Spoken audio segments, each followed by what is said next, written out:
10,000 rescuers were assembled for a particularly difficult and dangerous challenge, designed to test their strength, endurance, and ability to work together. At that time, the hero did not yet realize the full gravity of the situation, did not sense the hidden threat, and had no idea just how dangerous the events might turn out to be.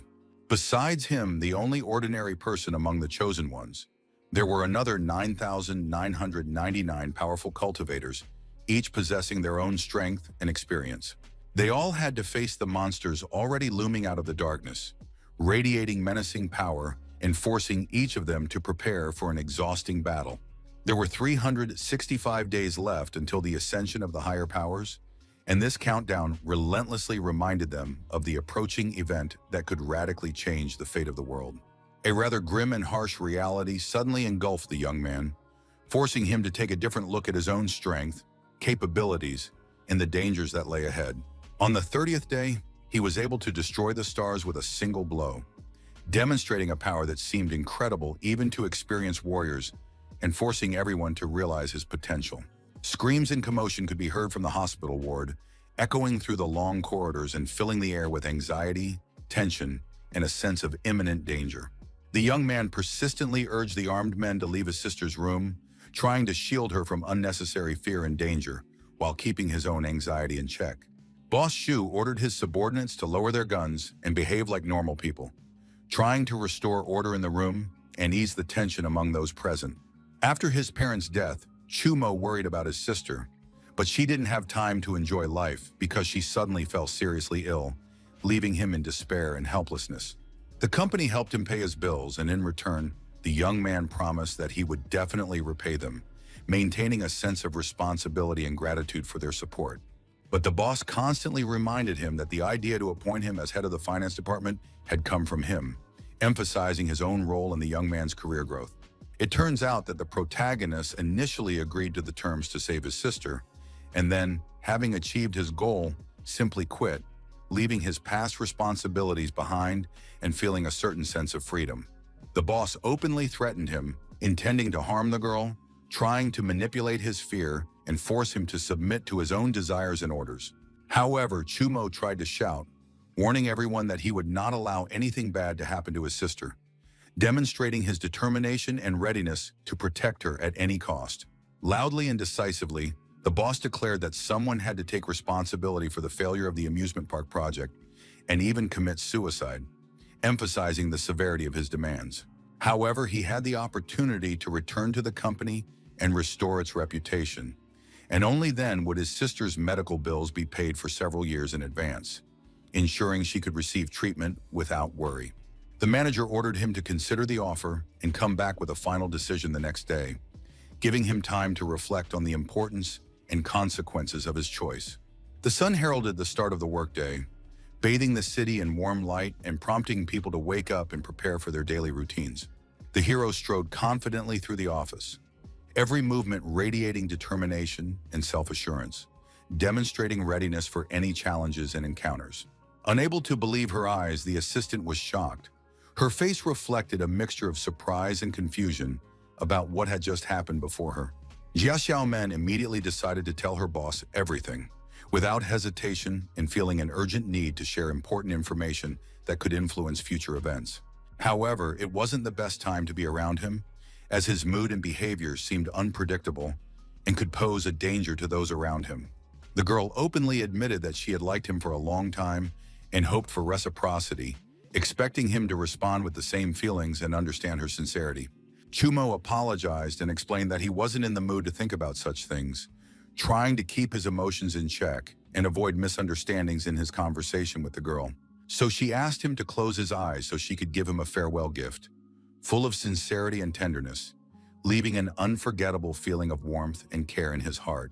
The young lady quietly said that she felt as though, once he left the company, all the blame for the amusement park project's failure would fall on her, and her voice reflected fear and anxiety over the inevitable consequences. So, reaching out and pushing her boss, she saved herself in this way, resolutely defending her own safety and demonstrating unexpected courage at a critical moment. The guy was shocked by this stunt, not expecting such a bold act from her, which changed the course of events and forced him to reconsider his own attitude toward the situation. Without hesitation, he grabbed her with his arm, trying to support her and save her from danger, demonstrating an instant reaction and concern. He thought that if she didn't want to die, she would have simply pulled him back onto the roof, and this made him interpret her actions as a desperate attempt to save herself.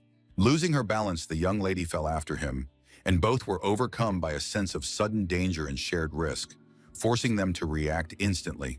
But a door appeared ahead, suddenly pulling the young man inside, creating an unexpected danger and forcing him to instantly look for a way out. She thought this was their only chance to get inside, so she decisively rushed after him, not hesitating to disregard her own safety for the sake of their goal. But just before she could enter, the door suddenly closed, leaving them outside and forcing them to look for another way or means to get inside. So a commotion broke out, and passers-by saw a woman's body fall from the roof of the building, causing shock, panic, and astonishment among everyone present. Ambulance and police sirens blared through the city, shattering the morning silence and signaling the urgent danger and emergency that had just occurred. Meanwhile, Chumo examined himself and realized he was unharmed after falling from the top floor, which gave him a mixed feeling of relief and amazement at his own luck. The street and the surroundings remained the same, but the only thing that troubled him was the absence of people, which created an eerie silence and a sense of loneliness amidst the familiar surroundings. The system announced that the trial was about to begin, marking the start of a dangerous and crucial phase that would test the strength, skills, and endurance of all participants. The young man was unsettled by a voice that seemed to come from nowhere, echoing through the emptiness and creating a sense of mysterious danger that forced him to sharpen all his senses. The stranger ahead shouted for him to get out of the way. Her voice was filled with urgency and tension, forcing him to react instantly to the danger. She was quite nimble and agile, moving quickly and confidently, demonstrating remarkable skill and control over the situation. The blade of her dagger was incredibly sharp, glinting in the light and looking capable of cutting through any material, underscoring her deadly skill. A white beast appeared before her, majestic and menacing. Its presence filled the air with tension and a sense of impending danger. After that, everything around them descended into chaos, blending screams, movements, and danger into a tangled and perilous series of events that threatened everyone present. The players stood silently and watched her, wondering if humans were capable of such incredible power, which both captivated and frightened him. For her part, the girl understood that only a select few could enter this secret world, fully aware of the exceptional nature of her presence and the dangerous uniqueness of the situation. So how an ordinary person without spiritual power had appeared before her remained a mystery, arousing surprise and suspicion regarding the true nature of his origins and abilities. When the young man asked how to get out of such a strange place, he was told that it was impossible, as he would have to wait until the mission was complete. Otherwise, any attempts would be in vain. Yutong suggested staying with her, but her companion reminded her that this place was no charity gathering, emphasizing the strict rules and the dangerous nature of the situation.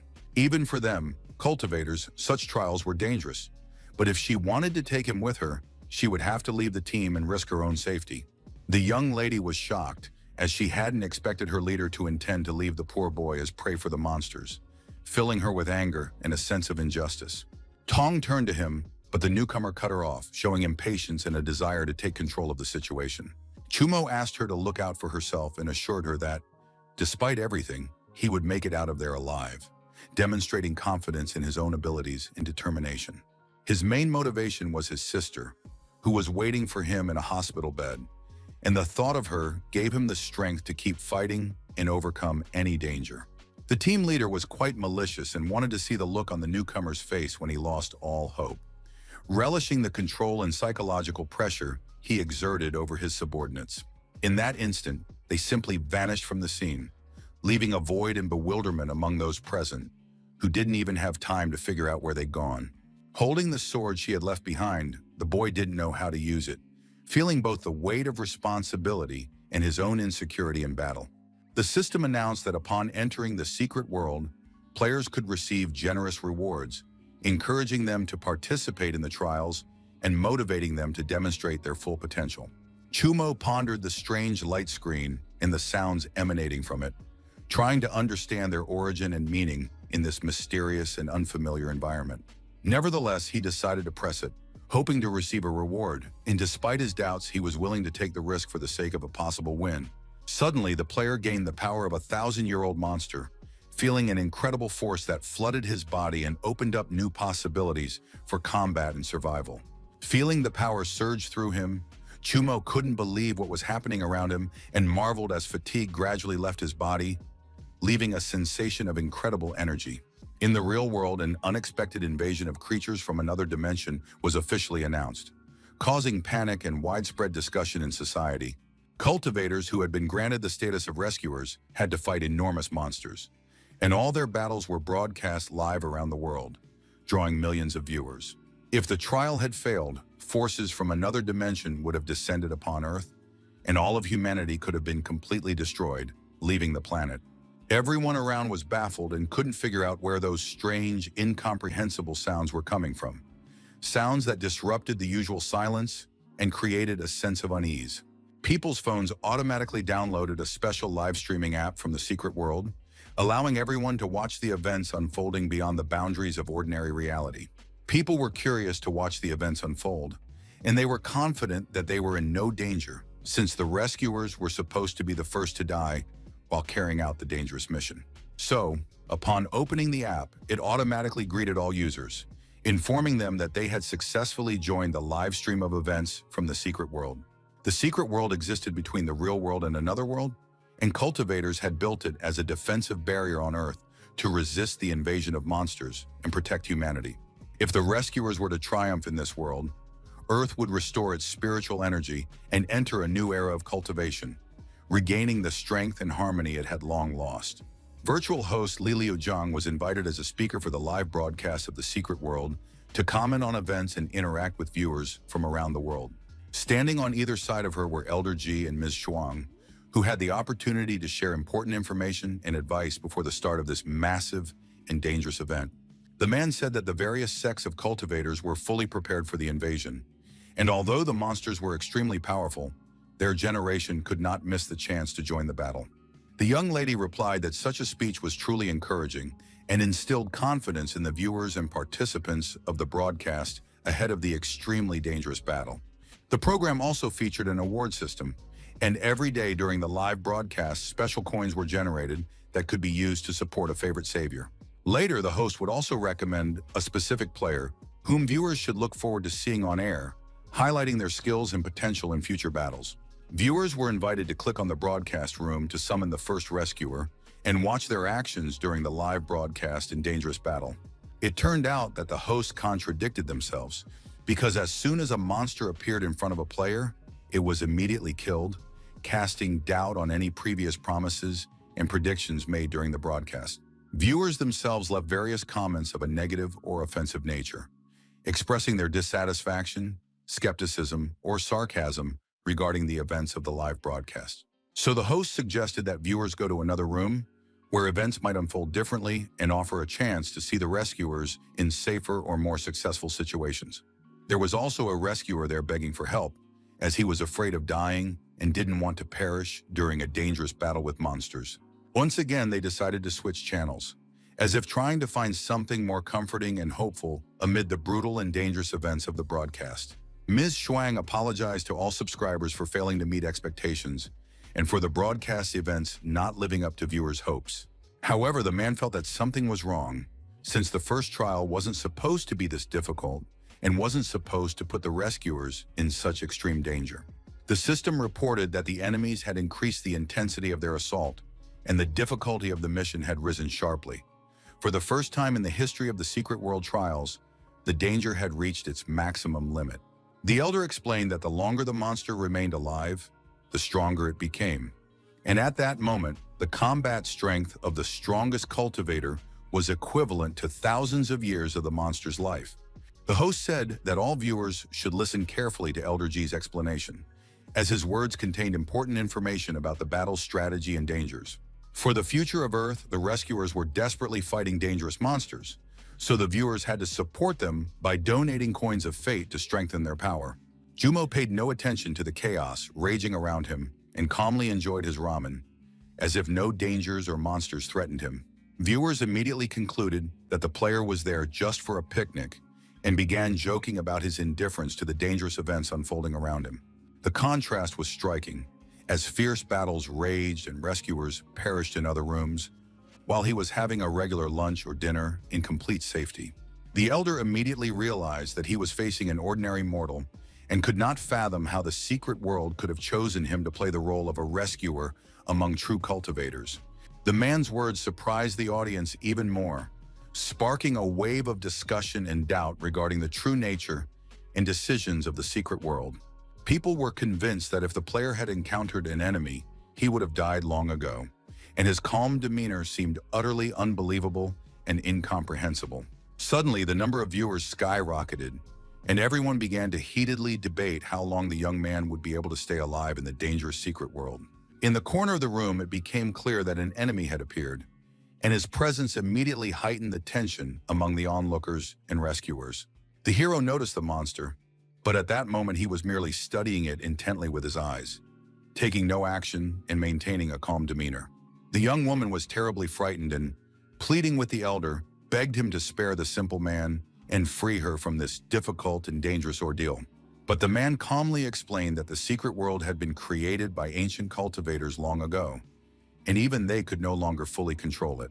Worse still, it was too late, and the young man had no chance of surviving more than 3 seconds against a century-old monster. Jumi carefully analyzed that the monster ahead had 6 eyes, and its enormous size far exceeded that of any he had seen before. Having gained such immense power, the player was still agitated and nervously trying to come to terms with the fact that his capabilities now far exceeded his previous ones. The enemy's speed was quite slow, and he could easily dodge all the attacks flying his way without any trouble. At the same time, the monster couldn't understand why it hadn't managed to destroy the rescuer on the first try, leaving it confused and irritated.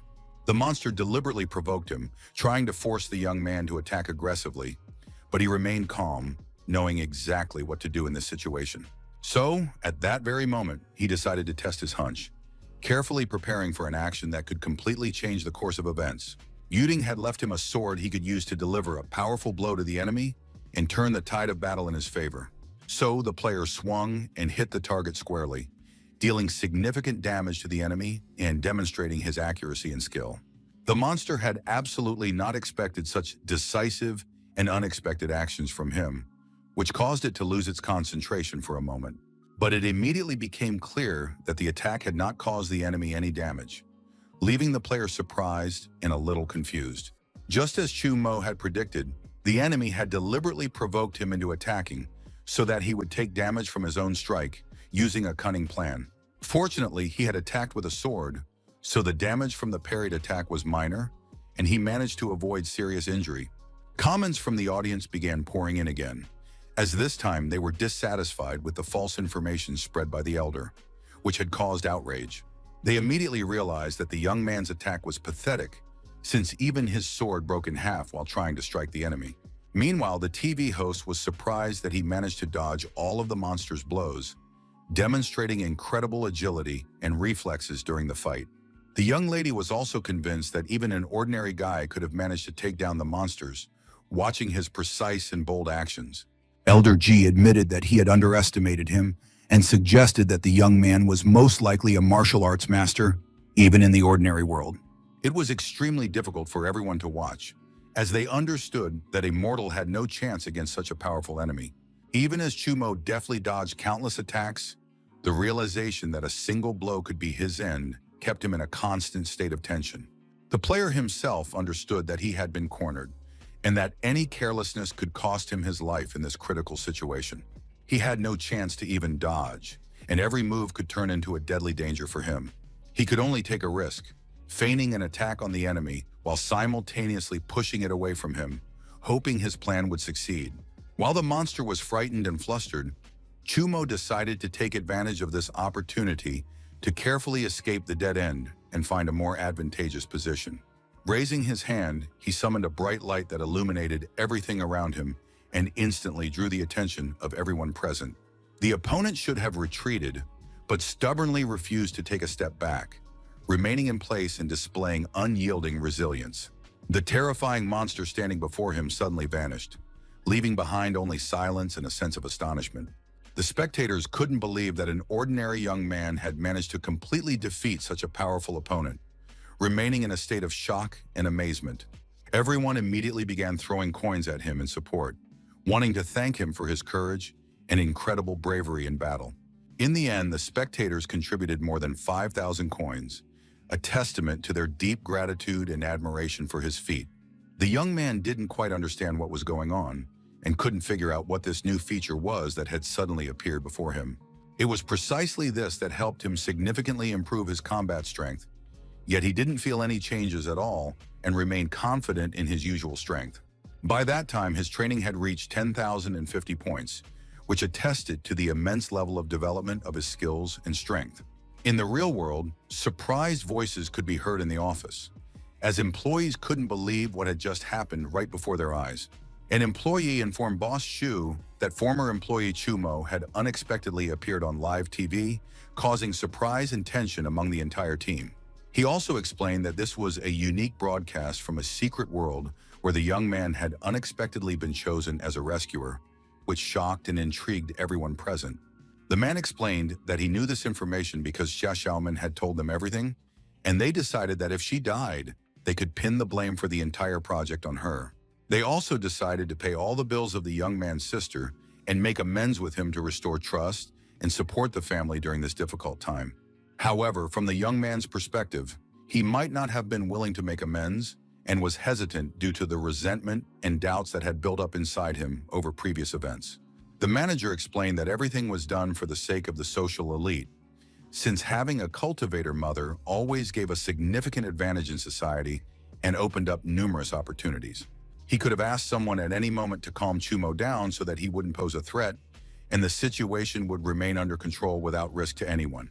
The TV host reported that some time had passed since the secret world was revealed, and the rescuers continued to triumph, demonstrating their skills and courage to the viewers. Realizing that Elder G was drawing high ratings when he commented on Chumo's broadcast, she shared this with everyone to emphasize the importance of his participation and his impact on the audience. But the man replied that he was in no mood for such jokes and did not wish to engage in frivolous conversations that could undermine the seriousness of the situation. Since the appearance of the century-old monsters, things had only gotten worse, and the difficulty of the trials kept increasing, forcing the rescuers to seek new strategies and strength to survive. The host had her own perspective and explained that the rescuers were fighting for their own lives, and everyone had to believe in them, hoping for their courage and bravery in dangerous situations. They decided to check on Chumo once more to assess his condition and make sure he hadn't suffered any serious injuries after the dangerous events of the broadcast. Seeing that he was asleep, they were shocked by his calmness, and some couldn't help but laugh, not expecting such a reaction after all the dangers. Viewers were also unhappy that they had spent coins on him, yet he was simply resting without demonstrating any actions or achievements on the live broadcast. In the end, they decided to switch to other streams to watch more interesting rescuers and get more exciting moments and action on the air. Juma wasn't a cultivator, so nothing spectacular could be expected of him, and his actions remained predictable to everyone watching the broadcast. The elder agreed with Liu Lijian's opinion, since the young man was an ordinary mortal, and one could not expect extraordinary abilities or feats from him in difficult trials. However, the player's situation was dismal, so they decided to switch to Bai Mengjin's stream, hoping to see more action and interesting events. The viewers supported him and sincerely wished him luck in the battle, cheering him on with their comments and donating coins to boost his chances of victory. A terrifying monster stood before the rescuer, looming over the battlefield and instilling fear and tension in everyone present in the face of the unknown danger. However, with his attacks, the player quickly dealt with the monster, demonstrating agility and strategic thinking that impressed all viewers watching the live stream. Not everything was as it seemed, and suddenly the screen turned black with smoke, creating an atmosphere of chaos and an unexpected, dangerous turn of events in the broadcast. Followers were worried about their favorite, anxious for his safety and hoping he would emerge from the danger safe and sound. The elder, however, saw that standing before him was a 300-year-old monster whose grandeur and power exceeded all expectations, forcing him to assess the situation with the utmost caution. He also explained that only once had disciples of the four major sects managed to defeat such an enemy, and Bai was a trainee with no experience dealing with such monsters. Therefore, facing such an opponent was tantamount to suicide, since its strength and experience were so immense that any carelessness could cost the rescuer his life. The young man himself was disheartened by the monster's power, realizing that his own abilities were far inferior to his opponent's might, and that there was almost no chance of an easy victory. Since he wanted to finally face a worthy enemy and demonstrate his strength, the young man sought to prove his abilities and test the limits of his capabilities in battle. The spectators again wrote that the elder had drawn the wrong conclusion and should not have been listened to, for in their opinion, he had exaggerated the danger. Everyone watched Bai Mengjun's room intently, holding their breath and trying not to miss a single detail of what might happen to him at the decisive moment. Suddenly, the commentators saw someone emerge from the rubble and strain to make out the figure through the dust and smoke, to understand who exactly had appeared before their eyes. Chumo appeared behind him so suddenly and quietly that no one had time to realize it right away, and his unexpected presence completely changed the tense atmosphere around them. The onlookers were surprised because just a moment ago, they hadn't wanted to look at him, but now the young man had come of his own accord and found himself at the center of events, completely changing their minds. Analyzing the situation, he wondered whether the player fighting a serious opponent needed help, weighing the possible consequences of his intervention and the risk to himself. But the opponent replied that he should stay put and not move, since he could handle the opponent on his own and didn't need outside help, even in such a dangerous situation. The swordsman raised his sword sharply and aimed it directly at his opponent, tensing every muscle and preparing for a decisive strike. The strike, executed in the style of kendo, a modern fencing art, was delivered with incredible force, illuminating the surrounding space with a bright flash of energy and movement. The monsters instantly fell under the onslaught of the opponent's power. They were swiftly and mercilessly eliminated, leaving no chance of survival. Spectators were deeply shocked that with a single powerful strike, he was able to sever the head of a 300-year-old monster, demonstrating incredible strength and skill. Mengjun gained numerous supporters after this battle, as his incredible courage and skill impressed everyone who witnessed his exploits. Suddenly, the enemy's head grew back, shocking everyone around and forcing the observers to realize that the battle was far from over. This was precisely the type of monster that possessed an incredible ability to regenerate, restoring damaged body parts almost instantly and complicating any attempt to defeat it. Moreover, its spiritual power was constantly growing, filling its body with incredible energy and making it even more dangerous to any enemy. Therefore, defeating such an opponent proved extremely difficult, as its strength, speed, and regenerative ability rendered any attack nearly futile. The player resolutely decided to use his kendo technique once again, focusing all his strength and precision into a single powerful strike to overcome the incredibly powerful opponent. Chaos and complete uncertainty reigned all around, and the monster's fate remained unknown, forcing all observers to watch the unfolding events with bated breath. What the hero saw before him completely satisfied him, for he compared this reality to what had previously been shown on television, feeling a sense of wonder at his own experience. Then the secret ancient art of the golden sword was employed, radiating extraordinary energy and immense power capable of turning the tide of battle in his favor. The young man continued to eat, watching the carnage as if it were a movie in a theater, making no attempt to hide his curiosity and mild fascination with the spectacle around him. The spectators, in turn, were bewildered and couldn't understand why Bai, having landed such a huge number of blows, still hadn't managed to destroy the enemy, feeling the helplessness of the situation. They also continued to mock Chumo in his strange appearance, unaware that his calmness and confidence concealed incredible strength and skill. The host turned to the elder and asked if this was truly the monster that could not be defeated, anticipating his wise and unexpected answer. In response, the man explained that monsters with rapid regeneration were indeed the hardest to defeat, since even the strongest blows barely affected their vitality. As a rule, several cultivators of the same level had to attack the monster simultaneously from all sides to have even a chance of completely destroying it. In the elder's opinion, Bai Mengjun was exceptionally talented. However, unfortunately, he would not have been able to survive this battle due to the enemy's incredible strength and regenerative ability. The young man had almost completely exhausted all his spiritual and physical strength, feeling an incredible fatigue that threatened his ability to continue fighting. So he decided that if there was no path ahead, He would carve one out with his own sword and change his fate, seizing any opportunity that might present itself. Bai sought to earn the title of savior and capture the attention of audiences in other livestream rooms by demonstrating his skills and courage to the viewers. Remembering how difficult it had been for him to master the art of the sword, the player did not want to give up so quickly, resolutely maintaining his concentration and will to win. Therefore, he decided that everything alive at that moment must return to its beginning, striving to restore balance and gain the upper hand in a battle that was growing increasingly fierce. Meanwhile, Chumo continued to watch, marveling at the vivid special effects ahead and admiring the incredible battle scenes unfolding before his eyes. But in that moment, he couldn't understand why such a strange silence had suddenly fallen around him, making every sound and movement even more tense and palpable. So he decided to move closer to check if the rescuer was okay, carefully assessing the situation around him and preparing for any unforeseen events.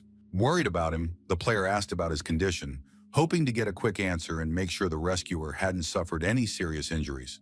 Breathing a sigh of relief, Bai explained that everything was over and the monster had been finally eliminated, thereby reassuring the player and the onlookers around him. Suddenly, the monster sprang back to its feet, shocking everyone present and forcing them to brace for a renewed battle against an even more dangerous foe. The swordsman couldn't understand why his opponent was still alive despite all his blows, which made him feel confused and wary. So he shouted for everyone there to run away immediately, fleeing from the dangerous opponent who was rising again to attack. Raising his hand, Chumo unleashed a powerful wave of energy toward the monster, directing all the power of his skill toward neutralizing the threat. Then turning to the player, the young man apologized for not hearing his words earlier, showing his attention and respect for his companion. The rescuer calmly said that he had long wanted to sincerely apologize to him for his harsh, thoughtless behavior earlier, because he realized that he had hurt him with his words and deeply regretted it. In the fifth secret world, disciples from small and almost unknown sects had gathered, and he was truly lucky to have accidentally met a young man there whom he had long wanted to talk to. At that time, it was impossible to say with certainty that the monster had truly perished, since representatives of this species possessed extremely strong regenerative abilities and could recover even from severe injuries. To fight such creatures, one would need at least 4 cultivators of the same power level, and even then, victory was by no means guaranteed. The problem was that Bai had already completely exhausted all his strength during the prolonged battle, so the winner had to be decided in the very next attack.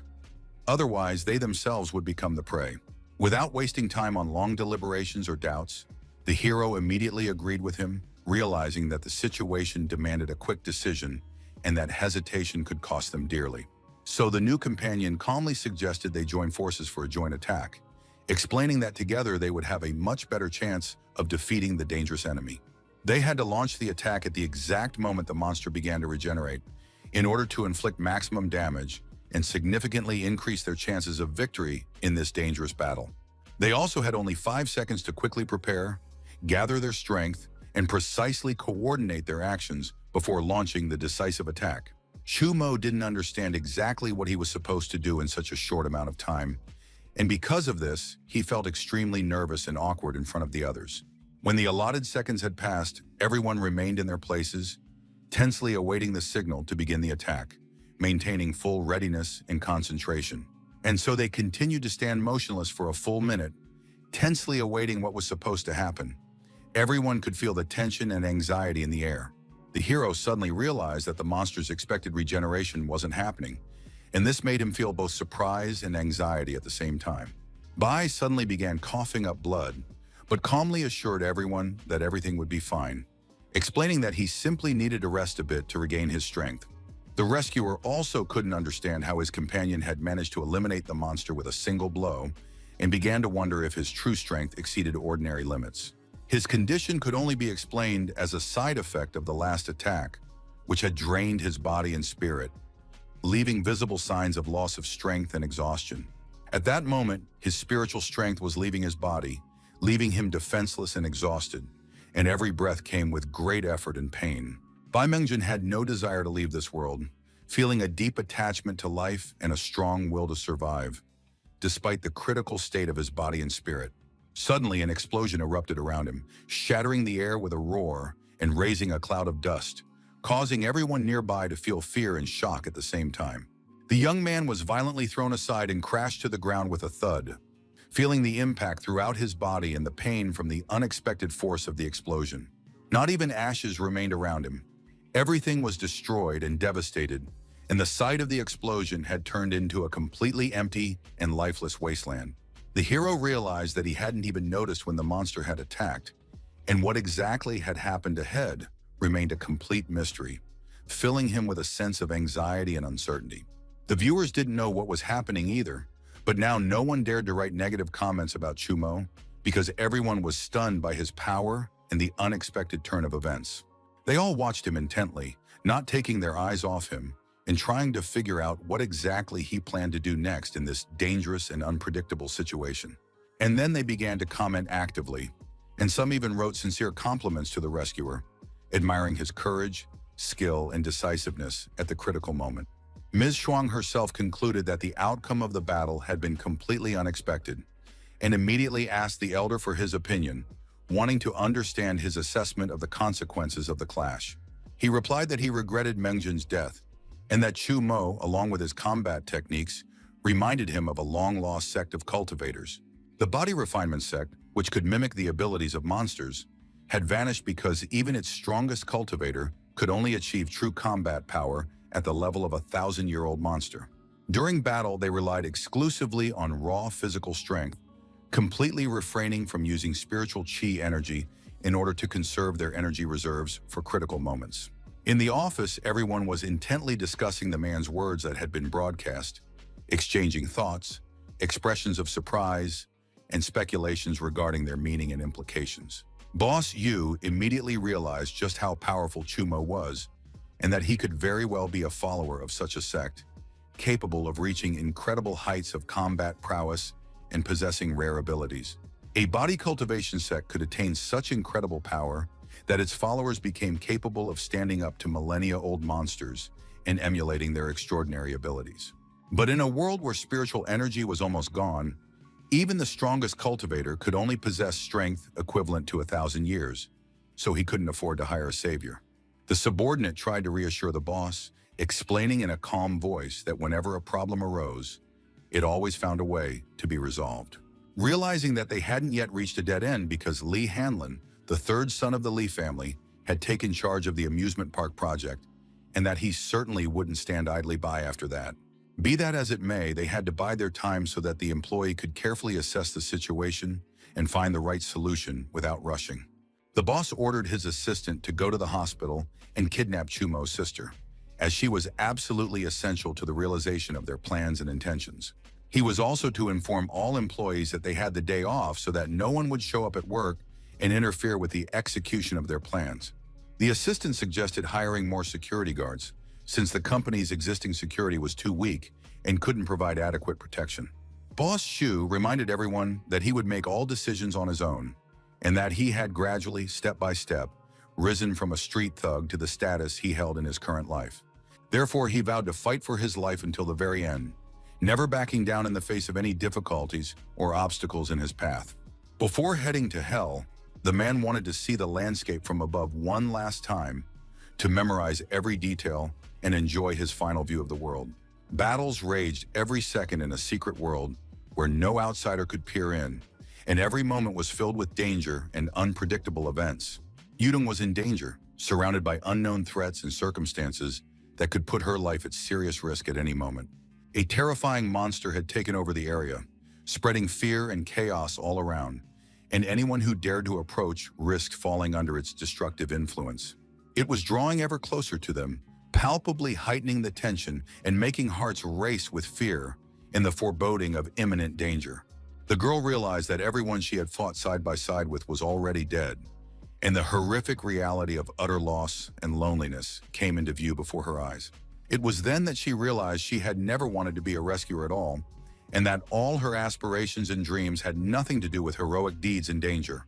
The young woman was in despair at having to constantly flee and wait for this exhausting and relentless ordeal to finally end. Suddenly, she heard someone calling her loudly, and her heart instantly skipped a beat from surprise and anxiety. It was the same mortal who had entered the system at the beginning of the trial, and his appearance instantly evoked in her a mixed feeling of fear and surprise. Tun was greatly surprised that he had managed to survive in a world full of demonic monsters, where almost no one could endure even a few minutes of danger and deadly traps. The young man explained that he had simply been lucky, and also sincerely thanked her for the sword she had given him, as it had saved his life more than once in battle. Upon hearing the question about his companions, the young lady grew sad and replied that they had all perished, for they had followed their dream, striving to become heroes and save the world. But no matter how hard they worked, they were no match for the disciples of the great sex, and to the monsters of this world, they remained nothing more than an easy snack with no chance of survival. The hero agreed with her, but recalled that a cultivator had recently fallen right before his eyes, and this reminded him just how dangerous and unpredictable this world was. He also invited the young lady to join him, thereby forming a team that could face dangers together and overcome all the world's trials as one. Tong wanted to find a place where they could hide, and when the strongest players defeated the final boss, they would survive and be able to return to the real world.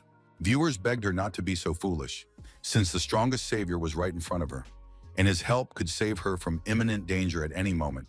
They also discussed how the hero never realized that Bai had blown himself up, and only the young lady knew the truth about his desperate act. The trial continued, and there was no end in sight, as each new level brought even more dangers and unpredictable obstacles for the participants. The team decided to stick together to support one another in dangerous situations and jointly face all the trials that lay ahead. Suddenly, the hero heard strange noises nearby, and his heart instantly tightened with a sense of danger and the possibility of an attack. The young lady didn't understand what had happened, and her mind was filled with confusion and fear from the unexpected events around her. However, moments later, the monster appeared right before her face, forcing her to feel a chill of fear and realize the danger hanging over her in an instant. The rescuers immediately decided not to look back for a second and to run without stopping straight toward the large, majestic building that towered before them in the empty space. Tun said that she had encountered such a terrifying and dangerous monster before, and back then she had miraculously managed to escape alive and unharmed. Picking him up in her arms, thereby shocking the young man to the core, she offered no explanation and silently continued moving forward without stopping. Saying only that Chumo must trust her unquestioningly, she strode forward with a determined step, not looking back and paying no heed to any obstacles. Inside the large building, the monster had indeed fallen behind them, leaving behind only a faint trail of fear and the emptiness that enveloped every step the rescuers took. The hero sincerely apologized for not having believed his companion earlier and for doubting her words, feeling deep remorse in his heart. Such monsters had quite sharp eyesight but very poor hearing, so they decided to go up to the top floor and rest there for a few minutes, regaining their strength. Chumo mentioned that he had seen the building's floor plan before, so the stairs should be to their left, and he confidently pointed the way, hoping he wasn't mistaken. However, the girl disagreed with his plan and instead suggested taking the elevator, considering it a safer and faster route for everyone present. Such an unexpected remark shocked the player, causing him to freeze for a moment and look at the girl in confusion, not knowing what to say. However, she explained that the magical world was an exact copy of their real world, including every detail, even the power grid, which operated according to the same laws. The guy actually meant something else, so he explained that he thought it was safer to take the stairs to avoid unpredictable dangers and not take unnecessary risks. The team started arguing for no good reason out of the blue, and neither of them wanted to back down, making the tension between them grow stronger and stronger. After explaining that the rescuer was tired of constantly running away and was exhausted, the young man simply concluded that she was weak and incapable of facing danger. Enraged, she snapped that there was nothing wrong with taking the elevator, and her words sounded resolute and unquestionable. The monster didn't seem smart enough to understand or know how to use such modern technology, so its actions appeared chaotic and primitive. So, a moment later, the elevator doors appeared before them, flickering with a dim light and promising a quick ride to the next floor of the building. But when the doors opened, many eliminated players appeared from within. Their lifeless bodies lay there, creating a gruesome and terrifying scene before the team's eyes. The boy asked his companion if she recognized the wounds on their bodies and whether they could belong to the enemy who had been pursuing them earlier, trying to understand the nature of the threat. Tun saw that everything looked completely different, and most likely this territory belonged to another powerful being who had complete control over this space. In fact, it all turned out to be a trap, and they had been deliberately lured into that building to be placed in a dangerous and deadly situation from which it was difficult to escape. They had little time left to hide, and if the two monsters surrounded them, there would be no way out. They needed to find a large area with a hidden spot where they could wait out the danger. The team decided to head to a large office located on the upper floors, hoping that there they would find a safe place for temporary shelter and be able to rest. The creature was following their trail, carefully sniffing out the rescuers and pinpointing their location with every step. Its vision truly scanned the entire surrounding area, instantly detecting any movements or details that might reveal the rescuer's location. The group was hiding in a blind spot behind a large office desk, and as long as they weren't spotted, everything seemed calm and safe, giving them a chance to rest and plan their next moves. Meanwhile, the spectators believed in the player's incredible power and noticed that he remained calm, like a boa constrictor, invulnerable and confident even in the face of danger. The creature continued to observe everything around it, closely tracking every movement, every sound, and even the slightest changes in the atmosphere, as if its mind were penetrating the very heart of events. His eyes were everywhere one could look, as if they penetrated through walls, shadows, and any obstacles, revealing even the hidden secrets of the surrounding world. The young man asked his companion to be extremely careful, to move quietly and not to let anyone see her, hiding in the shadows and remaining invisible to prying eyes. He also assured her that he could help her without any fear, since he had once single-handedly defeated a monster and knew exactly how to handle such a threat. Tun didn't believe him and explained that protecting ordinary people had always been the duty of cultivators, and no words could convince her to stray from that principle. Suddenly, the player heard more extraneous sounds that were gradually getting closer, forcing him to listen for every step and prepare for a possible encounter with danger. The young lady realized that her companion had exceptionally keen hearing and could easily serve as a capable bodyguard for the group, picking up on the slightest sounds and reacting to any threat. Chumo said that this was absolutely no time for jokes and that any carelessness could lead to dangerous consequences in this critical situation. The monsters were closing in on the group, gliding silently and unnoticed through the darkness, ready at any moment to attack and force every member to tense up to the limit. Then the young man realized that there was indeed deep meaning in the girl's words about there perhaps no longer being time for jokes, and that every second could be decisive for their safety. The creature roamed the office, carefully examining every room, studying the arrangement of the furniture, the shadows, and possible hiding places, as if planning its next moves. The pressure in the air made it clear that the enemy was definitely 300 years old, and his strength and experience far exceeded any expectations of ordinary mortals. The rescuer had no idea how to deal with such opponents, feeling fear and uncertainty in the face of their incredible strength and unpredictable actions. At first glance, they had a rather comical build, but inside lay incredible strength, ready to burst forth at any moment. Both wandered through the office, trying to spot at least someone, listening for the slightest sounds and trying to remain unnoticed amid the dark corridors and rooms. The audience felt as if they were watching a horror movie, and every movement, every sound caused them tension and a cold fear that ran down their spines. Meanwhile, the young man didn't move at all, continuing to sit in his hiding spot, closely watching his surroundings and carefully analyzing every sound coming from afar. The next moment, the creature found him, suddenly appearing in his field of vision and forcing the young man to react instantly, sensing danger literally right beside him. But his relative raised his hand and placed it on him, as if trying to protect or calm him, creating an instant barrier between the young man and the danger. The monsters began to converse among themselves in their own language, emitting incomprehensible sounds and rhythms that simultaneously frightened and mesmerized everyone who heard them, creating a sense of danger. The noise was deafening, and it seemed as though they were arguing among themselves, loudly exchanging shouts and rhythmic roars that filled the air with tension and fear. Later, the monsters decided to pretend they hadn't been found, since they had already heard that the savior had once destroyed one of them with a single powerful blow. So the opposite happened, and the monsters instantly fled the scene, sensing danger and fearing a repeat of their previous failure, leaving behind silence and emptiness. The team was both elated and, on the other hand, surprised that the opponents had unexpectedly abandoned them without inflicting any harm. leaving everyone in a state of tense relief. The spectators were not pleased that the battle had not taken place, feeling disappointed by the unexpected lack of action and the anticipated dramatic confrontation. They realized that this was the first time they had seen monsters flee from the cultivators, and this evoked mixed feelings of admiration and incredible amazement at the power and authority of the defenders. A system notification indicated that the boss of the first mission was about to appear on the map, warning all players of the approaching dangerous enemy and the need to prepare for battle. The message didn't bother the girl, because the difficulty of the trials already terrified her, and the appearance of a 500-year-old monster seemed completely absurd and unreal to her. In any case, she suggested finding a place where they could wait it out until the other players finished their tasks, to avoid danger and conserve their strength for the trials ahead. The group stepped out onto Xuanyun Street, surveying the surrounding buildings and the crowd moving chaotically, sensing the tense atmosphere of the city and the adventures to come.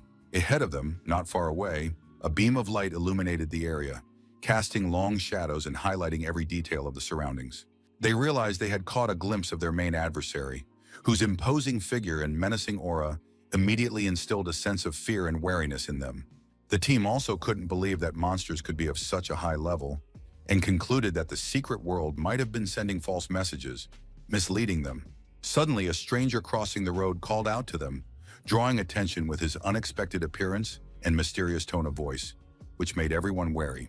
He was from the Tai Xuan sect and offered for them to join forces with them to increase their chances of defeating the boss, promising help and support in the upcoming battle. Yuding immediately refused, stating that they were too weak for such a task, and no amount of help could make up for their lack of experience and strength. In other secret realms, there were disciples of the four great sects, and some of them possessed enough ability to even eliminate a 500-year-old monster, demonstrating incredible strength and skill.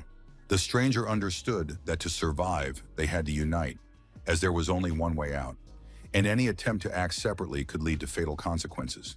And their sect possessed a magical artifact capable of destroying the creature, and activating it didn't take much time, making it extremely valuable in a critical situation. The more people there were, the greater the chance of success for each individual, as joint efforts and coordinated actions significantly increased the likelihood of victory. The young master saw that the apprentice had already returned and had finished the task much faster than necessary, demonstrating impressive speed, skill, and the ability to act effectively under pressure. By that time, the player had managed to gather 164 people out of the 2005 who had previously entered the secret world, forming a fairly powerful group.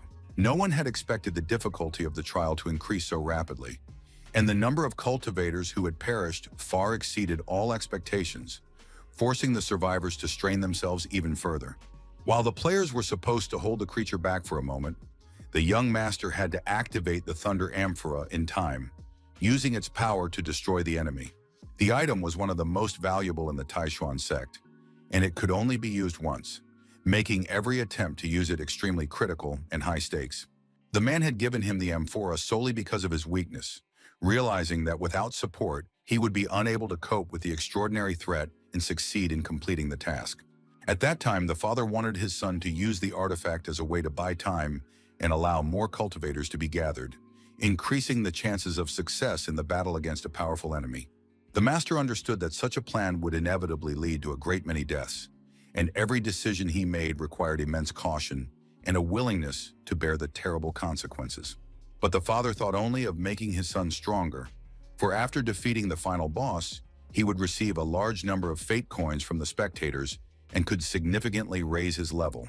Arguing with him, the young man refused to get his hands dirty for the sake of any rewards, feeling that morality and his own principles were more important than material benefits or fame. The elder asked if he had forgotten their dream of making their own sect equal to the four major ones, reminding him of the grand goal that demanded dedication.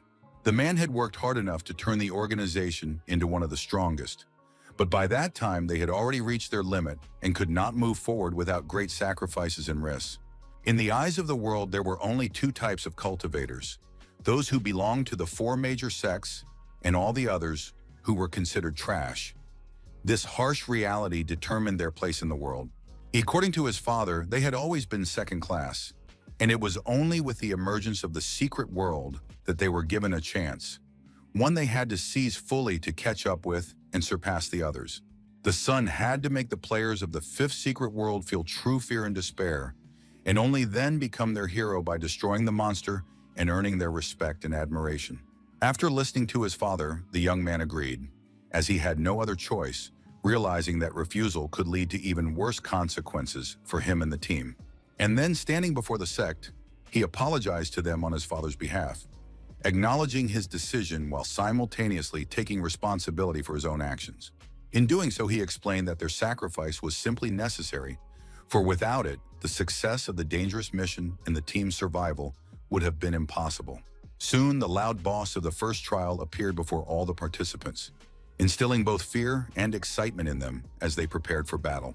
The players debated whether the Thunder Amphora could truly destroy the creature, but at the same time, they trusted Tianchen because of his good reputation and past exploits. Besides, they had a choice: either trust him completely or risk dying in a secret world where no mistake was forgiven. Some of them sought only to survive, carefully weighing every step, while others thought of the reward they might receive for their risky participation in the trial. Chumo told the girl not to try to dissuade him, as he didn't want to run away alone and was ready to stand with the team. He also explained that after receiving the Coins of Fate, he had significantly improved his combat skills. So while the others were ready to fight, he couldn't just stand on the sidelines. Tong was genuinely shocked that the boy had managed to increase his combat power so much with the coins, as she hadn't even suspected such a possibility before. After the player entered the secret dimension, he was lucky enough to receive Coins of Fate as a reward, which increased his strength. But after that, none of his stats grew any further. The young lady understood that this was perfectly normal, because if combat power could be increased indefinitely, then sooner or later someone would become an invincible god. It was also strange to her that she didn't sense any spiritual power from him at all, even though she knew he had already absorbed the coins and should have been radiating at least a faint energy. Chumo declared that he was tired of holding back and hiding his abilities, so now he was ready to show everyone his true power. Surprised, the young lady suddenly realized that this was a line from a manhwa, and she hadn't expected him to like such things at all. For his part, the hero genuinely didn't expect that even cultivators, who usually devote their entire lives to training and meditation, might also read comics. Most practitioners actively interacted with modern society, and among them were even quite a few who had gradually become greedy for money, influence, and power. Meanwhile, in Boss Shu's office, everything was going exactly according to plan, and each of his subordinates carried out their tasks without asking unnecessary questions, supporting the carefully prepared strategy. The workers sincerely thanked him for his kindness and generosity, feeling genuine gratitude and respect for his actions. They were also fully prepared to carry out any of his orders, trusting his judgment and viewing him as an indisputable leader. In his opinion, Chumo should not be underestimated, so the director sent all his subordinates detailed information about his abilities and past achievements. They assured him that the young man did not possess advanced martial arts skills and had virtually no experience fighting against true cultivators, so he posed no significant threat. Moreover, the Earth's spiritual energy had already been depleted, and the combat power gained from the Coins of Fate had completely dissipated into the surrounding environment. Therefore, they assured the leader that they could eliminate Chumo at any moment, regardless of when he returned, and would leave him no chance. Suddenly, they noticed that the difficulty of the trial had increased again, and the boy, along with the other players, was preparing for the fierce battle ahead. The staff concluded that the hero might have died before he even had a chance to return to them, and this caused them to feel anxious and worried. The boss assured them that in any case, they would all definitely receive their well-deserved reward, regardless of the trial's outcome or the difficulties along the way. Suddenly, behind them, beyond the door, something appeared. The mercenaries couldn't fathom what terrifying spiritual energy was pursuing them, and this filled them with panic and a sense of helplessness. Boss Shu hadn't expected his guest to arrive so quickly, and this caused him instant surprise and concern. So he told the mercenaries not to worry, for standing before them was a master specially invited to resolve the issue with Chumo, capable of handling any threat. He was the senior advisor to the Li family, and as far as anyone knew, the bounty hunters referred to him exactly that way because of his skill and reputation. Time flew by quickly, leaving a sense of urgency, signaling to everyone around that the boss was approaching, appearing unexpectedly, forcing people to speed up their actions and prepare for the encounter. All the cultivators quickly took their positions around the perimeter of the final boss's territory, preparing for the inevitable battle, assessing the situation, and coordinating their actions for maximum effect. The master kept a close eye on the artifact, ready to use it at the most precise moment to avoid any unnecessary delays, mistakes, or risks that might interfere with his plans. Yan watched in surprise, not understanding why they weren't attacking the monster all at once, analyzing their strategy and trying to predict the team's next move. The girl clearly understood that if they split into 50 groups and attacked one after another, the monster's attention could be diverted just long enough to safely use the amphora. However, Chumo quickly realized that the group the creature focused on first would be in the greatest danger, and every move they made would require the utmost caution and preparation. Still, they had no choice, for that was the sect's plan, to sacrifice a few to save the many. But the young lady remained confident. She was determined not to die until she saw the ending, recalling the words from their favorite manhwa, which inspired her to fight and never give up, even in the most dangerous situations. The girl also promised that when they returned from the secret world, she would definitely introduce her companion to the comic's author, fulfilling a long-standing promise. Tsuchama had never participated in any events, and at the same time had earned a reputation as the most enigmatic author whose mystery and absence from the public eye only reinforced his legend. However, he was also a cultivator, but chose to associate only with fellow practitioners, which allowed him to focus on honing his own skills and remaining the best. The young man had another reason to survive besides his desire to return to his sister, for a deep longing had awakened within him to prove his strength and overcome all obstacles. Together, they understood that they had to endure all hardships, overcoming dangers and trials, supporting one another, and strengthening their resolve in the most difficult moments. Chumo agreed with his companion 100%, unquestioningly accepting her logic and understanding that their cooperation was the key to success in all dangerous situations. He also assured himself that he must leave the secret dimension alive, resolutely setting his mind on survival and overcoming all mortal dangers. The monster was about to appear before them in a matter of seconds, and the tension in the air was almost palpable, making their hearts beat faster. The first thing to emerge from the portal was its enormous paw, which instantly created a sense of danger, forcing everyone present to watch the monster's every move intently and brace for an attack. To enter the secret world, he deliberately asked the Lord of the Gods to lower his combat strength to that of a 500-year-old monster, consciously sacrificing his power. The creature craved the blood and flesh of the local cultivators too intensely. Its eyes burned with insatiable greed, and every movement posed a deadly threat to everyone. So the time had come for the hunt, when every movement and glance became decisive, and the air was filled with tension, a sense of impending danger, and the need to act quickly and cautiously. The players had already thoroughly prepared for the clash with the enemy, checking their armor, weapons, and strategies, tensely awaiting the moment of attack. They had a clear plan of action, first to attack the enemy with all their might, and only then to retreat, making the most of every opportunity to inflict damage. However, things did not go as they had planned, as they had underestimated the opponent's strength, and every step they took became a dangerous ordeal that threatened to derail their entire carefully thought-out plan. Its speed turned out to be extremely high, rendering any attempts by the players to react in time almost futile, forcing them to constantly teeter on the edge of panic and concentration. The creature wanted the wounded to scream as loudly as possible, using their screams to lure other rescuers into a trap and intensify the chaos among those trying to intervene. Grabbing them by the head, it tried to inflict as much pain as possible, intensifying the victim's fear and despair, while simultaneously demonstrating its power and maintaining complete control of the situation. For their part, the warriors could not understand how such an underdeveloped creature could speak a human language, evoking in them a mixture of astonishment, anxiety, and a deep sense of danger. But the monster liked the brave players the most, especially when he crushed them like ants, taking pleasure in their fear and his own sense of invincibility. So the beast was already eagerly awaiting its next victim, intently watching the players' movements and preparing to strike instantly, exploiting every weakness. Suddenly, someone appeared on its right, instantly catching its attention, and forcing the beast to shift its gaze and prepare for a new potential attack. The creature sensed the scent of spiritual energy. Even though everyone was hiding in different places, its keen sense of smell and perception of power allowed it to detect anyone trying to remain unnoticed. However, the girl ahead was completely alone, and the creature couldn't figure out what was going on. Her solitude piqued its curiosity and prompted it to take a closer look at the situation.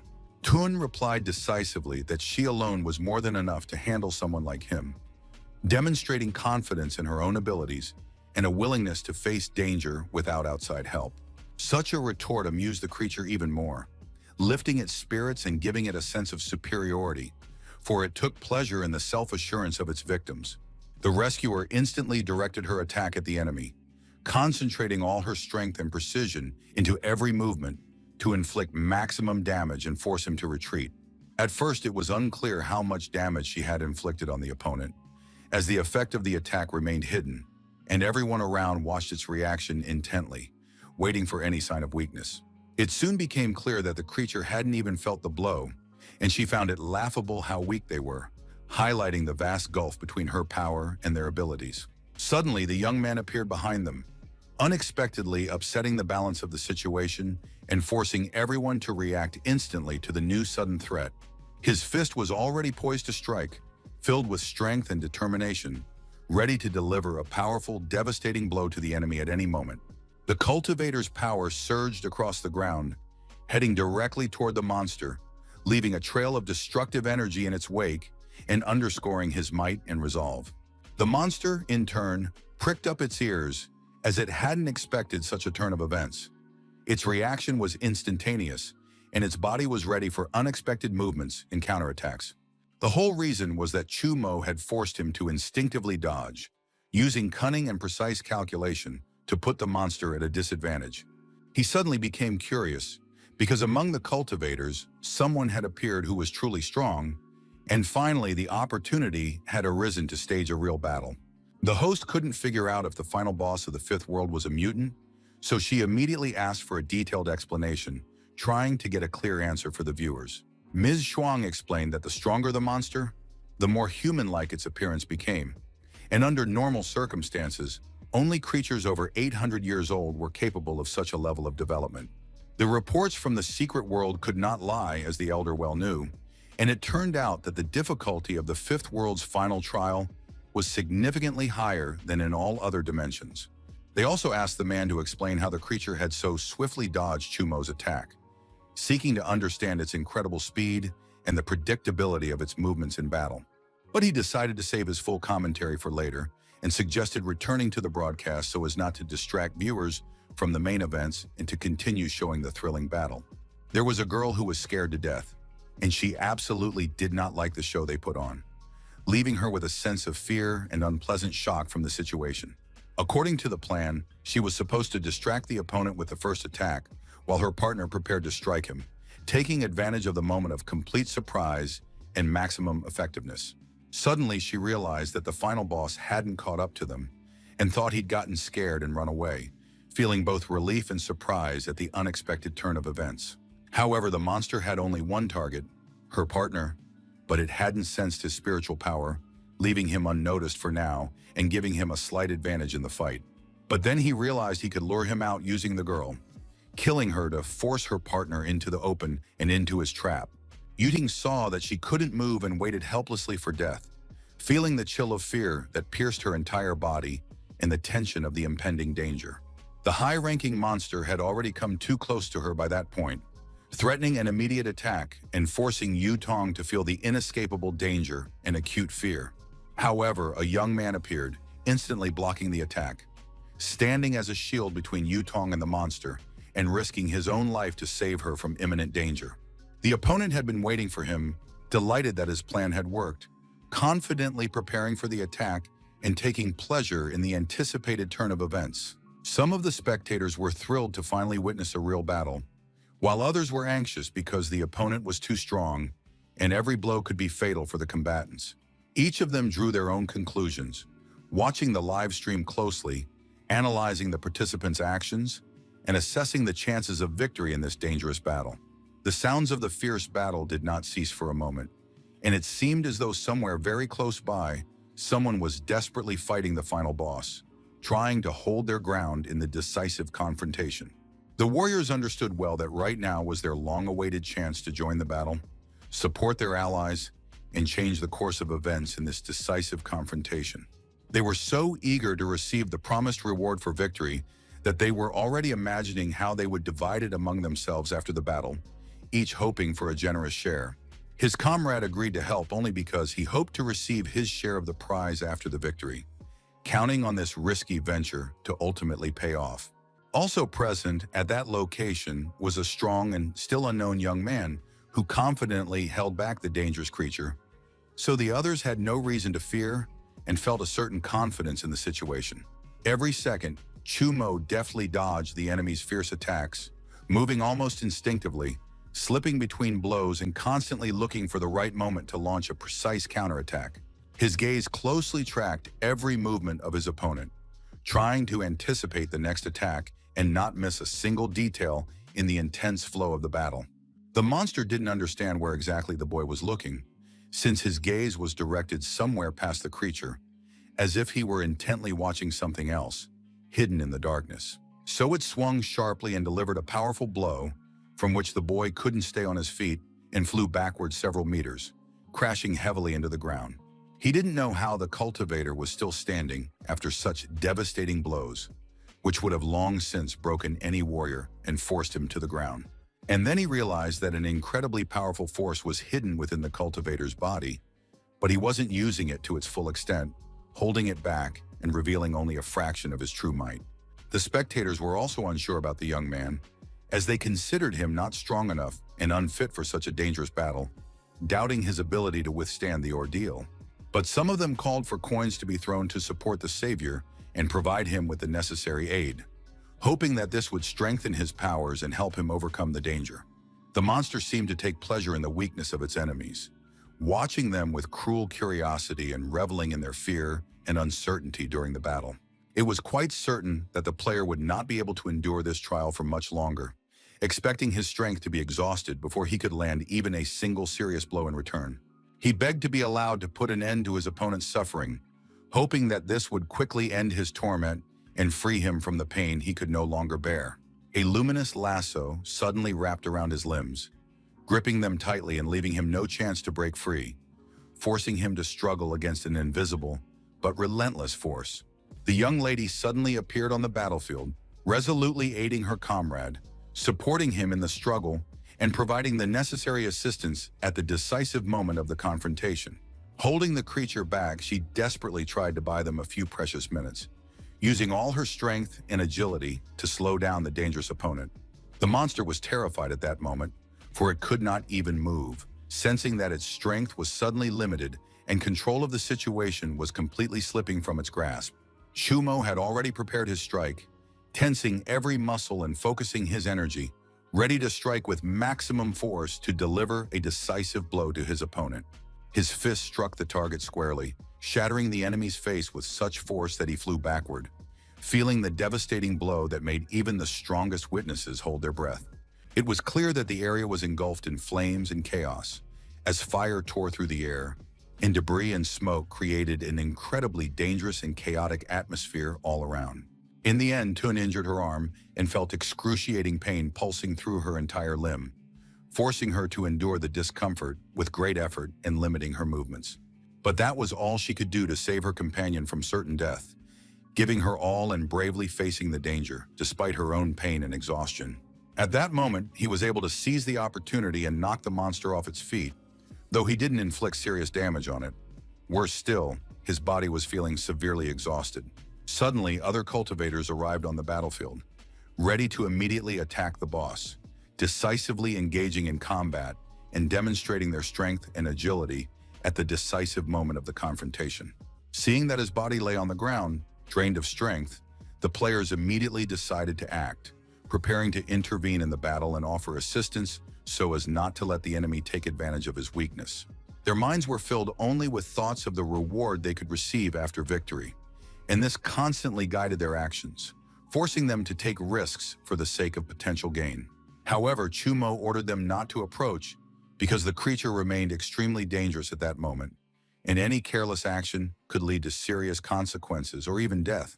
The player didn't want to believe him, thinking the young man simply didn't want to give up his reward, suspecting him of selfishness and a desire to keep the spoils for himself.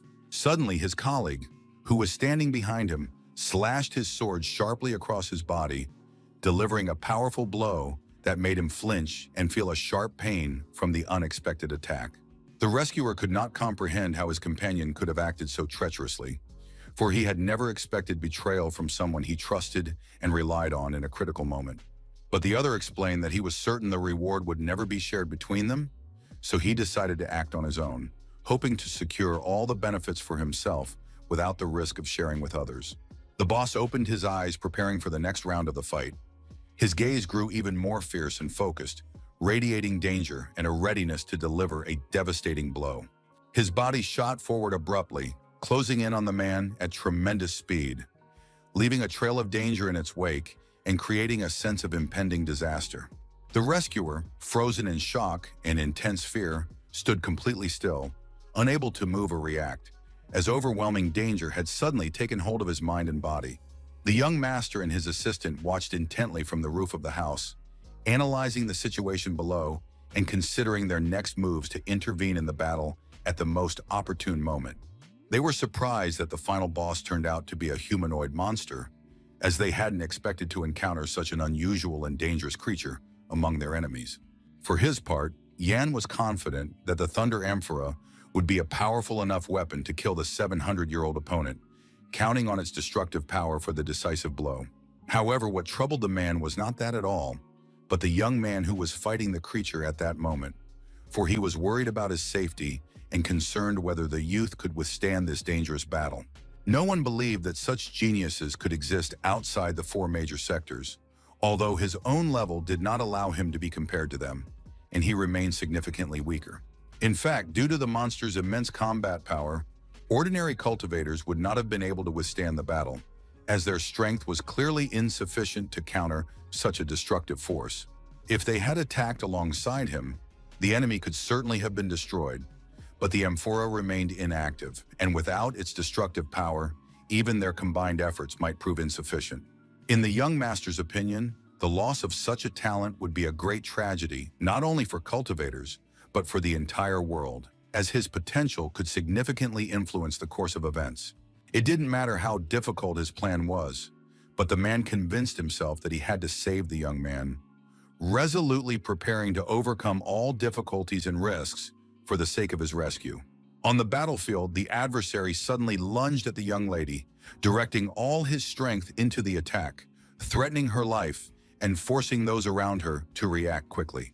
Chumo shouted for him not to try to drag the young lady into the fight, firmly warning of the danger and trying to shield her from direct contact with the enemy. The creature explained that it had always been unable to tolerate the use of techniques in battle, believing that the strongest decides everything solely through brute force, proving its superiority. But for a human, it was willing to make an exception, showing rare flexibility in its principles and a willingness to change its usual approach for the sake of a specific situation.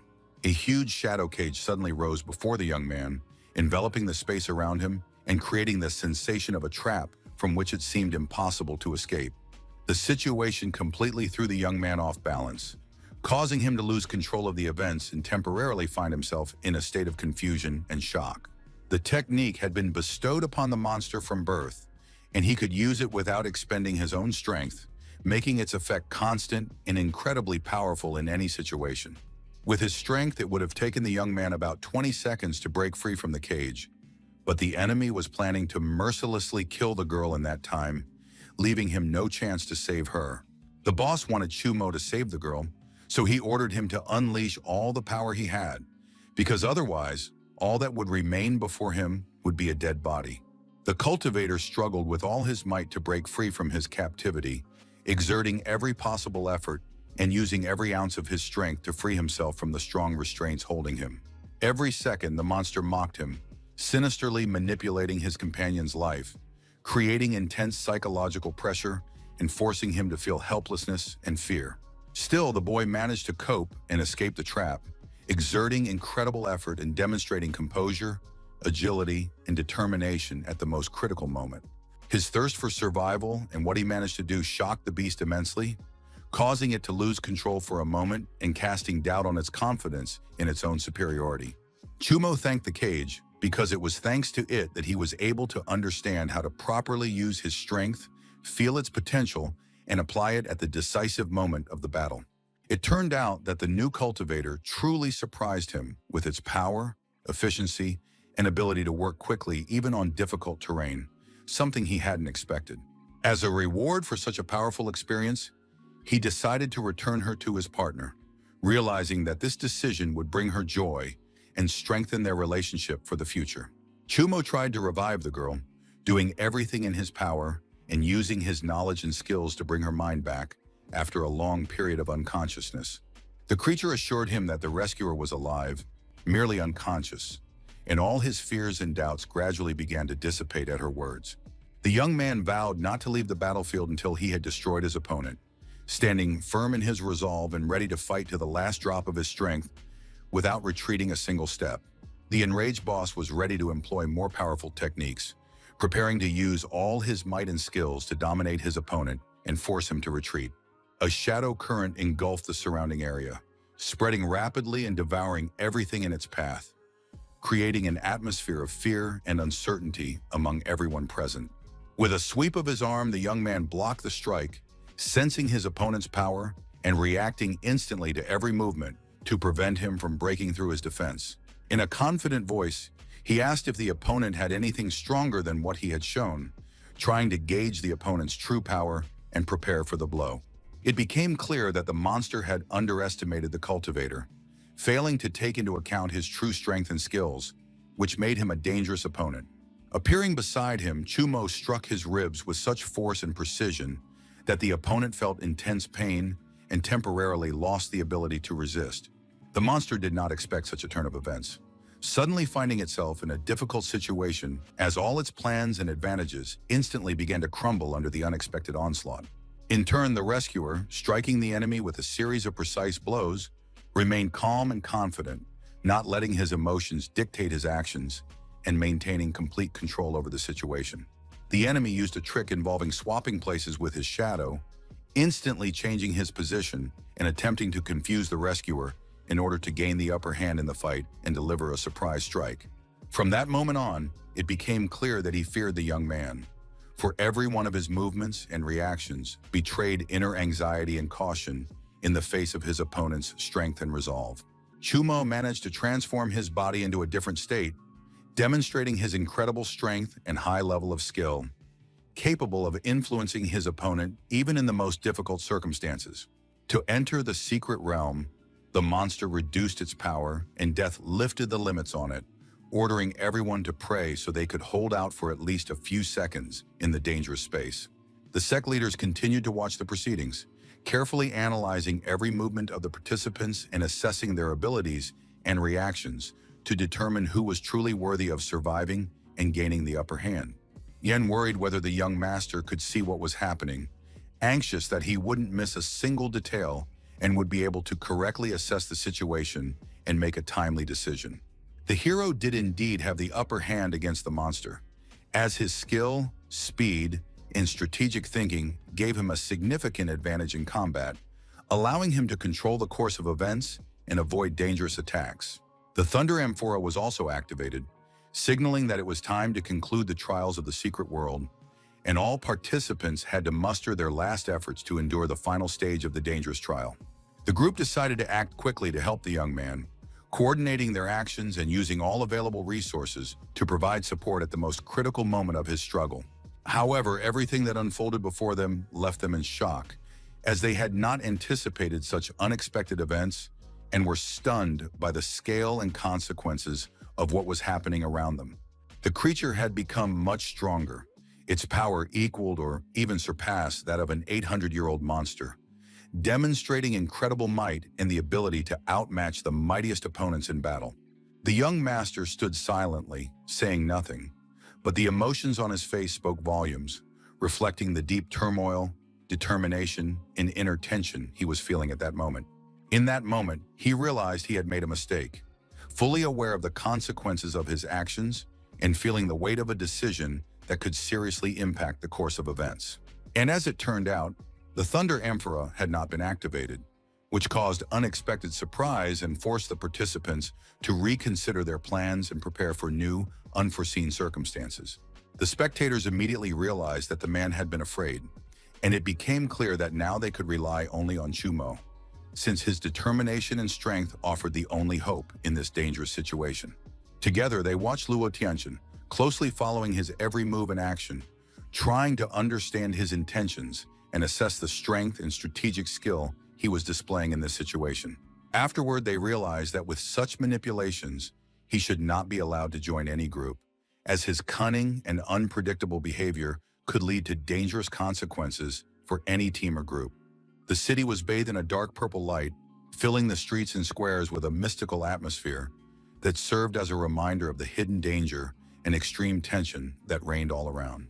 Everything indicated that the creature had returned to its original form, regaining its true power and an appearance that demonstrated its extraordinary strength and potential for future actions.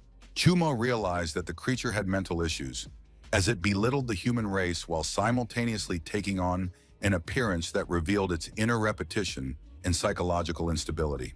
In the hero's opinion, the enemy was more likable in the form of a dog, since his appearance in that form seemed less threatening and even evoked a certain sense of affection. The boss insisted that he was completely different from them, as he considered humanity a lowly race, displaying arrogance and condescension that made his behavior cold and ruthless. And they, the monsters, were at the top of the food chain, possessing extraordinary strength and the ability to dominate all lower beings. The final bosses from the first through the fourth secret worlds had been defeated, and the hosts were pleasantly surprised by such good news, as the participants' success had exceeded all their expectations. Then they decided to point their cameras at the fifth dimension, which worried everyone the most, hoping to capture all the events and understand what exactly made it so dangerous. It was there that the strongest adversary and cultivator with unknown powers resided, whose might and mystery inspired both fear and awe in everyone watching. Liu Zhang even thought that the final boss of the second stage was standing before them, as his appearance, strength, and behavior reminded her of a level of extraordinary power. The elder also chimed in, saying that only monsters who had lived for over 1,000 years were capable of taking such a form, which underscored their incredible power. Ms. Shuang finally concluded that the players faced a death sentence, realizing the gravity of the situation and the danger threatening their lives in this difficult trial. The creature's combat power was 10,000, a level that only the best cultivator on Earth could reach, demonstrating incredible strength and extraordinary skill in battle. Thus, the monster the young man was fighting possessed the level of the world's greatest savior, making it an extremely dangerous opponent in a formidable challenge. And while they commented, the battle continued, intensifying with every move the participants made, demonstrating all their strength, strategy, and relentless tension. Thanks to his strike, Chumo managed to push his opponent away, demonstrating strength, precision, and control over the fight, which gave him a small but important advantage. His demeanor became more confident as he began to use his strength correctly, allowing him to control the flow of the battle and act with maximum effectiveness against his opponent. The monster wouldn't let him win, constantly countering every move and strike, forcing the hero to seek new strategies and demonstrate all his composure and mastery in battle. He noted that he had used only 30% of his strength so that the observer system could not detect him, maintaining his stealth and strategic advantage over his opponents and everyone watching the battle. In response, the player said he remained calm because he, too, had used only 20% of his strength, demonstrating control, restraint, and confidence. The opponent refused to back down and began arguing with him, displaying stubbornness and pride, trying to prove his superiority and refusing to acknowledge his opponent's strength even in the most difficult situation. Their forces clashed, creating a powerful energy wave and tension all around, as every strike and movement of the opponents demonstrated their might. The spectators considered the cultivators from the first world to be strong until they saw Chumo, whose skills, strength, and unpredictable actions instantly exceeded their expectations. They supported the young man and promised to give him all their coins, demonstrating their trust, admiration for his abilities, and willingness to reward him for his incredible courage. One observer commented that it would be better to give the coins to someone else, which was immediately met with a wave of criticism and outrage among the other spectators and participants. The mercenaries wanted them not to give him the coins, hoping that the creatures would then be able to kill the young man, which would work in their favor, giving them the upper hand and control in this dangerous situation.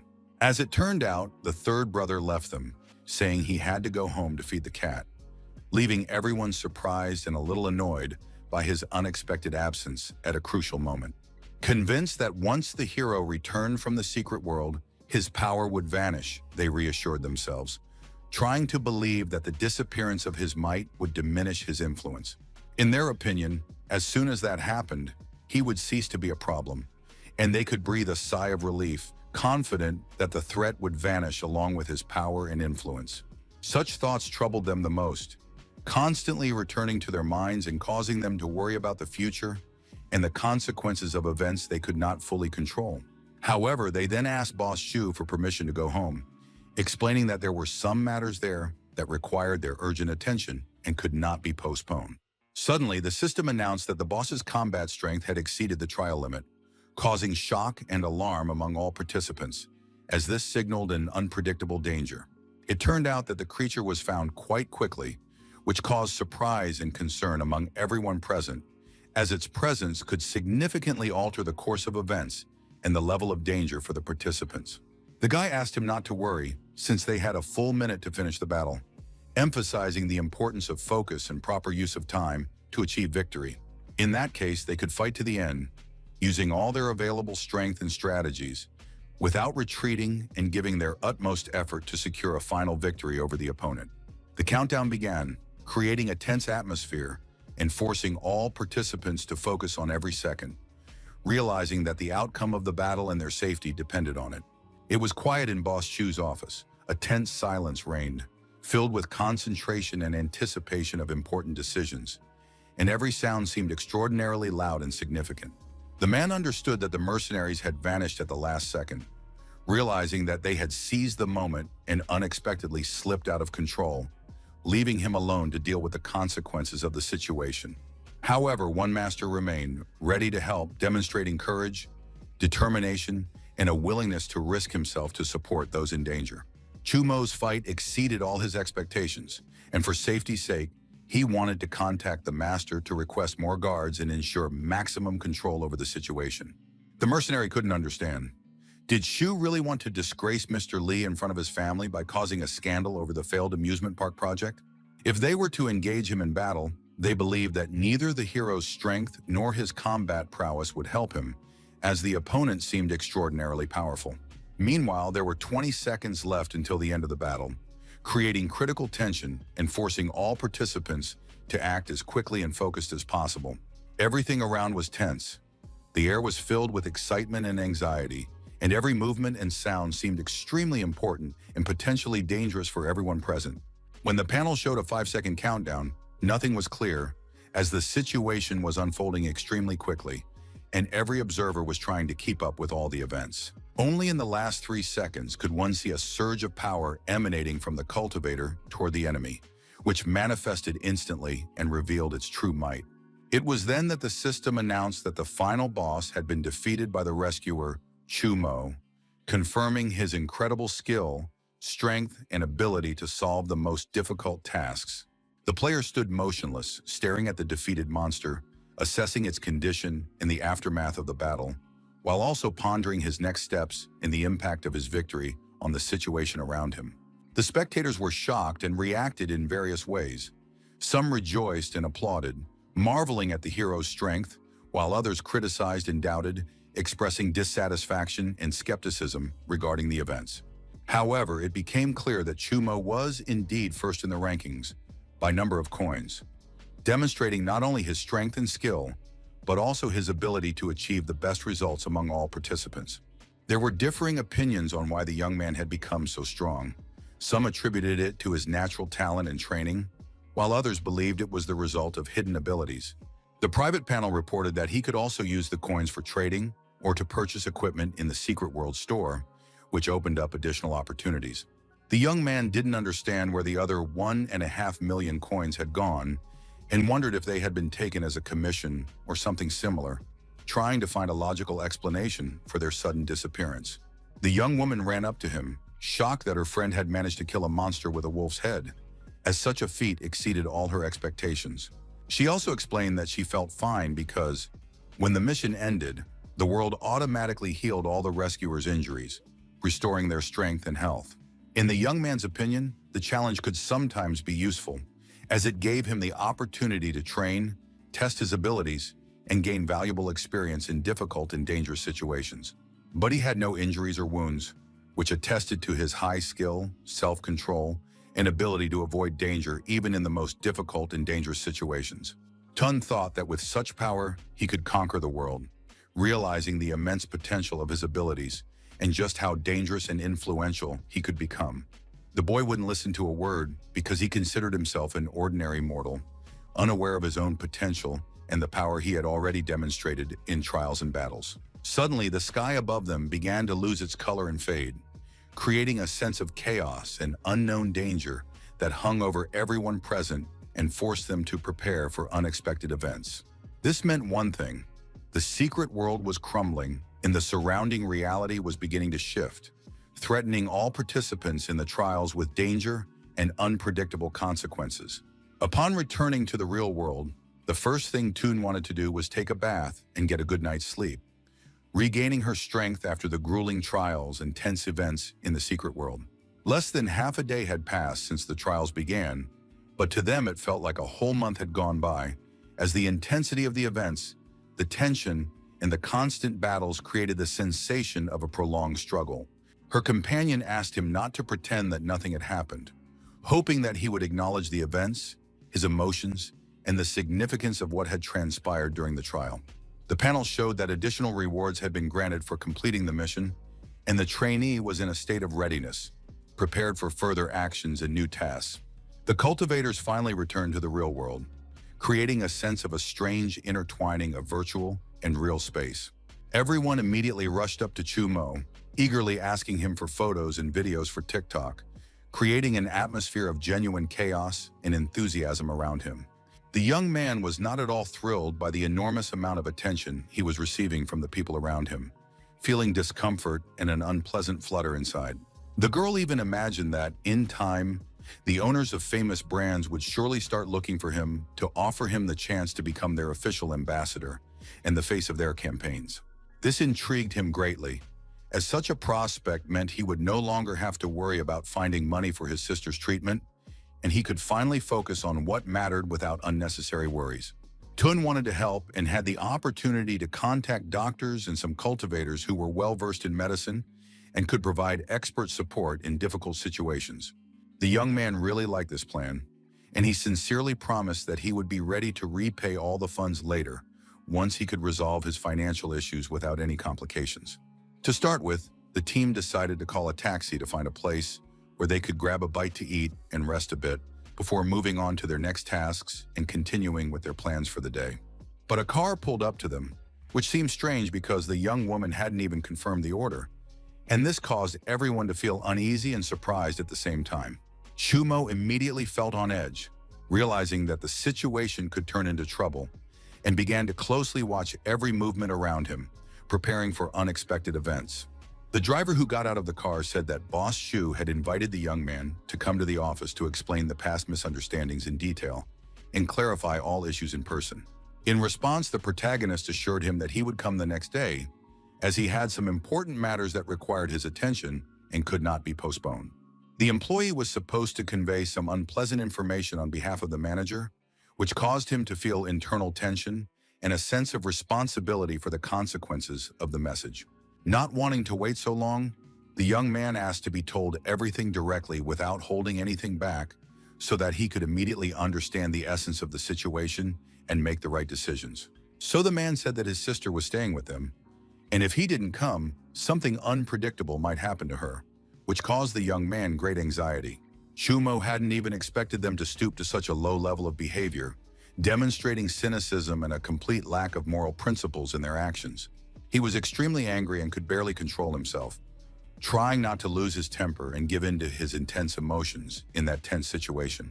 The employee feared for his life and hastily explained that he was merely following his boss's orders, trying to protect himself from potential danger and serious consequences.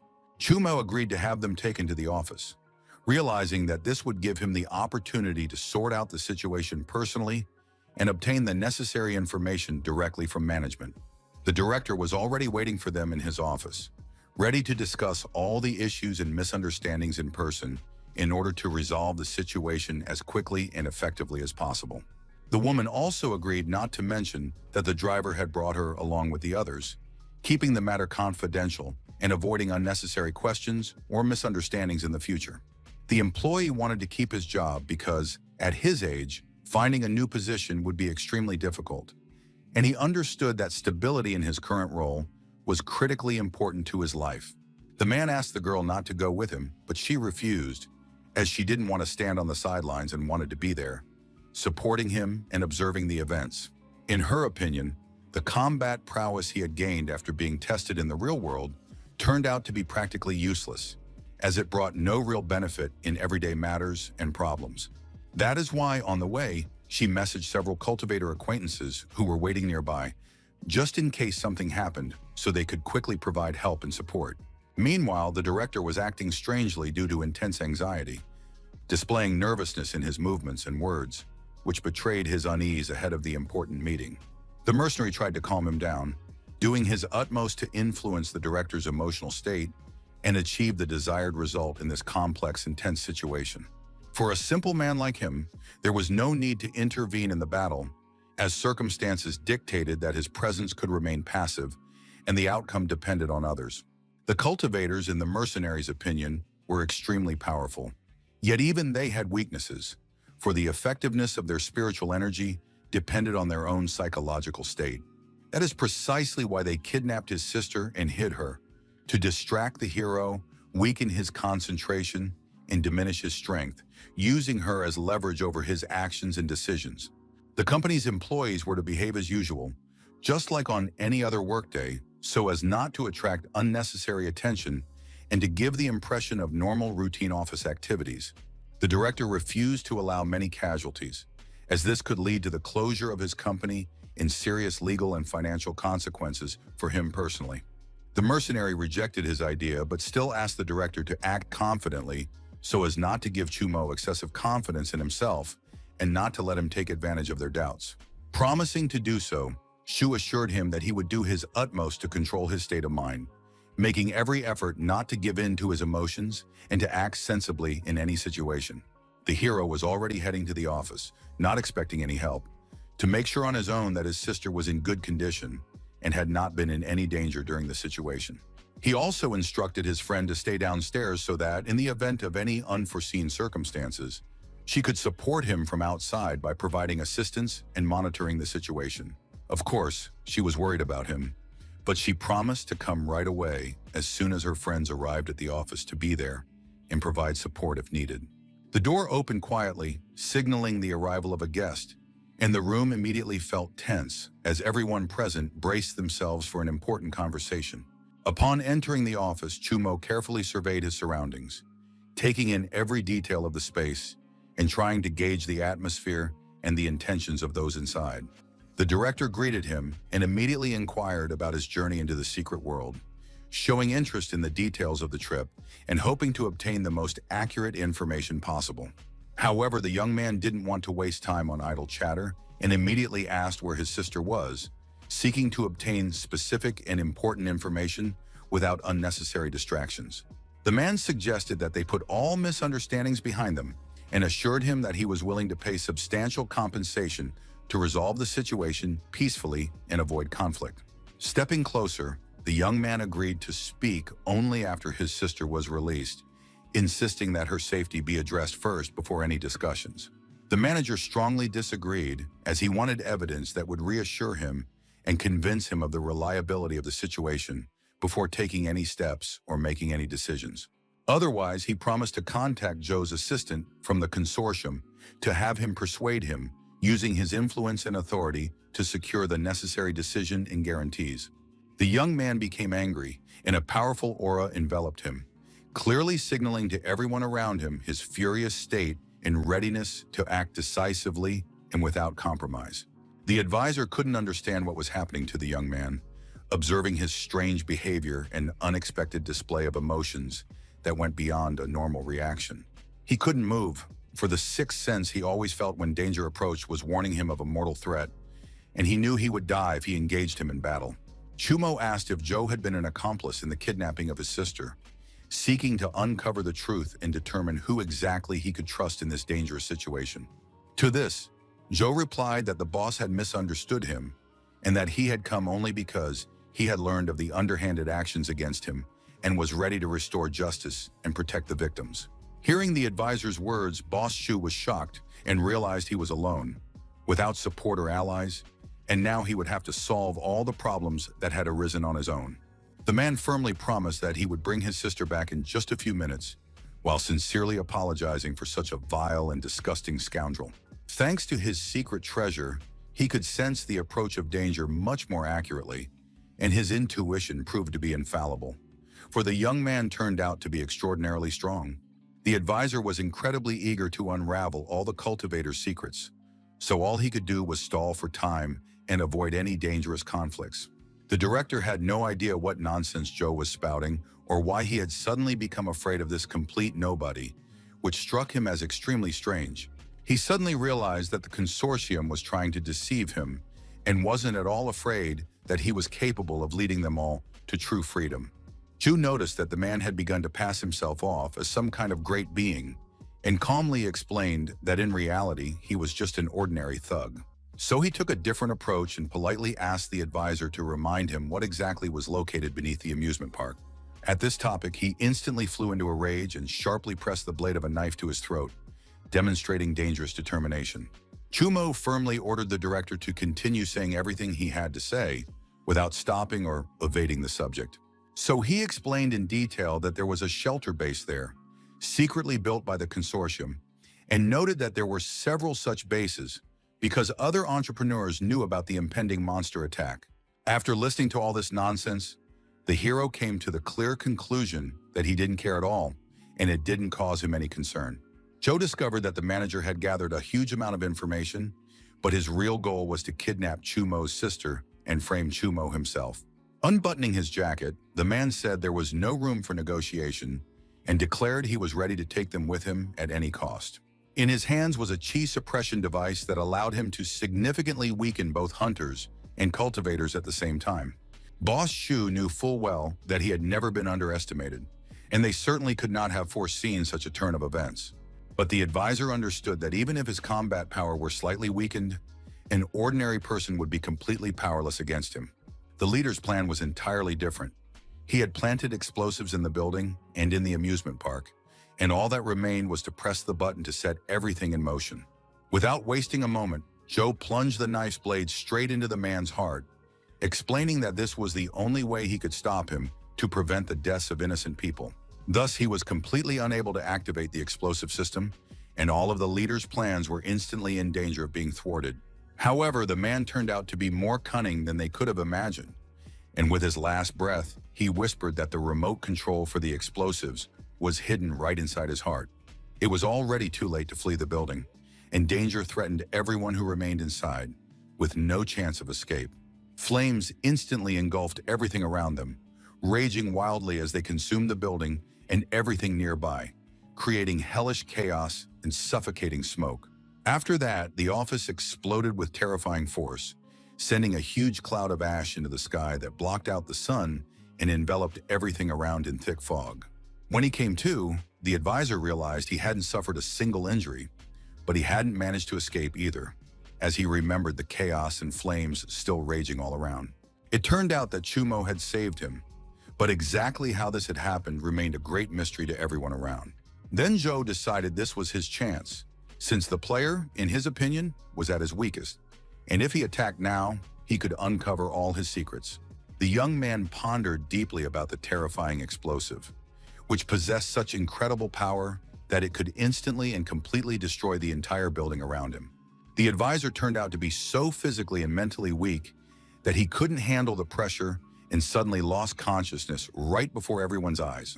While the enemy watched his every move closely, the hero kept wondering whether Yu Tong was doing well and if nothing had happened to him.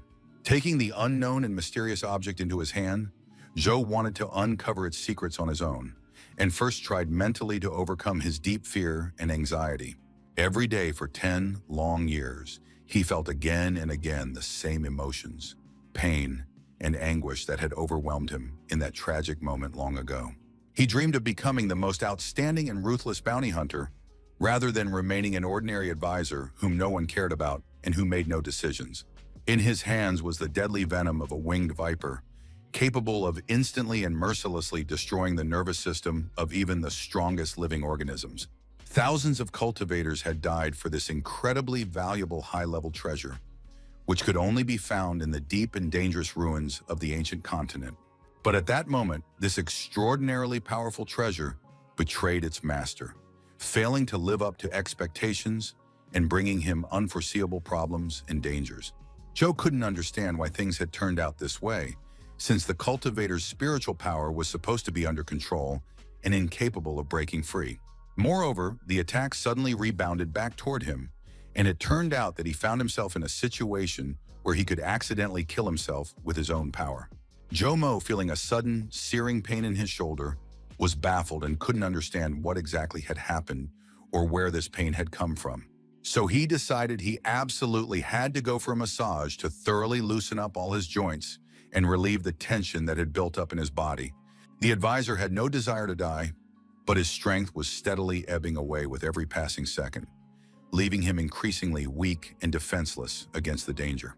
Seeing the man in such a pitiful state, the player immediately asked what had happened and why he was coughing up so much blood, worried for his life and safety. However, Chumo was hearing about the existence of such a mysterious object for the first time and tried as carefully as possible to figure out what it was and what danger or benefit it might pose. In fact, the young man examined the object closely, knowing that it was typically used to treat extremely serious and life-threatening injuries. The advisor had firmly decided that he would determine the moment of his own death and wanted to end his life by injecting the deadly poison directly into his heart without waiting for help from others.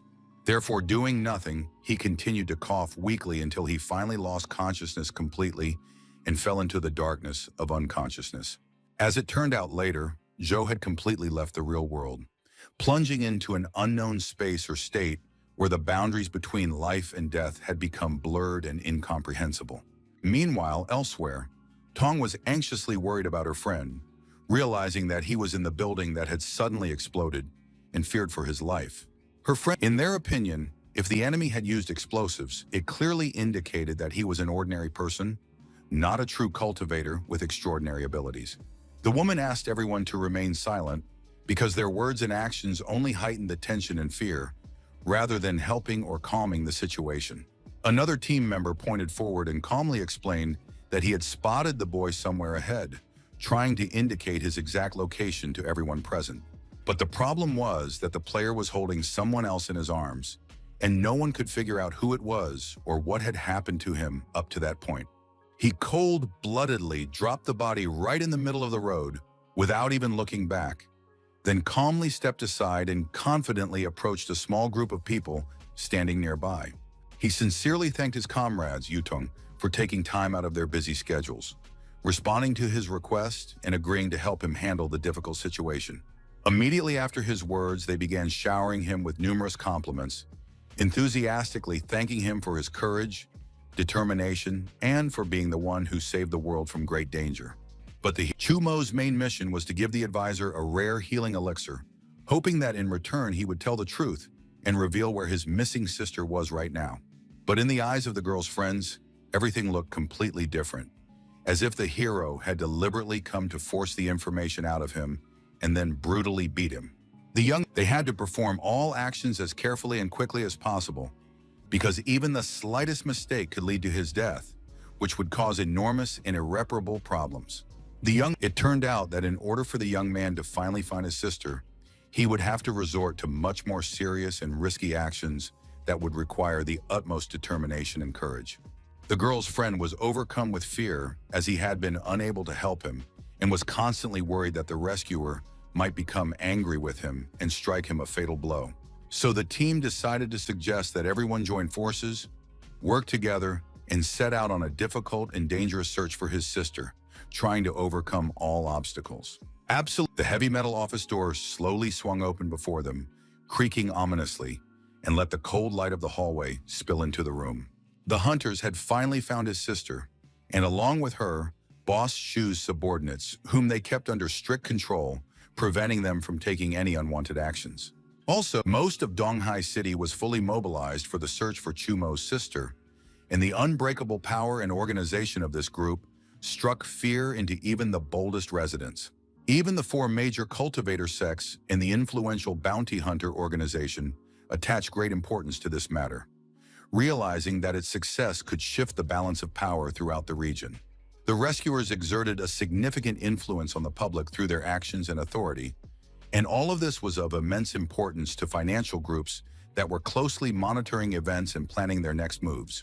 Apart from the cultivators in the secret world, as well as the unexpected invasion, people had no idea what to expect next, and this uncertainty filled them with anxiety and fear for the future. Standing next to his friend, the young man sincerely thanked them for their help and decided to express his gratitude by offering a small, pleasant gift or treat. But the girl calmly explained that they most likely believed he could easily kill them because of the immense power he possessed, and that was precisely what made them feel fear and caution around him. Chumo didn't understand at all what she was talking about or why everyone around him thought that way, since he had never intentionally tried to scare or threaten people. However, Tun refused to offer any explanation and simply pleaded with him to go to his sister so as not to get involved in unpleasant conversations and not to escalate the situation. Something was clearly wrong with her, and the rescuers instantly sensed the monster's powerful aura, which sent a chill of fear through their bodies and warned them of the approaching danger. Just like the creatures they had encountered in the secret world, her aura proved to be unstable and chaotic, constantly shifting in intensity and nature, which instilled a sense of anxiety and danger in the rescuers. His sister had fallen into a coma several months ago, and it seemed to be an unusual illness, most likely linked to the fact that the monster's invasion of their world had already begun. The house where they were staying stood high up in the mountains, surrounded by dense forests, where the wind rustled quietly among the trees and created a sense of complete isolation. Tun had invited them to her place so they could feel at home, enjoying the comfort of her spacious room, the warm atmosphere, and the tranquility of the surroundings. There was a possibility that the consortium had made a pact with another world, and monsters had long since made their way to Earth, spreading chaos and danger among humans. The young man thought that higher-ups might also be involved in this, since the reward was supposed to be 2 million, but he had received only 400,000, feeling betrayed and wronged. However, the young lady assured him that this could not be the case, and that the fact he hadn't received the full amount might simply be an accidental error or a technical misunderstanding. It was quite frightening for her to think about the whole situation, as terrifying images kept flashing before her eyes, and her heart raced from a sense of danger and uncertainty. The hero decided to find another place where they could spend the night, carefully surveying the surrounding buildings and looking for a safe and quiet shelter for the night. Tun explained that her sister was in excellent physical condition, and if this had happened to an ordinary person, the monster's aura would have killed her long ago. But to return to her normal state, she needed to recover using chi techniques. As rent, my friend handed over his coins, hoping that this would be enough to secure temporary housing and avoid unnecessary conflicts with the landlord. 2,000 or 3,000, in her opinion, would be enough to cover all expenses, ensure a peaceful stay, and avoid any financial complications in the future. However, 60,000 coins of fate from Chumo were credited to the account, which far exceeded her expectations and caused both surprise and a certain amount of wariness. He could no longer use them to improve his combat prowess, though he could exchange them for artifacts. He just didn't know if he could effectively use them in battle. He also didn't need to convert them into real money, which he had previously had to spend on his sister, because he knew that Tun could provide the necessary help and support at any moment. And if she became stronger in the future, she could guard them, ensuring safety and reliable protection against any dangers that might arise in their path. The sex cultivator could only reach the strength of a 1,000-year-old monster, but higher-ranked creatures could appear, and the player was under severe stress, though he carefully hid it from everyone around him. He couldn't rely on the system all the time, because after the trial ended, a pet was supposed to appear, and next time it could even be just a regular piece of meat. On the other side of town, in a restaurant, a rowdy patron was yelling at the staff, causing chaos, intimidating other customers, and disrupting the general order of the establishment. Young Mr. Lee couldn't wait for his food, constantly glancing at the kitchen and feeling growing impatience due to the long wait in his hunger. Everyone around realized that this was the spoiled son of the Lee consortium, who was used to getting everything immediately, acting arrogantly, and disregarding the other people in the restaurant. As it turned out, it was because of him that Chumo's amusement park project was destroyed. Moreover, the underground hideouts were exposed to the public, causing a major scandal and chaos. News began circulating online that the financial groups were only concerned about themselves and their own survival. But these posts were quickly removed to prevent them from causing conflict and disrupting stability.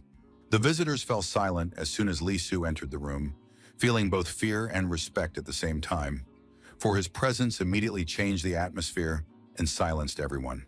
The young man asked what his brother had been doing there, since they hadn't seen each other in a long time, and he wanted to know about all the changes in his life and what he'd been up to lately. But his brother remained silent, then ordered his guards to take him into custody, offering no explanation and leaving the young man in a state of bewilderment and fear of the unknown. Hanlon asked to wait a moment. His only concern was that the steak had not yet been tasted, and he nervously glanced at the plate, hoping for a quick resolution to the situation. In the dark, blows rained down on various parts of the man's body, forcing him to constantly flinch and try to defend himself, feeling pain and chaos all around him. His brother explained that all of this was meant to be a lesson for his misconduct, so that he would understand his mistakes and never repeat such reckless actions in the future. His mistake was that by provoking Chumo, he should have killed him rather than leaving him alive, which caused the situation to spiral out of control and lead to serious consequences. Instead of attending to his own important matters, the man was pointlessly wasting his precious time on his utterly worthless and wasteful brother. He also mentioned that it was entirely his father's initiative to teach him a lesson, so there was no need to feel guilty because neither work nor worry would change the situation. So he decided to leave him lying there so that he could calmly reflect on his actions and understand the consequences of his behavior. Hearing heavy footsteps, he instantly thought his brother had finally returned home after a long absence, and his heart fluttered slightly with excitement. But in reality, it turned out to be Shaju, who quietly approached the room, and Hanlon felt a mixture of surprise and relief at this unexpected encounter. He had been there ever since he was dragged into the alley and brutally beaten, and every step he took echoed with pain and memories of that moment. In Lee's opinion, he was the one who should have been at the center of attention in the secret world and gained power and influence. Yet he resolutely turned down that chance, remaining in the shadows. He did not become a savior because he devoted all his time to investigating a conspiracy by powerful financial groups and could not trust anyone, not even those close to him. Hanlon knew that his comrade was extraordinarily strong and capable, but he himself could do nothing, and his surveillance only brought a multitude of new and unpredictable problems. As for himself, he obtained vital information at the cost of his allies' lives, regardless of the suffering and losses that remained after each operation. The names of everyone who had died or been injured alongside him constantly swirled in his mind, leaving a bitter mark on his memory and a heavy sense of guilt. Old Chow, who was nearly 70, chose a dangerous mission at the Baesong base instead of playing with his grandson at home, acting as a decoy to cover them, even though it was his grandson's birthday that day. Zhang Anyu was only 16 when he set out for the Chen Consortium on a mission, but he never returned home, leaving his family in fear and anxiety. Some of them were disciples of small sects or beginners or trainees, but most remained ordinary people without any special abilities or powers, which made them vulnerable. If he'd had enough people, he wouldn't have hired a bounty hunter like that assassin cultivator. But even he died in less than a month without managing to complete a single mission. In the end, he simply hadn't expected Chumo to be so strong, since he had his own plans to hide in the park. But everything went completely off course and failed completely. That's exactly why the man decided to find Jiazhou, because he believed that perhaps he himself should be the next victim and die in this dangerous situation that threatened everyone around him. Hanlon said he had no regrets about the dead or his actions, and that if the situation demanded it, he was ready to give his own life for the cause he believed was right. Zhou, however, agreed to cooperate with him, but only under close supervision, constantly monitoring his every move to avoid unpredictable consequences and danger. Then they were ready to move on to their first task, since the commander of the monster vanguard was due to arrive the next day, and whether they could avert disaster depended on their success. According to the information received, a certain consortium possessed a trans-dimensional stone that allowed communication with other worlds and the transport of a small number of monsters to Earth. That commander most likely possessed a power equivalent to that of a 2,000-year-old monster, making him an extremely dangerous and nearly invincible opponent for anyone. They were the first to learn of the creature's destination, and if their plans had not been thwarted in time, the entire world would have faced a serious threat of destruction and chaos. The place where they were to gather for preparation and coordination was the city of Donghai, chosen for its strategic location and relative safety for the meeting. It was Li Shu's older brother who was supposed to meet them, and he likely planned to use the monster's power to destroy Chu Mo, while they were to watch him and set up a surprise trap. Silence reigned in the girl's house as everyone had already fallen into a deep sleep, and only the faint rustle of the night wind disturbed the peaceful atmosphere of the rooms. Exhausted after a hard day, the rescuers were resting in their rooms, feeling fatigue in every muscle, and enjoying the rare silence before new trials. The system reported that the young man's pet was due to arrive in 8 hours that same day, and this created a sense of anticipation and tension among everyone nearby. The ruler chose heir as commander of his army, and this choice caused discontent among some courtiers and senior officers who had expected a different decision. In their opinion, her team was only fit to be a foreign protege, and they believed she had received this position solely through flattery and cunning. The assistant appointed by her father arrived on the ground and did all the work himself, yet all the glory and praise went unfairly to heir. They began to argue heatedly, and the dispute escalated to the point where it even came to a fistfight that no one could stop. The crystal standing in the very center of the room suddenly glowed with a bright light, scattering its radiance to every corner and enveloping the room in a mystical aura. The creature explained that the stone needed to be activated, and only then would she be able to travel to Earth, using its magical power for the journey. It turned to An Gi and explained that the race of monsters to which it belonged was born weak, and every member had to train daily to gradually grow stronger. Otherwise, stronger monsters would constantly bully them, exploiting their weakness and defenselessness for their own amusement and to humiliate them. Air said she was very worried about her assistant while she had to stay on the ground, as she feared that other stronger monsters might constantly bully him. He noted that she had done everything possible to give the weak monsters a chance to become stronger, and emphasized that this was by no means her direct responsibility. The time had come for her to leave, and only by fulfilling the ruler's task could they prove the worth of their weak races and show what they were capable of.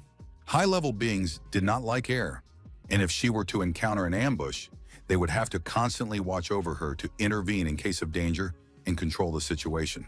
The ruler chose her specifically as the leader because he believed that even a young lady could successfully carry out such a complex mission, demonstrating determination and hidden abilities. Finally, she asked Anjay to take care of himself and be careful until she returned, expressing her concern and affection for him.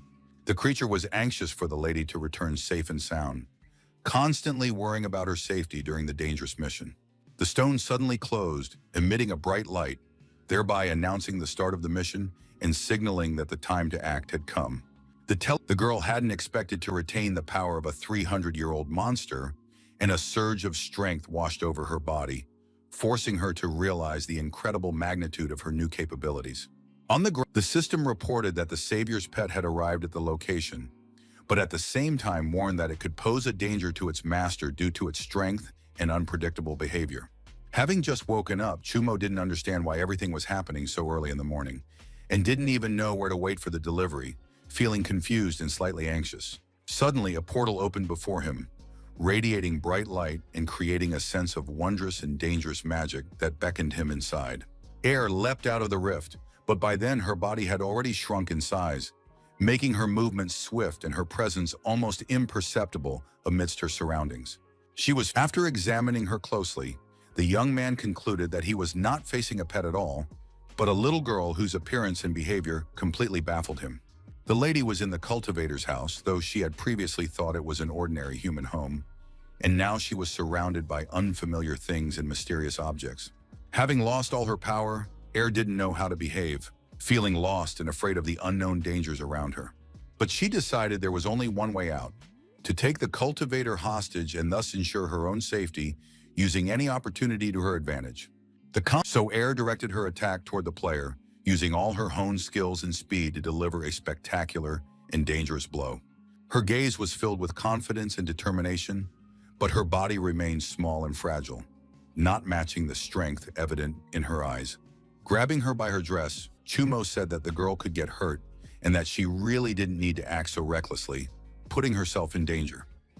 Tong peeked inside because she heard the noise, and fear gripped her that they might be attacked, causing her to cautiously scan the room.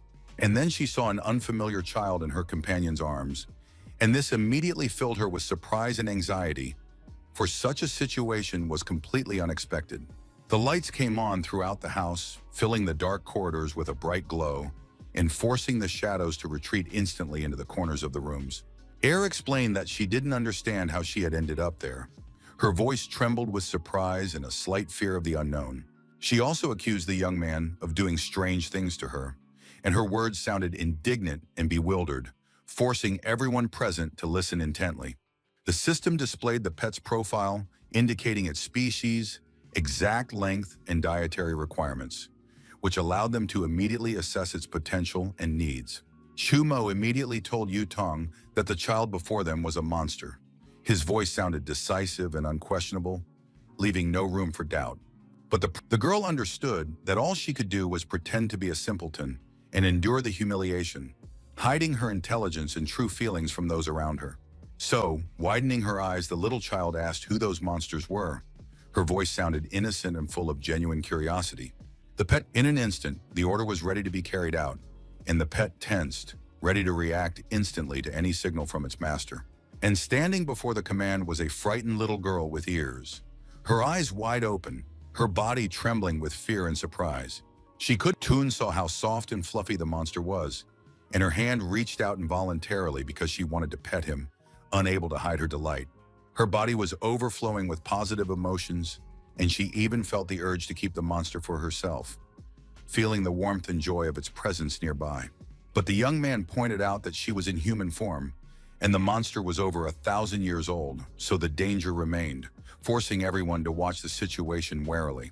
The ferret's expression showed that he was unhappy with what they were saying. His eyes narrowed, and his posture became tense and ready to defend himself. Air began to cry and explained that she had been chosen to join the squad and become a sacrifice, and that she had no desire to take part in the battle, begging to be let go. After listening to her, Chumo concluded that the girl was useful, and after providing her with assistance, he would consider what to do with her next, taking into account her safety and potential. Bringing her to his sister, the boy asked for help, as she had been unconscious for several months, and the situation required immediate medical attention. The girl explained that humans and monsters had different physical compositions, and she wasn't well versed in medicine, so she couldn't accurately assess the victim's condition. Frowning, enraged, Air said that the creatures wouldn't have killed the girl that way, and that it was something else. Her voice sounded resolute and full of rejection. Suddenly, she noted that before the secret world appeared, they had been contacted by a human consortium that was secretly studying ways to fuse human and monster cells. There was only one way to find those responsible, but the trial proved to be extremely dangerous, threatening the life of anyone who dared to undertake it. Chumo said he would never forgive whoever had done this to his sister, and that if Air helped him, he would in return grant her freedom without any conditions. It was then that she mentioned that people from the consortium were supposed to meet her on Earth, and that if they could contact them, they might find a lead, but to do so, they would have to engage in battle. The mission commander understood that important tasks still awaited her, and decided to borrow the consortium's strength to kill the two cultivators, thereby increasing her chances of success. 2 hours had already passed since the creature was supposed to arrive, and he stood there, straining to hear any sounds that might betray her presence. The cross-border stone was functioning normally, but they stood there bewildered, not understanding what was happening and trying to find any explanation for its strange behavior. But then the workers unexpectedly received a message from Commander Air, which forced them to drastically change their plans and reassess the entire situation with a new understanding. It stated that she had already arrived in the city, But a disturbance had occurred precisely at the arrival site, leaving all observers in a state of surprise and alarm. The older brother ordered more people to be sent to the meeting site to ensure security and control the situation, which was rapidly becoming increasingly unpredictable and tense. The man also understood that he had to determine the cause of the transportation error and prepare a detailed report for the Alliance to explain the events and prevent similar incidents from recurring in the future. Jia Yu's most trusted assistant was to assist him with all complex tasks, coordinate actions, and ensure orders were carried out precisely, despite the tense atmosphere around them.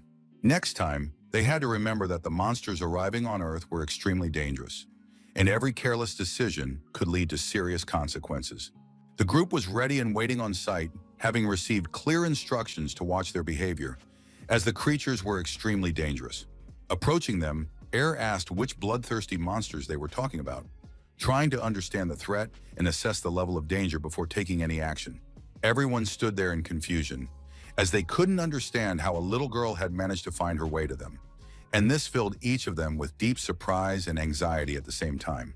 Jia Yu asked her to leave, as she was in a dangerous area where any careless move could endanger her life, and he could not allow any risk to her safety. In response, the commander said, "Are you really not happy to see her?" And with a slight smile, she suggested they return home, trying to ease the tense atmosphere around them all. The man was shocked to see that standing before him was none other than Miss Ace, whom they had been waiting for so long, and his mind was filled with a mixture of surprise and excitement at her unexpected arrival. Everyone nearby knelt to greet her upon her arrival, expressing respect and reverence, for her appearance was a significant event that altered the course of events in this place.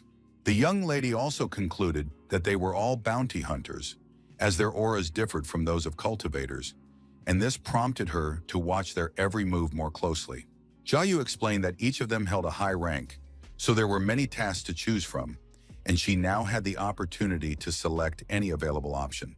After surveying everyone, she ordered that 2 ordinary cultivators be killed, emphasizing the severity of her authority and demonstrating that no one was beyond her control or rules. Boss Jia reminded them that they had arrived from Donghai on an extremely important mission, and everyone had to fulfill their duties precisely and flawlessly to ensure the operation's success. A cultivator possessing the combat power of a 1,000-year-old monster had appeared in the secret world, and no one could allow him to complete all of the dimension's missions. The girl realized that this could cause serious problems for her dimension, so she decided to deal with him personally, taking it upon herself to maintain order. On behalf of the consortium, the man personally thanked her for her help, expressing deep gratitude for her courage and willingness to take responsibility in an extremely dangerous situation. After asking him to tell her everything about the cultivator, Air learned that he was referring to Chumo, and her attention immediately focused on the details. Then she pointed to the side and asked if the young man they were looking for looked like that, closely watching the reactions of those around her to confirm her guesses. The young man approached them calmly, moving step by step without haste, but his presence radiated strength and confidence. The young lady rushed forward, just as one would expect from a monster who had spotted a powerful cultivator. Her movements were swift and precise, demonstrating extraordinary strength and a readiness for decisive combat without hesitation. The apprentice immediately informed him that the people from the consortium were standing before him, and she had supposedly brought them specifically for him, trying to justify her behavior. The system automatically notified him that he had received special rewards for the affection he had shown his protege, acknowledging his efforts. He wasn't entirely sure whether the 5 units he had just been awarded by the system were actually a significant amount, or, on the contrary, were considered a very small reward.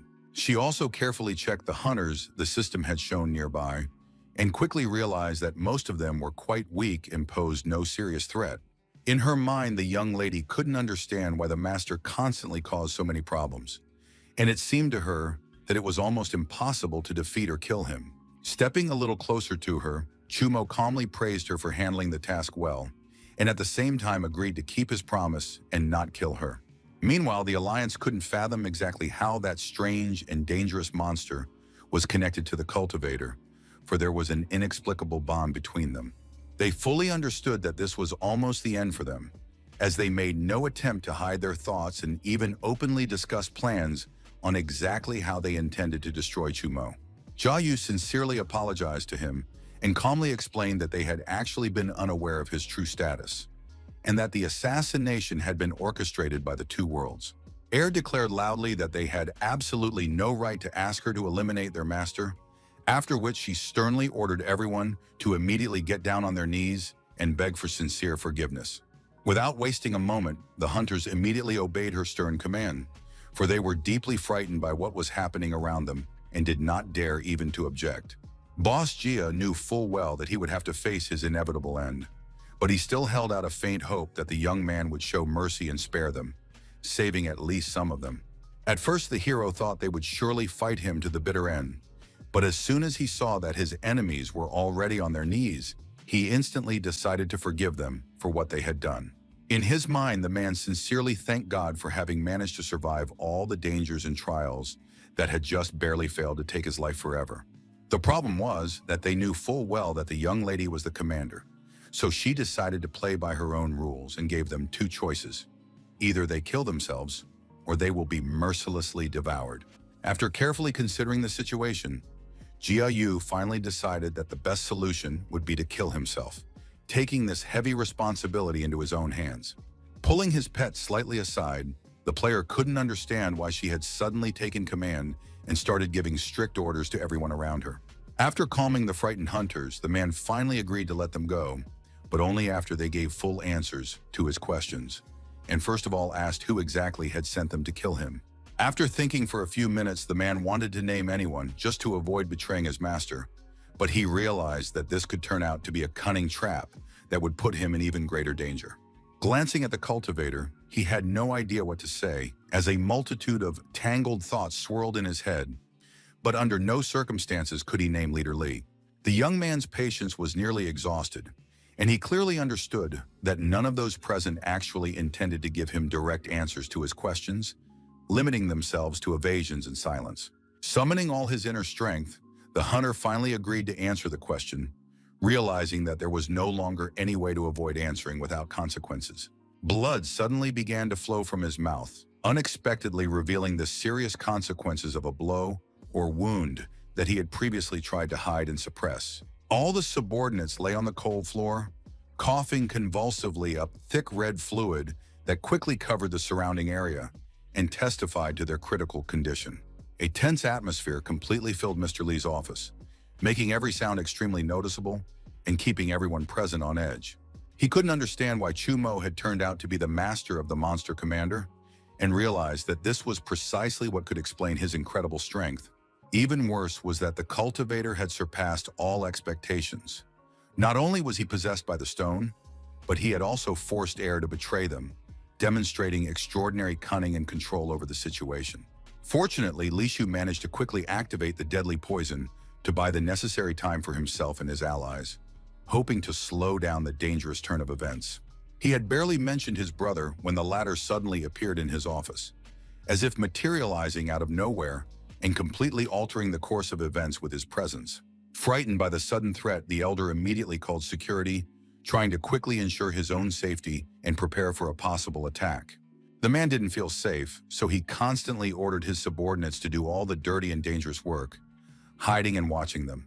Every time, Li Shu called his brother a fool and patiently explained that if he hadn't handled all the family affairs, none of them would have enjoyed that high status and respect. In response, the younger brother asked what exactly he planned to do with the monster commander, trying to understand his strategy and motives in order to predict his next moves. The question shocked him, as he couldn't understand how his brother had learned so much information, considering that his own level was much lower than his brother's. The leader's hand reached into the drawer in the desk, hoping to find the item he needed, but it came up empty, and he couldn't locate what he was looking for. Smiling, the young man explained that he had noticed the object and decided to hide it just in case, to protect himself and others from possible unforeseen consequences. He hoped his brother wasn't planning to shoot his own flesh and blood, trusting in his good sense and humanity. Pointing the pistol at the man, the young man asked about the exact number of monsters that had arrived on Earth, as well as their true objective, trying to obtain critically important information. Without answering, the leader tried to calm his brother down, restraining his emotions and preventing any impulsive actions that could lead to dangerous consequences for both of them. But the younger brother explained that no matter how long he stalled, the guards wouldn't come to save him, and so the only option was to reveal the true purpose of the creatures that had infiltrated Earth. Lichu said he knew nothing, for he was merely a pawn in someone else's game, and could only tell him where the stone was. However, his brother already possessed this information and needed no further explanation. Finally, the man recalled that they were family, and although they had different mothers, they were still brothers, bound by shared blood in a shared past. Hanlon confidently stated that his death would provide an opportunity for the Consortium Alliance and Chumo to launch a full-scale war, which could radically shift the balance of power. He also promised to do everything in his power to get those greedy old bloodsuckers to join him, using cunning, influence, and promises of power. Having completed his mission, Hanlon called Xiaozhou and ordered him not to approach the young man, but simply to flee to avoid direct conflict. His comrade didn't understand what this meant, that the plans had changed, and waited patiently for an explanation or a response, trying to grasp the new strategy and its implications for himself and those around him. It turned out that the hero's power exceeded all expectations, and the monster commander referred to him as Master, and no one understood who he really was. Zhou wanted to make sure that Chumo hadn't surrendered to the monster commander to protect the real world, and if he turned out to be a big shot from the other world, they would have to destroy him immediately. Helen couldn't fathom how his comrade could have devised a plan to eliminate such a powerful cultivator, fully aware of all the dangers and the enemy's strength. Silence reigned at the meeting site, weighing heavily on those present and creating a tense atmosphere of anticipation and the feeling that something important or dangerous was about to happen. The master and his disciple couldn't fathom how the hunters had died when suddenly they heard unfamiliar footsteps approaching, filling the air with alarm. Xiaozhou introduced himself and said that even at close range, he could feel that his combat prowess in the real world was no different from what it had been in the secret realm. The player, however, felt no threat from him at all, calmly observing his actions and behavior, and had no idea that real danger lurked behind this carefree exterior. The stranger explained that he was a cultivator and that monsters were his enemies, while the little girl turned out to be the commander of monsters from the other world, and it became unclear why she called him Master. In response, Chumo clarified the situation, explaining that Air had come to his bedroom that morning and become his ward, while he himself was just an ordinary young man. After hearing the whole story, he didn't believe it, because it seemed like a wild fantasy, and the monster didn't seem to possess any power, so he decided there wouldn't be a better chance to get rid of them. The player calmly suggested that the stranger could start a fight with him, but warned that otherwise he didn't have time for arguments, because he was in a big hurry to get home. In response, the stranger sincerely apologized for his harshness, suggested they talk calmly without hostility, and openly asked what the monster's true goal on Earth was. At that moment, the host calmly turned to Air and asked what exactly had prompted her to come to the real world, what had brought her here, and what goal she was actually pursuing. The girl remained silent for a few seconds, looking away as if she hadn't understood the question at all. She didn't rush to answer and acted as if her interlocutor's words hadn't reached her. Xiaozhou wanted to take the monster for himself so he could extract the necessary information from her on his own, but the young man wouldn't let him do it and calmly explained that he knew very well when his pet was lying. The argument flared up again as the cultivator was convinced that Chu Mo was deliberately covering for the monsters. He suspected him of hiding the truth and pressed his accusations with increasing intensity. Unable to bear the tension, Air finally said that she had come to the real world because a powerful monster was needed to conduct important negotiations with the consortium. In reality, the situation was such that her level was extremely low, and she remained completely cut off from any information from the rulers, lacking access to vital intelligence and resources. Then Zhou suddenly lunged at them with a series of rapid and powerful attacks, seeking to gain the upper hand in the clash and force his opponents to feel the full force of his abilities. He insisted that this was the right way to end the conversation, demonstrating his determination and desire to force others to quickly agree with his position without unnecessary words or discussion. The hero was stunned and couldn't understand how such a guy could consider himself a true cultivator, since his behavior and actions didn't match the expected standards of strength at all. Fighting earlier, Chumo had promised Air that as long as she helped him with all his affairs and tasks, he would personally guarantee her full protection and support against any dangers and threats. The girl reacted unexpectedly to her master's words. Her eyes suddenly filled with surprise and doubt, and her body tensed involuntarily, showing that she hadn't expected such assurances. The system reported that the pet's affection for him had increased by another 5 points, reflecting the gradual strengthening of trust and emotional connection between them. However, it was still evident that she did not trust him at all. Her gaze remained cautious and wary, and every gesture betrayed doubt and distrust, despite the growing affection. Bracing for the blow, Zhou was fully prepared to make no concessions. Filled with resolve and strength, every movement radiated aggression and a ruthless determination to inflict maximum damage on his opponent. His hands clenched into fists, his muscles tensed, and his fingers tightened so tightly that it seemed as if all the power of his resolve and readiness for battle was concentrated in them. The player, however, could defend himself by blocking the strike, reacting quickly to the attack, and redirecting the opponent's force into a controlled channel to avoid serious injury and ensure his own safety.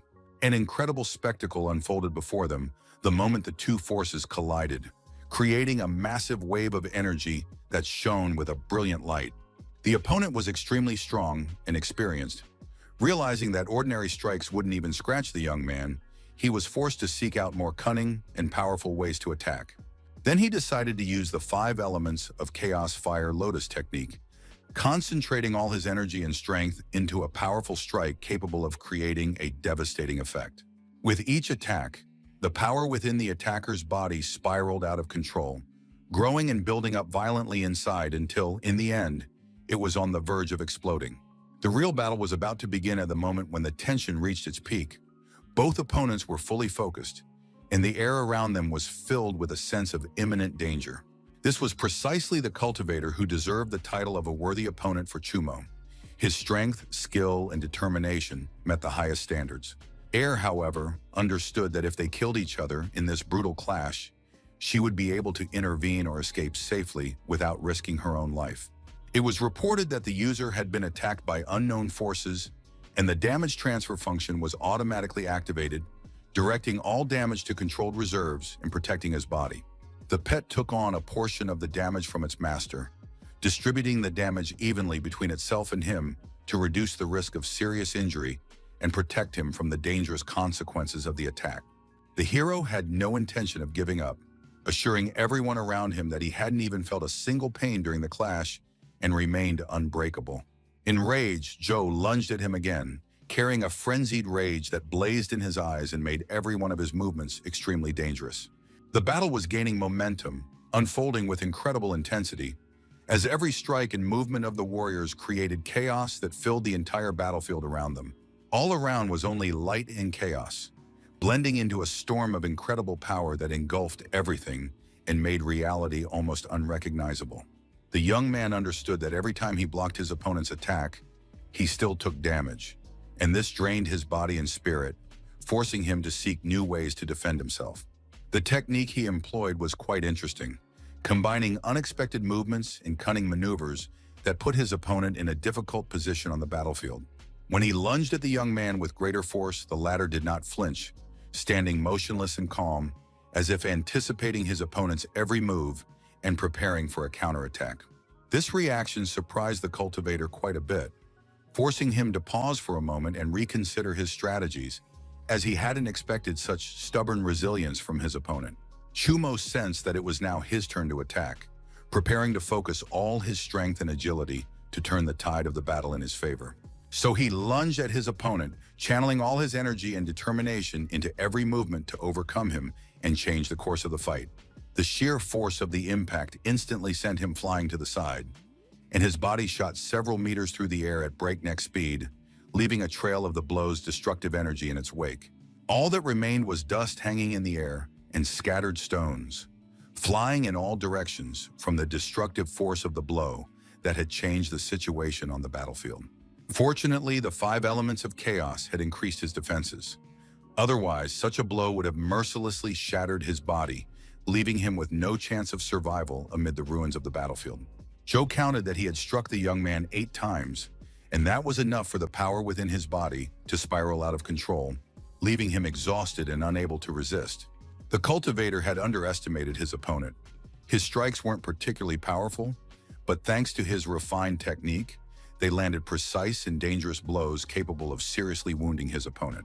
In his opponent's view, the young man should have died from such blows, but nothing happened, and this made him doubt his own strength and superiority over his opponent. However, Air screamed for them to stop, trying to drown out the roar of battle with her voice and halt the violence that threatened both sides with irreversible consequences. For just a little longer, and she could have died, since the danger hung over her so close that every blow could have been fatal and taken her life forever.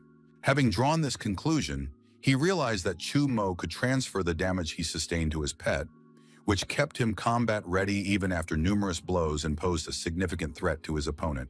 Even if he had destroyed the monster commander, the master would have remained alive, and this rendered any attack futile, for Chu Mo's true power could not be broken by simply destroying his subordinates. Realizing the full extent of the situation, he quickly fled the battlefield, saving his life and avoiding further contact with a dangerously powerful opponent who could easily defeat him. This reaction surprised the young man, causing him to pause for a moment and reconsider his actions, as he hadn't expected his opponent to suddenly choose to flee rather than fight. So he decided it was for the best, because if he had kept fighting, Air might have died, and he still needed her to achieve his future plans and carry out important tasks. It was already getting dark outside, and between the tall buildings, the companions met, exchanging quick glances and feeling the tension of the day, which had left its mark on their hearts. Helen tried to understand why his friend had decided to fight one-on-one with such a cultivator, pondering his boldness and the unseen strategy that could have changed the course of events. Joe explained that his own physical strength was far greater than they had thought, surpassing the power of ordinary thousand-year-old beings, making him nearly invincible in direct combat.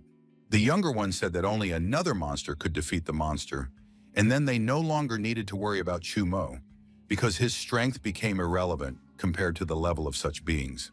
His family had contacted him very recently to inform him that they had found Li Su's body, which brought sudden shock and grief, forcing him to revisit all the events of the past few days.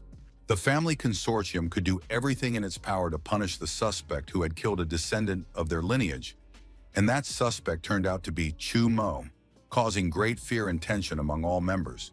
In the large ancient house where monsters of all kinds and sizes lived, an unusually oppressive silence reigned, evoking a slight sense of dread.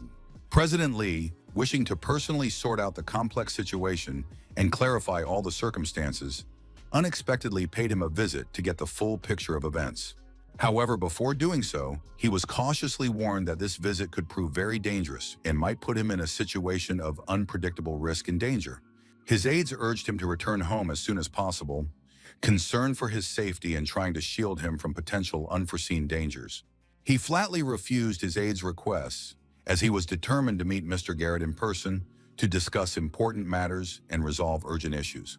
The elderly man cautiously entered the room, slowly surveying his surroundings, listening intently to every sound, and assessing the situation around him. His bodyguards immediately turned to the employee and asked anxiously if he had really dared to stop them, casting doubt on the safety of the entire situation. At that very moment, a sudden and extremely powerful blast struck them, raising dust and chaos all around and forcing everyone to react instantly to the danger. They had no idea what any of this could mean, or why Mr. Garrett was behaving so strangely and unpredictably, making them feel both doubt and anxiety at the same time. What was strange was that he himself had invited them into the room and then suddenly destroyed everything around them, leaving the witnesses in utter astonishment and fear. The monster sternly declared that he had never welcomed anyone into his home, but was willing to let him live if he could tell a witty joke that would amuse him.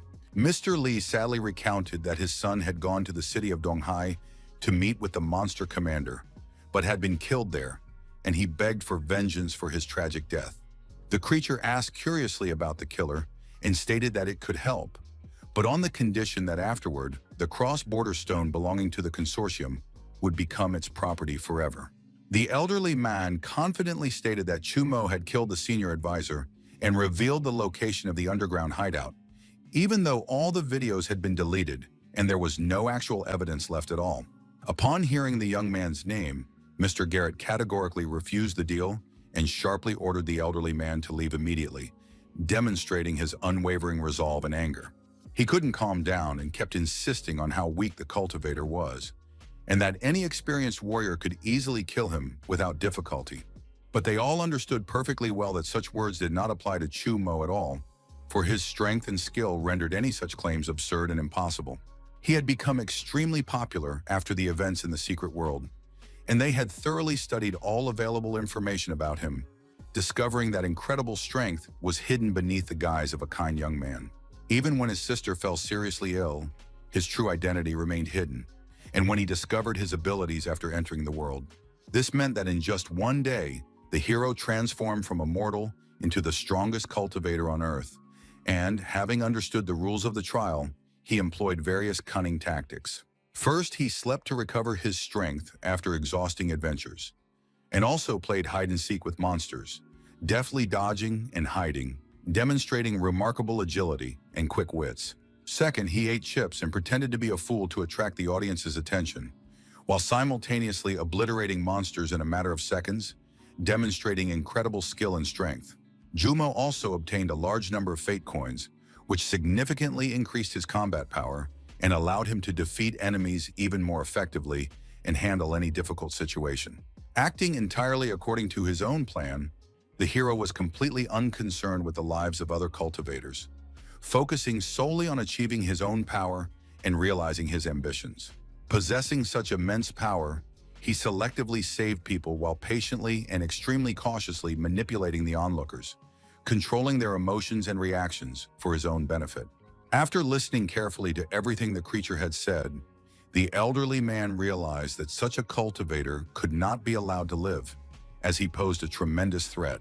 The consortium spared no expense to achieve its goals, so eliminating Chumo would pose no problem for them, and they were prepared to use any means necessary to do so.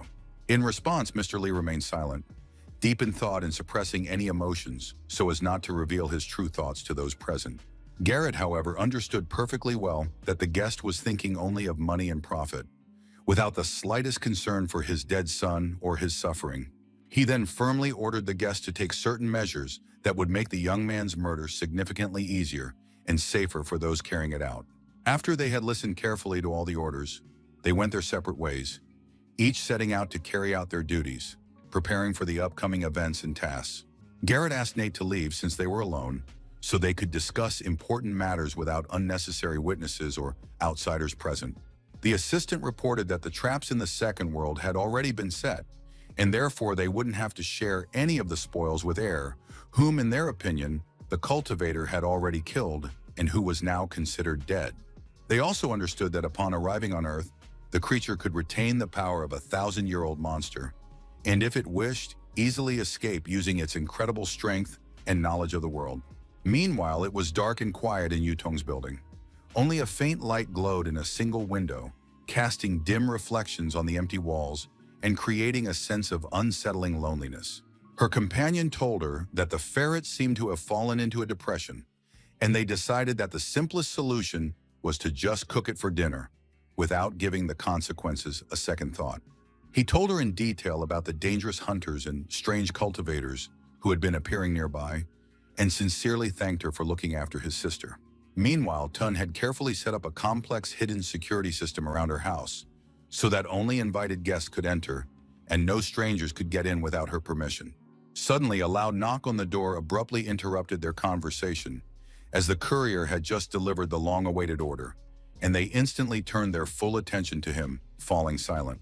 The girl was extremely angry because she couldn't understand how the delivery person had managed to find the building, bypassing her carefully installed security measures and all the safety systems.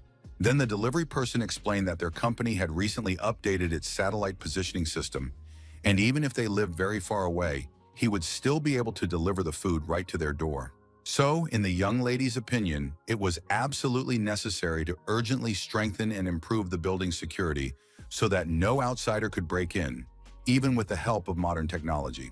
In a world of high-level monsters, Air was born with a fairly low level, but thanks to her constantly growing strength, she eventually transformed into an invincible Valkyrie.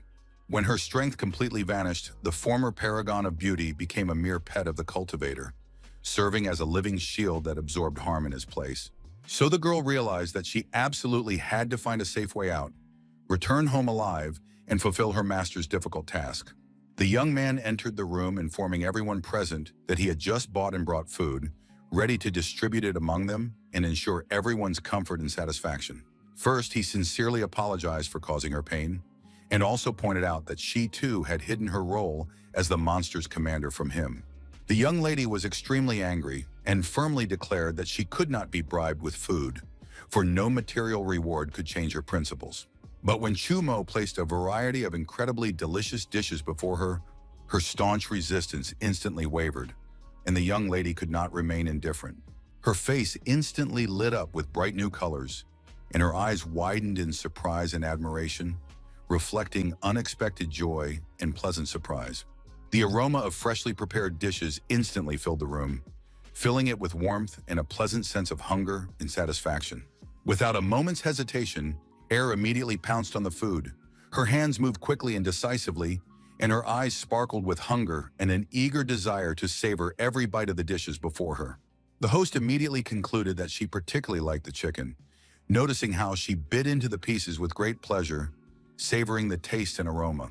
Coming to her senses, the young lady realized she had completely lost control of herself and was surprised to realize how easily she had been overcome by the seductive power of the food's flavor. She sternly scolded herself for giving in to her own instincts, feeling disappointment and anger at herself for losing self-control, realizing that she should have remained restrained. For a moment, she even thought he might have slipped something into her dinner, and this made her feel suspicious and wary, pondering possible tricks. To show that nothing suspicious was going on, Chumo tried to take a piece of chicken, but she instantly stopped him, remaining on guard.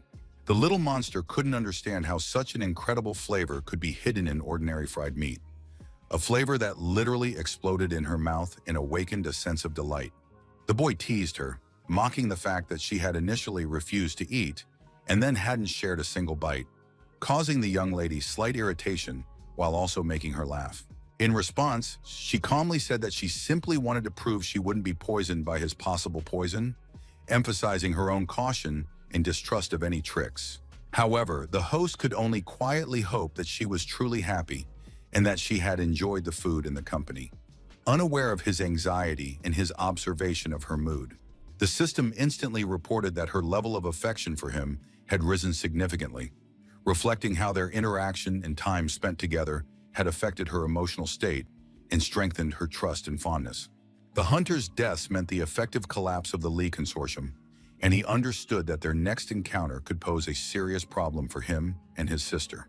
Running up to him, Yutong quickly reported that they had already made a move against him, warning of the danger and the need for urgent action so that he could prepare and protect himself.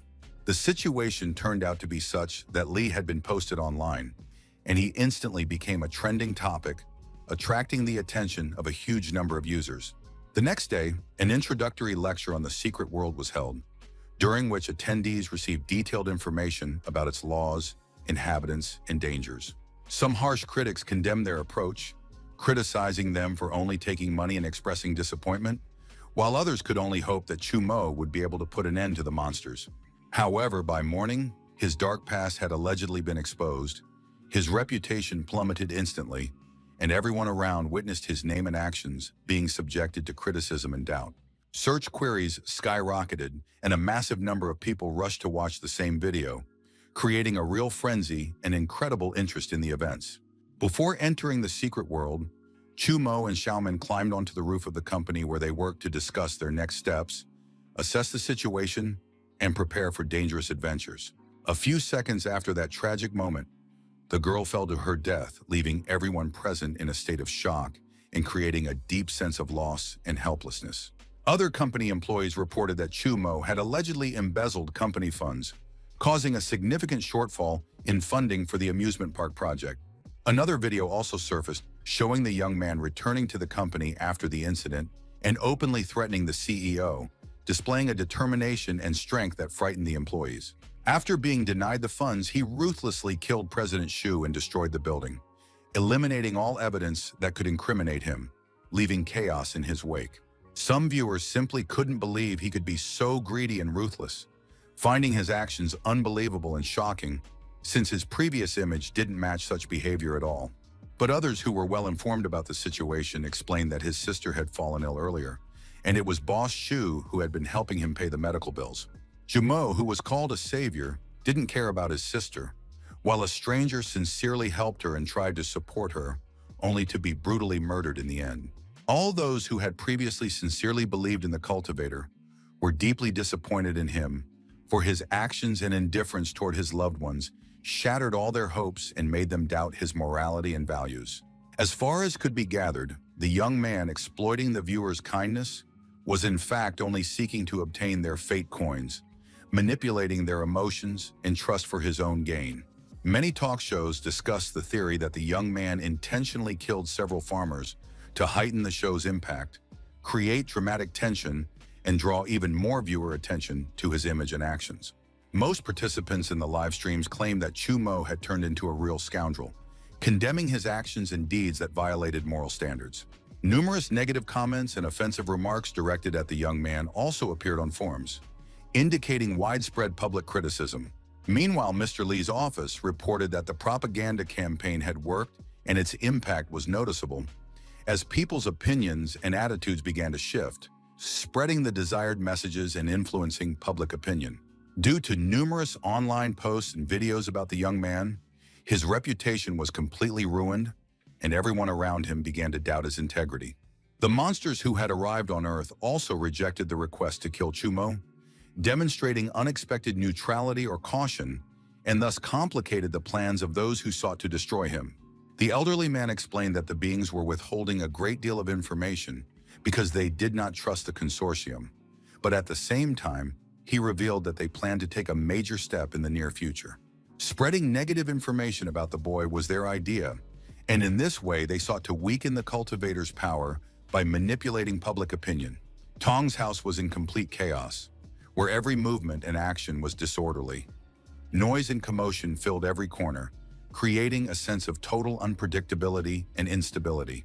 The girl couldn't believe that people so easily embraced false information, blindly believing rumors and fabrications, and she felt shocked and disappointed. The hero's sole aim was to save his sister, for the idea of saving the whole world seemed too grandiose and unrealistic to him, and he had never before considered such ambitious goals. His state of mind could be explained by the fact that the young man simply didn't care what others said, and he remained calm and impervious to judgment or criticism, focusing exclusively on his own actions. He felt happy that Tun believed him unquestioningly, realizing that her trust was sincere and unwavering, which gave him a sense of support and moral reinforcement. His words might have sounded convincing, but as he spoke them, he crushed the phone in his hands, demonstrating his anger and tension, which made even serious arguments seem laced with emotional outbursts. The consortium had used his sister as a test subject and had to be held accountable for it.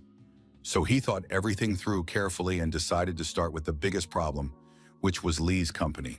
The system reported that the second secret world was about to open, warning of new dangers and opportunities awaiting the heroes and preparing them for future trials and discoveries.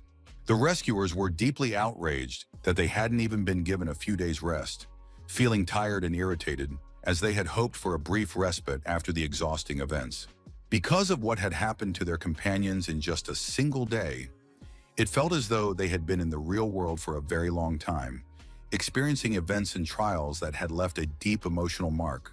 Fortunately, Lee's group could hold out for one more day since the hero was absent, and this gave them a brief respite to get their affairs in order and prepare for any new problems that might arise. Meanwhile, the young lady quickly updated the entire security system on her computer, and it began to function perfectly without any glitches or problems.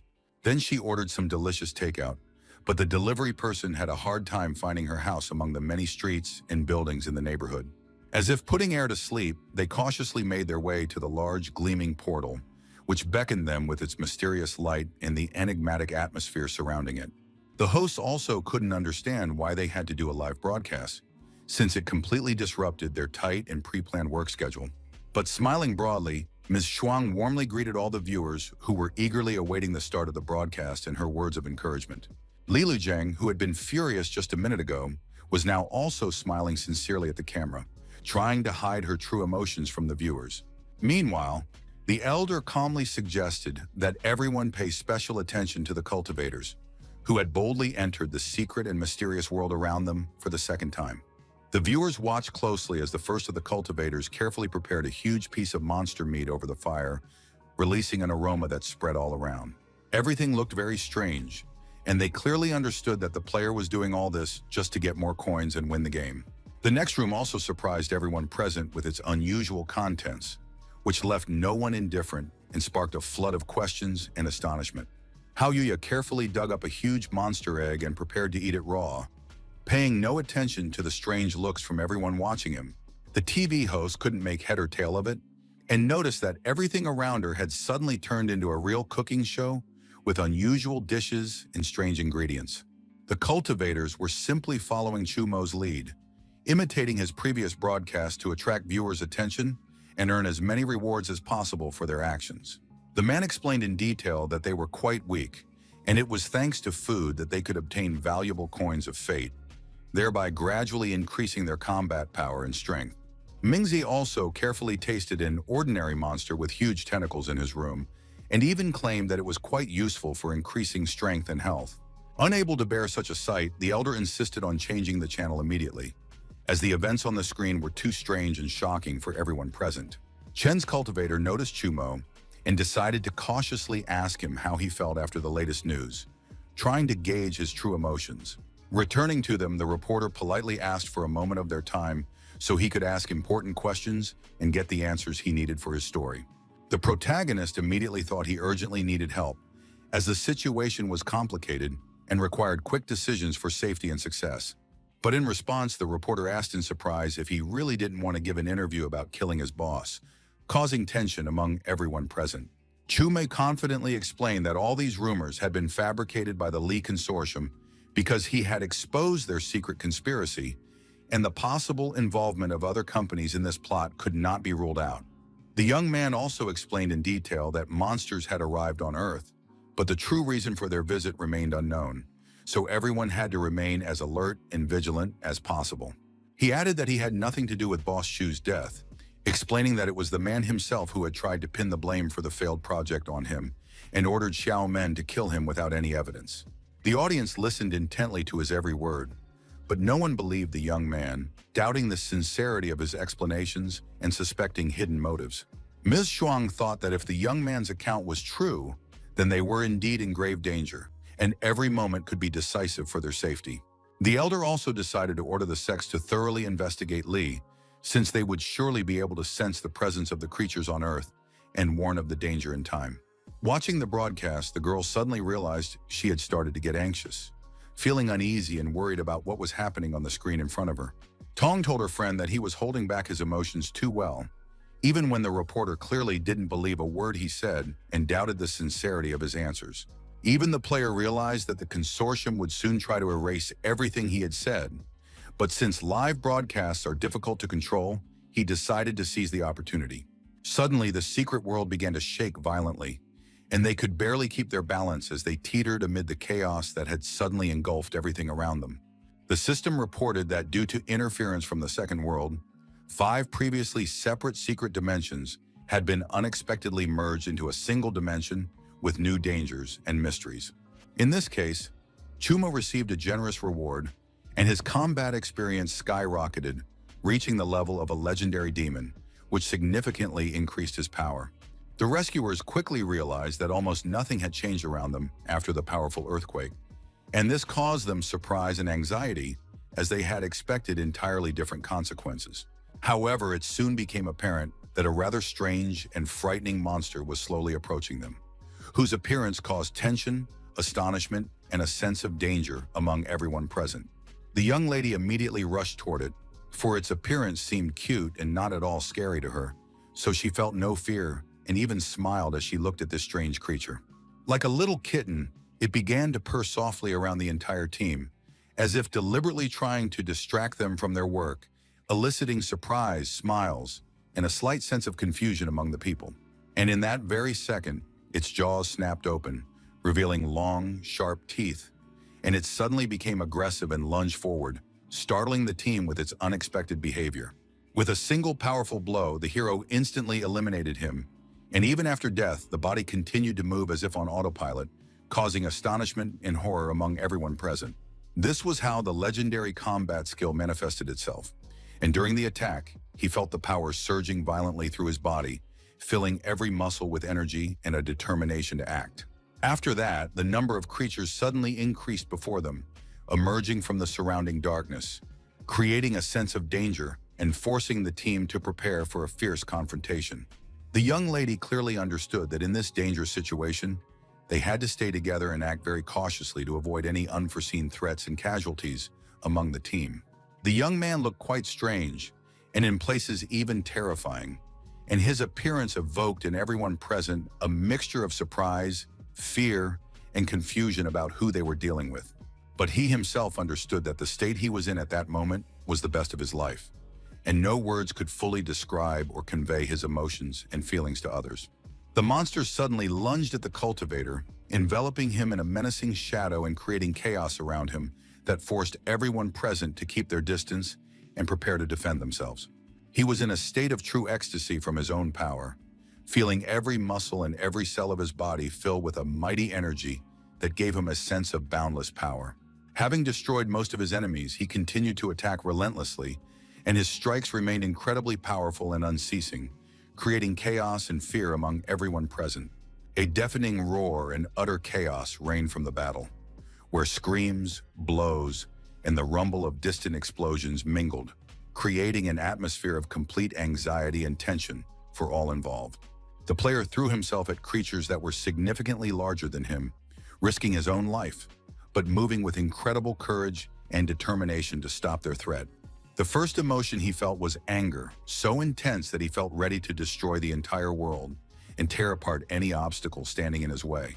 The mix of emotions was terrifying, flooding his mind and body simultaneously with rage, fear, and a desperate energy that made his actions unpredictable and extremely dangerous to everyone around him.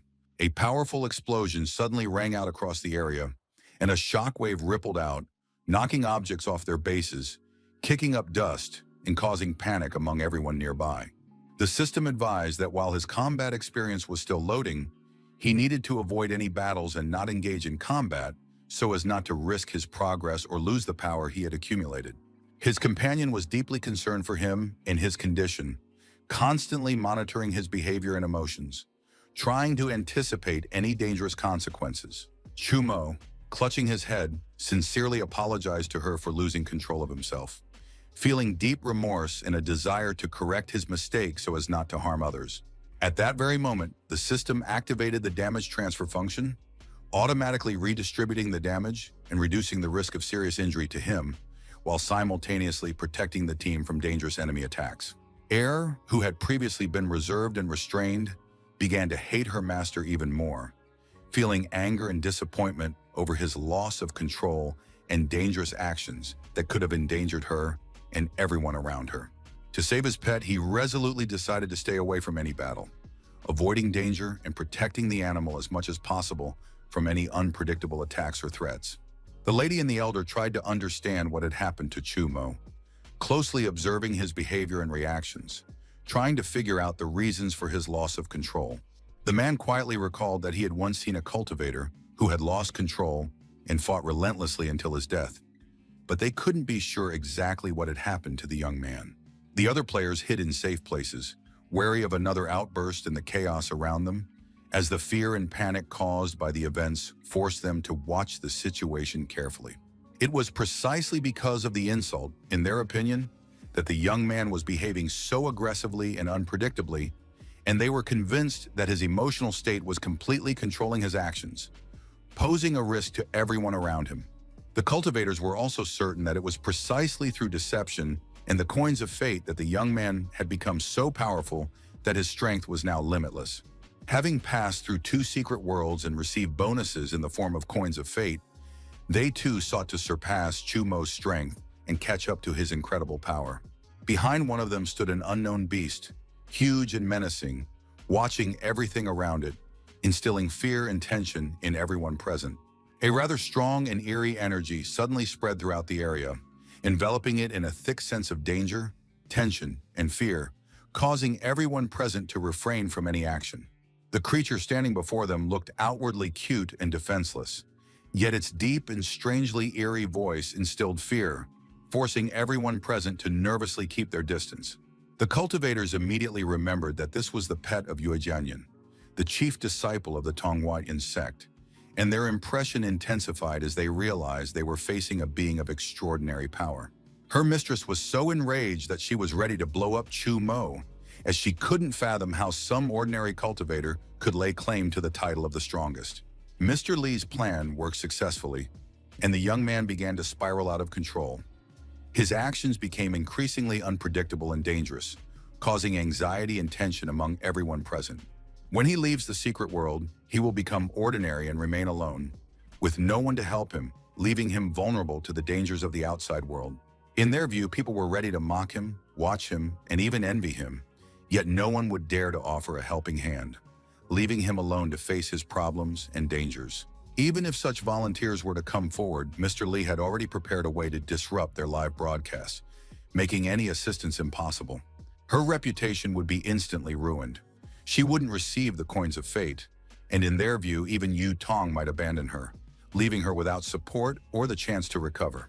By that point, the viewers were already set on ensuring the young lady would be left without coins, deliberately ignoring her merits and successes, which created additional pressure. They watched her live streams and saw that the Savior's entire team had been completely wiped out in the first trial, which evoked a mixture of fear, admiration, and surprise in the viewers all at once. They concluded that she should have stayed with Chu Mo to avoid bringing further misfortune to others, as her every move could lead to danger and loss among those around her. The young woman looked dejected, with a heavy and sad expression on her face that reflected fatigue, disappointment, and inner pain over the events unfolding around her. She thought that her companion might have attracted the attention of other monsters because of the noise, and decided it would be better if they changed locations immediately to avoid danger and keep themselves and the team safe. Mentally, the hero concluded that the girl was quite anxious, and perhaps he had frightened her earlier due to the state he was in, realizing that his actions could have affected her emotions and behavior. The young man was like a ticking time bomb at that moment, and being near him was dangerous. That was exactly why she was afraid to say or do anything that might provoke unpredictable consequences. So he decided to bring up the topic himself, but only when the right opportunity arose, to avoid unwanted conflicts and not scare the girl any further. A gigantic monster, radiating danger, strode past them. Its enormous size and aggressive posture made everyone present feel fear and watch tensely. Her friend urged her to run, but Toon apologized for not having noticed the true emotions he was experiencing, realizing her mistake. She couldn't even imagine the immense pressure her friend was under, as tens of millions of people constantly belittled him. Chumo assured her that things weren't as serious as they seemed, but it was indeed dangerous for the young woman to stay by his side, as his condition and unpredictable actions could harm anyone nearby. In response, she decided to fight back, but at the same time, she refused to leave the team, staying by her comrade's side and ready to defend them, despite the danger surrounding her. The entire situation deeply puzzled the young man, forcing him to reflect on his own actions, their consequences, and how to avoid such unpredictable situations in the future. Suddenly, her body was enveloped in a pink light, which caused surprise and amazement among everyone present, creating a sense of mystery and enigma that underscored the uniqueness of that moment. Something unknown suddenly happened to her, causing anxiety and surprise, for no one could have foreseen exactly what would happen and what consequences it would have for everyone around. A second later, a new Yu Tong appeared before the cultivator, ready to defend him at any cost, standing resolutely on guard and not hesitating to enter any dangerous situation for his safety. The monster lunged forward, enveloping itself in rage and hatred, and instantly began a merciless and chaotic battle with the enemy. On the other side, the savior tensely gathered all her strength, carefully set up protective barriers, and was ready to strike the enemy with lightning speed. Her power suddenly spread throughout the space, gradually growing until it soon completely enveloped everything around her, leaving no corner untouched. She recalled how, as a child, she had trained relentlessly with a sword every day, honing her skills and preparing for future trials without fear. Her strength and skill were so impressive that they far exceeded any standard tests, leaving observers in awe and amazement. But the coach categorically refused to take her on as a student, despite the fact that her father had already paid for her training in full and all necessary expenses had been covered in advance. The master understood well that aside from him, the Donghai sect disciple had complete freedom to choose any mentor from the Baeksin sect, and her choice could shift the entire balance of power. If she truly wished to become his disciple, she had to openly explain why she had left Donghua, and only then could he accept her decision. She also had to explain why she specifically wanted this man to be her mentor, revealing her true motives and inner aspirations. Then Tong said that she had become a disciple of Donghua because she believed that the ultimate goal of every practitioner was to become immortal, and that some people truly achieved this, gaining incredible power and wisdom. But what exactly did that word mean? There were many interpretations: eternal life, boundless power to govern the laws of the world, as well as the ability to create all worlds and determine their fate. Heaven and earth existed in harmony with all living things, forming a single whole, and the man thought that perhaps she was right about true immortals and their power. The girl used to think so too, until she met real cultivators who were constantly mastering new techniques, growing stronger, and solidifying their positions. That was exactly why she had run away. And her father didn't like the situation, so that she would continue practicing, he took her to a master, even though it was ridiculous to train in a world where chi energy didn't exist. The mentor said that no matter the era, and even if they called her crazy, there would always be people who would never forget their original plan to become immortal and would tirelessly seek new paths. She had never heard the name Yu Tianren, which the man had mentioned, and immediately found him strange, mysterious, and different from everyone she knew. Then he explained that in the past there had been 8 sects with a long history and immense power, but 4 of them had provoked Yu Tianren. So in the end, only 4 influential sects remained. All mention of such a powerful man had been completely erased, and in the master's opinion, he had either achieved immortality or entered the legendary realm.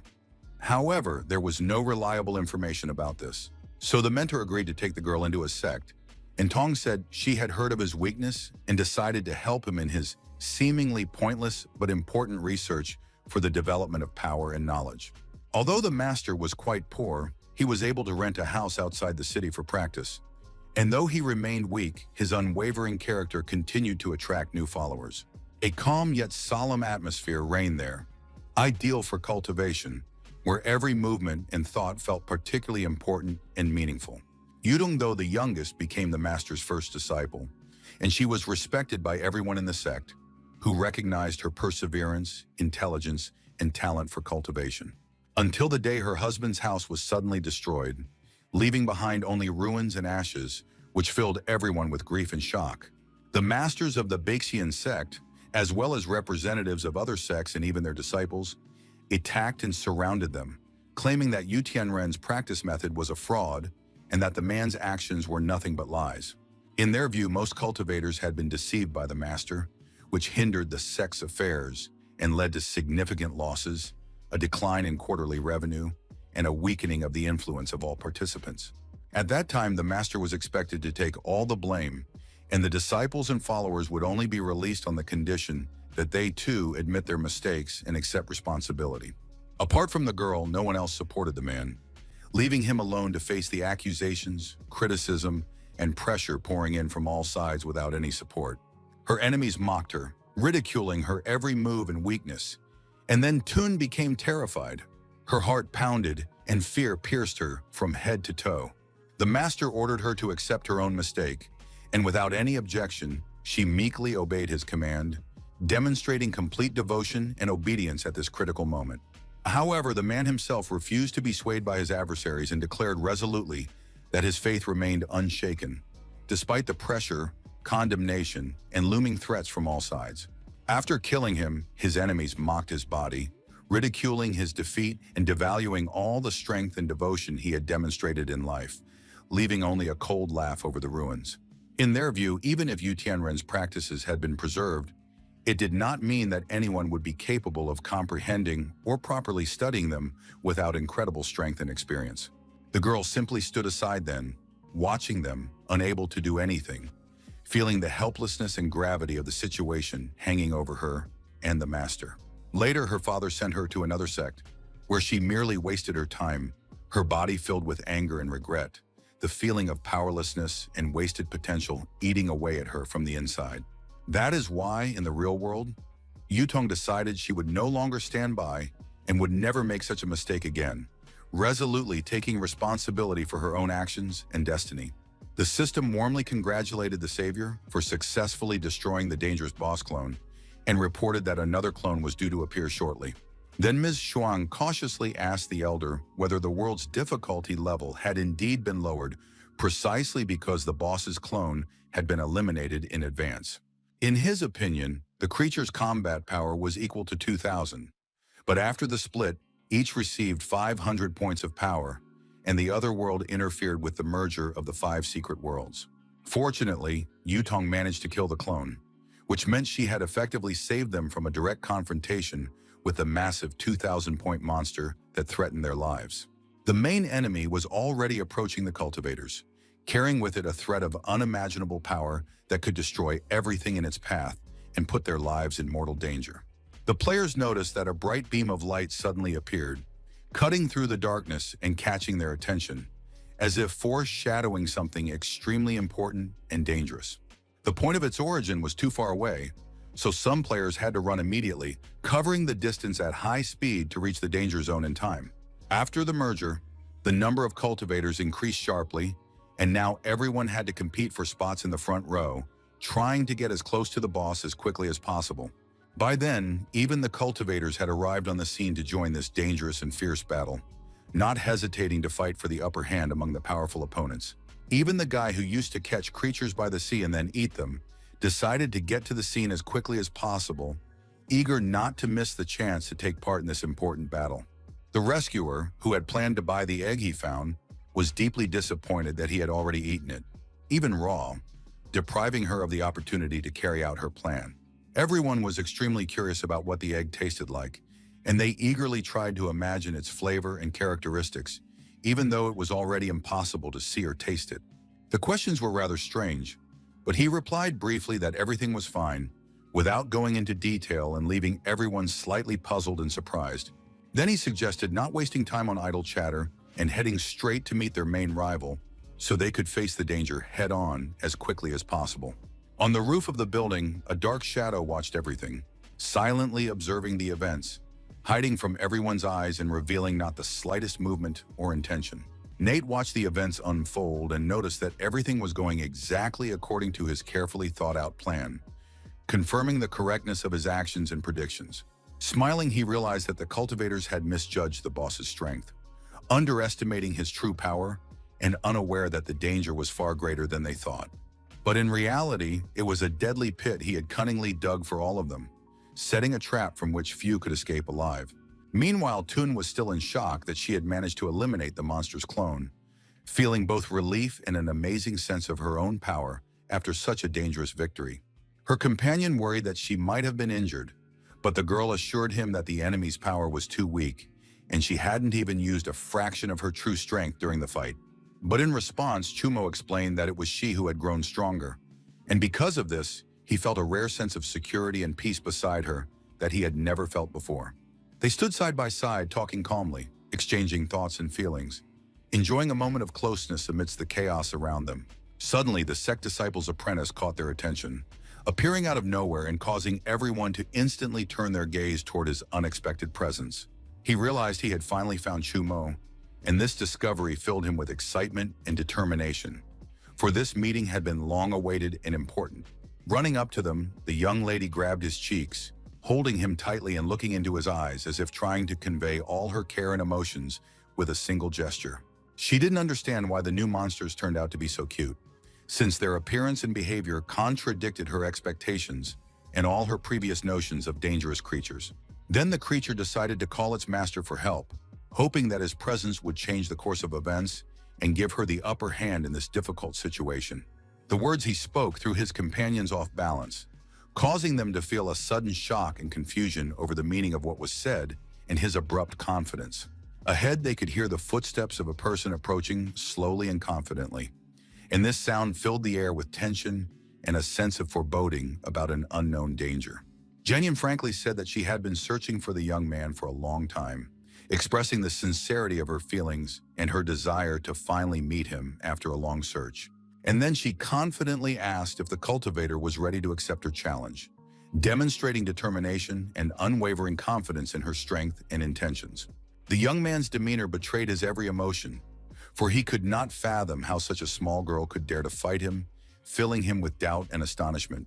It turned out that she had been moved by the scene where the cultivator had destroyed a 1,000-year-old monster with utter brutality, and that was precisely why she had decided to challenge him, seeking to test his strength. Tong knew her as the strongest from the second secret world and as the chief disciple of the Donghuatan sect, and she reminded herself and everyone else that their main enemy at that moment remained the deadly monster. The young lady was also holding her pet in her arms, and overcome by emotion, squeezed him too tightly, not realizing that she might be causing him discomfort or pain. When his soul left his body, she was frightened and didn't know how to fix things, feeling panic and helplessness in the face of the unpredictable consequences of the event. The mistress took him into her arms and calmly explained that she simply needed to put everything back the way it was, and then everything would be fine again, soothing her fears and anxiety. She had two reasons for challenging Chumo, and the first was an uncontrollable desire to fight him after she saw his battle with the creature in the first world. The second reason was that, despite not having his own sect, the young man appeared stronger than everyone else, and in comparison, the other cultivators suffered defeat and looked like complete failures. The old man from her sect already sensed that he was losing face at that time, but Tong assured him that after the battle, his standing would drop even further, emphasizing the inevitability of his loss of influence. They themselves wanted the disciple to first collect the coins of fate, and only then challenge him to a duel, planning everything gradually. Thanking her for her candor, Chumo refused, justifying his decision by saying that during the last battle his power had spiraled out of control, and he did not want to risk a repeat of that. In fact, he wanted to accept the challenge, but at that time he was forced to put the idea on hold until his powers stabilized and he could control them completely.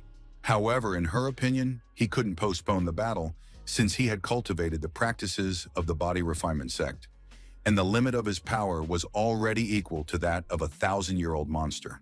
Jin Yan could rely on the coins of fate to rapidly increase her power, but Chumo's strength had reached its limit, and even these additional resources could not surpass his already incredible might. He truly could no longer improve, but that didn't mean the body cultivation sect's limit was set at that level, and the potential for growth still remained immense. The human body also had its natural limitations, and the power of a 1,000-year-old monster was the limit a human could withstand, for exceeding that limit could be fatal. Even the orthodox school of cultivation required constant tempering of the spirit and resonance with the outside world to overcome natural limitations.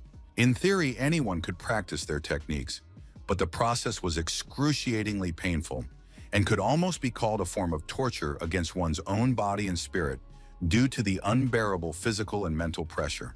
According to records, during the last invasion of the other world, cultivators who focused on physical cultivation were only useful in the early stages, and as the war intensified, they were all eliminated. The little ghost said that very soon Chumo would be of no use at all, but Tong quickly threatened her with being left soulless again, forcing her to immediately shut up and back down. In Jianyan's opinion, the player had managed to become a body cultivator at such a time and reached the full limit of his combat power during his first mission in the secret world. Many wanted to defeat him, but the student decided to be the first to do so, so she didn't let anyone bother the young man and focused all her attention on the upcoming battle. Tong didn't like this idea, and she considered the girl too overconfident, as she sought to act first without considering the possible consequences or her own safety. And she was ready to take up the fight for her comrade, resolutely entering the battle to protect him and prove her loyalty. So she also accepted the challenge from the chief disciple of the Donghuatan sect, demonstrating determination and courage in her desire to face a powerful opponent. However, she agreed only on the condition that the savior would have enough strength to defeat her, emphasizing her own confidence in her power and testing her opponent's abilities. The little ghost unexpectedly began to bravely and resolutely defend his master, standing guard and not allowing anyone to harm him in any situation. Realizing that there would be two enemies in the battle against them, she still resolutely refused to retreat and stood her ground, ready to face any dangers that loomed. Realizing that there would be two enemies in the battle against them, she nevertheless resolutely refused to retreat and stood her ground, ready to face any approaching dangers. But still, the spear's immense power proved to be extremely dangerous, capable of inflicting serious harm on any enemy who dared to approach its owner. At that moment, it was the perfect time for Yutong to retreat, carefully considering every move and trying to avoid the danger closing in from all sides. However, she considered her a true enemy and firmly asked her not to make decisions for her, preserving her own freedom of action and not allowing the other person to interfere with her choices. There was no turning back, and they resolutely engaged in a fierce battle, every move and strike of which could decide their fate and change the course of events forever. Both instantly lunged at each other, trying to inflict maximum damage. Their movements were swift and relentless, and the tension in the air was almost palpable. Some cultivators had only just begun to approach, but even from a distance they could clearly observe the fierce duel, sensing the tension and power surging between the two opponents. The clash turned out to be far more exciting than the boss fight, for the girls were fighting not merely for victory, but directly for the young man, pouring all their determination and emotion into every strike. Yutong was an exceptionally powerful cultivator who hailed from all four major sects at once, making her knowledge, skills, and combat abilities exceptionally powerful and versatile.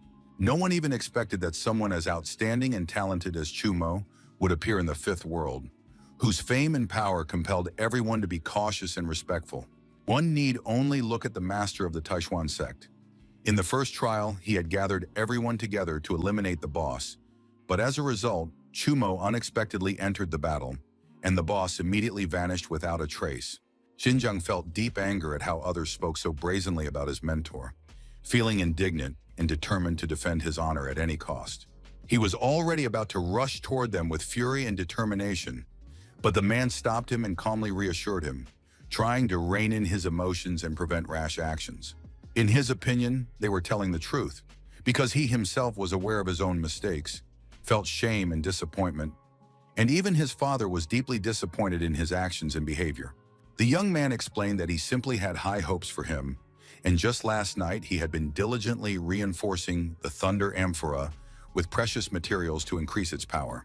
His father was still deeply concerned for him, yet he didn't know how to properly show his concern, remaining observant and reserved without interfering in his son's independent actions. The object now possessed a completely different effect and power, yet outwardly it remained the same, barely changing its appearance and revealing nothing of its internal transformations to anyone outside. Nate watched everyone intently, filled with determination and impatience, wanting his carefully thought-out plan to finally come to fruition and yield the expected result. Meanwhile, the fierce battle between the young ladies continued, with every strike and movement executed with incredible speed and skill, filling the atmosphere with tension. Each of them sincerely believed that she would surely defeat her opponent, pouring all her determination, strength, and unshakable confidence in victory into every movement, every strike, and every strategy. Toon ardently wanted to witness the true might of the ghost, watching its actions and awaiting the full display of its power, which could surpass even the wildest expectations.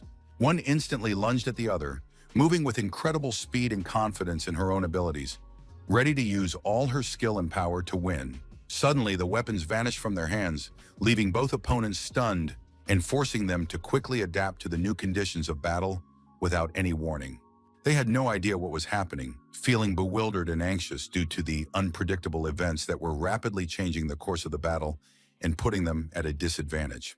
Looking ahead at that moment, he suddenly understood everything, grasping the essence of the events and the reason behind what was happening, which allowed him to instantly assess the situation and make a decision.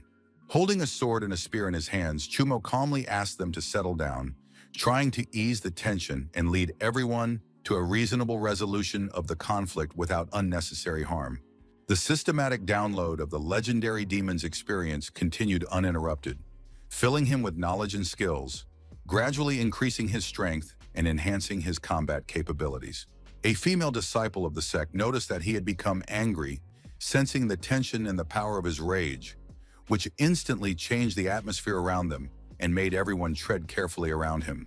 In reality, he was simply concerned for their safety, feeling anxiety and responsibility for their every move.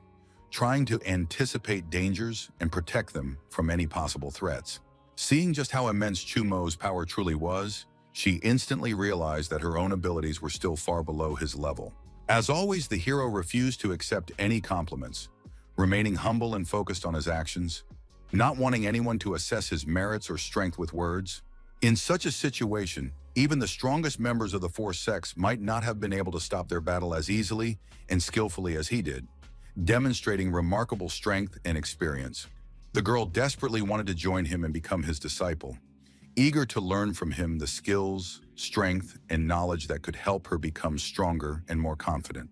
The tension between her and Tong grew with every passing second, filling the air with conflict and mutual animosity that was palpable to everyone around them. Jenyun was absolutely certain that if the battle hadn't been stopped, she would have emerged victorious, relying on her own abilities. The two of them turned to the young man to determine which of them was stronger, hoping for his objective decision and recognizing his ability to assess true mastery in combat. Suddenly, an unknown man appeared and asked the girl to tone down her competitive spirit, emphasizing that her rivalry only brought trouble. More than anything, the girl disliked people like Jing Shan from the Dantai sect, who loved to burden themselves with a pile of rules and templates, restricting their own freedom. But he had other intentions, hoping that Yu Tong, who possessed remarkable potential and talent, would join his sect to develop her abilities under his guidance. The savior was deeply shocked by such a proposal, feeling unexpected surprise and doubt regarding the intentions and true motives of the one who made it. Other cultivators also persistently urged her to join them, trying to convince her of the benefits of their support and promising training, protection, and opportunities to develop her power. Speaking quietly into her ear, the girl advised her to forget about everyone else, explaining that only Dan Tai Bi and Dai Yihuo could give her a chance to become a chief disciple and gain true recognition. They were fully prepared to provide her with any resources, including training, protection, and rare materials, to ensure her success and maximize the development of her abilities and potential. At first, Tong thanked everyone for their offers and attention, but then explained that she had long ago decided not to join any sect, since her power had grown thanks to the coins Chumo had given her. If she ever changed her mind, Shan was ready to wait for her in his sect, remaining patient and hoping that one day she would accept his offer and join them. As everyone began to disperse, the young man addressed them and asked them to wait, explaining that he had an extremely important message to convey that concerned everyone present and could not wait. Turning around, everyone immediately focused their attention on him, sensing the gravity of his words and realizing that he now had something of great significance to say that concerned each of them. A green beam of light had already appeared over the city, slowly illuminating the dark sky and drawing the attention of everyone around, who watched this unusual phenomenon with surprise and alarm. Chumo hoped that the cultivators would be able to investigate the situation involving the consortium, which had secretly colluded with the monsters to carry out its own insidious plans and seize power.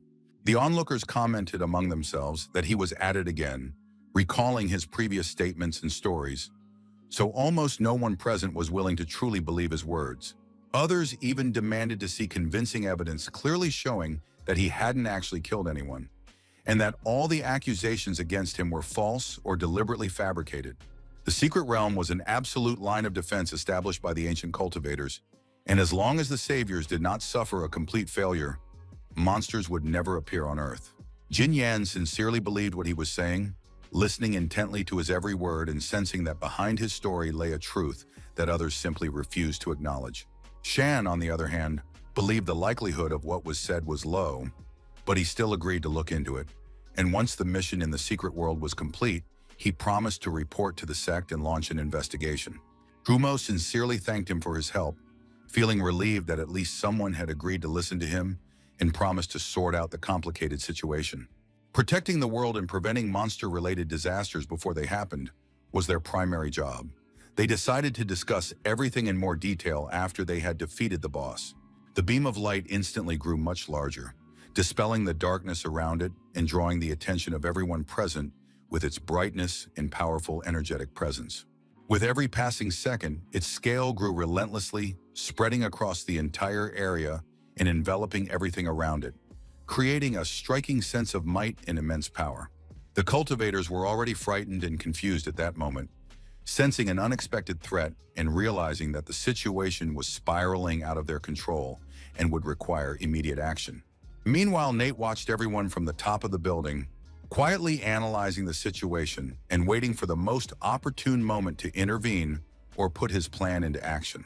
The transfer began unexpectedly, and all the cultivators were instantly teleported to a completely different place, where a new atmosphere of an unknown environment prevailed. Everything was unfolding quite differently than they had anticipated, and at the same time, no messages were coming from the secret world, which only intensified their anxiety. Chumo asked his friend to be as careful as possible, since this place seemed quite suspicious and might hide dangerous surprises for the unprepared.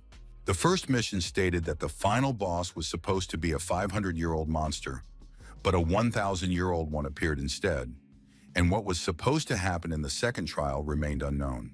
Finally, a message appeared before them announcing the start of the boss battle, which instantly sent adrenaline surging and forced everyone to brace for the inevitable danger looming ahead.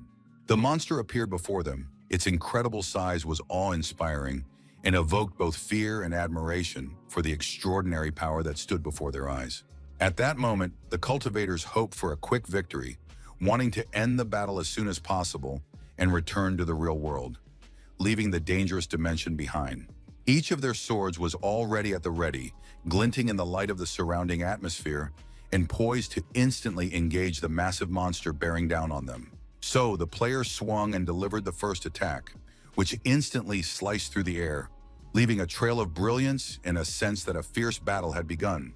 As it turned out, his strike dealt no damage at all, and this instantly underscored the enemy's immense power and the difficulty of the battle, which was only just beginning and growing ever more dangerous. Although by the rules such a swing should have harmed the 500-year-old monster, reality turned out to be quite different, underscoring the unpredictability of the fight and the immense danger that awaited them. However, the monster swung back in response and instantly destroyed the player with a single hand, demonstrating incredible strength and brutality that made everyone around hold their breath. It turned out that the monster had killed the chief disciple of the Daihuo sect, and this immediately made the situation suspicious, forcing everyone to ponder the enemy's secret intentions. For his part, Sean believed that everything had happened because of their weakness, since the chi energy in this place was very weak, significantly reducing their combat capabilities and strength. Their attacks were no longer as powerful as before, and every strike felt weak and ineffective, creating a sense of helplessness in the face of an overwhelmingly strong enemy. Not only the final boss, but the other monsters as well had been teleported, appearing all around them in sudden flashes of light and ready to launch an instant attack on everyone. Everyone found themselves in a hopeless situation, for their power was limited, and they were surrounded on all sides by countless creatures preparing for a merciless and unjust attack. It occurred to the players that they were not actually in a secret world, but had found themselves in something completely different, unknown and dangerous. Mr. Garrett appeared on the live stream, greeted the rescuers, and at the same time addressed the viewers, creating a sense of formality and the importance of the event taking place. No one believed his claim that they were all on Earth, since there should have been a much higher concentration of spiritual chi energy there than what they could sense in their surroundings. However, the creature assured them that they were at a resort hotel on an island in the Pacific Ocean, where there were numerous energy suppression blocks nearby, and in short, they had effectively fallen into a complex trap. As for his identity, Chumo was right when he said that there were monsters that had previously come to Earth and left dangerous traces behind. But there were also those who refused to support him because of the brutal murder of the girl and the leader, and this event sparked a wave of outrage, doubt, and deep disappointment among many. Elder G himself then received a message with the exact location of the island where they were, which gave him crucial information for assessing the situation. The virtual host asked everyone to head there as quickly as possible to rescue the cultivators, emphasizing the urgency of the situation and the danger hanging over them. The search party had already set out, but the island seemed to have simply vanished. The satellite map had initially shown it. Yet at that very moment, an unexpected change occurred, which bewildered all the participants. According to Mr. Garrett, no help was expected, nor was there any hope, so they had no choice but to fight to their last breath, relying solely on their own strength and determination. The creatures used the broadcast so that everyone could witness the rescuers' demise on Earth, turning their deaths into a horrific spectacle and a psychological weapon for the viewers. Chumo understood that if the rules of the secret world were still in effect, they could return immediately after destroying the enemy, and this gave him a glimmer of hope for survival. Without wasting a moment, he decided to try immediately, to act decisively, and to use every opportunity to change the course of events and increase his chances of success in battle. It all began quickly, and he could feel the sounds of battle erupting all around him, filling the air with fear and chaos. The sniper mercilessly fired at the creatures, forcing them to taste the deadly bullets coming from his powerful weapon, leaving them no chance. He felt joy because he had brought his assault rifle, which gave him a sense of strength and confidence amid the chaos of battle. Destroying the monsters this way was easy for him, as they were all at a distance that allowed him to fire accurately and safely. But other enemies were so massive that they could crush players with their powerful limbs, forcing him to carefully plan every move in battle. They spared no one and charged straight through the breach without hesitation, breaking through the defenses and leaving a trail of destruction, chaos, and fear in their wake. At that moment, just such a monster appeared before the sniper, so huge and terrifying that its appearance instantly filled the air with tension and fear. With his weapon aimed, he was already ready to fire, hoping to inflict damage on the monster without giving it a single chance to get close. Before he could do anything, he found himself trapped as the creature grabbed him with its two massive hands, leaving him no chance of escape. The young man tried to break free, but his efforts were in vain, for even the strongest could not overcome the creature's immense strength. In the end, the monster simply threw his body into its jaws, revealing huge, sharp teeth that glinted in the light of battle and instilled fear. The sounds of the cultivators' screams and their pleas for help for Garrett sounded like music to him, filling his heart with a sense of victory and savage delight. Turning to Chumo, he said that the young man was the most dangerous savior, and if he had killed Nyunyu, the fight he had started would have been in vain. Therefore, their ruler ordered the monster to have fun by harming others, but without putting himself in danger, ensuring his own safety. The hero understood that if he couldn't quickly put an end to the secret world, it would not only lead to a large number of casualties among the cultivators, but the young man himself risked losing control. Seeing that the young man was lost in thought, the main monster instantly seized the opportunity and dealt him a powerful blow, leaving him no time to retreat or defend himself. However, from the young man's perspective, this turned out to be a trap, as he had deliberately lured the monster in, setting the stage for a surprise counterattack. The creature realized this only when it was already too close to him, with no way to retreat or avoid the danger.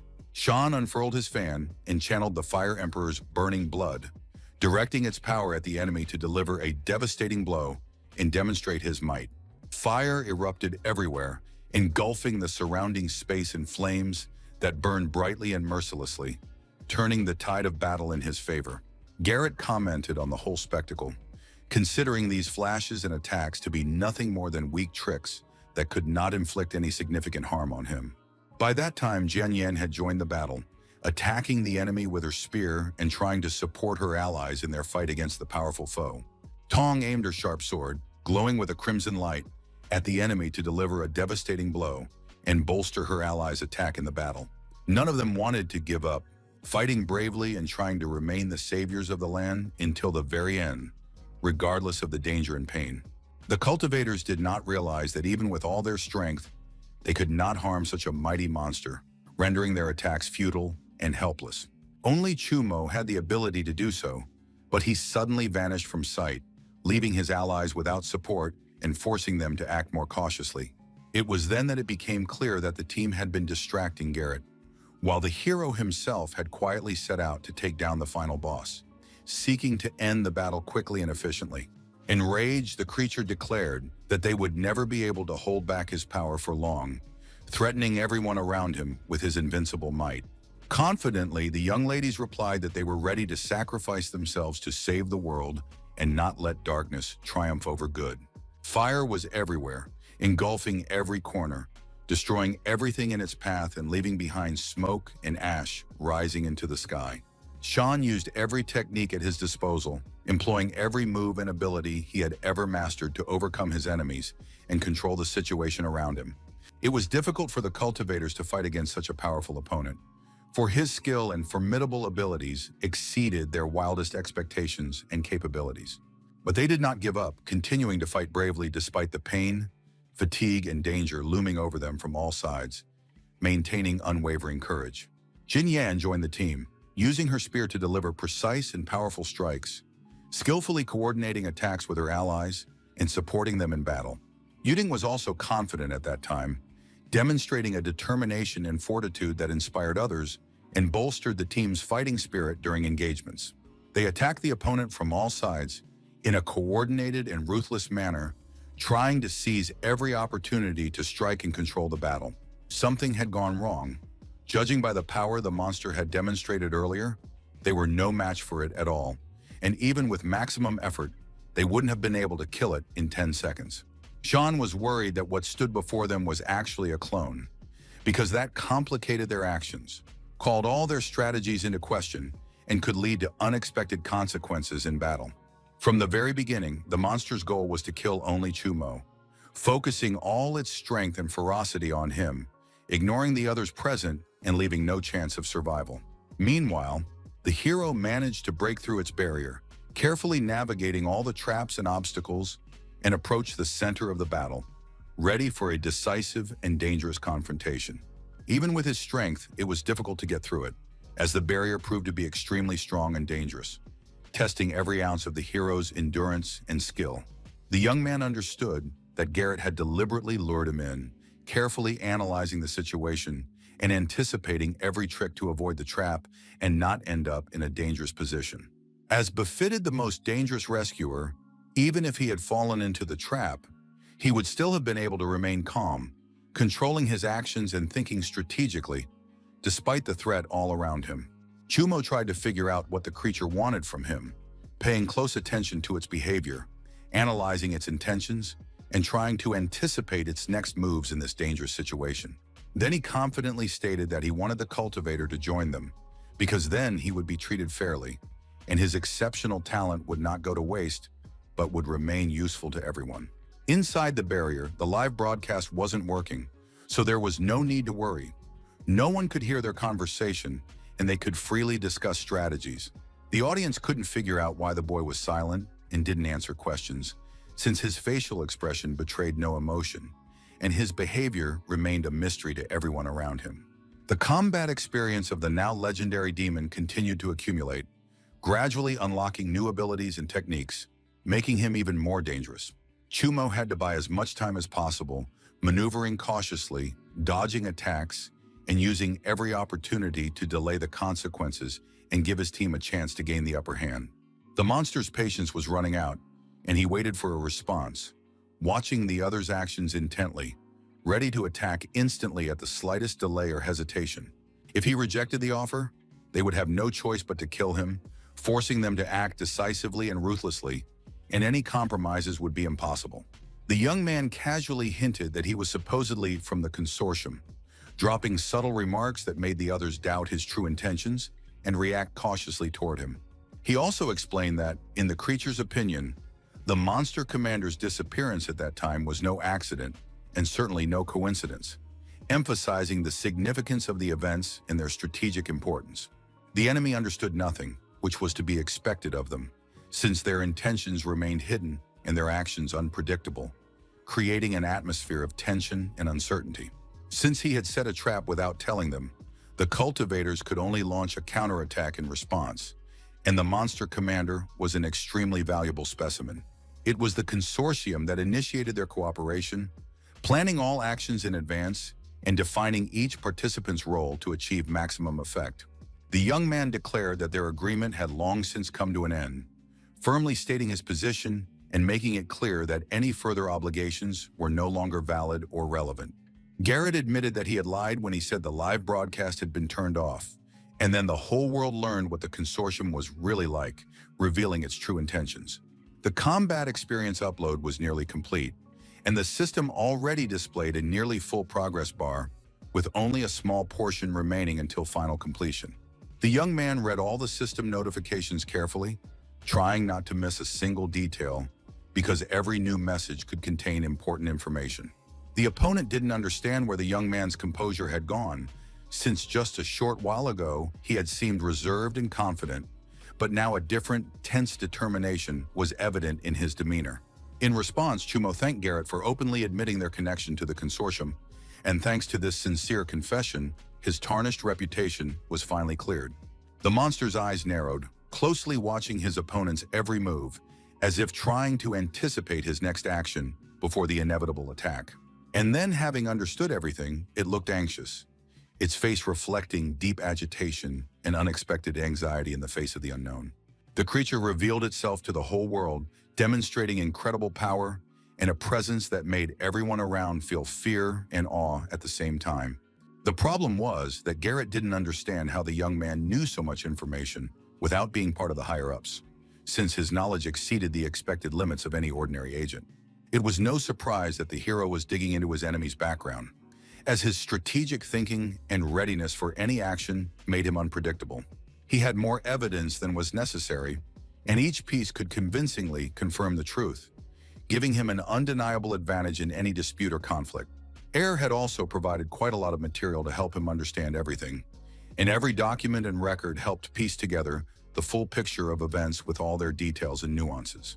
His sister was always on his mind. She had ended up in this state precisely because of the monsters, and memories of her suffering constantly filled his heart with anguish. After the secret world was to be shut down, the first thing Chumo wanted to do was destroy the Lee Consortium, as he considered them the main culprits of the chaos and a threat to the entire order. Garrett asked how he had figured out that the barrier couldn't stop the live broadcast, since such caution demonstrated his deep understanding of technology and the enemy's strategic weaknesses. The hero knew this from the very beginning, since the enemy had talked too much about how difficult it was to cross the barrier and how it was impossible to confirm the boss's death within it. The viewers completely changed their opinion of the player and called him incredible, since every move he made demonstrated extraordinary skill, quick reflexes, and flawless strategy. Everything was said to make the cultivator believe a lie, and every word was skillfully chosen to convince him of the fallacy of his own observations and doubts. However, the monster could never match Chumo, as his strength, cunning, and determination surpassed any natural abilities or aggression the creature possessed. In that instant, the character's combat experience had already loaded to 100%, granting him complete control over his skills and strategies. Chumo could hardly wait for it all to end, as his impatience and desire to know the outcome of events overwhelmed his mind and forced him to hasten his every step. But the loading indicator didn't stop and remained active, constantly flashing on the screen and reminding him of the invisible progress. The creature ahead looked too menacing, and it felt as though it was ready to attack at any moment, radiating dangerous aggression. The enemy realized that he had completely underestimated the young man's cunning, and this mistake could cost him dearly, for every move the opponent made was now predictable. Only strength would determine the fate of humanity and decide what end awaited all participants in the battle, for no words or tricks could influence the outcome of the confrontation at that moment. He lunged at Chumo, attacking him without pause, and every blow was filled with deadly force and determination, seeking to break his opponent's resistance at any cost. But it immediately became clear that the attack had been blocked, as Chumo's power perfectly countered the assault, deflecting his opponent's blows without suffering any damage or losing his balance. The cultivator was far stronger than anyone had imagined, and his extraordinary power exceeded all expectations, forcing his opponents to rethink their strategies. Grabbing his opponent by the arm, he simply tossed him over his shoulder, demonstrating incredible strength and agility that left everyone around him in complete astonishment and fear of his abilities. Garrett couldn't believe he'd been tossed aside like a rag, for Chumo's unexpected strength and skill completely surpassed all his expectations.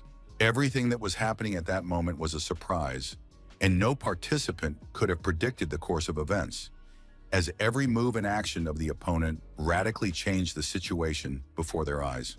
Ms. Shuang was captivated by the rescuer's composure, talent, and combat prowess, as his ability to act without fear or hesitation made an incredible impression on everyone present. Lu Jing, however, asked her to rein in her emotions, noting that the young man's title was well-deserved, as his skills and achievements fully warranted the respect.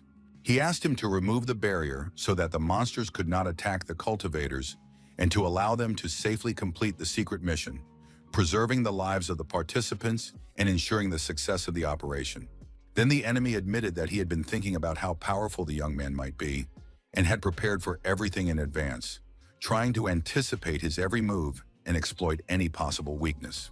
At that moment, two more creatures appeared before him, instantly creating a sense of threat and tension, ready to engage in battle and test his skills to the limit. At first, it was unclear what was supposed to happen next according to the plan, and every participant remained in tense anticipation, trying to predict the next steps in this unpredictable situation. Accumulators that could transfer pre-stored power to the boss so that he would not be limited in spiritual energy and could use it to the fullest during decisive battles. So he decided to show his utmost respect for Chumo and demonstrate his true power to confirm his level of mastery and acknowledge his opponent's superiority in battle. Meanwhile, the battle between the experienced cultivators raged on without pause, with powerful energy waves swirling around them, kicking up dust and reshaping the landscape. They were fully aware that they had to break through the powerful barrier, despite the danger, to save their wounded comrade from the imminent threat. Sean carefully analyzed the situation and realized that everything seemed strange. The monsters were using the boss as bait to lure Chumo, but at the same time, they weren't preventing him from destroying the barrier. There could be two reasons. Either the barrier was so strong that even the young man had a hard time breaking through it, and the monsters couldn't damage it at all, or the creatures were too busy with something else. Suddenly, a bright bell appeared before the cultivators, floating quietly in the air and radiating a strange energy that filled the surrounding space with excitement and tension. Then following the bell, a huge monster appeared, declaring that after thousands of years, he had managed to gather the saviors and reunite the two worlds once more. And the interlude had come at the right time. The monster turned out to be of a completely different level and enormous size, vastly surpassing all other creatures the cultivators had previously encountered. The outcome of the battle seemed to have been decided in advance, and the cultivators were bound to suffer defeat, despite all their efforts and courage. All those who were to renounce their status as saviors remained alive, and this rule also applied to the people on Earth, who were to become the monster's obedient servants. Some cultivators also supported him, explaining that the enemy was trying to divide them and sow doubt in order to exploit their weakness and gain the upper hand. Nate said that they faced a choice, to become allies of the monsters or to become their dinner, and many cultivators had already joined them. And thanks to their coins, they were able to set off for the island.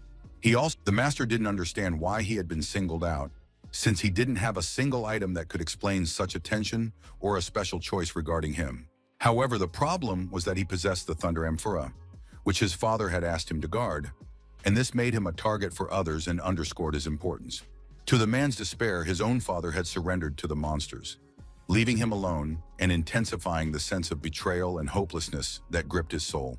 The creatures had long since infiltrated Earth, and some people, succumbing to fear or temptation, decided to join them, choosing service over resistance. Air, who had been caged for a long time, was finally able to break free, feeling a sudden sense of relief and a surge of strength for what lay ahead. She was too enraged, and anger overflowed her heart, causing every movement and thought to radiate unprecedented strength and determination. They thought they could bribe her with food, but the girl was ready for decisive revenge and had no intention of giving in, even for the most tempting reward. But the creature had not yet regained its strength, so it could not engage in battle and was forced to watch from afar, planning its next move. So, for the time being, it decided to snack on what was left on the table, restoring a little energy so that later it would have the strength for decisive action in battle. In its opinion, the plan was to kidnap Chumo's sister and then force him to become its servant, using fear and the circumstances to its advantage.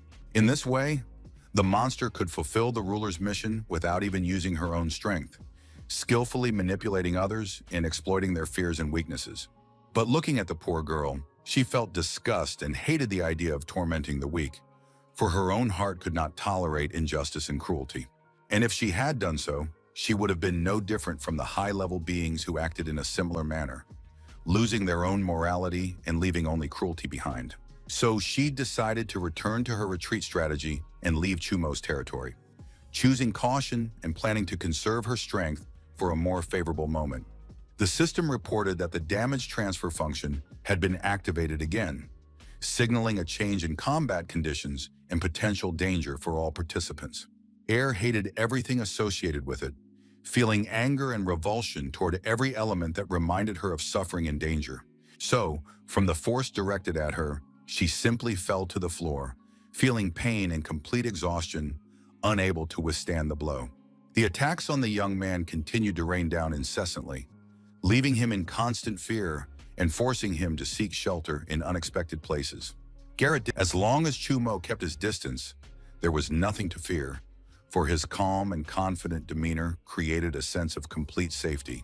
But as soon as he got closer, he had to act very quickly, because any delay could turn into a life-threatening situation. So, when he attacked it, the enemy was sent flying several meters away, crashing to the ground with such force that the air around them shook from the impact. And then he spoke loudly, telling the man to look up, forcing everyone around to raise their eyes warily and search for the source of the danger. An incredible amount of power gathered above him, creating a dense field of energy that almost physically compressed everything around it, causing the air to tremble with tension. And in a single second it exploded, leaving behind only ash that slowly settled to the ground, a reminder of the destructive power that had just passed. However, the opponent fared no better, as the player's strike was precise and powerful, causing him to lose his balance and feel pain in every muscle. Without chi energy, the young man would have continued to take damage, and then he would have simply been torn to pieces before the enemy's strength had even run out. Could it be, in the monster's opinion, that this was an even fight? After all, he was talking to himself, convincing himself of his own superiority and underestimating his opponent. The panel indicated that the damage transfer had begun, signaling the start of a dangerous process that could change the course of the battle at any moment. Until the very end, the boy refused to yield to their pressure and hated it most of all when they tried to pity him, feeling only anger and determination to keep fighting. Behind the barrier, some rescuers did not want to continue fighting, feeling fatigue and fear that gradually eroded their resolve and will to resist. However, as soon as they gave up their status, it would mean betraying humanity, leaving the world defenseless and on the brink of total chaos. The intermission was about to end, and Nate didn't understand why so many players were hesitating, since victory seemed obvious and the chance of defeat extremely small. The young master himself assured them that he would never surrender to the monsters, demonstrating unwavering resolve and a willingness to fight to his last breath. In that case, the creature explained that he would die along with his father and the entire sect, and they would be completely destroyed as enemies, leaving no chance of salvation.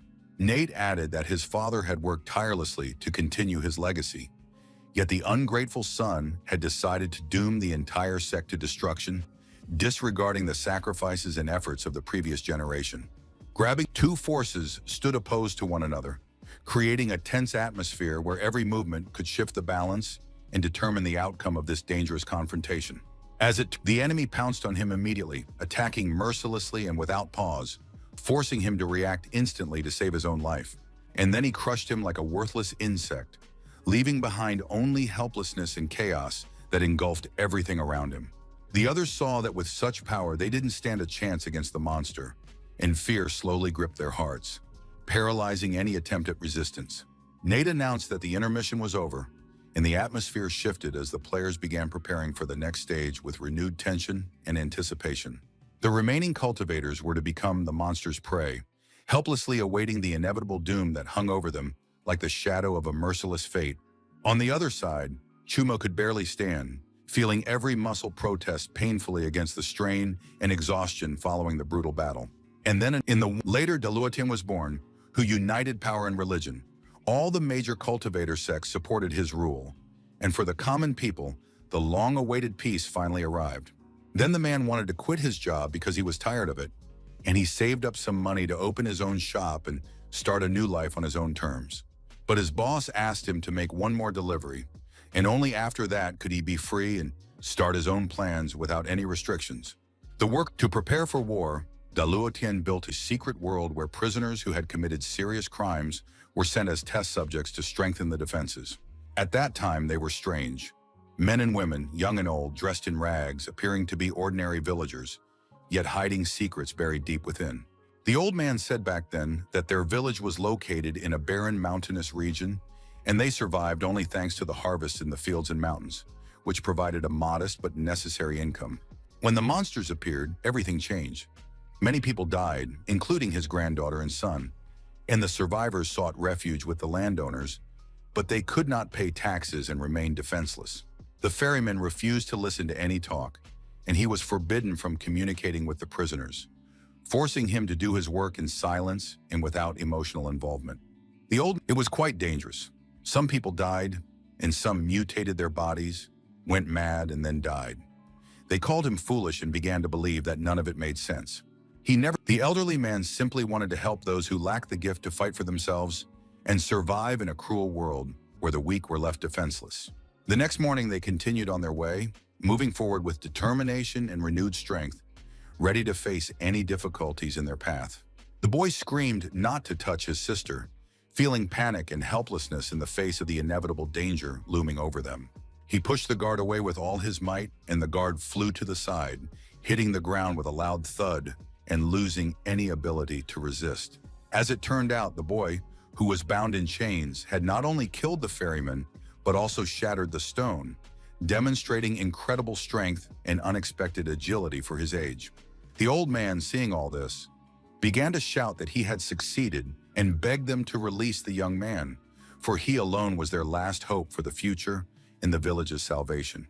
Holding a sword to his throat, the assistants prevented him from moving or even the slightest bit helping the captives, keeping him under complete control and fear. Instead, for their attitude, they themselves received punishment from the carrier. Feeling the full force of his anger and ruthlessness, he understood that the victims were not meant to die that time, for they could change the world and make it less insane, leaving hope for future generations. 20 years later, they were living in a small cottage, leading a quiet life far from the chaos of the world and enjoying the simple pleasures of everyday life. The man knew he had very little time left, and every second became priceless, forcing him to act quickly to get everything done. The flesh and blood of the monsters he had been fused with were constantly eating away at his body, and at best he could hold on for another 2 years. Yet they were considered heretics and were constantly being hunted. They could all die, even the cultivator who had volunteered to help them, for the danger was too great and no one could predict the outcome of the battle. He was also expelled from the sect due to his excessive curiosity, and he couldn't stop it when he heard that people had harnessed the power of monsters, causing him to feel helplessness and despair. However, thanks to his genius, they found a way to grow stronger without using monsters, opening up new hope for development and protection against enemies. The young man wanted the master to find a way for him to survive, and he also sought to try a new cultivation method that could significantly increase his strength and endurance. Due to the creature's renunciation of flesh and blood, the lifespan of his body had been greatly shortened, and there was nothing to be done but accept his inevitable fate. Still, he wanted to live a little longer and see the next generation of cultivators recognized by Luotian, no longer considered heretics, paving the way for peace and justice.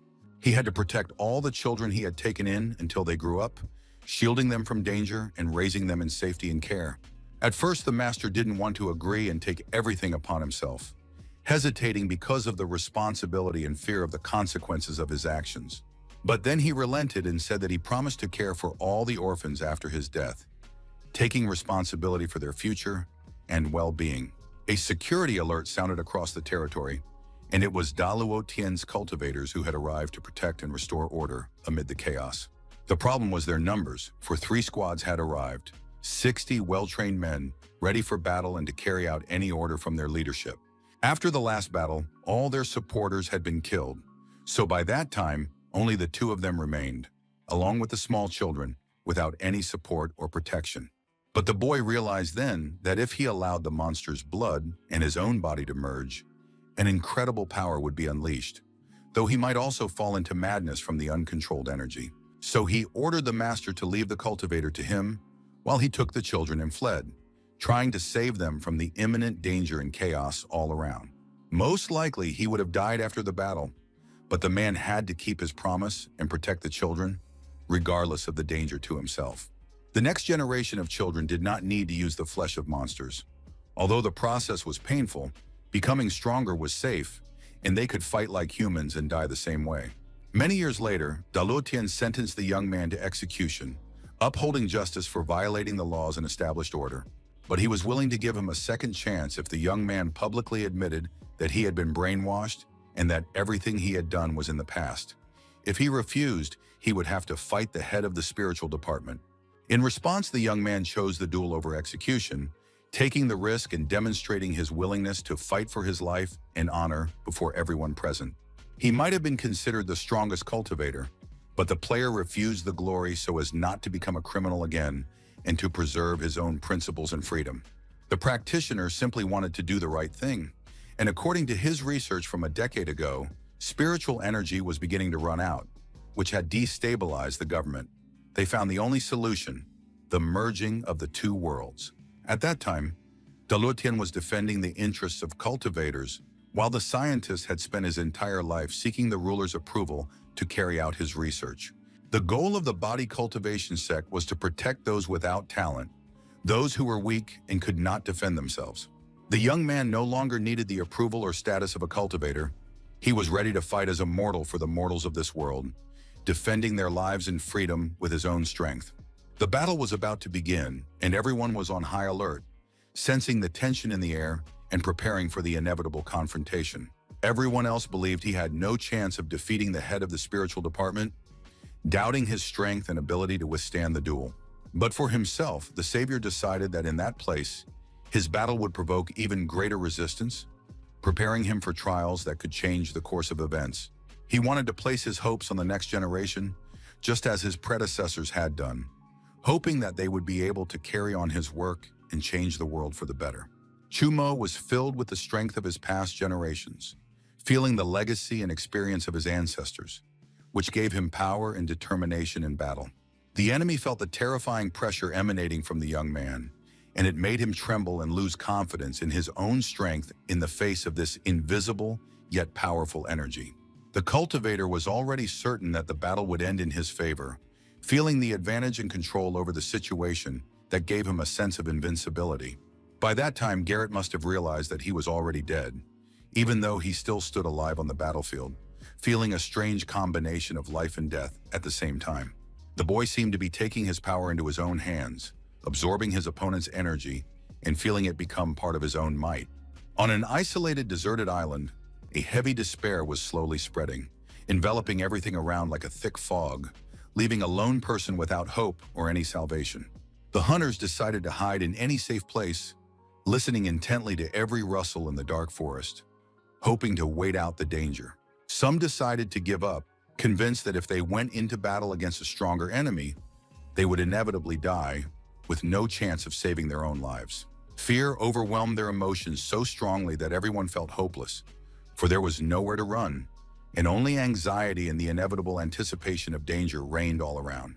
Approaching the monster, the rescuer said in a calm but weary voice that he had previously been ready to give up, for he had long seen no hope of salvation. But the monster, barely listening to his words and paying no attention to his pleas, slowly opened its enormous jaws and mercilessly swallowed the defenseless man whole. With his piercing scream, he instantly attracted the attention of other creatures nearby, causing them to cautiously approach the source of the noise with curiosity and suspicion.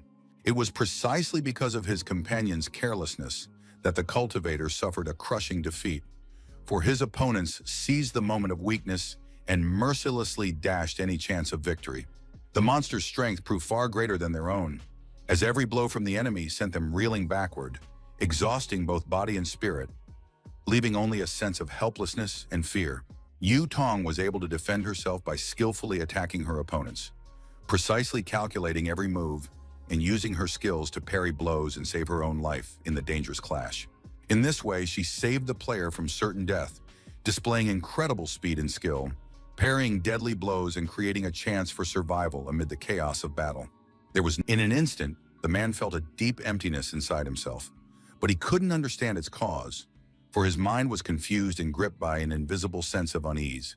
As it turned out, the reason was that Nate was standing behind him, watching his every move and silently influencing his emotions, causing unexpected anxiety and confusion. The rescuers were unable to save one of their comrades because time and circumstances were against them, and the danger struck instantly, leaving only despair and a sense of helplessness. The three of them not only attacked their enemies but also saved others, and such geniuses had no right to die so easily, despite the mortal danger all around. Frowning, Jin Yan threatened that the creature would surely feel Chu Mo beating the last breath out of it, and her voice sounded resolute and unwavering, leaving no chance of salvation. Nate reported that quite a bit of time had passed, and if the young man hadn't died yet, then he had definitely betrayed them, since the circumstances left no chance of survival without betrayal. The battle raged on, and the noise around them was deafening, as blows, screams, and explosions mingled into a chaotic roar, enveloping the entire battlefield in fear and deadly tension. Some cultivators sat in the office, quietly dreaming of returning home, imagining peaceful days in the warmth of their native home, which seemed so distant and unattainable amid their daily worries. These were the very ones who had decided to give up, and they had to show at least a little respect for those who were saving humanity, acknowledging their sacrifices and unbreakable courage in dangerous circumstances. They didn't believe in them, because even the strongest savior had been trapped, and no one knew if he was still alive, which only intensified the doubts and fear in everyone's hearts.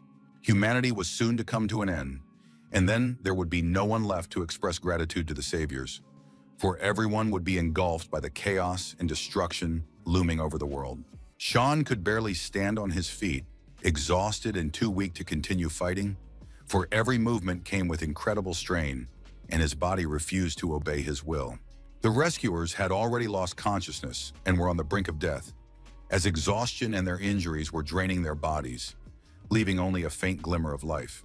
Nate wished for them to die and decided to become their judge, confidently deciding their fate, guided by his own convictions and ruthless logic.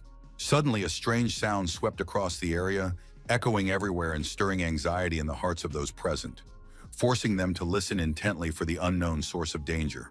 Everyone looked around in shock, trying to understand what was happening, for the unfamiliar sound filled the air with tension and fear, leaving no clarity as to the source of the danger. Sean was the first to see that the barrier had been destroyed, and this instantly gave him hope of salvation, filling his heart with the feeling that survival was possible despite all the difficulties. Chumo appeared before them, looking completely different. His figure was more powerful, and his gaze was filled with determination and an unknown force that transformed the entire atmosphere around him. The monster couldn't understand how this could have happened, and his confusion grew, for the events were beyond his expectations and shattered all his confidence in controlling the situation. Garrett, who was at the peak of his powers and considered invincible, lost to the cultivator, which came as a shock to all witnesses and completely changed the course of the battle. At that point, Nate didn't stand a chance either, and he tried to make himself invisible, attempting to hide from the danger until the boy got closer, because every second could decide his fate. In response, Chumo shouted that the creature shouldn't even think of running away. His voice rang out powerfully and decisively, forcing his opponent to feel fear and realize the inevitable impossibility of escape. He used a technique that bathed everything around him in bright light, and powerful beams cut through the darkness, making everyone present feel the incredible power and grandeur of his mastery. No one understood how a cultivator of the cultivation sect could employ such techniques, for their complexity and power far exceeded the familiar knowledge and experience of everyone around. Everything around began to fade away, as if the light were dissolving into the darkness, and objects in space gradually vanished, leaving only a sense of emptiness and the unreality of the events. It was Chumo immediately ran to his companion, striving to save her from danger. His heart was racing, and his actions were precise and decisive, leaving no room for hesitation. However, no healing techniques could help the girls, for their injuries were too severe, and the destructive force exceeded all healing capabilities, leaving only helplessness and anxiety. However, once the mission was complete, all the injuries they had sustained would vanish, restoring their bodies in strength as if the horrific events had never left a mark on their health. Chumo rushed to kill all the remaining creatures, moving with incredible speed and power, leaving his opponents no chance of escape and obliterating them with a single powerful strike. The cultivators sitting inside heard no sounds of battle at all, as if the entire struggle had vanished into thin air, creating a strange sense of calm and unreality around them. They thought the monsters had won, and so they could calmly go home, confident that the danger had passed and the threat no longer hung over them. Nate was hiding near them in his small form because he knew that if he died, everything would end, and his fate was crucial to the further course of events. Fortunately, on the small island trap, where there was no spiritual energy, even Chumo was forced to expend his strength, for the lack of energy support made every movement incredibly exhausting and difficult. However, the boy refused to give up and appeared at the main office, resolutely stepping into the fray despite the danger and difficulties awaiting him inside. The rescuers hiding there were startled by the loud sound that shattered the silence, causing them to look around tensely and feel a sudden sense of fear and uncertainty. It was then that the young man appeared before them. His demeanor was confident and resolute, and his presence immediately instilled hope and made the rescuers feel a surge of strength and confidence. They immediately began to apologize for giving up, explaining that there were no other options, and their voices were filled with sincere remorse and regret for their own weakness. In reality, the cultivators were pretending to be indifferent, but in truth, they were quietly looking for ways to kill the monsters, carefully planning every move and hiding their true intentions from everyone around them. All the creatures had been destroyed, but the mission was not yet complete, for there were still people who needed to be saved. Therefore, all remaining monsters had to be eliminated in order to successfully complete the trial. Chumo knew for certain that the enemy was among them, but he couldn't pinpoint exactly where. Watching intently and straining all his senses, trying to detect his hidden presence. There was only one way out: to kill them all, thereby solving the problem, eliminating the threat once and for all, and ensuring a chance to complete the mission and save the people. One of them, the problem was that the other had eaten his token for the sake of maximum safety, and this had disrupted the plan as the energy bond weakened and created unpredictable consequences for everyone around. But at that moment, a green light began to envelop his body, pulsing brightly and filling him with energy, as if nature itself were granting him the strength to act. And then the main enemy, stood in the center of the room. His figure radiated danger and power, causing everyone present to feel a sudden fear and tension at the approaching threat. In reality, the young man was only pretending to threaten them, trying to cleverly discover Nate's location, hiding his true intentions behind outward resolve and aggression. He never imagined the creature would be so foolish and reveal itself so easily. Its carelessness allowed him to quickly identify its weaknesses and take control of the situation.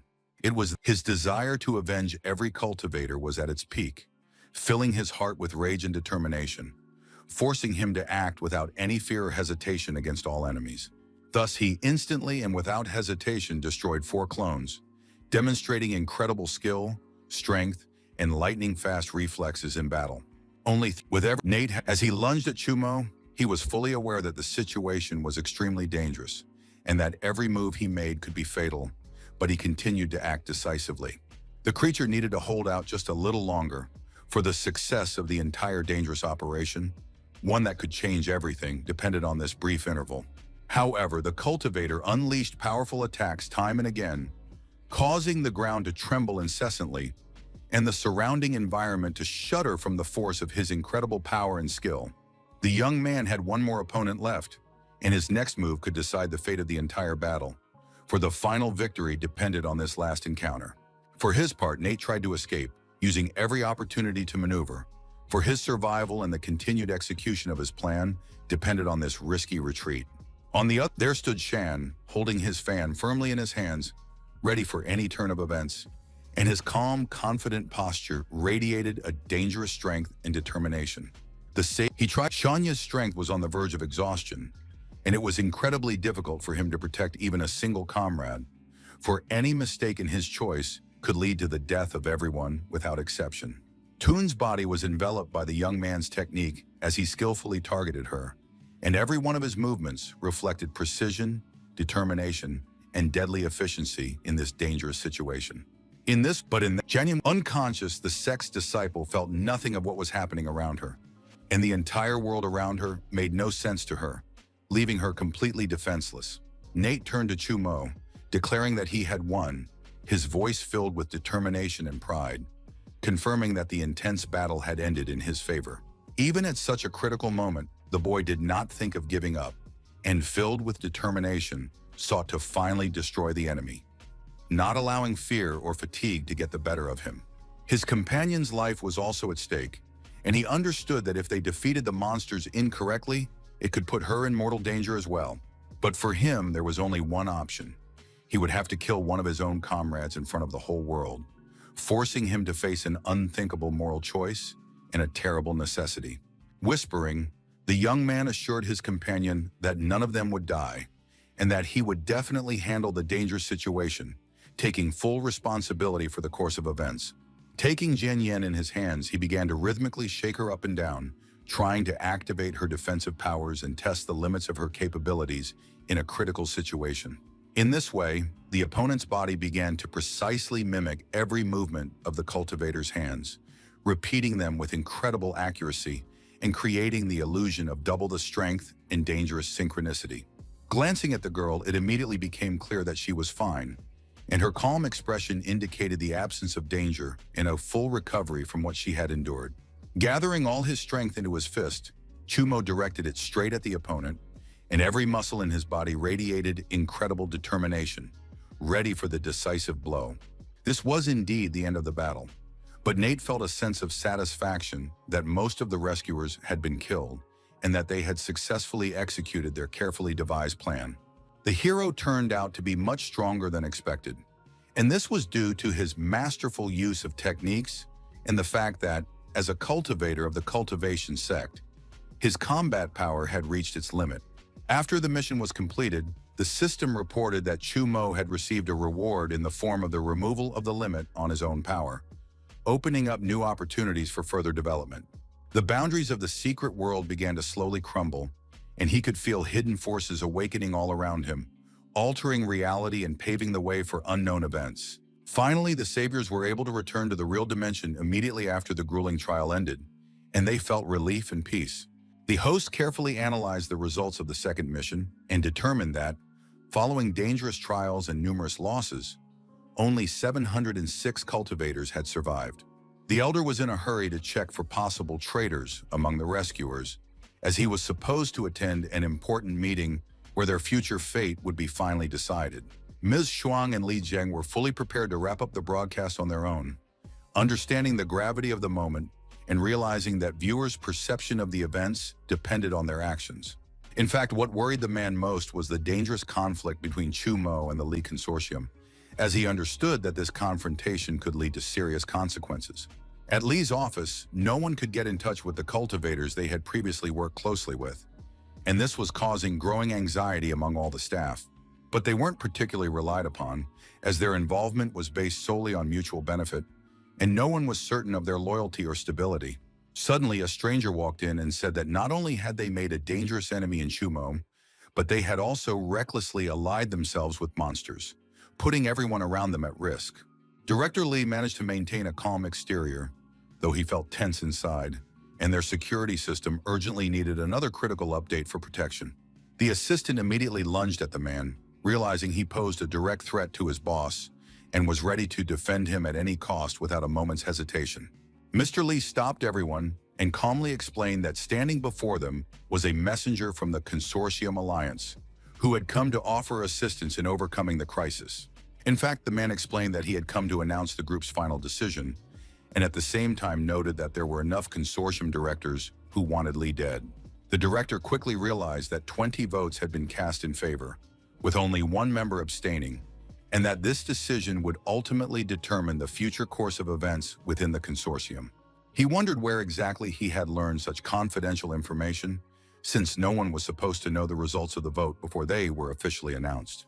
When choosing between Li and Chumo, everyone unanimously supported the man, since it was with him that they had collaborated with the monsters and were most concerned about the young man's safe and effective operations. The Alliance proposed finding a safe place to ride out the storm. At the same time, they would report that Li had gone missing, and although an investigation would begin, they would help him conceal the crucial information. The whole affair would drag on for several months, and over time, society would forget everything. And in a year or two, once the world and Earth had completed their merger, there would be no need to hide anymore. One problem remained unresolved: what exactly to do with Chumo, since the balance of power and the safety of all participants depended on his next moves. But the messenger reassured them, asking them not to worry about it, since the boy had crossed the consortium's path of his own accord, and at that moment had effectively set himself on a path to death. The lights were on in the Tung house, and it was clear that the owners were inside, as the windows radiated a warm glow that betrayed the presence of people in the room. Chumo didn't know how to sincerely apologize to Air for the injuries he had caused, so he brought her a lot of food, trying to at least partially make up for his mistake and show his remorse. In response, she shouted again that she couldn't be bribed with food, and then unexpectedly added that she actually wanted lobster, expressing her desire more specifically. The hero had no money, and if she really wanted something, he would have to ask Yutong. But in the meantime, she had already fallen asleep after the exhausting ordeal. The host also suggested she watch the broadcast to pass the time and take her mind off the fatigue from the ordeal, giving her a chance to relax and have some fun. The shocked girl couldn't believe that Chumo had been able to destroy Garrett's trap and eliminate all the monsters with such ease, demonstrating incredible strength and skill that exceeded her expectations. Thanks to a special feature of the system, the young man could read Air's thoughts and asked her to help him identify the 12 monsters remaining on Earth so he could effectively prepare for his next moves. She was also bewildered, unable to believe that he had instantly read her thoughts, feeling both surprise and a certain fear of his extraordinary abilities. Out of fear of the hero's power, the girl began eating everything he brought, completely forgetting her earlier request for lobster, and devoured the food quickly and indiscriminately. Air's affection for her master only grew as she increasingly appreciated his care, strength, and ability to protect her in difficult situations. Not much time had passed since they returned to the real world, and each of them felt a slight sense of emptiness and a mixed feeling of joy and anxiety. Yudong came to her senses after a long period of rest, slowly got out of bed, and cautiously made her way to the kitchen, hoping to find something tasty and quick to eat. She couldn't sleep because thoughts of the consortium, the missing director, and the investigation that had begun kept swirling in her head, giving her no moment's peace. Meanwhile, Air continued to leisurely savor all the dishes laid out on the table, enjoying every bite and feeling genuine pleasure from the food. Her monster friends had died in battle, but she looked at it calmly, showing no sadness or anxiety, as if her emotions remained cold and detached. Then Air calmly explained that, to her, all high-level beings were practically nobodies, since they often bullied the weaker ones and didn't deserve her respect or fear. The master cautiously asked again if Air was willing to help him search for other monsters, but added that if she didn't want to, he wasn't going to force her. She realized that the young man was actually testing her loyalty and willingness to follow him in search of other creatures, gauging her reactions and devotion. He had seen the girl break free from her cage, but had not uttered a single word, knowing that if she had shown disobedience, she would certainly have been disposed of without mercy. So, with a confident voice, Air replied that she was ready to help her master find all the enemies, demonstrating determination and devotion to his plans without a shred of doubt. After all, only by obtaining sufficient evidence could they completely destroy the Lee Consortium and finally uncover the truth about his sister, revealing all the hidden secrets. In his opinion, it was far better to take Air with him than to take a risk and trust the cultivators of the 4 major sects, who might be hiding their own motives and plans. Yutung had heard of Daluo Tian, which had once been the strongest sect of cultivators, founded its own dynasty, and, after the decline of spiritual energy, voluntarily relinquished its power over the world.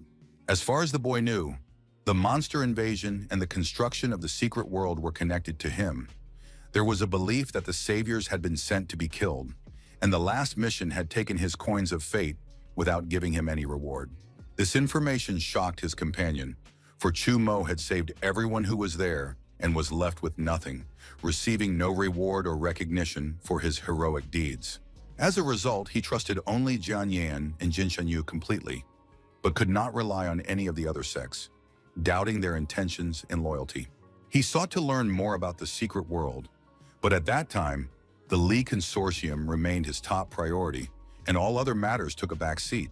It was there that people brought food to the monsters, carefully laying it out on tables and watching as the creatures cautiously consumed every bite, adhering to strict rules.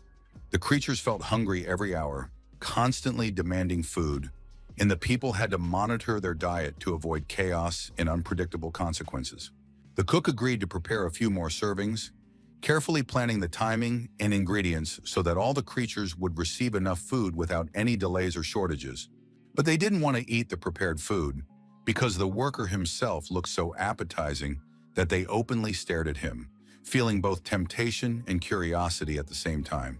A bag containing some disgusting substance lay on the floor, waiting for the courier who was supposed to pick it up and deliver it to its destination, unknown and unsettling to those around. It was better not to open it because one of them had already dared to do so and had thrown up violently while trying to clean up the remains, leaving everyone in horrified astonishment. The monsters had been calm for a few days, but after the deaths of their two leaders, they began to go mad, losing control and attacking people without any mercy or discrimination. The workers couldn't complain about anything because they were already adults and couldn't easily find new jobs, and the Lee Consortium offered them high wages. They just had to do their jobs diligently and not take things to heart, leaving personal emotions outside the scope of their duties and the consortium's strict rules. The new employee approached the security guard to ask where exactly the monster everyone was talking about was located, trying to get accurate information before carrying out his task. But the cultivator cut him off, quickly explaining that he was a courier and was simply doing his job, trying to avoid unnecessary questions and suspicion. On the sandy beach, the water lay still, a nearly mirror-like expanse, reflecting the sunlight and creating a sense of peace and harmony with the surrounding world. The waitress apologized to the director for making him wait so long for the wine, which had been specially flown in from thousands of kilometers away, hoping to justify the delay. Another one was giving him a massage, carefully relaxing every muscle, ensuring he had a full and pleasant vacation without any worries or stress. The staff members bustled around him, constantly staying close by, attentively performing their duties and making sure nothing escaped their attention. An assistant was also present, attentively handling work-related matters, organizing affairs, and ensuring the efficient completion of all tasks without delay.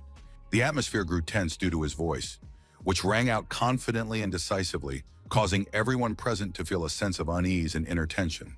In a calm voice, the advisor explained that they had encountered a serious problem in the form of Chumo, which could significantly impact the future course of events and the plans of all involved. At this news, wine unexpectedly spilled from the man's mouth as his body instantly shuddered from the shock and sudden turmoil that engulfed his thoughts. Meanwhile, the young man strode through the room, carefully surveying his surroundings, taking steady, confident steps while listening intently to every sound around him. The monster did not want to see anyone and ordered everyone to come only after lunchtime, demanding complete peace and solitude in his space without any distractions. Chumo addressed him because he had learned that the creature had devoured many people, and he was troubled by the danger it might pose to everyone around, forcing him to act quickly. The creature in response explained that it was a great honor for them to become its food, expressing this with a strange calmness and highlighting the creature's unusual behavior. At first, the young man wanted to spare it as evidence, but it didn't matter because there were still 11 of them left, and the situation remained extremely critical and tense. Finally, the creature realized that standing before it was Chumo, who had acted with extraordinary speed and managed to find them all, forcing it to acknowledge his skill and determination. Unable to hold back, the young man kicked it with his foot, delivering a powerful blow that caused significant damage and forced the opponent to lose its balance for a few moments. The monster was outraged that he hadn't even let him finish his thought, feeling irritation and anger at the disregard for his words and attempts to explain the situation. Having also destroyed the second stage, he felt satisfaction watching the results of his strength and determination, which confirmed his skill and confidence in his own actions. The creature was fortunate that parts of it remained that could be used as evidence, as this provided an opportunity to verify the events and secure crucial information for further action. Explosions occurred ahead, sharply illuminating the space and filling the air with loud sounds, causing everyone present to feel fear and anxiety at the same time. They indicated that the consortium was fully aware of his presence among them, revealing their knowledge and ability to track his every move with remarkable precision. The organization attempted to destroy all evidence, acting decisively and covertly to conceal any traces of its activities and prevent the truth from being revealed to others. A reporter immediately arrived at the site of the explosion, observing the events, although the exact cause of the incident remained unknown and raised many questions.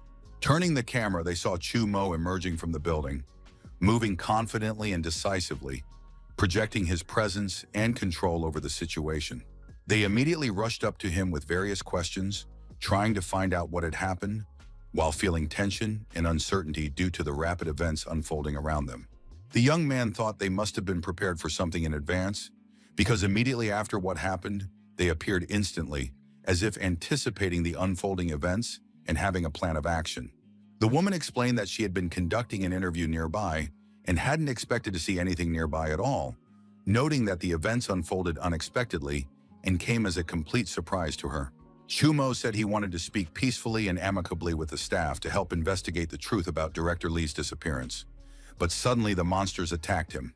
The city was bathed in a bright orange evening sky when the latest news suddenly spread across the internet, causing a wave of astonishment. Everyone around actively supported Chu Mo and simultaneously wished for Mr. Lee's death, discussing it among themselves with impatience and open hostility. People gradually realized that the investigation was false and manipulated, and began discussing it among themselves with doubt and anxiety.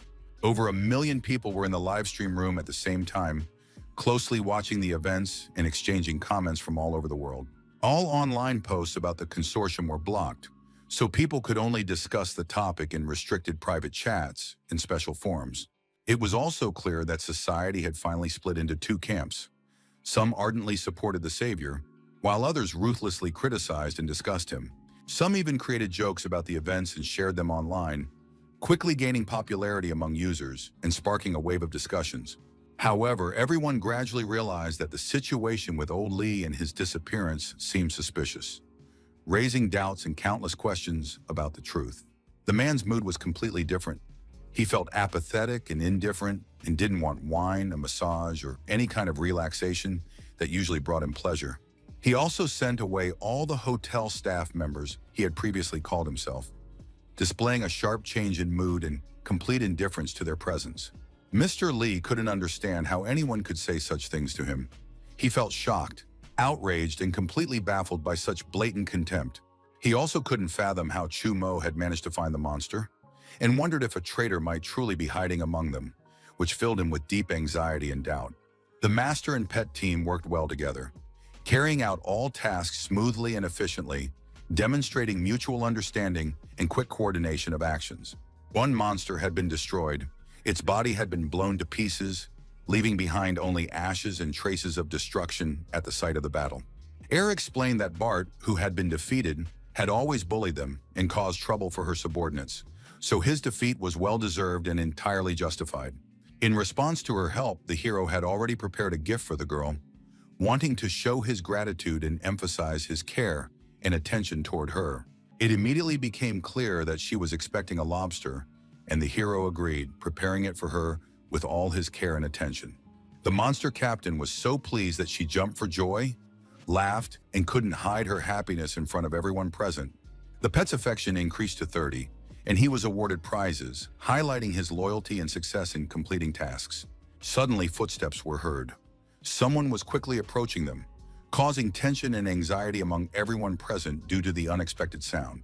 The girl immediately took the form of a ferret so as not to be discovered, quickly blending into the surroundings and hiding from prying eyes. Young Master Lee and his assistant appeared ahead, moving forward cautiously, observing their surroundings and preparing for possible dangers. The young man recalled the one who had fled during the battle, feeling a mixture of irritation and anxiety over his betrayal. Helen apologized for the situation that had arisen and stated that they would like to establish a partnership with him, hoping for mutual understanding and support. Chu Mo realized that his younger son had betrayed his family and seemed to have agreed to the proposal, evoking in him a mixture of despair, surprise, and indignation. They were taken aback by his quick agreement, as they had expected a completely different outcome and were not prepared for such an immediate reaction. Then the young man explained that, for their safety, he was prepared to take them hostage and force the consortium director to appear before him, demonstrating his resolve and strength. In fact, Hanlon was his loyal admirer and did not expect such words from him, feeling at once shocked, bewildered, and openly surprised. Instead, the young man explained that, in his opinion, honesty was the main prerequisite for cooperation, and without it, any agreements would be meaningless. Joe also wanted to find out if the cultivator had indeed been holding back his power during their battle, but the latter calmly explained that this was not the case and that he had fought fairly. The clash was not part of their agreement, but he decided to try again, using all his strength against Chumo, demonstrating determination and persistence. The cultivator, observing the situation, agreed without hesitation and ordered his ally to launch an immediate attack so as not to lose the initiative in the battle. Their battle began rapidly and mercilessly. Every movement and strike reverberated with powerful energy, filling the air with tension and danger. But before he could even get close to the young man, he received a powerful punch that instantly sent him flying to the side, leaving the ground beneath him shaking. Joe sat beneath the cliff, breathing heavily and barely regaining his senses after the terrible blow that had left his body wounded and exhausted. Joe Mo, restraining his own power, glanced at him intently and asked if he was all right, carefully watching so as not to cause even more harm during the battle. Young Lee explained that his companion had once been a mad cultivator, whom even the four major sects considered extraordinary, and he hadn't expected to meet a genius even more enchanting than himself. Joe hadn't even had time to process anything before he'd already lost, because in just a single day, his power had increased by an unimaginable number of times, surpassing all expectations. They even thought that Chu Mo was using some kind of cheat, as if from a manhwa. So unreal and invincible did his abilities seem. Putting all talk aside, they decided to get straight to work since the team could provide the player with important information, such as the consortium's movements and plans. Also, the organization had an extremely strict confidentiality policy regarding monsters, and he could only determine the cities where they were located without access to precise details. Juma could only sense the creature's energy within a certain range, and before destroying the consortium, he acted cautiously so as not to make too many enemies. Hanlon understood that in such a case, his father would think that someone from the organization had betrayed him, and out of fear, he would rashly reveal the list of all the alliances. The young man asked if he could request a certain amount of funds for performing such work, so that his efforts would be properly valued and rewarded. Young Lee had completely forgotten about this due to his nervousness, so he could have allocated 300 million to him without hesitation, without even realizing the magnitude of that sum. Surprised, Chumo explained that he actually only needed a few thousand, since he had no way to pay for food and wasn't planning on any major expenses. For 20 days, the cultivator relentlessly continued to search for monsters, closely tracking their trails and analyzing every clue to their whereabouts. The buildings they were in exploded one after another, sending up columns of smoke and debris, and the surrounding area gradually turned into ruins. Before him stood a creature that had never killed a human, and the hero was fully prepared to spare its life, respecting its peace and innocence. However, the opponent understood that it was better to preserve his life than to live as a prisoner under constant surveillance and fear, deprived of freedom and his own will. The cultivator fulfilled the monster's request without hesitation, fully adhering to its conditions and showing respect for its wishes and intentions.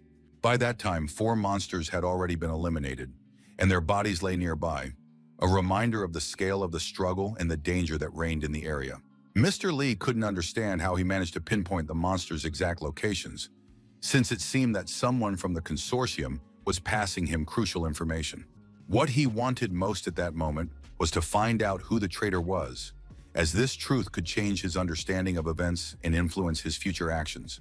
The messenger revealed that the traitor was his son, who turned out to be a skilled actor, and only then did it become clear that it was he who had infiltrated the underground base and prevented the merging of the worlds. Even at that moment, the elderly man could not believe that his seemingly helpless child was capable of such extraordinary feats and heroic deeds.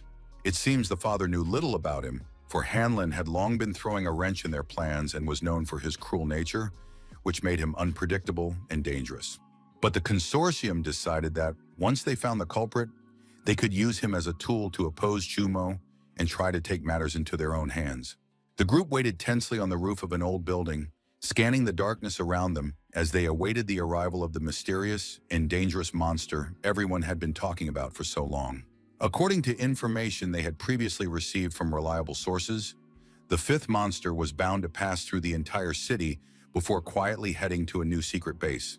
Carefully scanning everything around him from the height of the roof and trying not to miss a single movement among the dark streets and buildings, the young man suddenly spotted his long-awaited target. It was quite strange and even a little alarming that the mysterious creature was moving confidently right toward the very center of the city, as if it wasn't afraid of people at all and wasn't trying to hide its presence.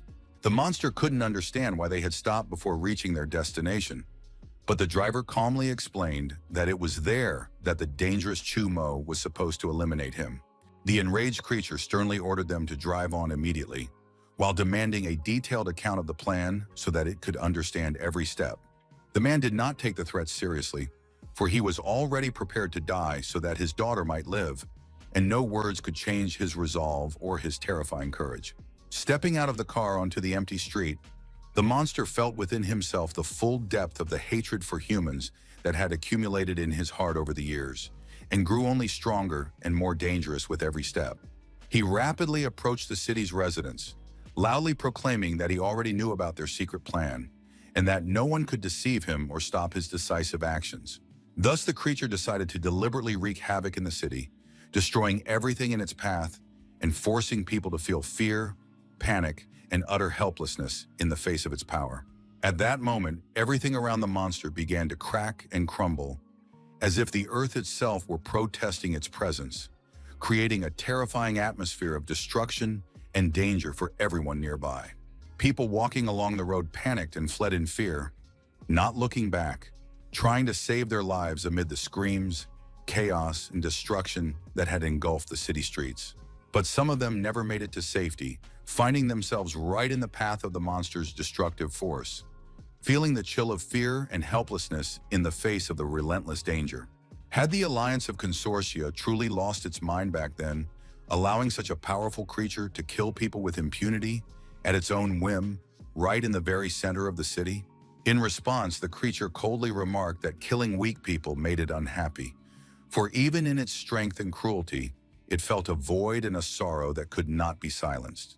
Smiling with barely perceptible cruelty, the monster explained that it had completed its work in that place, and now its goal had been achieved, while destruction and chaos remain. Offering no resistance and accepting his inevitable fate, he simply took his own life, leaving behind a sorrow and emptiness that were difficult to fill with any words or actions. The boy stood there in bewilderment, not realizing what it all really meant, and felt a mixture of fear, shock, and complete helplessness in the face of the events unfolding around him. After the monster's death, the air suddenly became thick with smoke and toxic fumes that quickly spread through the city streets, creating a suffocating atmosphere and making people feel in danger. It had a terrible effect on people's respiratory systems, causing severe pain and suffocation, causing some to lose consciousness and fall to the ground, helpless against the dangerous cloud of toxic air. Chumo tried to carefully analyze everything that had happened, recalling every detail of the events and attempting to understand the causes of the disaster and the possible consequences for himself and the city. A report from the scene was issued immediately, and after the creature's death, a toxic gas was released, which instantly spread throughout the surrounding area, resulting in the deaths of hundreds of people in the nearest neighborhoods from its lethal effects.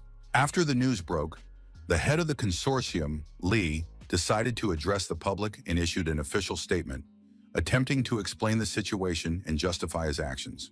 First, he sincerely apologized to everyone, and then explained that he had been under the monster's control for nearly 6 months, and because of this, had committed many wrongdoings that harmed people in the city. Mr. Lee stated that during that entire time his mind had been under the control of the creatures, but that from that day forward, the control had been lifted, and he was finally free, capable of making decisions on his own. He did not ask for forgiveness, as he was fully aware that all those actions had harmed many people, and no words could justify or change the consequences of his actions.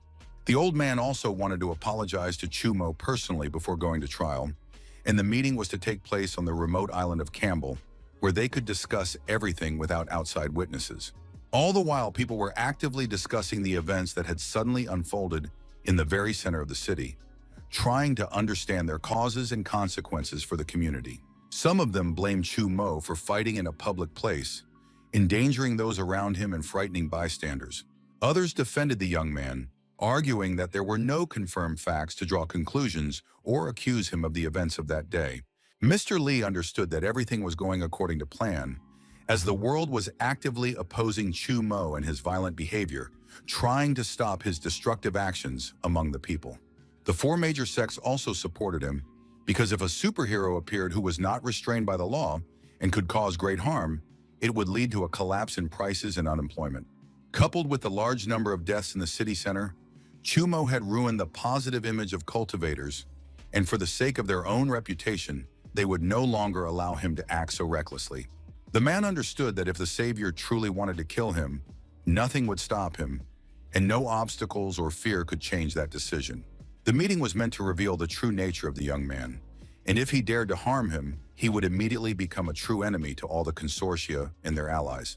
In the old man's view, everyone should live in a world where peace reigned, while he alone would be forced to suffer due to circumstances and his own sacrifices. Letting him go to prison for a few months was already considered a good deal, but of course, this was far from the only punishment he deserved for his actions. Senior Lee was bound to survive, but Hanlin, in everyone's opinion, was supposed to die since his life had no chance of being saved due to the circumstances. In their view, everything was fair, and traitors had to remain accountable for their lives and face the consequences of their actions without any leniency. The cultivator remained on the roof of the building, observing everything around him and ready to react instantly to any events unfolding below. His entire attention was completely absorbed by his phone and the form open on it, so he barely noticed what was happening around him on the roof and in the street.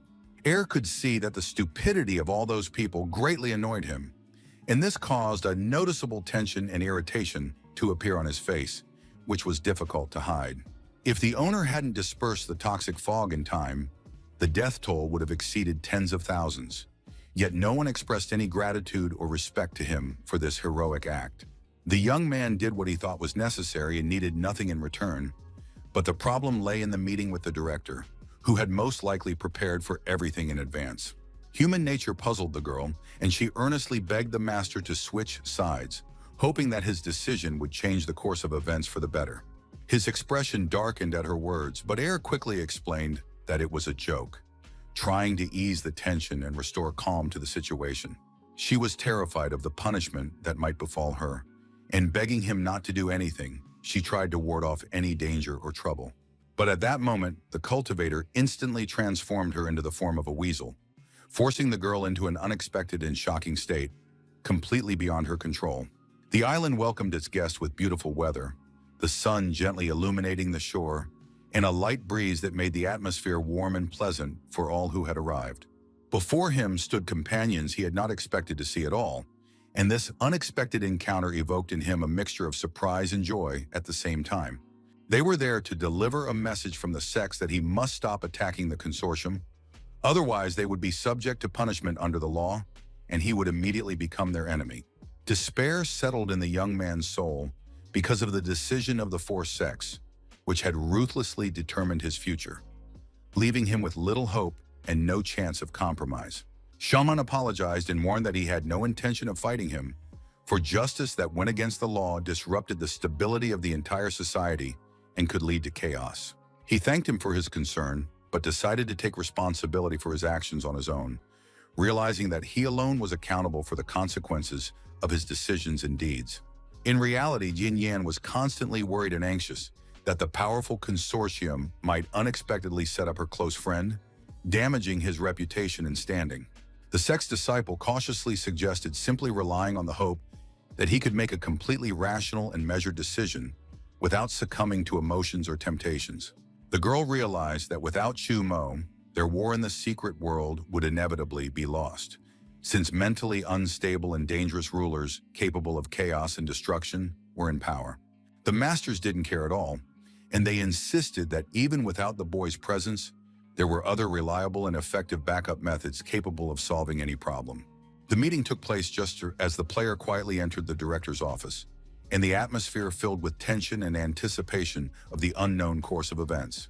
The old man explained that ordinary people, to whom Chu Mo presented himself, never destroyed powerful consortia and were not distinguished by such extraordinary fairness and integrity in their actions. The young man said that his sister had been used in a cruel experiment, and all his actions were solely for her protection, though he felt no hatred toward the man. It all really seemed strange because the Alliance had organized a massive battle, expending enormous resources and effort, only to find that it had all been in vain and to no avail.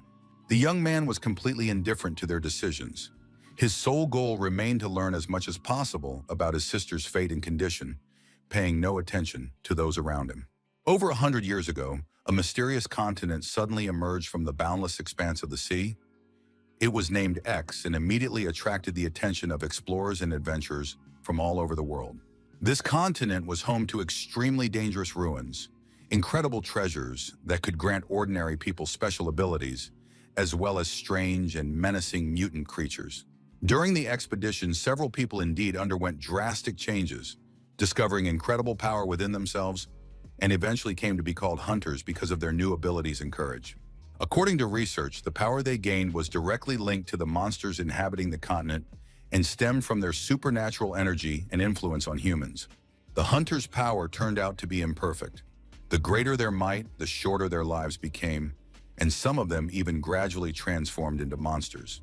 In over 100 years, only one person was able to perfectly combine all the powers within themselves, gaining the ability to control all creatures on the continent, and she was majestically called Qing Hai. They collected and cultivated her cells, and that is how they were able to create the hunters. However, the problem was that their lives remained extremely short. Those in power within the consortium conducted secret experiments, and it was through this research that they were able to find his sister, discovering her whereabouts. Any information about who exactly had done this came at a significant cost, as the details were strictly concealed and available only at a high price. The old man's proposal seemed strange, as he unexpectedly wanted Chumo to kill him with his own hands, and this left everyone present deeply surprised and alarmed. The hero was extremely surprised and even a little shocked when he suddenly heard these words, as they completely contradicted his expectations and common sense. Mr. Lee asked if his son Hanlin had indeed been working with the cultivator against them, but that couldn't be a sufficient reason for committing suicide, and he sought to understand the truth. After meeting with the young man, the man was to be imprisoned for several months, and his son, although part of the consortium, would still have to pay with his life, and Mr. Lee could not bear the thought. If he had killed him, he would immediately have become an enemy of all the consortia. But as long as they were not destroyed, the son was still useful to him, and in this way he could remain relatively safe.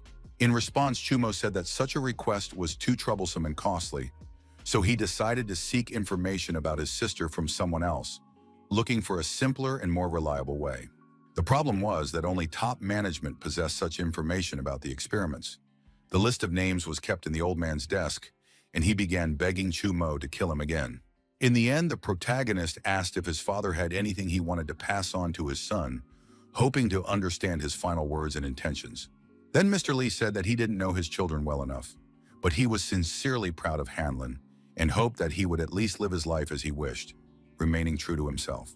The man wanted the young man to kill him so that he could appear as a true hero, leaving behind a sense of heroism and significance. A powerful explosion suddenly rocked the building where they were, and the air filled with smoke, debris, and chaos, forcing everyone to seek safe shelter. Where the house once stood, nothing remained but complete ruin and traces of past life, a reminder of its former grandeur. No one could understand exactly what Chumo had done, and his actions remained a mystery to everyone around him, causing astonishment and confusion. He replied that Director Lee felt as though the creature had completely taken control of him, and he had asked to be killed to avoid further danger to everyone. He did not wish to explain anything further, and if the consortium decided to engage in battle, he was ready for it without any hesitation or doubt. All four sects were immediately informed of what the young man had done so that they could prepare for the consequences of his actions and take the necessary measures. In response, the cultivators explained that the advisor had no right to command them, and his orders held no legal or moral authority among the members of their community. Hanlin did not believe that his father was truly proud of him, and this gave rise to a sense of doubt and inner emptiness that would not leave him in peace. Under pressure from the organization, the man decided to spare his life, but the young man killed him anyway, and he could only have understood this if their contract had been properly terminated. Young Lee felt no hatred toward his savior, and he was ready to pay any price if it would help thwart the insidious plan of the monsters and the consortium. The young man was curious to know if they had discovered the monsters' new location, and he watched their reactions intently, looking for even the slightest clue. This time, the information had been thoroughly verified, and he could be confident in its accuracy and reliability, which reduced the risk of mistakes in their actions. The war had already begun by then, and Chumo did not want to give the enemy any more time to prepare, seeking to take control of the situation immediately. The envoy stepped out in public to deliver a speech designed to capture the attention of everyone present and convey important messages and a call to action. Reporters were already waiting for him to capture his every word and movement, documenting the event for later distribution to a wide audience.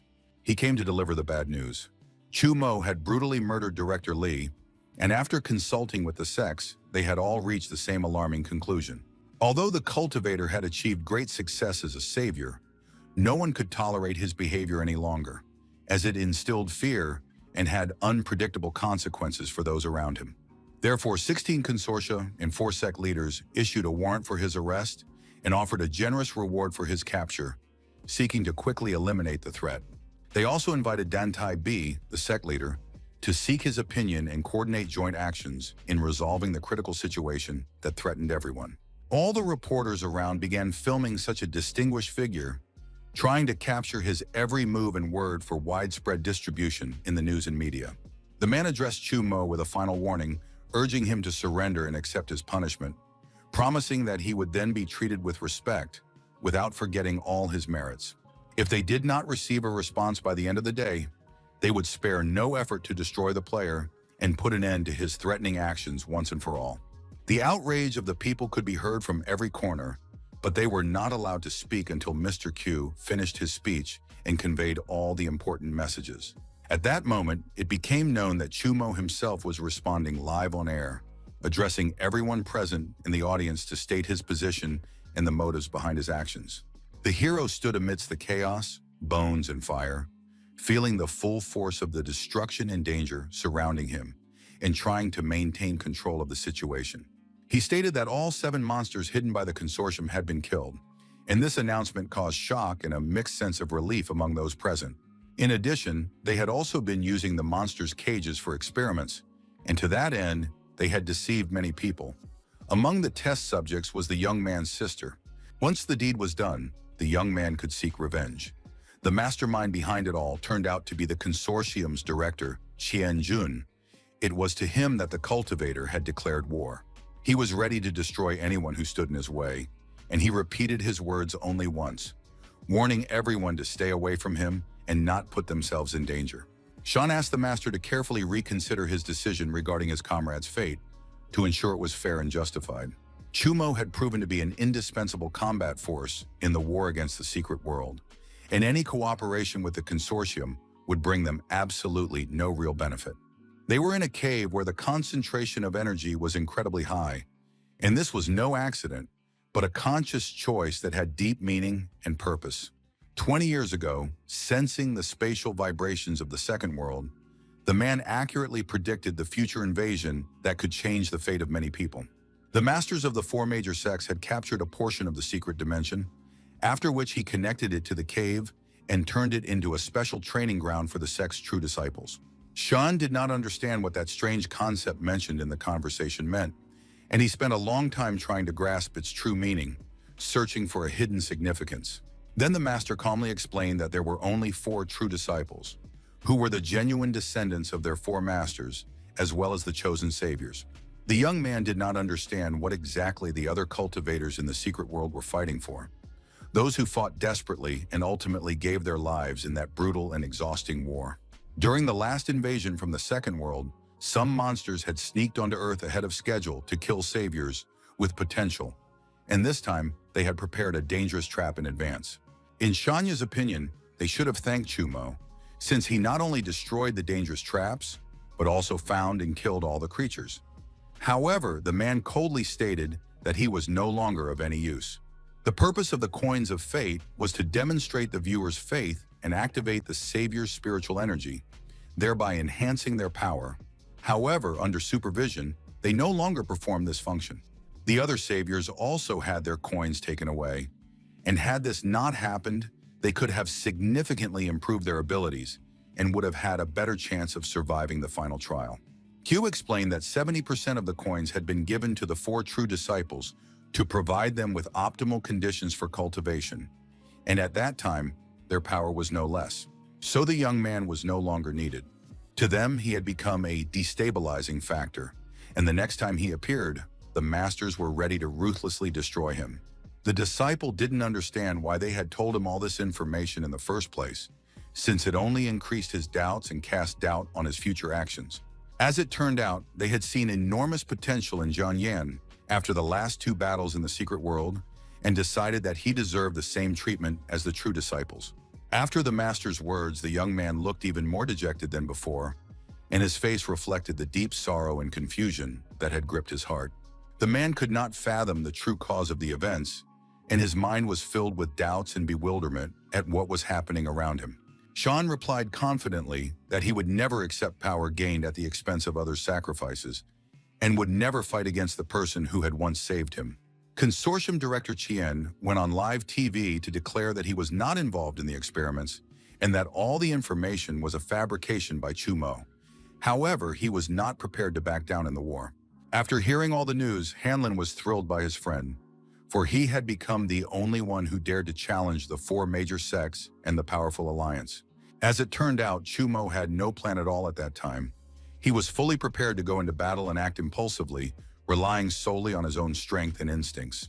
According to the information received by the young Li, at least 2 leaders and 20 elders were ready to go to war, while the alliance had prepared over a dozen experienced hunters. But there was no time left, and they were forced to resolve their internal conflicts as quickly as possible so as not to miss the chance to prepare for an extremely dangerous war. In the secret world, there were countless problems. Monsters could infiltrate it at any time and inflict massive losses, and if this continued, the world would completely lose this dimension. Moreover, during the last battle, he realized that the cultivators were extremely weak, and they could be easily dealt with without expending too much effort or resources. His comrade was worried that his skills and combat power might not be enough, since he was facing extremely high-ranking and powerful opponents. Then Chumo assured him that he had never shown anyone his full strength, which was hidden deep within him and remained a secret to everyone around him. The cultivator returned home after a long and exhausting day of work in the large field, where he had diligently tilled the soil, preparing it for the upcoming grain crop. The first thing he did after returning home was to check on his sister, making sure she was all right and that she felt calm and was safe. She was in good health, but they hadn't managed to dispel the monster's energy, so she couldn't regain consciousness and remained unconscious, though her condition seemed stable. The comrade thanked Tun for her work and sincere help, then promised that he would definitely obtain the research records, which could significantly aid in the treatment. He was truly prepared to go up against the Alliance, and even the 4 major sects if necessary, for his determination to help his sister was stronger than his fear. He didn't want to take anyone with him, because the battle was going to be all out, and the entire area was going to be wiped off the face of the earth, and it was likely that he might accidentally harm his friend. Tun was too worried that he might need help during the dangerous battle, and she wouldn't be there to support him or intervene if necessary. Even Air herself had said that they wouldn't be able to help him in case of danger, so he needed to stay home and patiently wait for his return. However, the owner changed his mind and decided to take the dog with him, realizing that his presence could be a vital source of support in a difficult and dangerous situation. She didn't like this situation at all, as she felt anxious and feared for his safety, realizing that his decision could lead to unpredictable consequences. Another obstacle was that when she teleported, she lost all her strength and remained an ordinary, weak ferret with no way to defend herself. When Air's affinity reached 30, the system unlocked a new reward, allowing the master to share half of his combat power between them. The first reward he received upon entering the system was the power of a 1,000-year-old monster, which far exceeded the ordinary capabilities of any warrior and made him extraordinarily powerful. Then on the second day, the hero attained the state of an ancient sage, and his power tripled, making him extraordinarily strong and capable of withstanding anything. The final day of the login was devoted to studying the sacred law, which increased his strength tenfold, making him extraordinarily powerful and capable of overcoming any obstacles and dangers.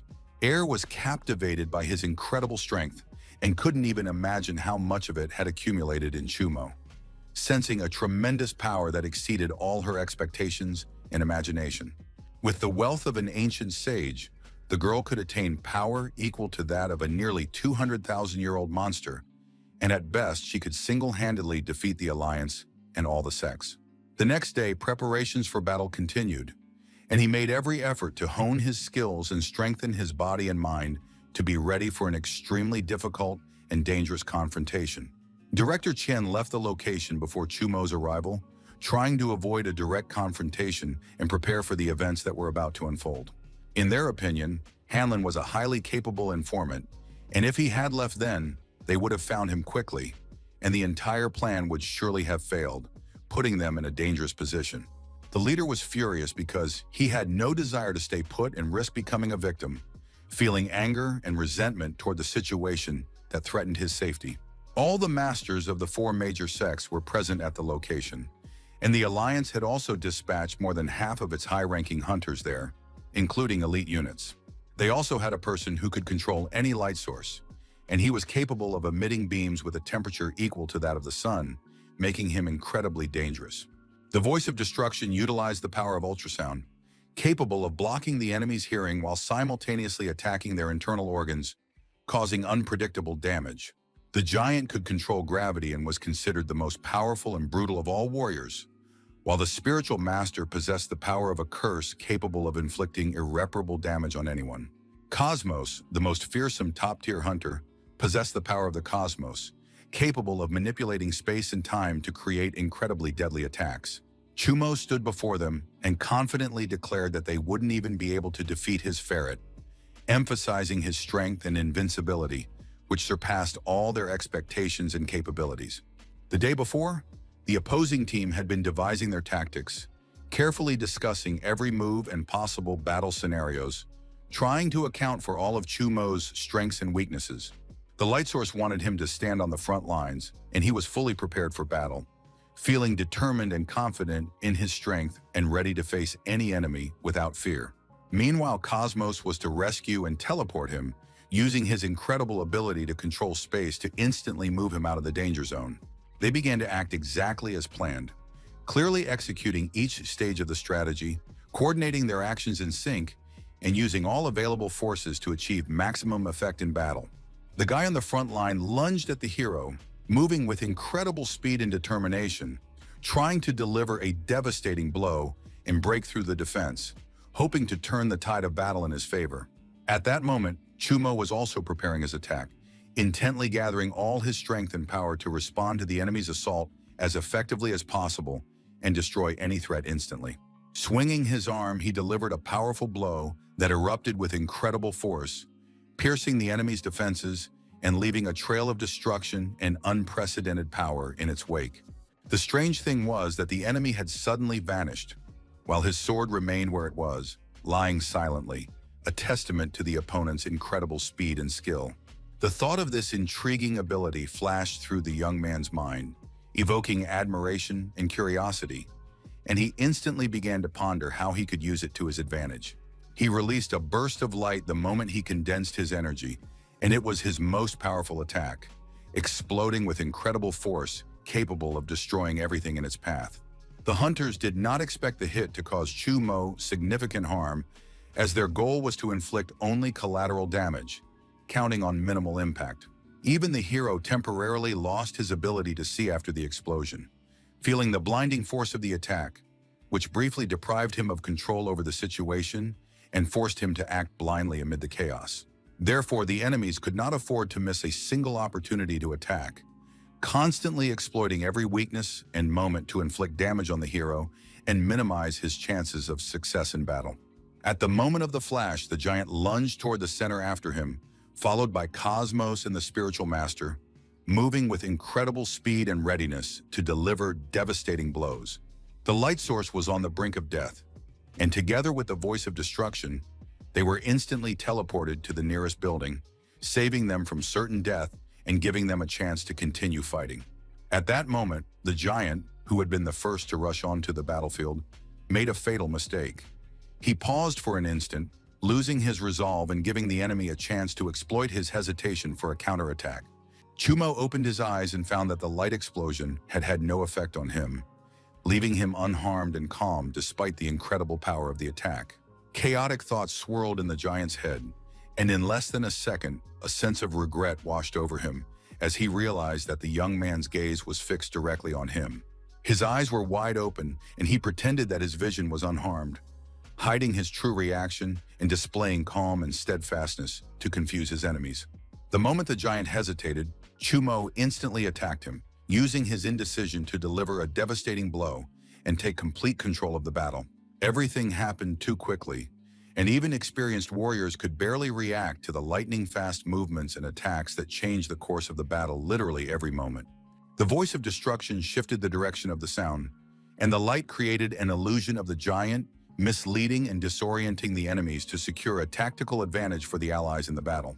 The command gave him a second chance, and he instantly exceeded the speed of sound, delivering a blow with 30 times the force, which exploded with incredible power, leaving a trail of destruction and fear in its wake. Juma no longer trusted his eyes or ears, and the only thing he could rely on was his body's last line of defense, hoping that his physical endurance and reflexes would come through. The hunters thought they had won the moment the hero had repelled them, taking it as the end of the battle, unaware that Chu Mo's true power had not even been fully unleashed yet. When the cultivator struck him, the spiritual master, whom Cosmos had teleported behind the young man, placed a hand on his back, using his power to inflict damage. To cast several spells on the boy at once, it was necessary to physically touch him, establishing direct contact through which magical energy could be transmitted.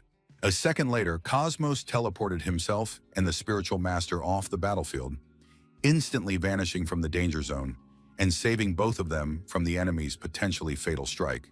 From the moment the light flashed, the plan worked.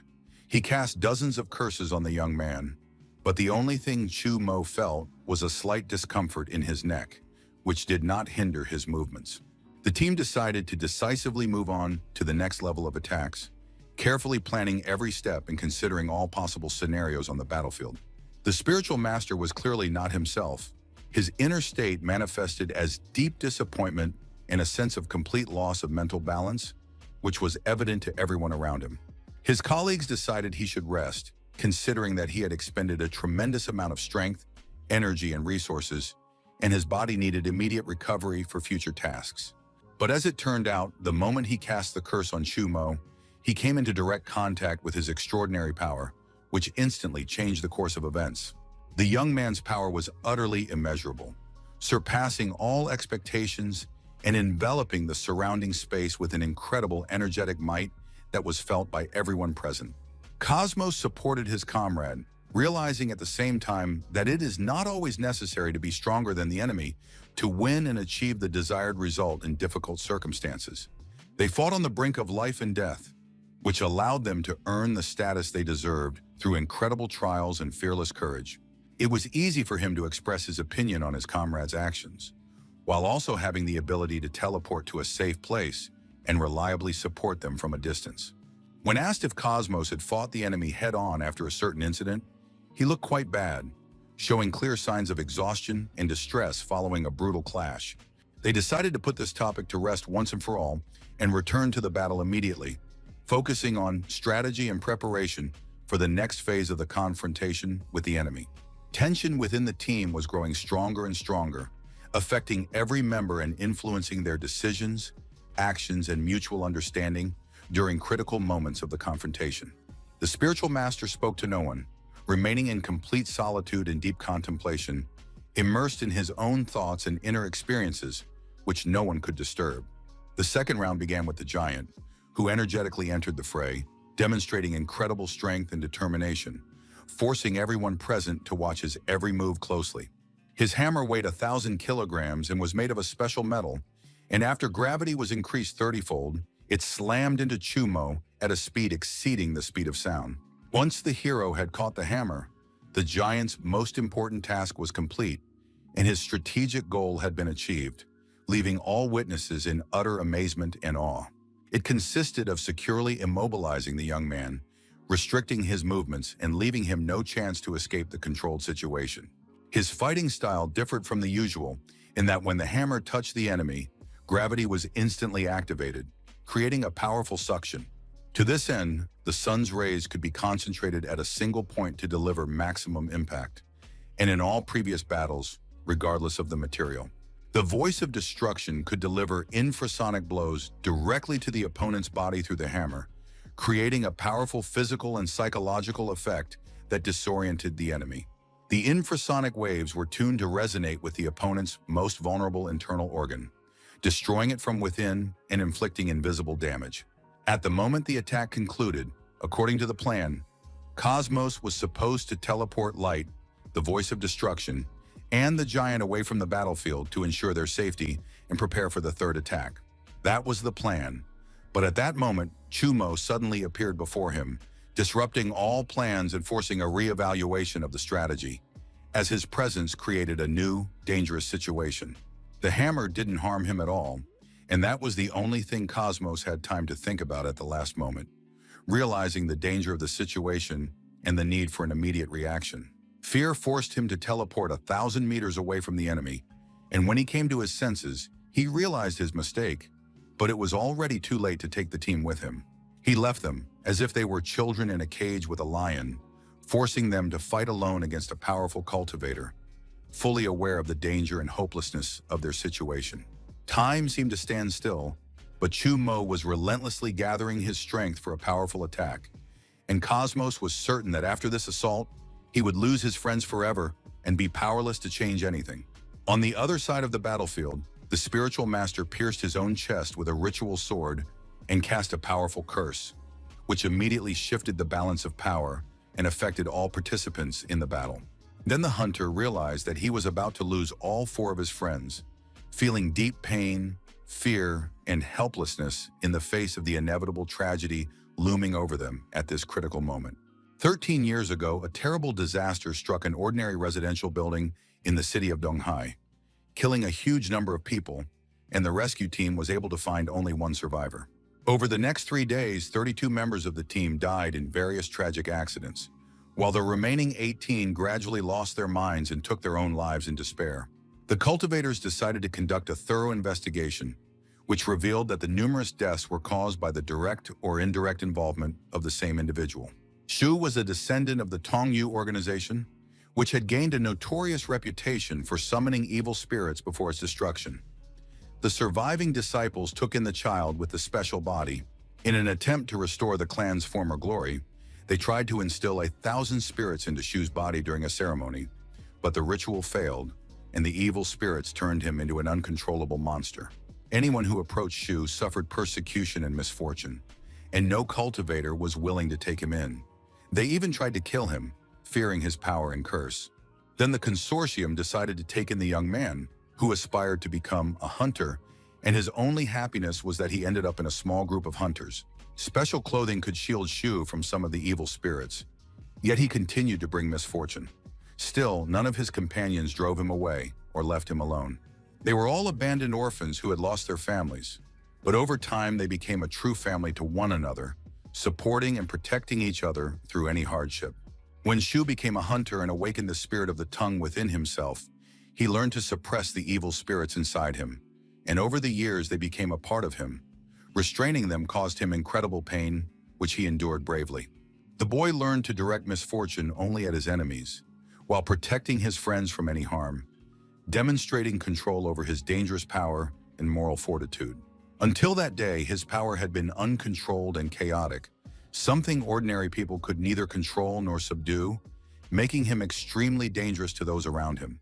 Perhaps the first thing a liberated spirit would do is take its own life, for a person would completely lose themselves and become its slave, wholly subject to an evil force. But none of this mattered, for the true nature of his power and destiny remained beyond human understanding and judgment. The spiritual master asked the spirit to attack Chumo while simultaneously protecting his friends, forcing Shu to learn to control the power and direct it for good. He was ready to sacrifice his body and mind just to win the battle, demonstrating absolute determination and boundless self-sacrifice for the sake of the goal. Everything around him only intensified his tension, increasing the pressure and making control of the power increasingly difficult and dangerous for him. The monster suddenly appeared before them. Its grandeur and terrifying appearance caused everyone to freeze in fear and deep anxiety. A barrier that materialized out of thin air completely enveloped all of Chu's attacks, neutralizing their power and shielding him from any harm, like an invisible wall of invulnerability. Compared to all his companions who seemed stronger after the attack, Shu felt like the weakest, even though he could control the evil spirits that had taken root within him at will. It is unknown whether this was due to years of torment and endurance or the desire to save his friends, but the plan to subdue that monster, which had initially been a dream of Tong Yu's disciples, came to an end right then. Jumo began to feel a little anxious about the cards his opponents had up their sleeves, for the unknown and unexpected moves created intense pressure and forced him to act cautiously.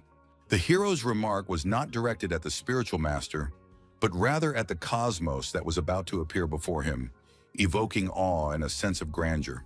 The dimensional rift, the ability to slice through space itself, became his most powerful attack, one that could not be predicted or deflected by conventional means. But for the hunter himself, this skill was extremely dangerous because to use it, the rift had to be attached directly to his palm, creating the risk of serious injury to himself. Only by exposing himself to mortal danger and getting as close as possible to his opponent could he deliver a fatal blow, harnessing the full power of his dangerous and unpredictable skill. For the first time since the battle began, the young man stepped back to dodge the blow, demonstrating caution and a desire to survive in the dangerous clash. It was also the first time Chu Mo had sensed a hint of real danger, which made his heart race and heightened his tension. His thoughts revolved around the fact that his opponent's dimensional slash could tear his clothes, and he liked the coat he was wearing very much and didn't want to damage it. The evil spirit was gradually growing, and on the exhausted land where energy was nearly depleted, there was a clear limit to human strength that no one could overcome. Even the founders of the Tongyu organization could not understand exactly where the limit lay of the monster created from 1,000 evil spirits within Shu, which was constantly changing. As long as Shu's body withstood the pressure of thousands of evil spirits, his monster grew stronger, increasing in power and ferocity with every passing moment. The main thing was that it could kill Chumo. After the battle, it no longer mattered what it would turn into or at what cost it would happen. The spiritual attack of the bloody prison engulfed the entire area, and regardless of the opponent's strength or weakness, their consciousness was completely blocked by the evil spirits that reigned all around. At first, it looked like an immense white expanse stretching in all directions, like an endless void that swallowed everything around it without a trace. And then an endless stream of evil spirits would descend, and as soon as the enemy grew weaker for a second, they would begin to devour him until his soul vanished forever. All the spirits were nothing more than an illusion, and if destroyed, they instantly regenerated, while the prison itself had no boundaries, where the creature's attacks continued non-stop for 3 days and 3 nights. Shu's energy reserves were the first to run out, and the curse was lifted, while on the other side, Chu Mo's spirit barely felt any exhaustion, conserving his strength for the battle ahead. In the real world, the prison lasted only 5 seconds, but that was enough time for his friends to secure victory and escape the danger. When the hero came to his senses, the giant's gravity and the glowing chains of light instantly trapped him, leaving him no chance of escape or resistance. Everything was designed so that the rift in the fabric of space would strike its target with pinpoint accuracy, like an unerring arrow that left no chance for deviation or salvation. The ability caused chaotic destruction of the giant's powers in the light, creating a deadly explosion that engulfed everything around it and left only ruins and ashes in its wake. Therefore, before that, the hunter transported himself and his friends into his own space, where they could hide from danger and avoid the destructive effects of the chaotic explosion. In the director's opinion, they were extremely valuable, and it was no coincidence that the consortium provided them with such a large amount of resources every year to support their activities and ensure their effectiveness. The squad had grown stronger once again, and it seemed that in the battle against Chu Mo, they had finally pushed themselves beyond their limits, transcending the bounds of their own capabilities and strength. However, what they saw ahead came as a shock, making their hearts race and filling their minds with horror and unpredictable anxiety. Even the advisor could not come to his senses and believe what he saw, feeling complete astonishment and inner chaos at the unbelievable scene before his eyes. As it turned out, such a powerful attack hadn't even damaged the young man's clothes, leaving him whole and unharmed, as if nothing had happened around him. He emerged from the rubble unharmed, asking with curiosity and excitement where the hunting party had gone and what had happened to his friends after the explosion. Director Chen realized that the people they had been counting on had simply fled, leaving him with a sense of disappointment in the unpredictable chaos all around him. At that moment, the team found themselves in the middle of space, surrounded by an incredible void and unknown forces that reigned all around them. They understood that everything that had happened was impossible, exceeding the limits of their imagination and defying any logic or laws of nature. Lying on the floor was a comrade who had died during the teleportation, leaving behind a bitter pain of loss and a sense of helplessness among the team. No one could come to their senses as they tried to lift their friend to his feet, feeling boundless horror and despair at his tragic death. It seemed that Chumo had launched a counterattack during the teleportation, and they could only look for a way to take revenge on the enemy, feeling both rage and powerlessness at the same time. After Shu's words, they decided to pull themselves together, gathering the will and determination to continue the fight despite their losses and fear of the enemy. The problem was that everyone was trapped within Cosmos's personal space, and only he could freely enter and exit it, so there was a fear that after his death, they would never be able to escape. 4 months passed while the team remained in another dimension, experiencing strange events, trials, and dangerous adventures that altered their understanding of time and reality. During that time, they finally managed to grow corn, putting in a lot of effort, patience, and teamwork to survive and adapt to the strange conditions of the new world. This is how they were saved from starvation, as the corn they grew allowed them to endure a difficult period, maintain their strength, and continue the struggle for survival. So they stayed there for a whole year, eating almost nothing but roasted corn every day, trying to survive in the harsh conditions of a foreign world and not lose hope of returning. For all other food, they had to wait until the cows on the farm gave their milk so they could make butter and add a little variety to their daily diet. They lived happily ever after in that quiet place where there was no war, only peace, tranquility, and abundance. And every day brought them a sense of security, hope, and warmth. Then the first major event took place, the birth of the first child in the village, which brought joy to all the residents, hope for the future, and a sense of a new beginning for the community. For many years, they remained in that strange dimension, but even after a long time, they did not forget their friend's grave. They often went there in silence and kept his memory alive. The grandson asked his grandmother to tell him more about Earth and about the world they had once inhabited, listening intently to every story and imagining distant places. In the present, chaos and destruction still reigned on Earth, and traces of war, decay, and long years of hardship remained all around. The hunters continued to try to destroy Chumo, chasing him to the far corners of the world, using cunning and dangerous traps to achieve their goal at any cost. But the boy did not give up so easily and bravely struck back, using all his agility, intelligence, and strength to defend himself and protect those he loved. His power was mighty, incredibly majestic, and terrifying to his enemies, capable of shattering obstacles, protecting friends, and turning the tide of any battle in his favor. All ground forces were destroyed, and the young man broke through the enemy's defenses, boldly making his way to the base, where dangers, secrets, and the key to further victory awaited him. All the hunters were on high alert, ready to defend themselves first and foremost and to follow orders without question, moving cautiously and watching the enemy's every move so as not to lose control of the situation.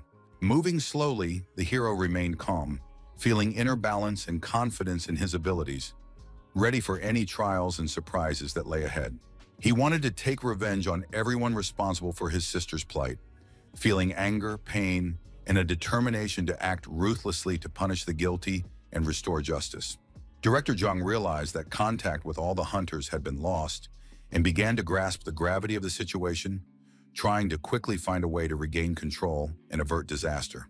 At that moment, the player finally faced his main enemy, feeling a mix of excitement, tension, and readiness for the decisive battle that could change everything.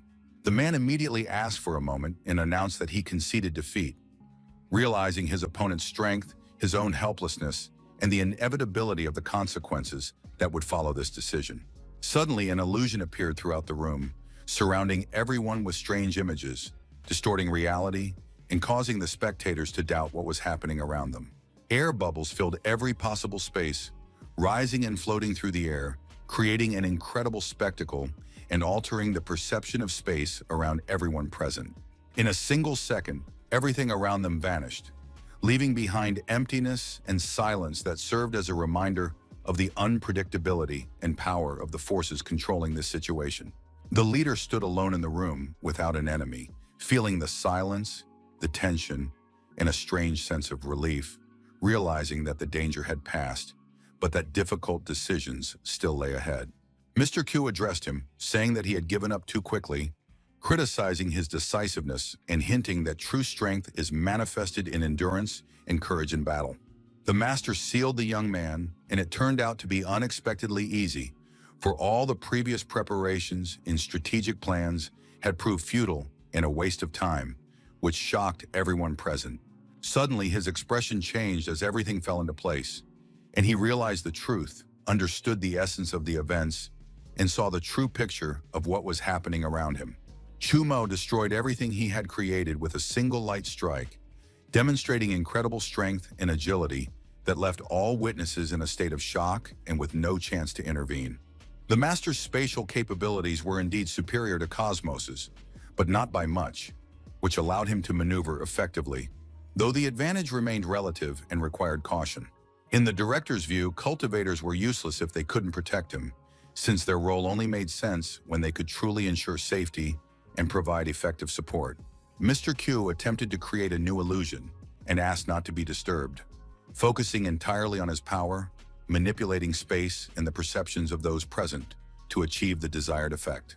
So he was able to teleport them to another safe place, instantly moving everyone away from danger and providing them with a temporary refuge to rest and plan their next steps.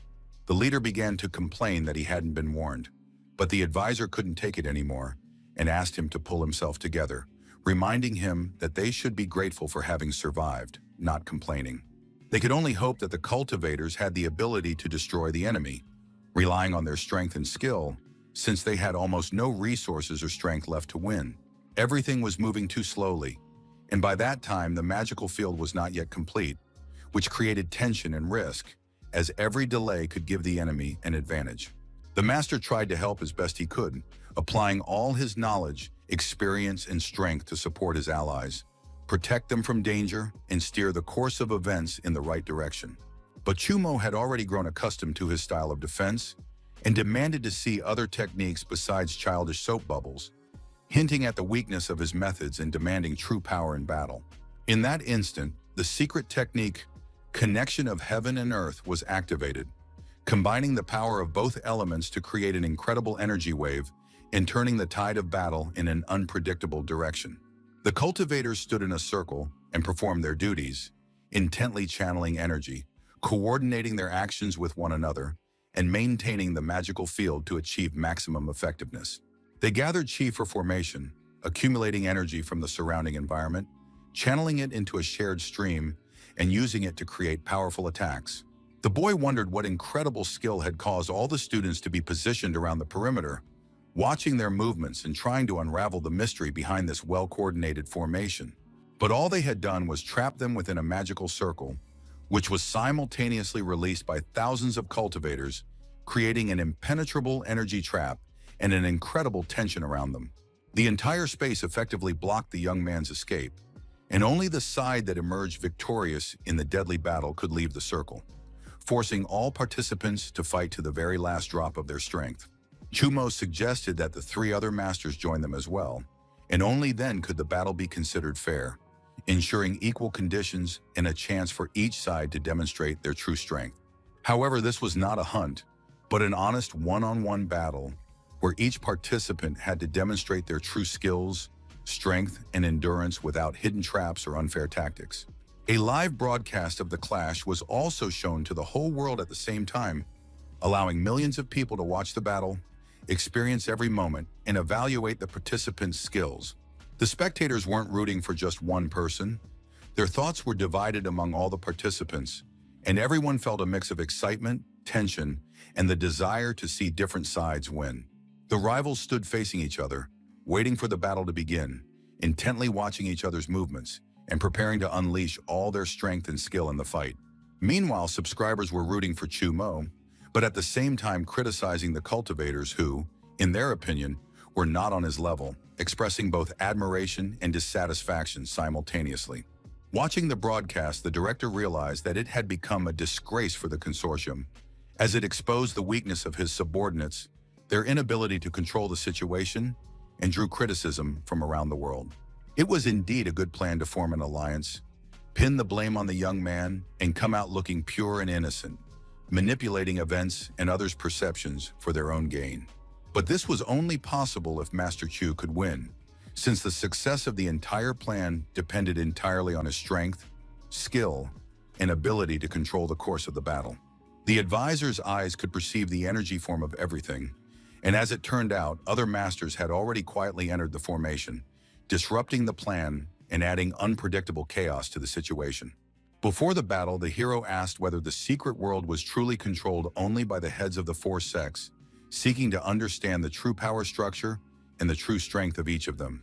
In reality, the secret world had been created to protect against another dimension, and it operated solely by its own rules. Even the sect leaders could intervene only partially, constrained by its strict laws. This answer brought the boy a sense of relief as he realized that there was order and control, and that even in the chaos of the world, there were boundaries that limited the danger and offered a chance to survive. His reaction surprised Mr. Ku, as he hadn't expected the boy to respond so calmly, demonstrating inner strength and the ability to keep a cool head even in a critical situation. Juma then frankly explained that even if the four sect masters were to die, the secret world would not suffer, and this statement reassured him, giving him a sense of security and confidence in the stability of the system. The city of Danmiao was located about 200 kilometers from the site of the fierce battle between Chumo's forces and the influential consortium, a battle that determined the course of events. A bus was already waiting for them, ready to quickly pick up the evacuated residents and safely transport them away from the danger zone to a prepared temporary shelter. Aid committee staff instructed everyone to remain in the waiting area until the responsible officials organized the people into groups and determined their further placement. Some people were unhappy that they had to sleep in a cold gym on makeshift beds and eat simple boxed meals that they had to pay for out of their own pockets. They simply wanted to return home as soon as possible to their usual routines, familiar surroundings, and peaceful lives, which had been interrupted by the sudden evacuation. But they had to wait patiently for the protracted and dangerous battle between the consortium forces and Chumo to finally end, which was delaying their return home. It was truly strange to realize that all these alarming events, the noise of battle and dangerous clashes, were taking place just 100 kilometers away from them, even though relative silence reigned all around. Birds began to appear in the sky, soaring majestically above the ground, creating a sense of calm and natural harmony amidst the anxious atmosphere around them. The residents immediately took notice of them, watching every movement of the birds and discussing among themselves their unusual behavior, which instantly piqued the curiosity of everyone around. There were many of them, and they flew around in flocks, creating a spectacular sight that captivated everyone present and filled the air with a sense of lively activity. No one understood what was happening, for events unfolded so unexpectedly and chaotically that even the most attentive observers could not foresee their development or meaning. The city remained calm despite the surrounding turmoil and chaos unfolding nearby, creating a strange contrast between the safe present and the threatening world beyond its borders. Suddenly, a wave of panic swept over him, and a sudden blaze instantly engulfed the main street, transforming the city's usual tranquility into a chaotic and dangerous scene of smoke and flames. Everyone began to flee in panic and cry out for help, trying to find safe shelter amid the chaos, smoke, and scorching flames that were rapidly engulfing the surrounding area. A mother in the middle of the street clutched her child tightly, worried for her safety, and tried to shield her from the flames and chaos engulfing the city's main street. Just then, the ground began to crack, opening deep fissures that threatened everyone around and intensified the panic among the residents. Residents tried to hold on to debris and building ledges to avoid falling into the fissures, attempting to save themselves from the suddenly split and dangerous ground. They realized this was not an earthquake, as the temperature around them changed abruptly at the same time. The air became stifling and filled with strange odors, intensifying the sense of danger. Rain mixed with hail began to fall from the sky, and strong winds whipped up dust and debris, scattering them around and creating a chaotic and dangerous atmosphere among the residents. It was only October at the time, and everyone was in the south, so such heavy precipitation with hail and strong winds seemed like an unusual phenomenon that frightened and bewildered the residents. In the city of Chishan, a remote suburb on Mount Xiaoyu, such drastic climatic changes were also observed, creating a sense of global instability and frightening the local residents. Some people, risking their own lives, streamed live footage to show everyone what was happening around them, capturing real-time images of the chaos, danger, and sudden changes sweeping through the city. The earthquake began to sweep away large buildings and roads, destroying everything in its path and turning city streets into chaotic piles of debris and dust. Right before the young man's eyes, an entire mountain vanished, crumbling into a chaotic avalanche of rocks and dust, leaving behind only emptiness and a sense of unimaginable horror. On that day, the world realized for the first time what true combat power was, as the scale of the destruction and chaos revealed the incredible might and ruthlessness of the elements. An image of the catastrophe caused by the aftermath of Chumo's battle with the cultivators was also provided, vividly demonstrating the destruction, chaos, and incredible power of the conflict. The world fell into silence, and in the place of the former chaos, only a depressing, silent void remained, where a vast emptiness and the echoes of the recent destruction could be felt. It was the quietest moment since the invention of the internet, as everyone simply sat and watched the video footage, unable to believe the scale of the events that had just unfolded. Hope and fear flooded their hearts at the same time, mingling into powerful, unsettling emotions that made them fear for their lives and their future amid the chaos around them. That was the moment when the young man fought desperately against the four major sects, displaying incredible courage and strength that captivated all who witnessed his feat. In his opinion, it was easy to use these climate-altering skills, especially in rural areas, where open spaces and natural conditions significantly amplified the effect of his actions. The primal violet divine thunder became the next attack, exploding with incredible force, illuminating everything around and forcing the enemies to retreat under the onslaught of his mighty energy. They targeted the cultivator to completely destroy him, concentrating all their strength and energy on an attack that would decide the fate of the battle and subdue the opponent. The young man did not give up and bravely blocked the blows, feeling every impact and using his skills to protect himself and hold his ground against the enemy's overwhelming forces. The four sect leaders employed all their skills and fought with everything they had, using maximum strength and strategy to overcome the young man and prove their superiority in battle. Chaos and destruction engulfed everything around them, transforming the space into a chaotic mass of debris, dust, and energy exploding in the air, leaving nothing untouched.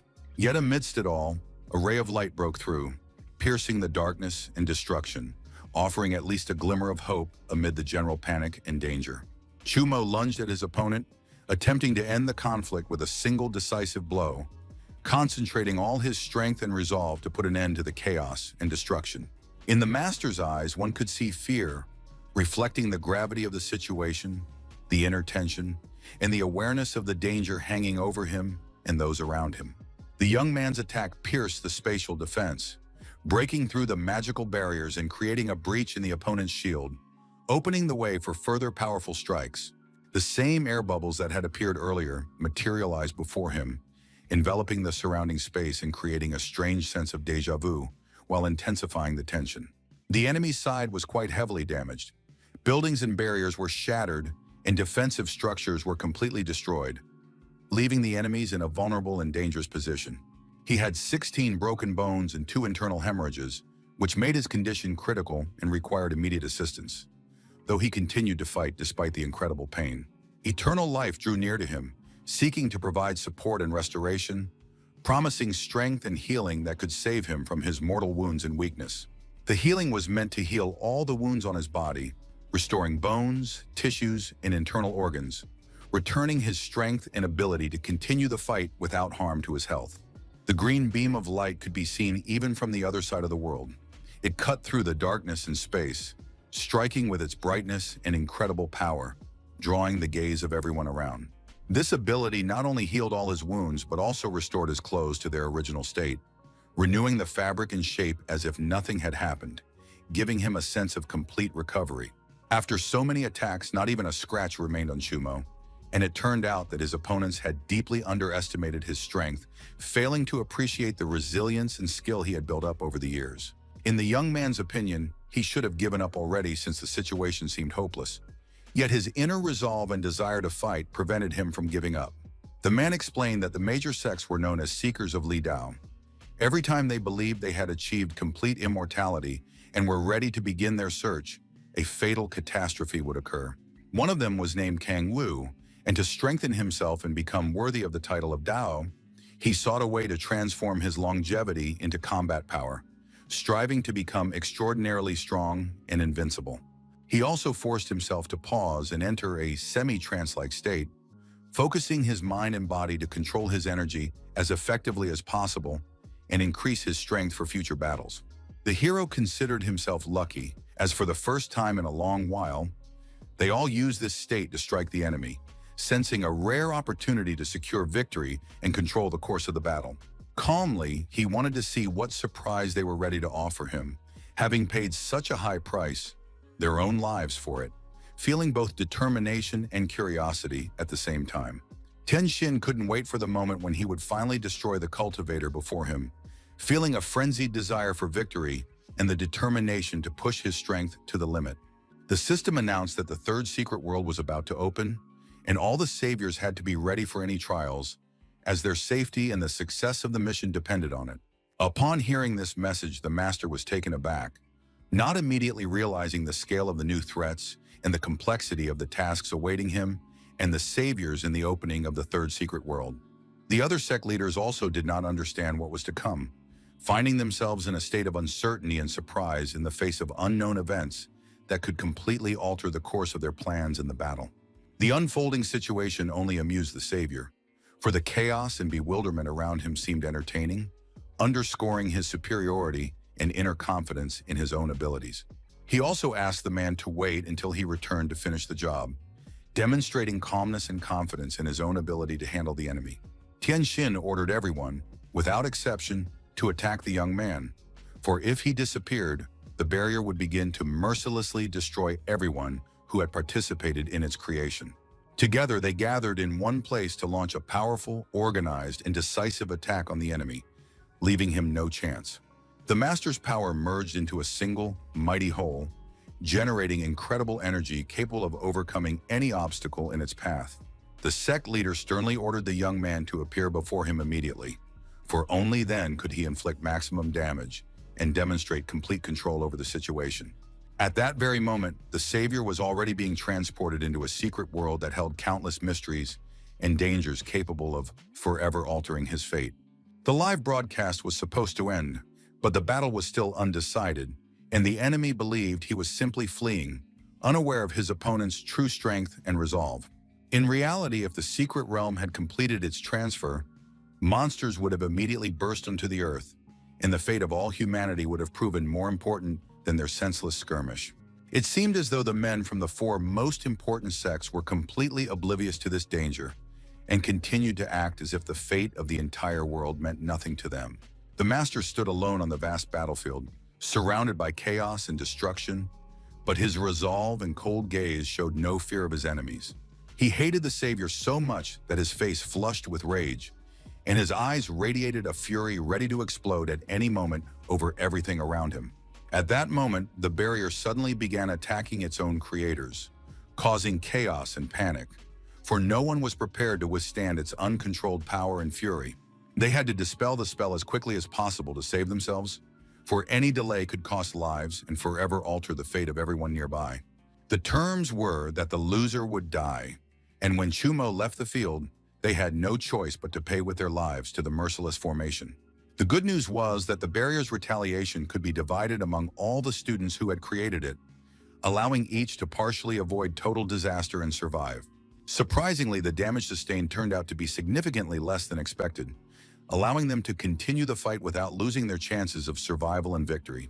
The other three masters also took advantage of this loophole, exploiting a moment of the enemy's weakness to minimize their own losses and increase their chances of success in battle.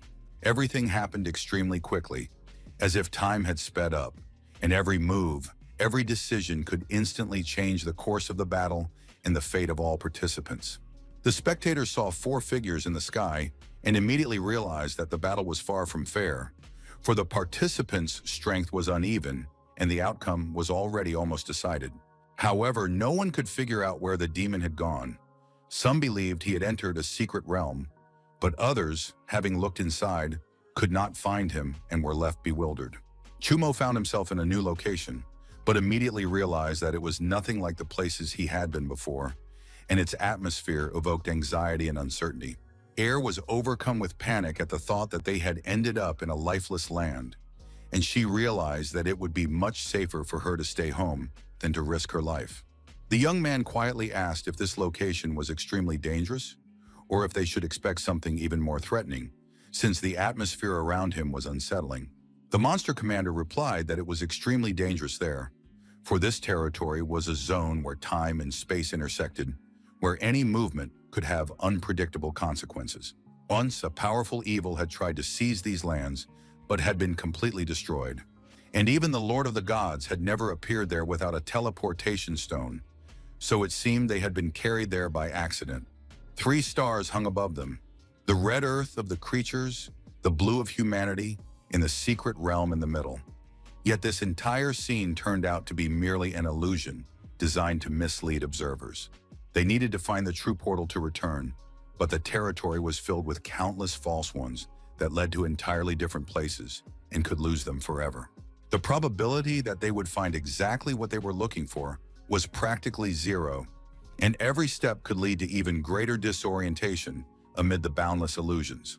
The system reported that to receive the golden monkey pupils as a reward, one had to enter a special dimension where trials and dangers awaited anyone who dared. The young man carefully reviewed all the information, weighing every detail, danger, and opportunity to prepare for what lay ahead.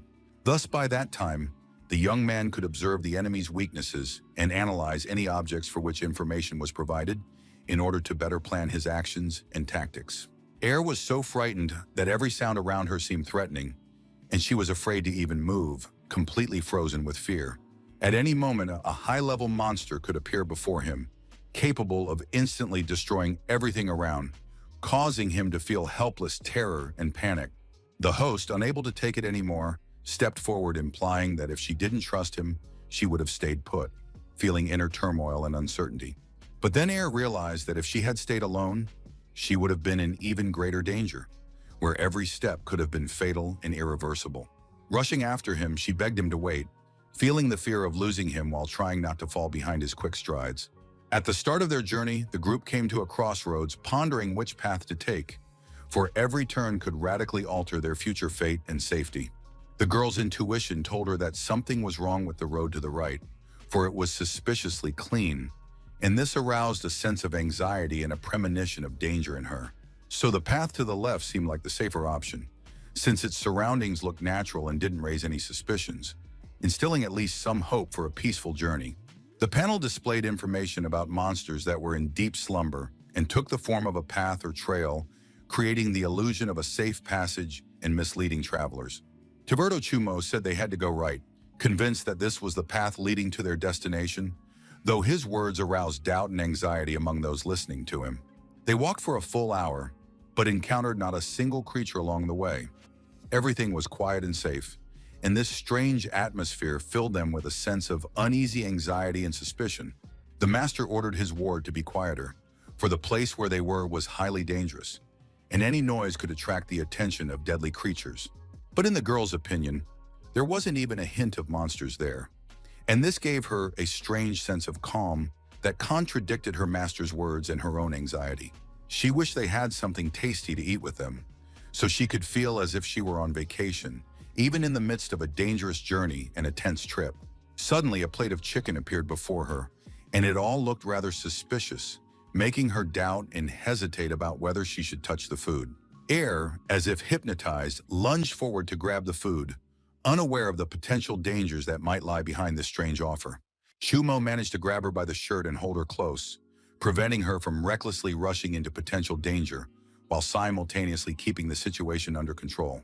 At that moment, black clouds rose before them, creating chaos, blocking out the sun, and filling the air with a sense of fear and undefined danger. The girl realized that if she went there, she would inevitably become someone's dinner, and this thought filled her heart with panic and a sense of helplessness. The system reported the unburied remains of Ms. Baigu after she had fallen victim to the stone monkey, with only a single bone of hers surviving, a testament to the creature's terrifying strength and her tragic fate. The young man immediately asked his ward if she recognized the name, trying to determine whether it would evoke any memories or feelings of unease in her. Then she recalled that Lady Baigu was considered a legend in her world. In terms of power, she could rival even the ruler of the gods. Yet as soon as she set foot on the lifeless lands, she perished instantly, leaving behind only stories. The stone monkey passed by her and decided to destroy her with a single blow, moving swiftly and relentlessly, leaving a sense of inevitable death and terror in its wake. Air shouted that she would never believe such a story, for the ruler himself had broken a sweat while fighting her, and this testified to an incredible power that surpassed all tales and expectations. However, Lady Baigu appeared before them and explained that everything had happened 5,000 years ago, and she was intrigued by the man standing before her, watching his every move with curiosity and caution. Chu Mo explained that he was nothing special and had learned of her situation by chance, not expecting to be drawn into events of such dangerous and mysterious power. As it turned out, the creature was devouring all living beings that wandered through the dimension, accumulating their power, and if it devoured them as well, it could return to life, reborn once more. All that remained for the cultivator was to kill it again to save himself and his ward, for otherwise their fate would be certain death at the hands of its incredible power. She could no longer remember the last time people had been able to behave so openly and confidently in her presence, looking her straight in the eye without fear, doubt, or hidden wariness. At first, the woman wanted to grant the team a quick and easy death, but she suddenly changed her mind and coldly decided to slowly tear them apart alive, down to their very bones. Air was frightened, took a confused step back, and said in a quiet, tense voice that she was a demonic beast, and that creatures like them usually never fought each other.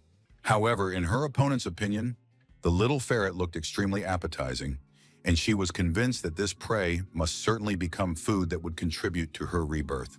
The fosterling was deeply disappointed, so she lay helplessly on the cold floor, silently staring into the void and patiently awaiting her inevitable death.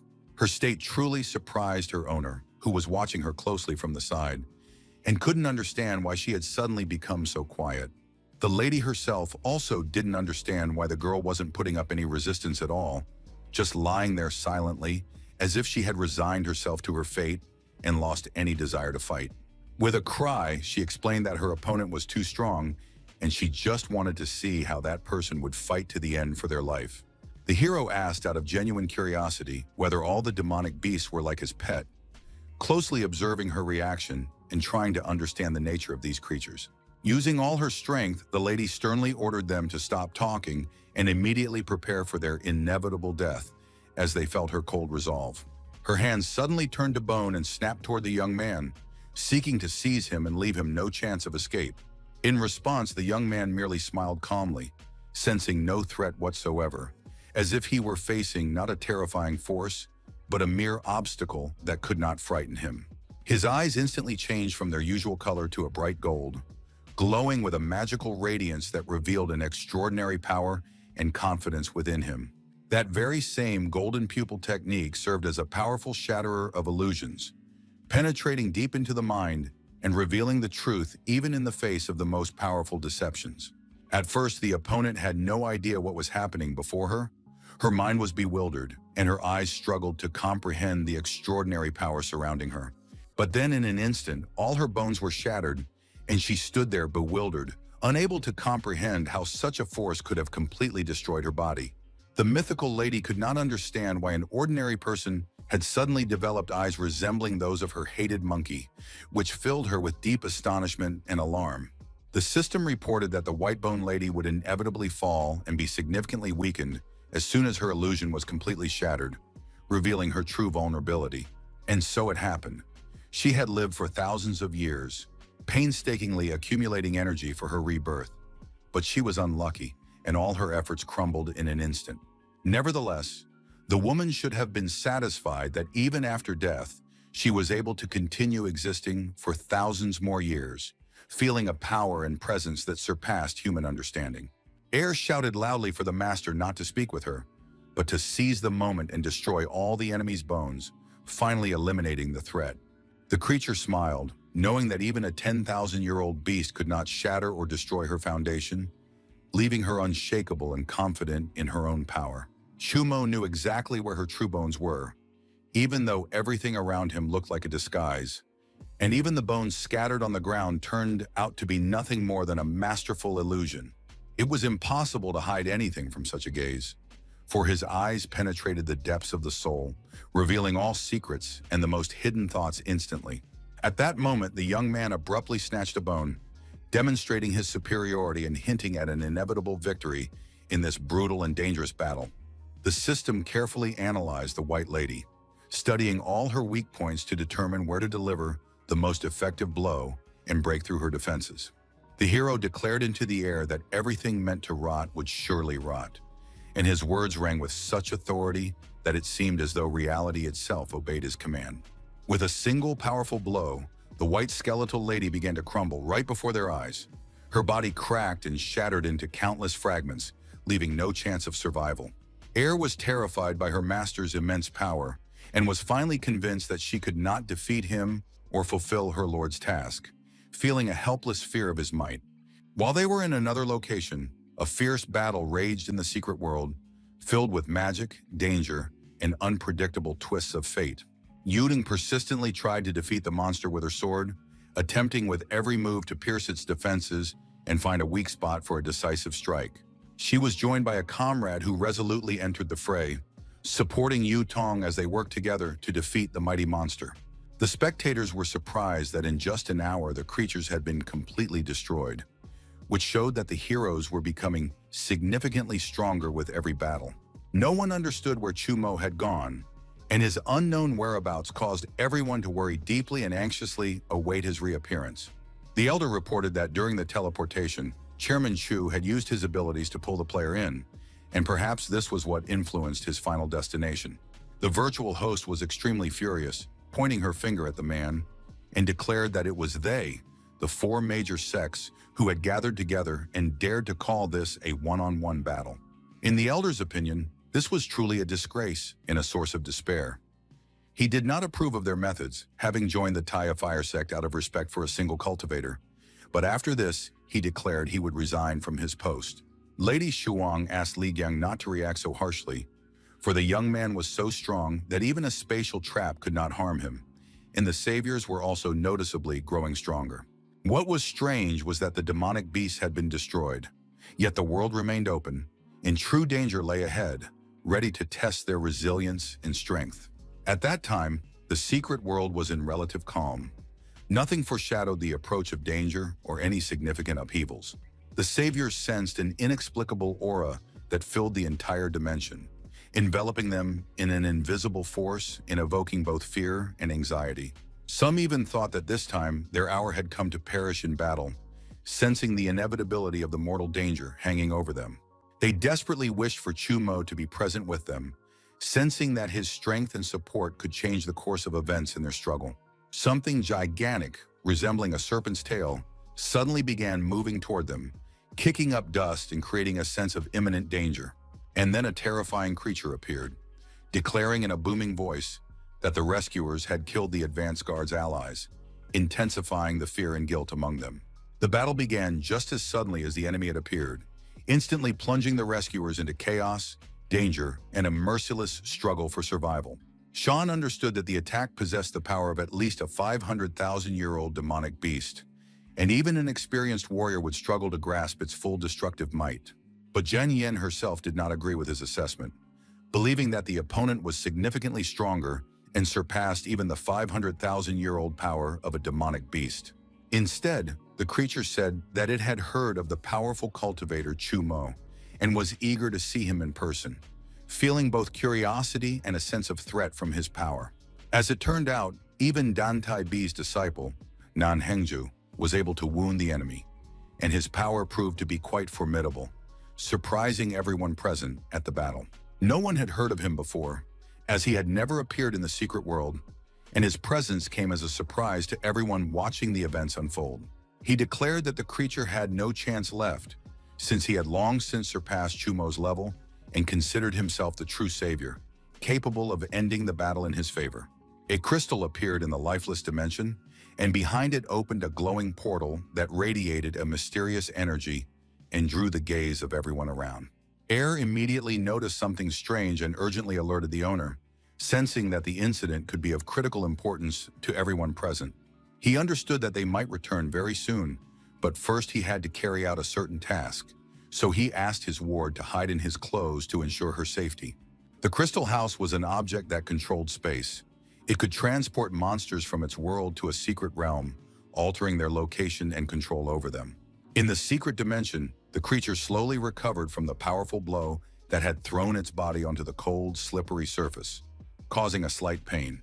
The student gave him sound advice, explaining that one shouldn't move in a dangerous situation, as one could die without feeling any pain. The monster did not give up and tirelessly tried in every possible way to frighten and insult the man, using its strength and terrifying appearance. But in that very second, his blood suddenly boiled and his body instantly burst into tiny, minuscule pieces, scattering in all directions. Nan saw what had happened and thought that if the enemy had remained motionless, it might have stayed intact and suffered no injuries. Standing in the middle of the location, Junyan waded through the sticky mud that was scattered all around, leaving an unpleasant smell and dirty marks on her shoes. They were surprised that the sect actually still had such strong disciples, and also because they had never seen him among the organization's members before. Sean explained that a restraining technique had been used, one employed specifically when it was necessary to teach a lesson to new recruits who were doing nothing but fooling around. The girl was amazed by the spectacle and thought that the descendants of Dao were truly exceptional geniuses with incredible abilities. Her mentor was to explain in detail to the student the origin of the coins of fate of the descendants of Dao and their significance in the lives and trials of the disciples. Nan said that 70% of the coins received had been discreetly taken and transferred to the 4 Dao receivers, and that was the secret of his immense power. Even Shan could not have imagined that he was capable of being so outspoken and telling everyone openly about his secret training. The last time the work with the secret world was completed, the mentor gave his word that he would treat the young man the same as the chosen ones, but the young man refused this offer. Sean explained that he abhorred any form of injustice that harmed the innocent and disrupted the natural order of things. There was no point in such power if the theft of resources came at the expense of innocent victims, so he despised anyone who gained power in this way. Meanwhile, Nan said he focused only on his own results and reported that the fog was growing thicker, which meant the enemy was approaching their location. Indeed, everything around them began to be thickly covered in white smoke, which quickly spread through the space and created a sense of complete opacity. The rescuers began to drop to their knees as they were desperately short of air due to the thick smoke and the suffocating atmosphere around them. Everyone was calling for help because they couldn't breathe properly, and it seemed as though they had been hypnotized, robbed of the strength to resist the suffocation. Yuting told them to hold on a little longer and not lose hope until everything was finally sorted out and the danger had passed. It turned out that their enemy was a 500-year-old demonic beast, and its powerful spiritual pressure alone was enough to destroy most of the cultivators around them. The portal before them began to be enveloped by a gray mist that thickly shrouded its contours and created an eerie, impenetrable veil. The creature that appeared turned its attention to Nan, and also to the fact that its combat power could easily destroy the Snake Man, instilling fear in everyone around. The apprentice himself did not understand how a monster of such a level could have appeared at this stage, causing confusion and unexpected fear within him. The adversary ordered him to kneel and call for his comrades, forcing him to obey her will under the threat of a horrific punishment. Feeling incredibly intense pain, the savior screamed at the top of his lungs, trying to free himself from his suffering and attract the attention of others. As it turned out later, standing before them was a demonic beast 30,000 years old, whose power surpassed all their notions of danger. Lutzen was shocked by what she saw, for her mind refused to accept that such a thing could even be possible in real life. The elder informed her that it was all true given her incredible powers, which went beyond the limits of ordinary human understanding. The demonic beast possessed combat power 10 million times greater than that of the descendants of the Dao, and even if Chu Mo were to take their side, they would have no chance of victory, Humanity was doomed to death, for in the face of such immense power, no defenses or heroic attempts made any sense. They also could not interfere in the secret world and were unable to help. So all that remained for them was to watch the events unfold helplessly. A pink mist engulfed the entire area, enveloping everything around in a thick and almost unreal atmosphere that concealed even familiar outlines. Portals appeared in the sky, opening up glowing holes through which one could see other worlds filled with wondrous and dangerous phenomena. The creature wanted to end the battle as quickly as possible, because to it was extremely boring and aroused no interest or excitement. Nan didn't want anyone to help him, hoping to rely entirely on his own strength and prove his ability to handle everything on his own. But his opponent assured him that even his three companions were incapable of destroying her, whereas she had mercilessly wiped out all the other rescuers, leaving behind only fear and despair. The young man's thoughts revolved around the fact that he needed help and time until the torment of the people he could not bear would finally end. Under the pressure of her absolute power, the savior wouldn't even be able to stand on his own 2 feet and would look like a complete fool if he dared to fight her alone. The disciple was not one of those cowards, and after sensing the spiritual pressure nearby, he immediately realized that the creature had revealed its true, real face. In Nan's view, the secret kingdom, the saviors, the 4 sects, and even Chumo were merely his pawns, whom he could manipulate to achieve his own goals. They were all merely stepping stones. By standing on them, he could confidently move forward and reach the pinnacle of his true power. The art of the Tao seemed so distant and unattainable, as if trying to reach the moon on foot, walking through endless darkness. So the savior rushed into the attack, filled with determination and desperate courage, trying to somehow resist the incredible power of his opponent, who was nearly invincible. Suddenly, it became clear that the illusion had vanished, and a harsh reality unfolded before his eyes, revealing the true power and danger of his opponent. The demonic beast that had penetrated the secret world had managed to create an incredibly strong spiritual shell that made it nearly invulnerable and terrifyingly powerful. The creature did not expect the young man to understand everything so quickly, but it was certain that among all those present, only Chu Mo deserved its attention. The path into the dimension was complete, and soon they would meet face to face, ready for the decisive confrontation that would determine everything that followed. Although it was unable to transfer all of its energy at that moment, what remained was enough to bring the 5,000-year-old monster into being. Before the creature actually appeared before them, she asked him to muster all his strength to survive and not perish under her incredible power. Things were looking grim for Nana, as he had to face an extremely high-level opponent, whose destruction seemed an almost impossible task. But he did not show his fear and stood his ground unwaveringly, ready to face any threat, despite the immense danger hanging over him. Meanwhile, in the desolate lands, Chumo was doing everything he could to find his way back and return to those who needed his help. Before that, the young man wanted to examine the crystal through which the demonic beasts were moving, and everything around him looked extremely unusual and almost unreal. Meanwhile, a huge and terrifying monster suddenly lunged at the rescuers, causing chaos and panic among everyone trying to escape the danger. It was as if some mysterious and unknown force was controlling it, a force he tried to resist, but the invisible power still held him in its unbreakable grip. Nan couldn't understand why the opponent in front of him was suddenly increasing the distance between them, and whether his teleportation ability had truly failed, leaving him deeply puzzled. The other cultivators stood aside and also watched as an unknown force began to slowly pull the enormous creature back into another dimension, causing them astonishment and alarm. No such problems had been observed with the previous enemy, indicating that these difficulties had arisen very recently and had suddenly changed the course of events. The creature understood that the divine ruler had had to pay an extremely high price to transport the crystal house to the lifeless and desolate lands, making this act incredibly risky and costly. She immediately activated her sense of direction to see exactly what had happened and understand all the details of the events unfolding before her eyes.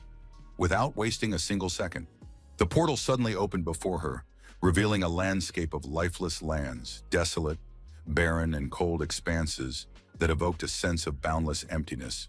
It became clear that this entire situation was directly the work of Chumo, whose actions had caused chaos and unpredictable consequences for everyone around him.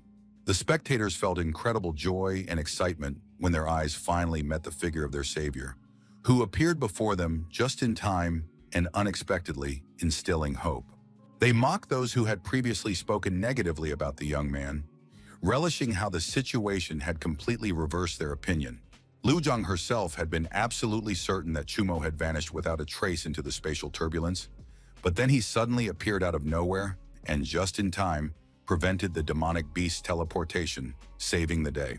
The elder couldn't understand how the young man had managed to end up there, since it was an extremely dangerous place where even experienced cultivators rarely dared to venture. Perhaps this whole situation was part of the hero's grand plan, even the fact that he used Chief Chu's spatial power to get there. Lady Shuang would support this young man if everyone else was against him. He was truly full of surprises, and all the carefully planned actions of the sects and consortia in their confrontation with Chumo looked like a ridiculous clown show against the backdrop of his skill and unpredictability. The clown continued to be inexorably drawn into the abyss into which he was inevitably falling, leaving behind only a shadow and a sense of unspeakable fear among those who watched. The creature was filled with fury and commanded him to resist resolutely, forcing him to fight with all his willpower against the invisible enemy that sought to control it. His mission was to infiltrate the secret world and mercilessly destroy all the cultivators, leaving behind only ruins and chaos that would testify to his incredible power. But the plans changed abruptly, and now his task was to teleport to a desolate land and kill a young man, leaving humanity with a last shred of hope for survival. Having fulfilled his mistress's request, the clown obeyed without question and plunged swiftly into the portal, vanishing from sight and leaving behind a sense of inevitability and mystery. At the location, the hero seemed to draw the monster toward him with the magical power of his own hands, forcing it to approach against all laws of space and will, which astonished all witnesses. Such an act required an extraordinary amount of power, demanding maximum concentration and mastery of his abilities to overcome the monster's resistance and spatial constraints. However, he managed to carry out his plan, and at that very moment, the monster suddenly appeared before them, causing shock and fear among everyone present at the scene.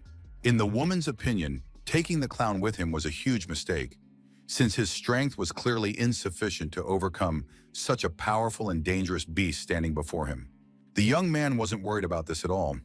He was more interested in whether there were any other beasts in the other world, since up until then, he had only encountered clowns. The enemy's eyes suddenly flashed red, signaling his fierce irritation, and he was determined to destroy the rescuer, leaving no chance of survival. While he was teleporting, he chose a specially prepared landing spot for the enemy, carefully calculating all the circumstances to fully control the situation and gain the upper hand in battle. A panel appeared detailing the demon's characteristics and explaining that its resurrection had been made possible by humanity's fundamental fear. The monster could not approach the player because an invisible force, a protective barrier, created an insurmountable obstacle, forcing it to remain at a distance in an attempt to attack unsuccessfully. The creature recalled its previous life with great clarity and detail, reliving every moment and every emotion that remained in its memory. It was given many missions to carry out, each of which required the utmost courage, intelligence, and concentration to achieve its goals successfully and without error. Life was not as easy as it was for others, and it was filled with constant trials, difficulties, and countless moments that shaped his character and strength of spirit. He was treated like a pawn, constantly bombarded with hundreds of pieces of information that he had to process quickly and use to carry out complex tasks. The problem was that failure to complete the task meant certain death, and this harsh reality forced him to act without any room for error or retreat. The clown did not understand what task the young man wanted to assign him, and this caused him confusion, bewilderment, and anxiety about the unknown consequences. And then, holding the sheet of paper in his hands, he felt everything fall into place, and clarity finally filled his bewildered mind, revealing the true meaning of the situation. They were in different dimensions, so the enemy couldn't harm the young man, and this created a safe zone for him where he could act calmly and plan his next moves. Chumo ordered him to perform 10,000 one-arm push-ups in 55 seconds, setting an incredibly difficult challenge before him that required superhuman strength, endurance, and concentration. Such a challenge shocked the opponent, forcing him to waver in his confidence in his own strength and doubt his ability to overcome his opponent's unbreakable resolve. But time was running out, there was nowhere to go, and every second increased the pressure on him, forcing him to act decisively and as effectively as possible, with no room for error. Falling to his knees, the clown had to do everything he was told, obeying orders without hesitation, fear, or doubt, feeling the complete power of those who controlled him. The woman didn't understand what the rescuer had done that made his subordinates so afraid of him, and this filled her with surprise, anxiety, and uncertainty about the true intentions of the people around her. Standing on one hand, the monster began doing push-ups, demonstrating incredible strength, endurance, and control over his body, which amazed everyone watching his movements. The audience couldn't believe their eyes and marveled at the young man, admiring his extraordinary abilities, incredible strength, and courage that exceeded their expectations. Jokes and laughter filled the live broadcast, creating an atmosphere of joy, ease, and genuine admiration that swept over both the audience and the participants alike. The rescuer understood that they could only survive thanks to Chumo, realizing his strength, wisdom, and invisible control over the danger surrounding them. The creature understood what was going on and knew that the clown could not possibly harm the young man, even if he fell into his trap, because the circumstances and the protection rendered his actions futile and helpless. There were very few seconds left, and the enemy had not yet completed his task, which created critical pressure and forced him to act as quickly and deliberately as possible, with no room for error. The cultivator stood over him and sneered, as if believing in his strength, simultaneously displaying arrogance and contempt while provoking in him the desire to prove his own power and endurance. After 5,000 push-ups, the monster could no longer feel his arm, and it was extremely difficult for him because every movement required incredible effort, willpower, and resilience to continue carrying out the task. Nevertheless, he managed to carry out the order, overcoming incredible fatigue, pain, and doubts, demonstrating extraordinary willpower, determination, and unwavering dedication to the goal at hand. Time had run out, but the task of running 10,000 meters in 1 minute remained unfinished, so the elimination process was activated, putting him in mortal danger and forcing him to act immediately. Upon hearing this, the clown went berserk and tried to destroy the boy, overcome by rage, confusion, and despair, which made his actions unpredictable and dangerous to everyone around him. Chuma replied that he had read the instructions correctly and that perhaps he should have discussed everything with the demon to avoid misunderstandings and ensure the successful completion of the task. In that instant, a beam of light obliterated the spot where the opponent stood, signaling that the elimination had begun and creating chaos, fear, and imminent danger for everyone around. During the live broadcast, almost none of the viewers understood what exactly was happening on the screen. Because events were unfolding too quickly, the commentary was confusing the situation, and the host looked flustered. The creature suddenly realized that its clown had died so easily, and this seemed strange and incomprehensible to it, because before he had seemed resilient, strong, and capable of surviving any danger. The material from which the crystal house was made was exceptionally strong, second only to border stone, so even 10,000-year-old demons could not destroy it. While the monster thought she was completely safe and nothing threatened her, the young man watched the situation closely and decided that the moment had come to destroy that dangerous object at any cost.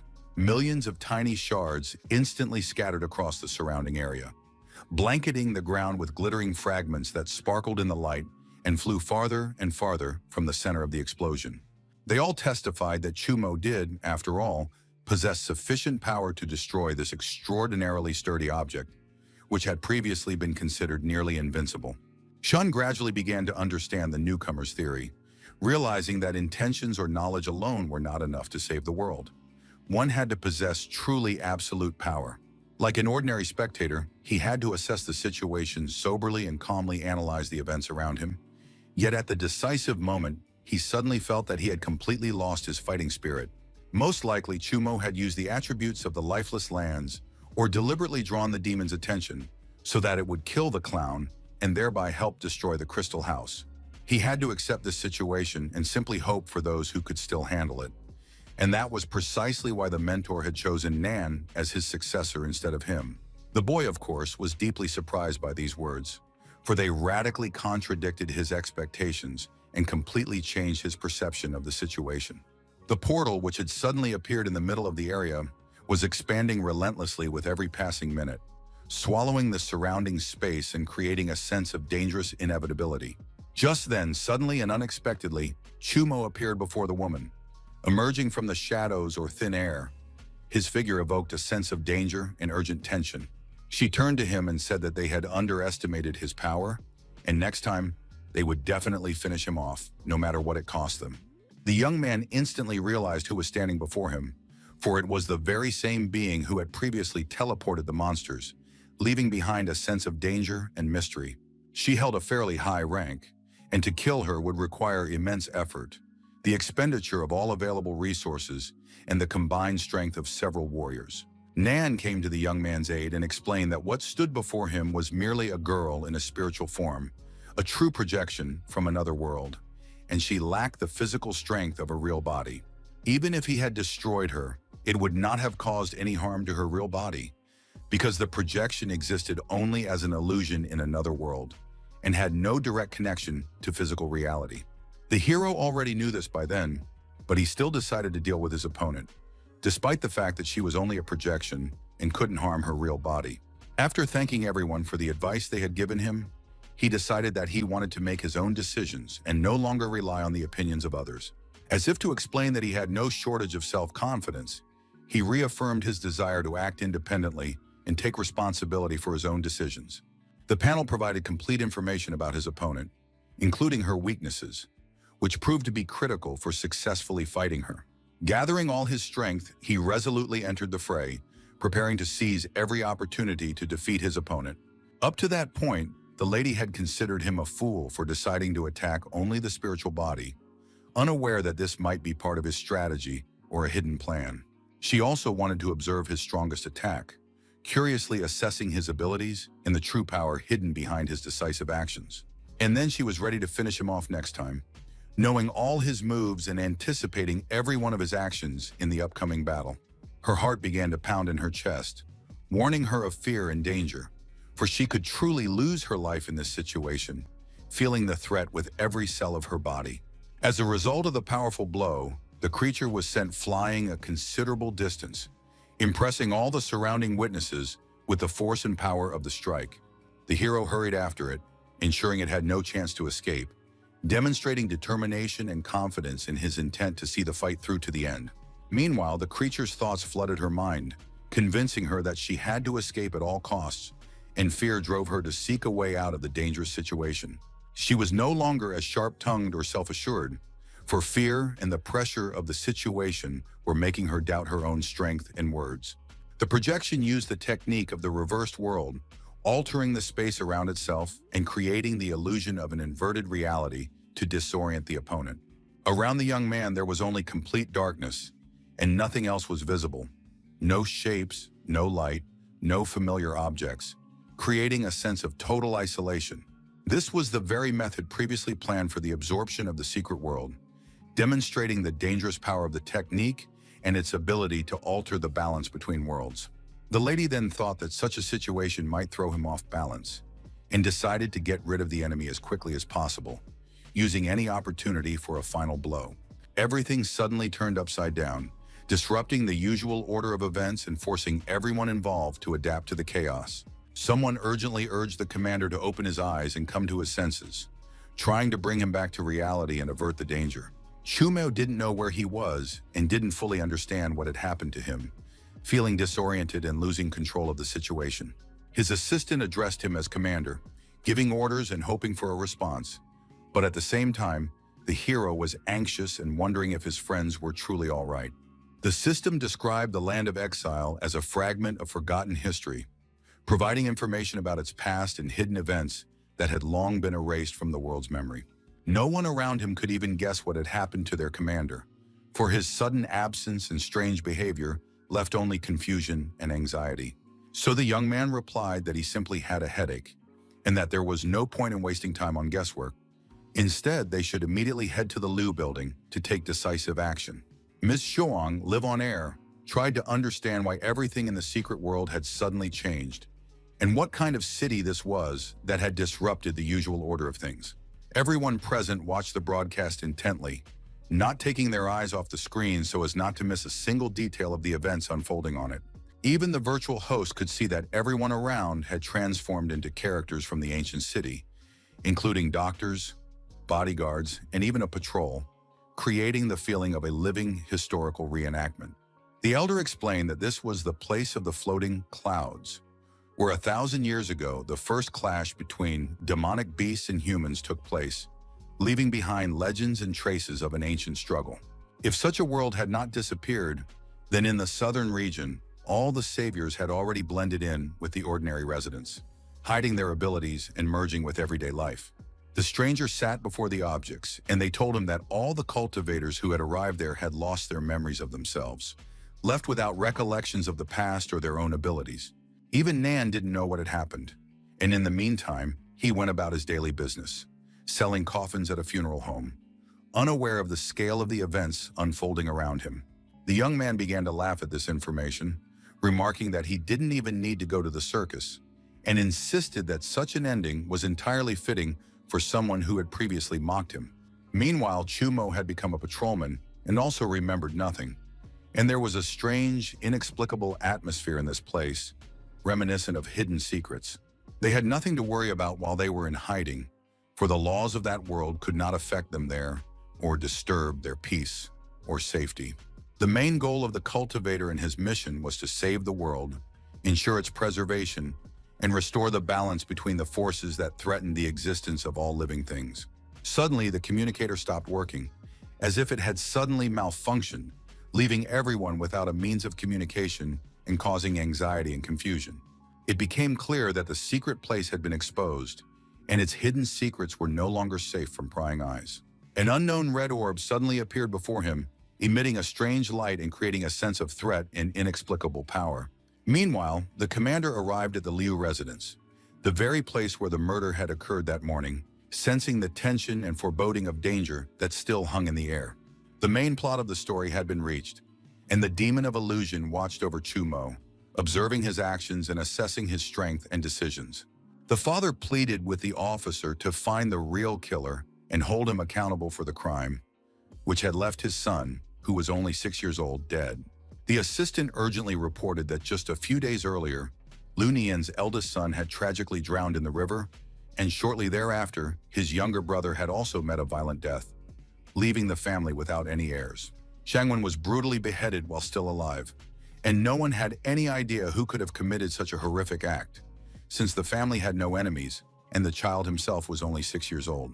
Zhu Mo resolutely promised that he would make every possible effort, using all available resources and methods, to find the culprit and hold him fully accountable for his actions. Under the white cloth, the man was to carefully reveal the body of the deceased so that everyone present could identify him, while trying to maintain at least a modicum of respect for the tragedy and the somber situation. However, when the man lifted the white cloth, there was nothing before his eyes but an empty floor, which caused shock and utter bewilderment among everyone present, as the expected body was nowhere to be found. The man asked the question again, insisting on an answer, because he explained that he had seen nothing under the cloth and was completely bewildered and perplexed by the situation. Mr. Liu emphatically stated that the body had been lying right in front of him, and he was deeply surprised and bewildered that anyone could have failed to notice it, since it was clearly visible. He stood his ground and energetically pointed to the spot where the body had been lying, trying to convince the others he was right and showing the exact location of the deceased. The assistant politely asked him to calm down and sternly ordered that they not be called out again for providing false information, emphasizing the seriousness of the situation and the need for accuracy. Pouncing on the officer, Mr. Liu angrily declared that they had once been members of the same gang alongside their enemies, emphasizing their long-standing ties and the long-standing conflict that was fueling his emotions. The man wouldn't calm down and continued to shout throughout the building, filling the space with rage and chaos, causing everyone present to feel both fear and anxiety. For such aggressive behavior, the resident could have been arrested and put in jail, as his actions disrupted the peace and threatened the safety of those around him, creating serious legal liability. His assistant left the room and immediately noticed that something dark and uncontrollable had once again taken hold of the man, causing her to feel fear and anxiety for his condition. Even after she arrived, he remained unchanged and stubbornly continued to speak of the officer's betrayal, expressing anger and fueling the tense atmosphere in the room. The woman pleaded with him to stop shouting and at the same time pointed out that their son had already returned home and was standing next to him, trying to calm them both down and restore at least a little peace in the house. But he seemed not to notice, displaying indifference and implying deception, thereby continuing to fuel confusion and mistrust among everyone present in the room. The little boy stood there upset, with tears frozen in his eyes, reflecting deep sorrow and helplessness in the face of the chaos unfolding around him. The woman explained that after the death of his older son, the man had suffered an incredibly severe shock, and when he didn't see his younger son, his mind seemed to break, leading to complete madness. The patrol officers realized that their trip to the location had been in vain, and the captain remained serious, silent for most of the way, deeply focused and pondering the situation unfolding before them. The main plot finally came to an end, wrapping up all the major events and conflicts, leaving the characters in a state of reflection and forcing the reader to process what they had experienced alongside them. The player also received important and useful advice, which detailed that they must find the demon and destroy it in order to move forward and complete the game's main objective. The territory of the ancient town was no longer as vast as it once was, for time and destruction had significantly reduced its size and altered its original appearance, leaving only partial traces of its former grandeur. The woman said that after the patrol left, the owner could finally stop pretending, relax, and show the true emotions he had long hidden from those around him. Worried, she understood that what the Undertaker had ordered them to do was very wrong and dangerous. But when their son was actually beheaded, it was that very worker who was able to heal him and bring him back to life. Be that as it may, they were genuinely happy and relieved that their child had finally returned to them, alive and well, filling the house with joy and a sense of security. Suddenly, the boy pointed to the roof of the building where that same officer was standing, drawing everyone's attention and causing surprise and tension among those present. Chumo immediately realized that Mr. Liu had not gone mad at all, and that his behavior made sense, for it was driven by specific events and deep emotions, not insanity. The coffin stood in the middle of the courtyard, silent and heavy, covered in dark varnish, and people had gathered around it, whispering quietly, walking slowly in a circle, and bowing their heads in sorrow. The young man had accidentally found the spot where their eldest son had been buried many years ago, and he stood there silently for a long time, recalling the family's stories and feeling a quiet sadness. The assistant quickly realized that the body had already been examined by others, so there was almost nothing left at the scene that was important or interesting for further inspection. Chumo explained that saving human lives was the most important thing to him, so he acted quickly and without hesitation, considering every person saved to be of the highest value. The woman also stepped in front of him, blocking his path, implying that no one could see the victim until after her death, creating a tense and threatening atmosphere. Then the young man hinted that if they tried to stop him, the consequences could be fatal, and someone might indeed lose their life because of their interference. Stepping forward, he kicked the lid open with his foot, feeling the cold metal beneath his palm and the tension hanging in the air around him. Everything suddenly opened and two bodies fell out. Fortunately, the girl was still breathing, but the people were so cruel that they were planning to bury her alive along with her own son. It was the first time the young man had seen anyone use a living person to perform a ritual marriage with a dead person, and he felt both deep astonishment and horror. The woman and man's plan had completely fallen apart, coming to an end without any success, and all their schemes proved futile and helpless. They truly had reason to fear, for such actions were considered a serious crime and could have grave consequences for those who dared to commit them. The woman screamed that the Undertaker had strictly ordered that the coffin not be opened under any circumstances, and she blamed Mr. Liu for not preventing this and not stopping him in time. The red mist, like a living creature, slowly spread around, enveloping everything in an eerie and frightening atmosphere, as if the very space itself breathed danger.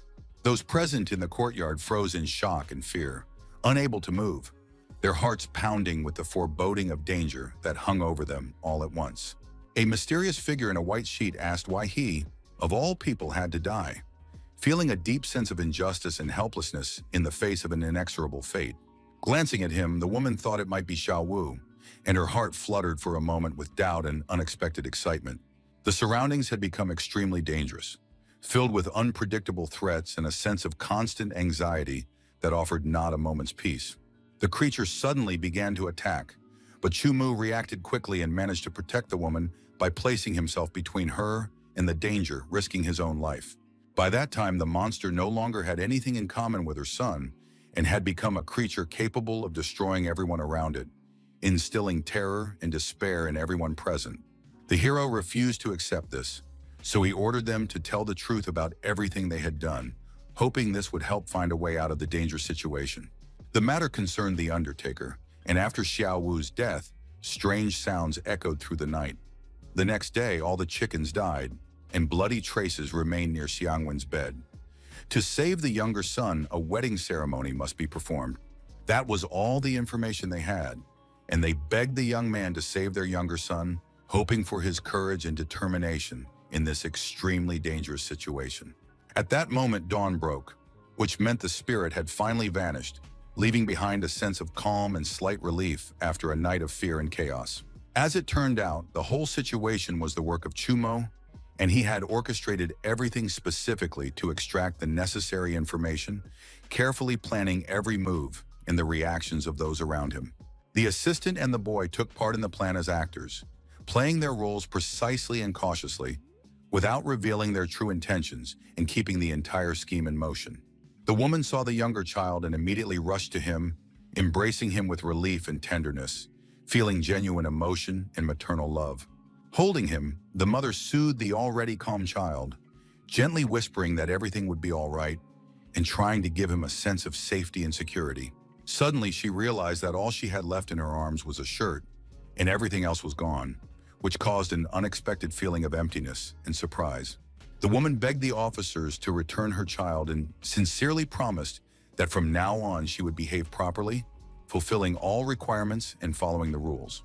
But it turned out that her younger son had never existed from the very beginning, and all the anxiety and hopes were in vain, leaving only emptiness and sorrow in their hearts. It became clear that they had seen only an illusion created by the demon itself, deceiving their eyes and senses, forcing them to believe in something that had never actually existed. By then, the illusion had dissipated, and the creature, seizing the moment, tried to escape, moving quickly and stealthily amid the remnants of chaos and fear. Having done everything possible to make the terrifying and powerful monster pause for a moment and stop moving in panic, the rescuer cautiously approached it, intently watching its every move. He was determined to find out where its master could be found, realizing that this was his last chance to uncover all the secrets and tell the whole truth without holding anything back.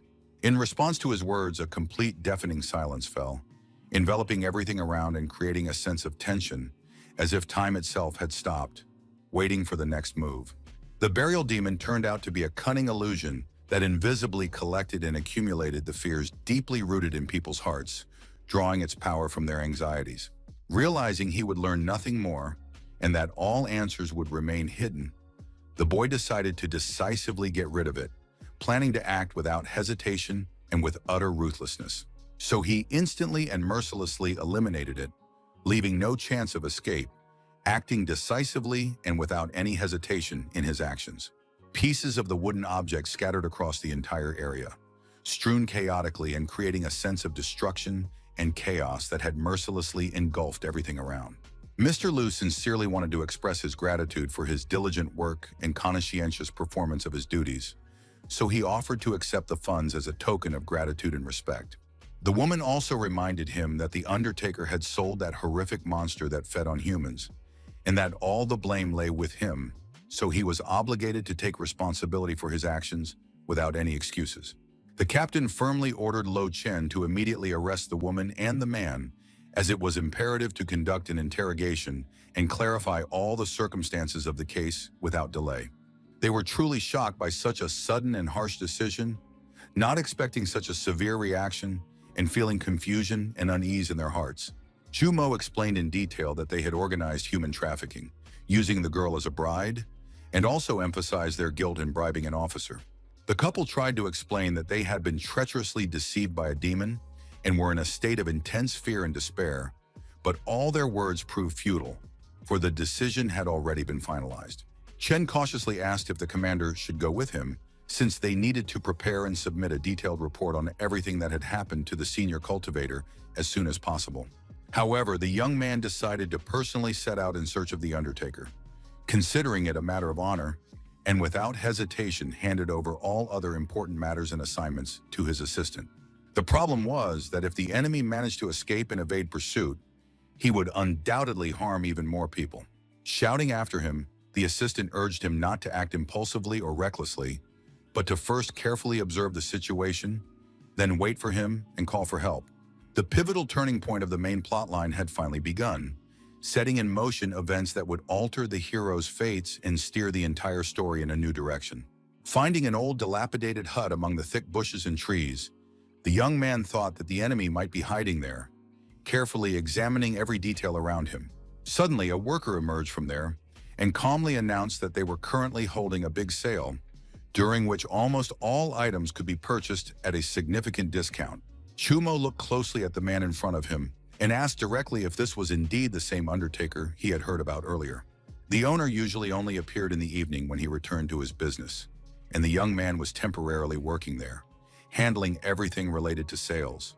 The hero had the feeling that a true cultivator was standing before him, but the young man calmly replied that if he truly were one, he would never have found himself in such a humiliating situation. So the young man declared decisively that he was undoubtedly a cultivator and that they had already met before in a secret dimension where events hidden from ordinary eyes took place. Shushin, as he called himself, categorically did not believe such nonsense and insisted that the young man not waste his precious time with idle words and explanations. Suddenly, it was as if he remembered everything, that he was actually a descendant of the Tao, and that his real name was entirely different, Nan Hengju, a name he had kept hidden his entire life. They found themselves trapped, for the cultivators from the secret world, just like themselves, had unexpectedly unlocked new abilities and recalled hidden memories, making the situation even more dangerous and tense. They had to get out of there at all costs, but first and foremost, they needed to find the demonic beast that constantly controlled the city and kept it under its power. The three descendants of Dao were also hiding in a safe shelter, so the enemy wouldn't be able to detect them. They hadn't taken on a new identity and might be able to help them in this difficult situation. Suddenly, the signal vanished completely, which could only mean one thing. They were all dead. At that moment, the last spark of hope was completely extinguished, leaving only a sense of hopelessness. They had often clashed in the past, yet he still couldn't believe that, despite their great strength and courage, they had somehow perished in such an unbelievable way. If the group was determined to find the demonic beast hiding among the city streets and dark alleys, they urgently needed the help of experienced hunters. Chumo said that finding his friends was absolutely impossible, for their senses had become so dulled in this dark and dangerous place that every step felt like a leap into the unknown. Extreme danger reigned all around, and Nan was forced to hide to save his own life, moving cautiously through the shadows, listening for every sound. But the rescuer, despite his fear, decided to help anyway, for his inner sense of duty and compassion for those who were suffering was stronger. And so it happened, for there was only one matter that demanded his full attention and immediate involvement, forcing him to set aside all doubts. Deep night reigned outside, and only a few scattered streetlights barely illuminated the house, casting long shadows on the walls and sidewalks, creating a sense of loneliness. The man approached him slowly, as he was persistently searching for Shushin, carefully scanning every corner of the surrounding area, listening for the slightest sounds and movements.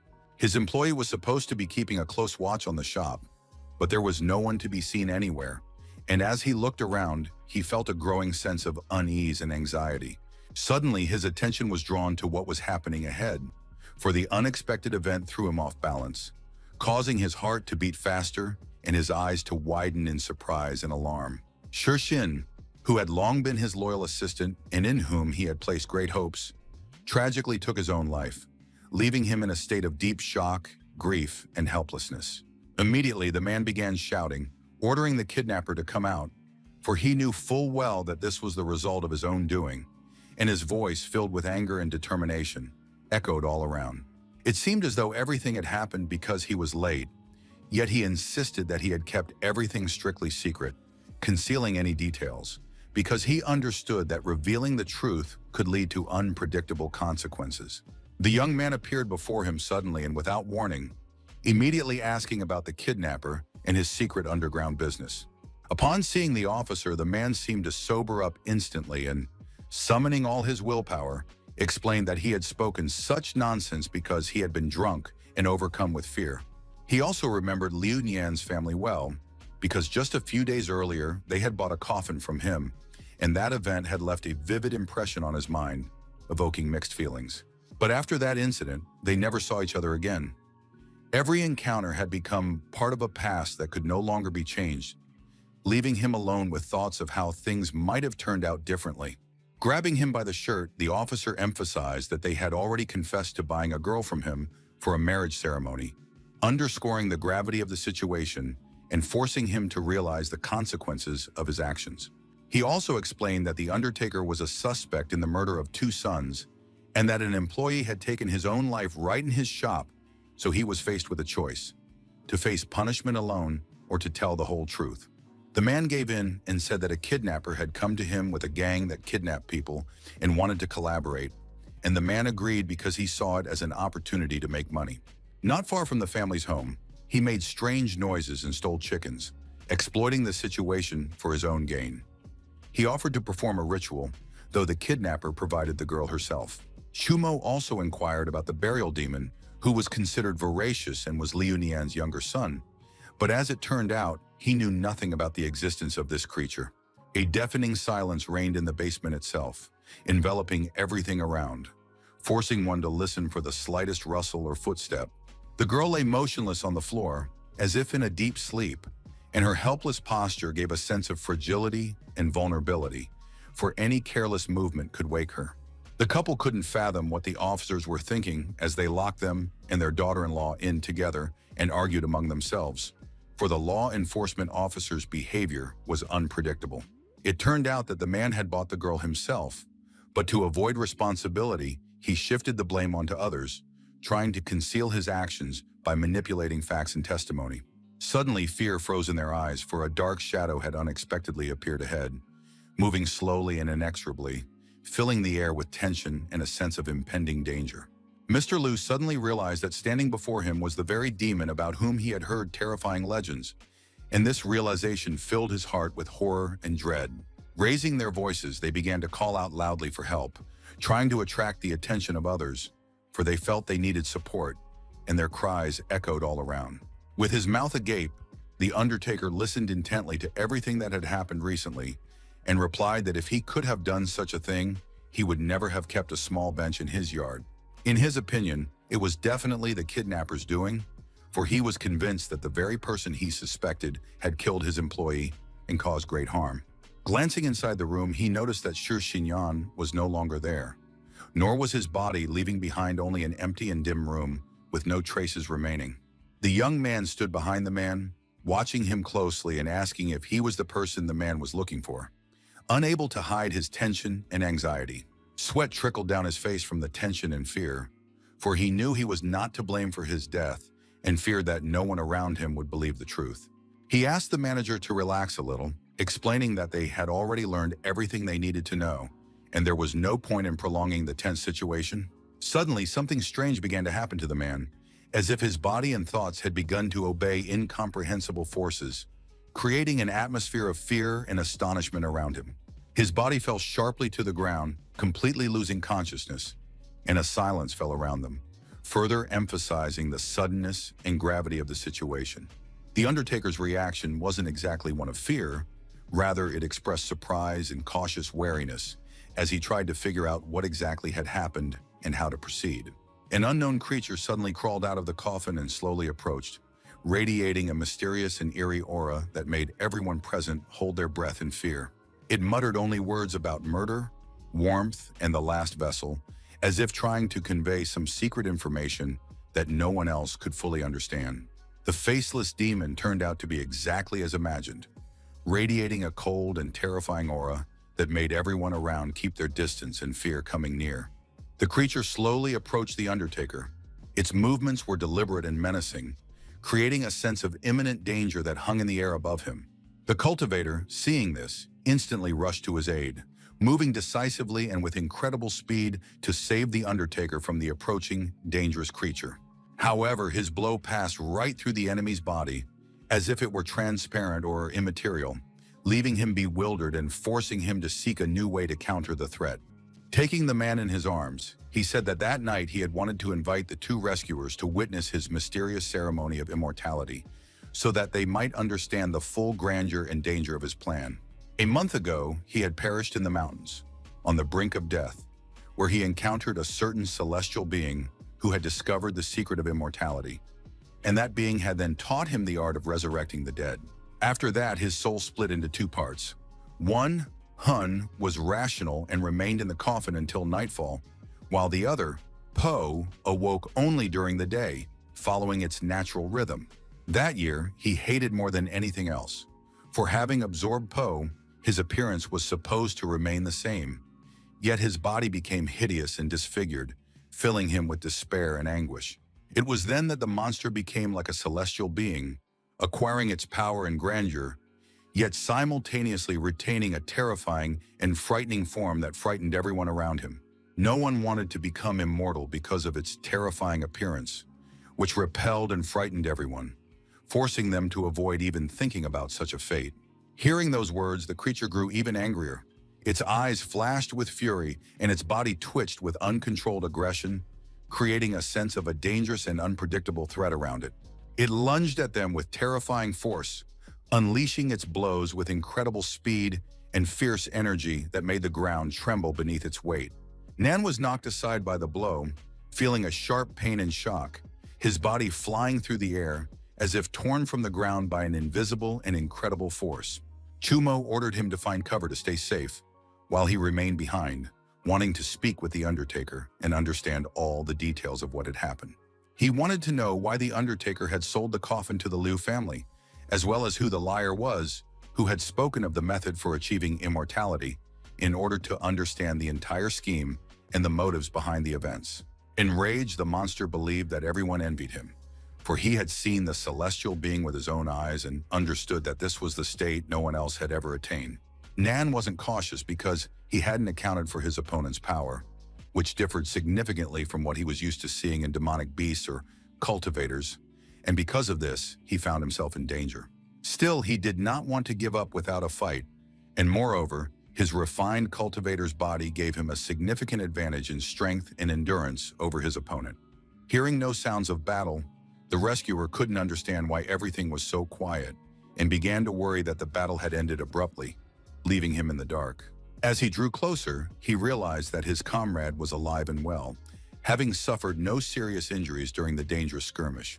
But he didn't show himself and asked the other to come inside, not understanding which demon was being referred to or what kind of clash had taken place.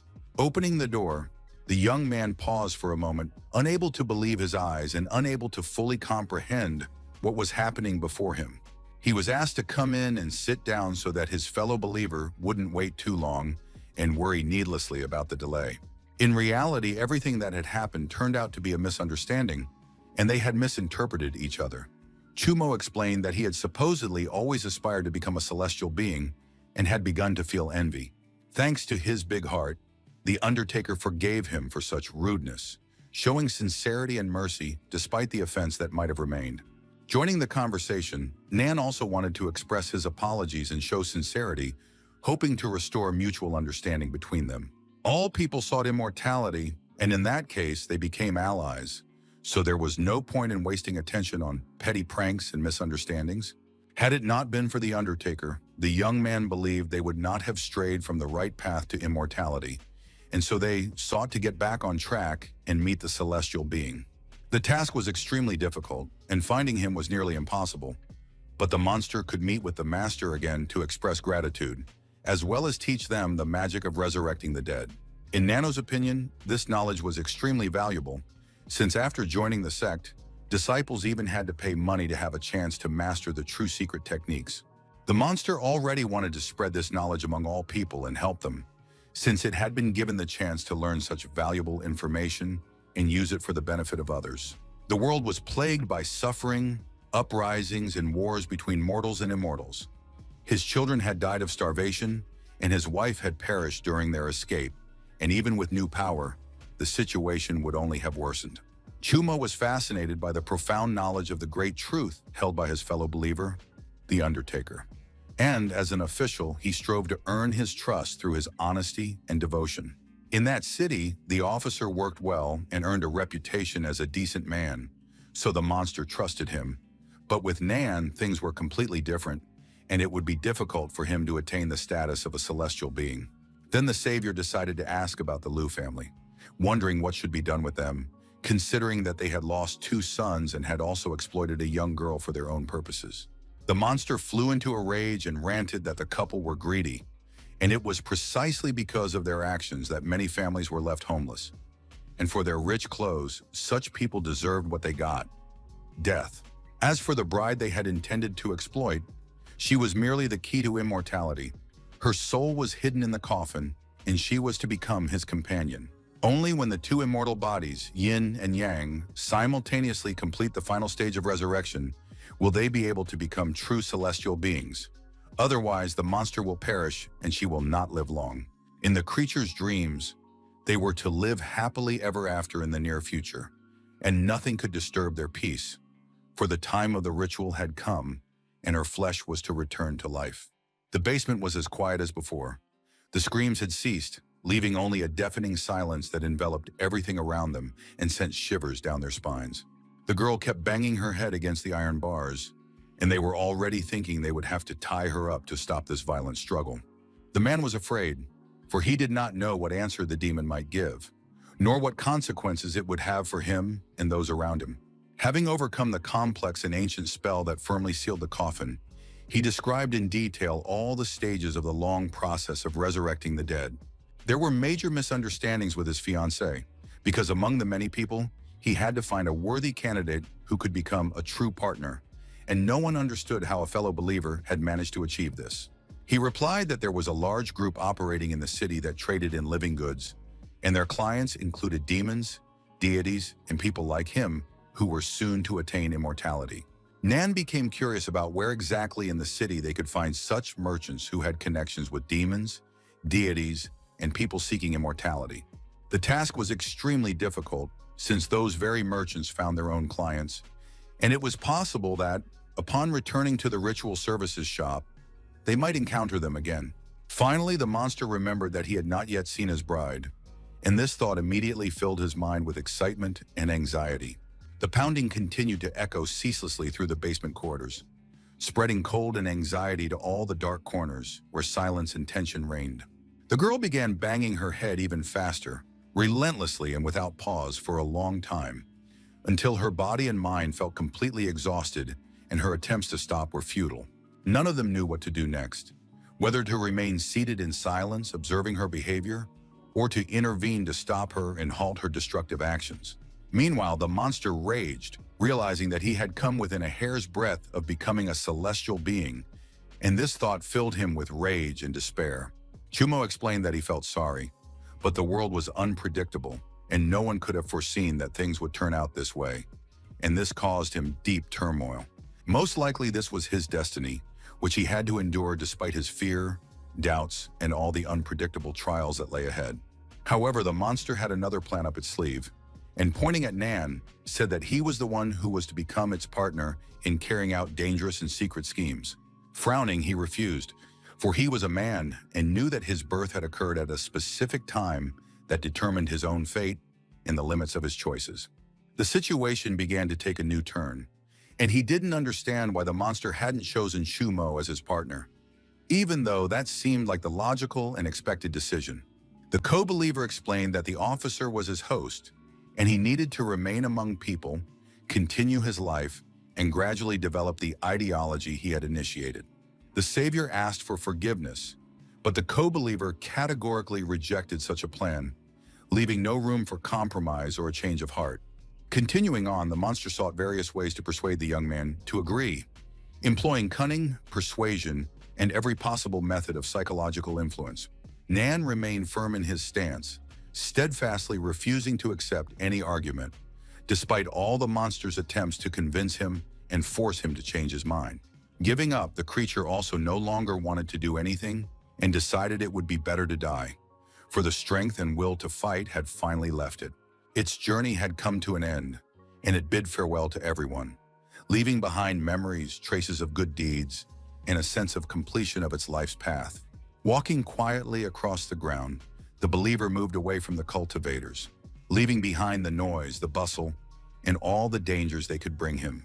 A bright beam of light suddenly lit up the sky, dispelling the darkness and illuminating everything around with its powerful and blinding glow. Chumo understood that he would not have had the heart to kill the Undertaker because of his deep and sincere affection for people, which made any aggression impossible. At that very moment, everything around them vanished, and even the light breeze left no trace, leaving only silence that enveloped them completely. According to the main plot, it was said that as soon as the hero's vigilance reached a certain level, the Demon of Illusions was to immediately pinpoint his exact location. They had no leads left except for that celestial being, whom one might accidentally encounter somewhere high among the mountain peaks. The only thing they knew was that the kidnapper and the mysterious human trafficking organization were directly involved in the girl's abduction, and finding them was extremely difficult. So they decided that Nan should stay in the shop until the kidnapper showed up, while the officer, using his status, would thoroughly search the entire city. The employee, busy preparing food quickly, shouted loudly across the street, drawing the attention of passers-by and creating a flurry of activity around him. The thing was, the little thief had brazenly stolen his treats, leaving him bewildered and upset, with no chance of rescue. Air ran away from him, mockingly teasing and laughing, as if enjoying every step that took her further out of his reach. She held one small bun tightly in her hands, which she intended to eat, carefully holding it so that no one could take it away or damage the treat. She couldn't believe that the vendor would run so far after her just for one small piece, demonstrating incredible persistence and zeal. Looking around, she really didn't see a single familiar place where she was, and thought she had completely lost her way among the unfamiliar streets. Up ahead at a kiosk, brightly colored lollipops were displayed on the counter, catching the attention of passers-by with their unusual shapes and colors.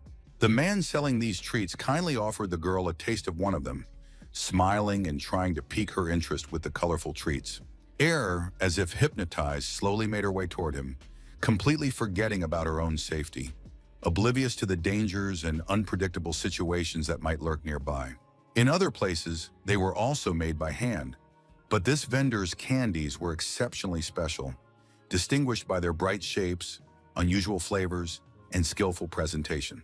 The whole reason was that he used Western sugar, while everyone else used maltose, and such a combination of flavors and textures was rarely found in ordinary confectionaries. All you had to do was blow through a small straw into the sugar, and it instantly transformed into anything you could possibly wish for, giving an incredible sense of magical wonder. Moving closer to the man, the girl was amazed by the variety and beauty of the sweets, and immediately wanted to try at least one of them, unable to hide her delight. Filling her cheeks with air, she blew with all her might into the tube, and the sugar instantly began to change, transforming into amazing shapes and figures. Before her appeared every kind of food she loved to eat, evoking admiration and a desire to try every single piece without exception.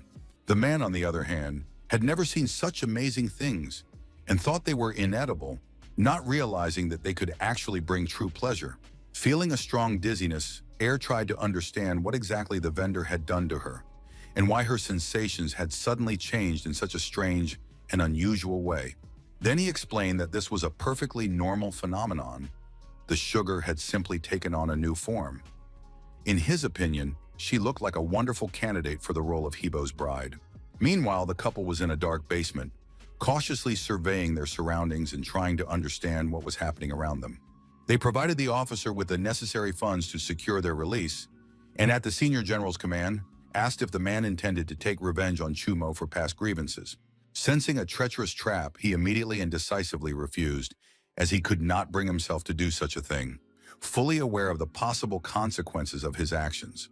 Then the employee reported that the young man did not belong to their circle, was always rude to the leaders, and also told them about the Undertaker, the demons, and the funeral home. But all of this turned out to be fabrications, nothing more than fairy tales.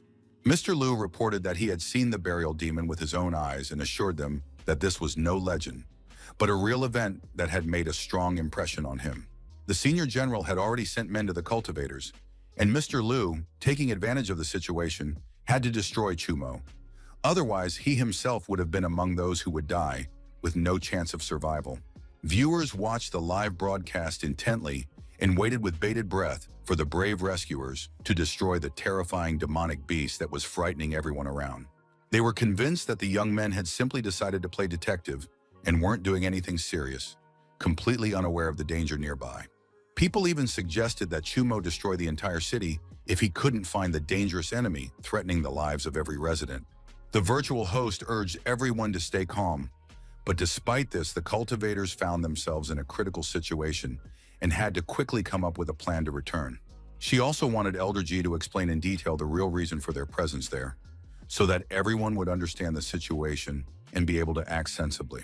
But he was not at his post, which came as a complete surprise to everyone, since no one had even imagined that Elder G could suddenly disappear at this critical moment. Ms. Shuang reported that her husband had to step away on business, but they immediately guessed that in reality, he had simply fled and was shirking responsibility for the situation. The city was calm and going about its usual rhythm of life, with residents going about their daily business, unaware of any approaching danger. From the office, the manager shouted loudly that they had to leave immediately. Otherwise, the consequences could be unpredictable and very serious for everyone present. The advisors had no idea what had happened to Mr. Chen, and their minds were filled with doubts and anxiety over his mysterious disappearance. As it turned out, all the cultivators had fled, disobeying orders, and the man couldn't figure out how they would be able to destroy Chumo upon his return, since the situation was extremely complicated. The Consortium Alliance was supposed to provide them with support, and the Secret World app was broadcasting the City of Floating Clouds, creating a sense of majestic illusion around the users. Once, the Alliance decided to explore that area, but this sparked a war between them and the cultivators, and to hide the truth, the four sects would stop at nothing in their actions. Sect leader Q and sect representative Shang communicated secretly in a hidden location, discussing important matters that could drastically influence future events in their world. The outcome of the battle and his injuries proved to be extremely serious after he had utilized his status as a semi-celestial and had at that moment restored only half of his strength, leaving him vulnerable. They also considered summoning other leaders, but during the crisis, they journeyed to the ocean floor to awaken a secret figure, and by joining forces, they could destroy the secret world themselves. As they extracted the core of the secret realm, they knew that when it appeared, they would need to use their thunderous abilities to completely destroy the dimension together and eliminate any threat. A massive energy suddenly appeared above them in the sky, glowing with a bright light and filling the atmosphere with a sense of mighty power and an unknown threat. The two sect leaders acted simultaneously and in unison, coordinating their steps so that every movement maximally amplified the effect of their joint actions and ensured the success of their strategy. The mighty skill of the ancient divine thunder resounded through the air, dispelling the darkness and filling the space with a rumble that made everything around it tremble with power and fear. All the techniques gradually drew closer to one another, hinting that something grand and decisive was about to happen, something that would change the course of events forever. In an instant, a powerful surge engulfed the area, exploding with bright light and energy that made the earth tremble and the air fill with a sense of destructive power. Lian Shan's magical barrier subjugated the evil forces, absorbing their energy and transforming it into a mighty power capable of threatening all living beings and the environment around them. He was pleased that only the two of them had come, as this allowed him to control the situation more easily and observe their every move without unnecessary interference. Elder G, in their opinion, was supposed to be on live TV at that moment, actively building his career, unaware that extraordinary events requiring his attention were unfolding around him. But he was there to save everyone, since the cultivators would have to sacrifice their lives to erase the secret world. And in that case, the earth would be left defenseless and a war would begin. In their view, even though Chumo could still move about freely, the war was already lost, and the best option was to destroy the dimension as quickly as possible to avert disaster. Realizing the situation, The elders said that they simply wanted to hide the truth about the disappearance of the City of Clouds and the fact that 1,000 years ago, it was the cultivators of the four sects who had summoned the first demonic beast. The leaders couldn't figure out how the old man had learned such classified information, since only the most influential secret circles knew it, and revealing it could lead to unpredictable consequences. It became clear that they were more concerned with the reputation of the sects than with saving the world. But he did not realize that by doing so, he was only disgracing himself and undermining his own authority among his followers. So, unwilling to listen to anything else and to prevent anything from being revealed, they decided to eliminate the obstacle before them, acting decisively and without hesitation to achieve their goal. They were not convinced that the war was already lost, but they believed that the only way to save humanity was to destroy the secret kingdom in order to prevent an inevitable catastrophe and ensure the world's safety. Enraged, the man replied sharply that he would never allow them to do such a thing, and his words sounded like a resolute challenge, emphasizing his unwavering dedication to protecting the world. He believed in Chumo because the young man could accomplish what no one else could, and the fate of all humanity now rested solely on his strength and resolve. The police commander realized that he had previously misjudged the young man and now understood that his assessment had been completely wrong and mistaken. He had always preached justice and honesty, and no one could have imagined that he was capable of acting so ruthlessly against his own people. By then, no one could help him anymore, and all hopes of salvation had finally vanished, leaving him alone to face his inevitable fate. That's exactly how it was. Liu Feixing was earnestly rehearsing the speech he was to deliver to the young man face to face, honing every word and every inflection of his voice to perfection. Having taken Chumo's assistant captive, they didn't even want to hear that he had actually been tirelessly helping the local residents and doing everything possible for their well-being. They also thanked Chen for supposedly providing evidence that could be used to completely destroy the hero and ruin his reputation among everyone. The burial demon did indeed exist, but no one wanted to listen to the assistant's words, and his warnings were completely ignored by everyone around him. The commander-in-chief couldn't even believe that some kind of mystical creature capable of disrupting the usual order and peace of the people could actually exist in his city. Mr. Liu also confirmed his words, reporting that the officers had come specifically to blackmail his family and force him to take actions he never wanted to carry out. Everything was going according to Feixing's plan. He was doing everything possible to frame the young man and his assistant, manipulating the circumstances and twisting the evidence to his advantage. At first, the young man wanted them to invite cultivators from Lotus Cave so that they could thoroughly investigate the entire situation and establish the true facts. In the man's opinion, they wanted Chumo dead even more than he did himself, and yet there was absolutely no real need or justification for it. If people remained silent, the officials did not conduct investigations, and all of this was declared a state of well-being, although in reality it concealed the indifference and corruption of the authorities. The officer didn't know how all this could have happened, and felt deep astonishment and helplessness in the face of unexpected events that were beyond his comprehension. Smiling, the commander said that there was nothing special about it, and that some demon could not realistically destroy even a few people in the city, not deserving of fear. Inside the room, the door suddenly swung wide open, and a gust of cold air instantly filled the room, causing everyone present to look around warily. Noticing immediately that Chen was tied up, the hero had no idea what had happened, and his mind was filled with anxiety mixed with disbelief at what was unfolding. In response, the man began shouting for the boy to run away, because they planned to frame him and force him to take the blame for other people's crimes and intrigues. The man, however, understood that Chumo had nowhere left to go, and his body and circumstances completely precluded any possibility of escape or defense.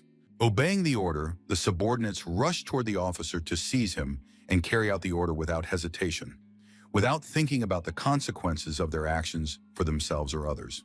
The cultivator stood and watched the entire scene with absolute calm, betraying no emotion, and his cold gaze silently assessed every step and action of those present. In an instant, he stepped forward to deal with everyone standing in his way. His resolve was unshakable, and his intentions clearly reflected the force and ruthlessness of his actions. His subordinates, along with their leader, lay on the floor, clutching their wounds, feeling the pain and shock of the unexpected attack that had completely shattered their sense of security and order. The young man was looking for the commander-in-chief, while Faison himself thought that the commander was deliberately mocking him and trying to humiliate him in front of everyone present, heightening the tension of the situation. Ignoring him, the young man announced that the city would soon become dangerous, and everyone must unquestioningly follow his every word to avoid disaster and chaos. The commander was still pinning his hopes on the cultivators and believed they could destroy him, saving the situation and regaining control over events that were slipping from his grasp. The next thing Chumo wanted was to be taken to the cultivators, as they could serve as a powerful and reliable tool for quickly and effectively searching for the missing people in the city. In fact, they were already heading toward the city, so they were bound to meet soon, and this encounter could radically alter the course of events and affect the fate of everyone in the city. Another assistant suddenly opened the door to the room, and the sharp creak of metal hinges shattered the silence, drawing the attention of everyone present and making them on edge. It was he who was supposed to contact the cultivators so they could eliminate Chumo, organizing the attack and ensuring the execution of a plan that could completely alter the course of events in the city. Unfortunately, the man received a reply that they had all left, because a river had appeared outside the city, engulfing the outskirts, and communication with the city had completely ceased, complicating any action. Anyone who touched the water, whether human or animal, instantly turned into a corpse, and no one could escape the horrific death brought by this unusual and dangerous force of nature. The man decided to take a close look at that very wide and full-flowing river that had engulfed almost the entire city, realizing that there was no safe way to cross it. Also, there was not a single cultivator in the Lotus Cave, and it gradually became clear to him that they had been deliberately abandoned to fend for themselves with no intention of returning. Such a large body of water was a common and familiar sight to them, so they understood that they had to find a reliable way to save the entire city from imminent danger. After carefully surveying his surroundings and analyzing what he saw, Chumo cautiously concluded that such an unusual river could very well be the result of the cultivators' own intervention. Perhaps that was precisely why they had fled in such a hurry, realizing that if the city faced a critical and dangerous situation, they too would face severe punishment. The system suddenly alerted him to an extremely important prop in the plot's development, and it turned out to be an unusual pumpkin-shaped vessel made of gleaming red gold. No one could even understand what exactly was happening around them, and the commander-in-chief at that moment had completely lost his mind and any restraint or control over himself. But the boy, cautiously touching the cold water with his hand, began to invisibly send powerful pulses to the enormous snake lying motionless at the bottom, awaiting his actions. It immediately sensed his irresistible strength and the powerful energy emanating from him, and slowly raised its head, gazing intently and warily straight upward at the source of this power. The river god was in a deep and prolonged sleep, resting undisturbed, though at the same time possessing the extraordinary ability to completely subjugate all surrounding bodies of water and direct their power at his discretion. The young man insisted that he be taken to the Lotus Cave, for it was of the utmost importance to him to check whether any traces or evidence remained there. Unable to bear the fact that the man was talking too much and distracting him from important matters, he abruptly silenced him and ordered him to immediately carry out everything that had been planned and was part of his duties. The angry lord replied angrily that no one had ever dared to treat him so insolently before, let alone some obscure officer, and this aroused in him genuine indignation and rage that was difficult to contain. Soon the young man, overcoming all obstacles and difficulties, found himself at the very place he had so resolutely and confidently sought to reach, filled with anticipation and determination to proceed. The commander-in-chief, beaten and severely wounded, barely holding back the pain and weakness, described in detail exactly where they were, providing all the necessary information for further action and investigation of the situation. The cultivators had carefully and meticulously prepared for their move, leaving nothing of interest behind, yet the young man still needed to search the area to find any items. The captain, along with his subordinates, immediately began carrying out Chumo's strict and clear orders, acting in an organized manner according to the plan and demonstrating complete discipline. They thoroughly and meticulously inspected every corner of the room, carefully examining even the smallest pebble and every tiny detail so that nothing important would go unnoticed. One young man carefully found an antique mirror among the items, but remained unsure whether it could be of any use or contain important information. The man carefully picked it up to examine every detail, assess its condition and potential value, trying to figure out if it could be useful in their future actions. It turned out that he had seen this mirror before, and he later realized that the cultivators had used it as a special means of secret communication with one another, exchanging information. It seemed to him that to activate the mirror, one had to simultaneously press and hold several specific tabs, carefully coordinating movements and applying force. The mirror gradually began to reflect exactly what they had been so persistently searching for and wanted to see, revealing hidden information that precisely matched their intentions. On the other side, a faint signal from the city and clouds slowly drifting across the sky were clearly visible, and it immediately became clear that the mirror connection was still active in the cave.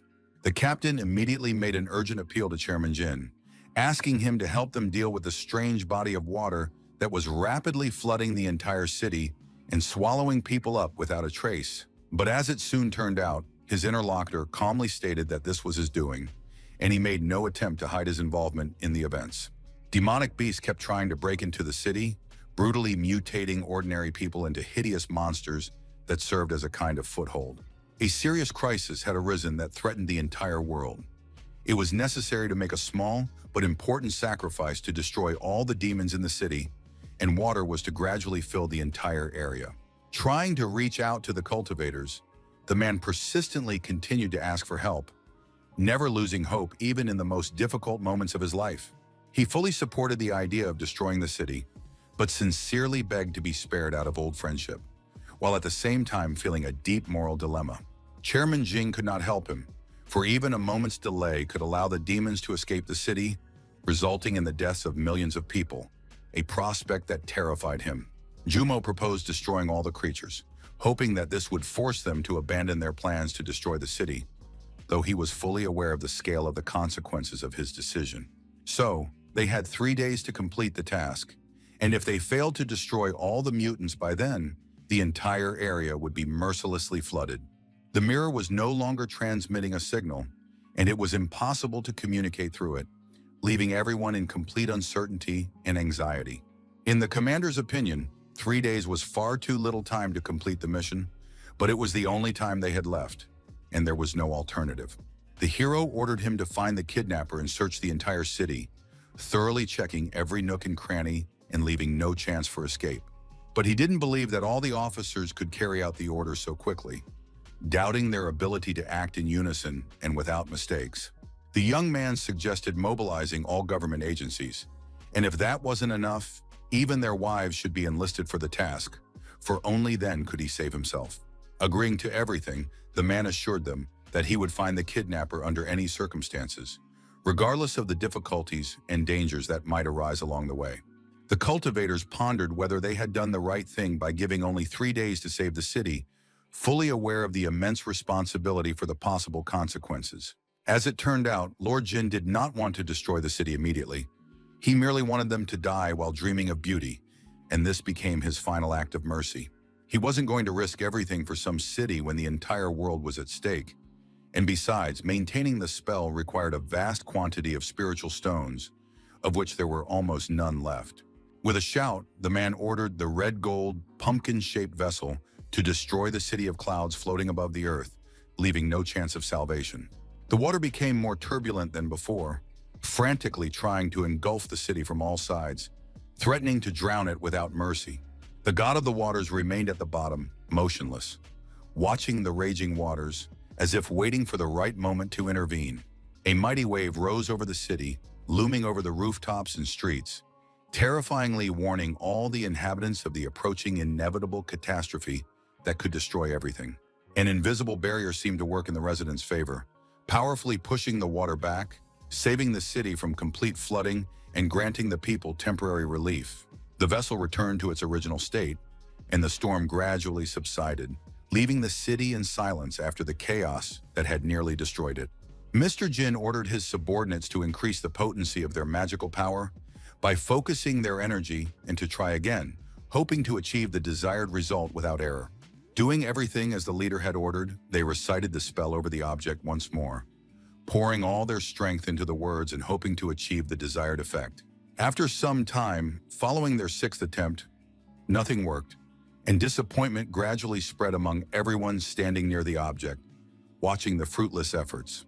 Taking the mirror in his hands, he asked to connect with Liu Feixing so that he could thoroughly search the riverbank for anomalies and detect any signs of danger. The person on the other end, however, turned out to be someone else, and Chu Mo said that he was very sorry that his vessel wasn't working, as this was complicating the completion of an important task. The man did not understand who was speaking to him or who could be so brazen, feeling both fear and surprise at the unexpected situation. The young man, having shattered the mirror, announced that Jin had forced the commander-in-chief to act in search of the kidnapper, and that he no longer needed him at all, leaving everyone in shock.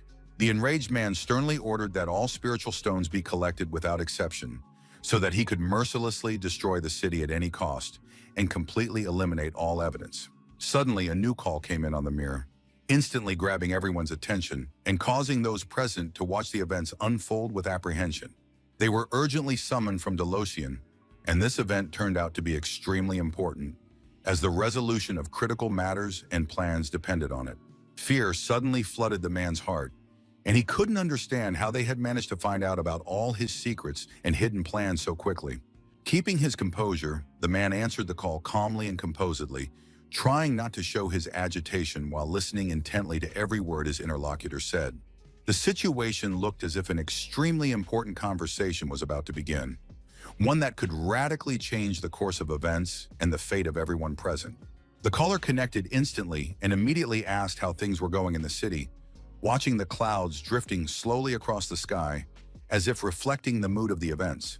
Mr. Jin assured him that the city was completely calm, the residents were living their lives quietly and peacefully, and at that moment there were no problems or conflicts that might disturb them.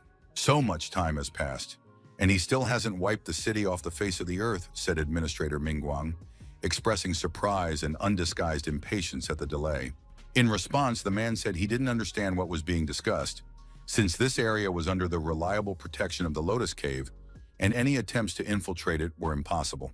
10 years ago, in order to resurrect his daughter, the man had spared no effort to contact other dimensions and harness the energy of the world of demonic beasts, who had been watching his every move.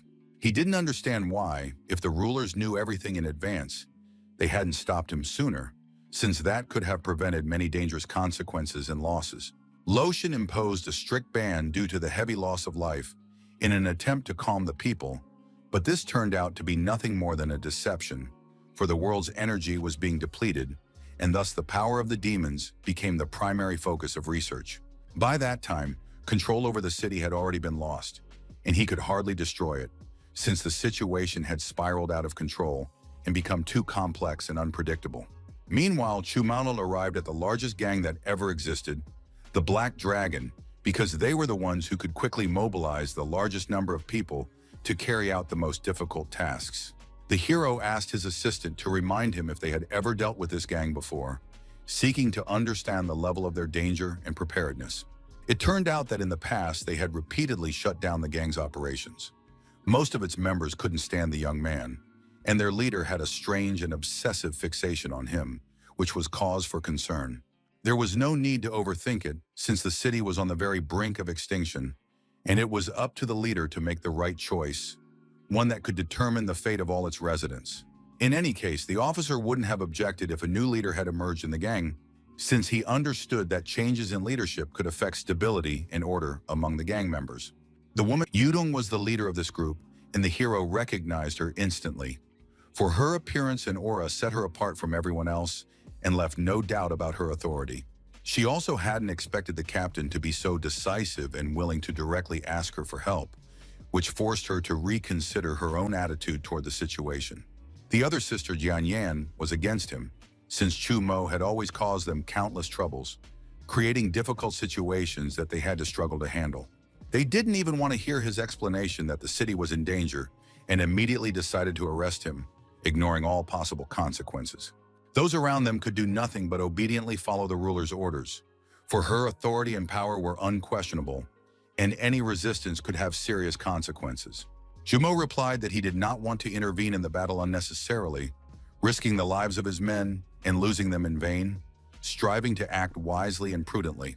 As a result, Yutong said that she had long wanted to make the captain her husband, acknowledging his strength, character, and influence, which had left a deep impression on her. Such a proposal surprised him immensely, and the young man was so shocked that he could not utter a single word, falling silent from surprise and bewilderment. Even her own sister could not have imagined that the girl was capable of such an act, which completely turned her worldview upside down and left a deep mark on her memory. Her subordinates were also against it, persistently asking her to carefully consider all the consequences of her actions several times before making a final decision. The girl herself pondered at length what might be most humiliating for him and suggested numerous methods, most of which were brutally linked to murder. But then the young lady decided she could give him one chance, hoping that even a small opportunity would change his attitude and open the way to reconciliation. The marriage was a situation where he could get close to her while gathering evidence of corruption within the Black Dragon Gang and the authorities, and watching to see which of them would destroy the other first. At that time, Chumo didn't have a single minute or second of free time to play such games with the girl, as his thoughts were completely consumed by important matters. Yutong was willing to help him only on the condition that he unconditionally accept her proposal, realizing that the success of all their future plans depended on it. Not expecting such an unexpected turn of events, the young man agreed only to receive the promised help and secure at least some advantage for himself in an extremely difficult situation. However, there was a condition. The wedding would take place only after the danger had passed, because a so-called kidnapper who trafficked in human beings was on the loose in the city, and he had to be found. Yudong agreed to track down the person they needed to find, fully aware of the complexity and danger of the task, but deciding she was willing to take the risk for the sake of the goal. The Black Dragon Gang began carrying out the order and mobilized all its forces, sparing no expense, determined to find the kidnapper at any cost and punish him for his crimes. Without even resisting, the subordinates agreed with their leader and were fully prepared to take on the task, understanding the full responsibility and danger that lay ahead of them. Their organization had countless eyes and ears, making them far more effective in tracking down the right leads than any law enforcement agencies, which operated much more slowly. But then the girl couldn't understand where the boy was rushing off to, since they were supposed to sit quietly and discuss the wedding details and what each of them should wear during the ceremony. Chumo suddenly, with a loud, sharp bang, the door burst open, filling the room with unexpected noise and causing surprise and tension among those present.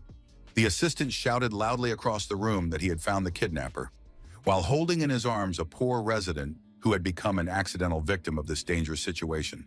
Everyone else also brought in one person each, declaring them the enemy they were supposed to find, creating chaos and confusion among those present who didn't know whom to trust. The woman realized that they were all trying to deceive her and had brought in just anyone from the street to complete the task quickly, without thinking about the real danger and the consequences of their actions. The entire city joined the kidnappers, and they began capturing officials, the wealthy and influential, as well as gangsters like themselves, spreading fear and chaos at every turn. Yudong couldn't understand how they had the courage and determination to go up against such people, knowing their cruelty, influence, and willingness to do anything to achieve their own goals. If the god Hebo hadn't appeared at that moment and stopped the giant wave, all the residents would have perished long ago, left with no chance of survival in that catastrophic situation. Hearing a familiar name, Chumo asked how they had learned of his existence, trying to understand who had revealed his secrets and how this might influence their future actions. It turned out that a celestial being had spoken of him. Everyone had sought to awaken the god for protection, but this required numerous sacrifices, and now it was the rulers' turn to give their lives. The city was in utter chaos, with a massive crowd moving in all directions, creating a dangerous and tense atmosphere in the streets and squares. The man and the snake stood before them, and because the man tried to seize the kidnappers, they dealt with him in the same way, but acted much faster and more efficiently, leaving him no chance of survival. To survive, the people were forced to smash everything to smithereens and place themselves above the leaders. Previously, there had been one head of the city, but now power had passed to him, altering the entire order and balance of power. Opening his jaws and baring his long, sharp teeth, he instantly pounced on the commander, using strength and surprise to gain complete control of the situation. From the sacrifice, the god Hebo grew significantly in size. His power and grandeur increased so much that it noticeably shifted the balance of power around him. The man still felt this was not enough, so he ordered people to bring even more high-ranking officials, seeking to increase his power and influence over everyone around him. When Hebo was to be reborn, he would marry the girl, and then the city of drifting clouds would finally find salvation and peace, freed from its long suffering and chaos. The city was reeling from so many sacrifices that the streets seemed empty and gloomy, and the air was filled with a heavy silence that weighed on people's hearts. The man wanted even more, yet could not calm down. He ordered nobles to be brought before him constantly, creating an atmosphere of tension and fear among all those present. The Black Dragon's gang was still alive, and 100 of them had not yet been captured. They had a strong defense and unwavering resilience, and their numbers seemed far greater than expected. The monster was to follow them, pursuing them step by step and capturing all who remained alive, leaving no chance for salvation or escape.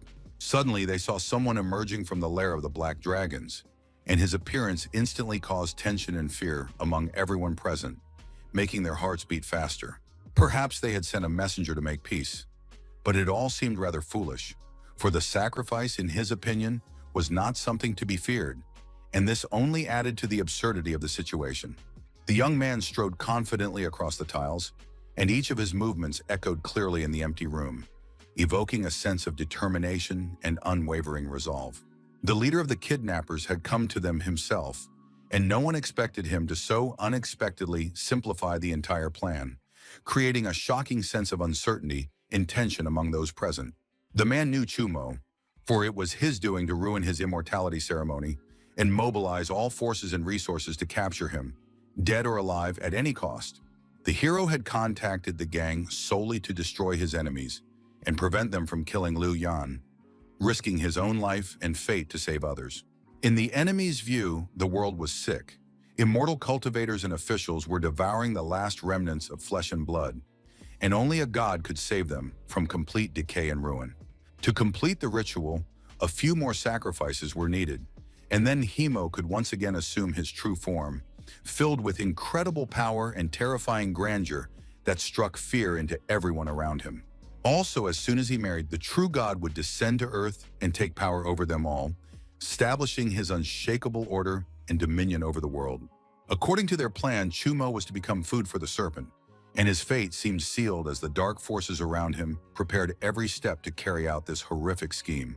The monster lunged at the hero, charging forward with incredible speed and strength, causing chaos and fear among all who witnessed this horrific scene. Air herself lay unconscious on the ground, her body motionless, while silence reigned all around, filled with anxiety and fear for her fate. After a while, she came to, slowly opening her eyes and cautiously surveying her surroundings. Feeling weak and a mixture of fear and caution, the serpent studied her with his gaze, calling her his bride, and spoke of how they would soon become one, filling the air with tension and fear of the inevitable union. With its incredible strength, the monster lifted her into the air, tossing her high above the ground, and every movement of its mighty arms filled the space with a sense of threat and inescapable fear. The man realized that Hebo's wedding had begun earlier than it was supposed to, and he had to intervene urgently to save their lives, risking his own safety to save others. Chumo watched it all and remained silent, holding back his emotions, observing the events with a cold composure that concealed his true thoughts and plans. The system activated the familiar's combat mode, enabling all its defensive and offensive functions, preparing it for a merciless battle against the enemies with no mercy. No one understood what was happening, and complete confusion, fear, and astonishment reigned as events unfolded rapidly and unpredictably for everyone present. The creature shouted only the bride's name and the word wedding, and its voice echoed eerily, filling the space with fear, tension, and a sense of imminent danger.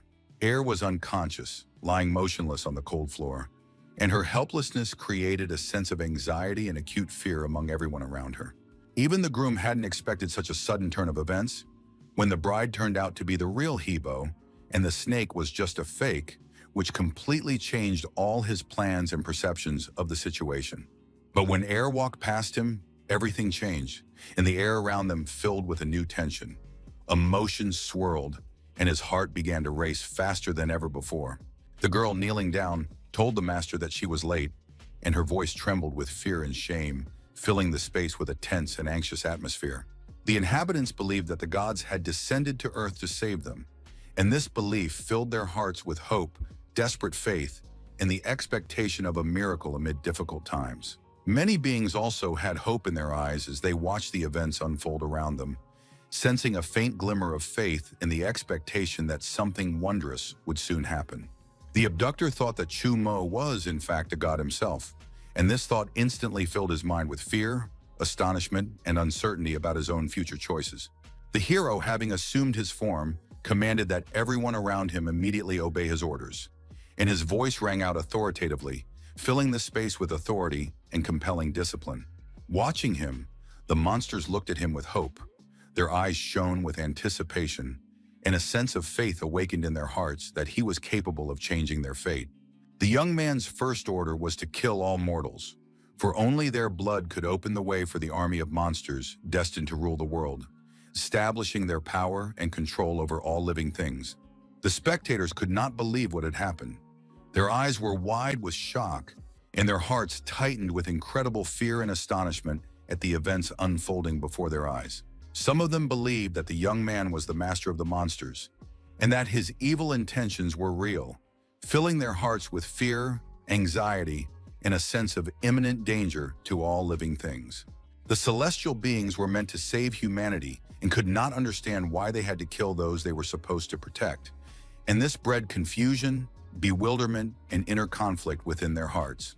A sudden blow destroyed the creature ahead, scattering debris around and filling the air with the sounds of destruction, fear, and shocking surprise for everyone present.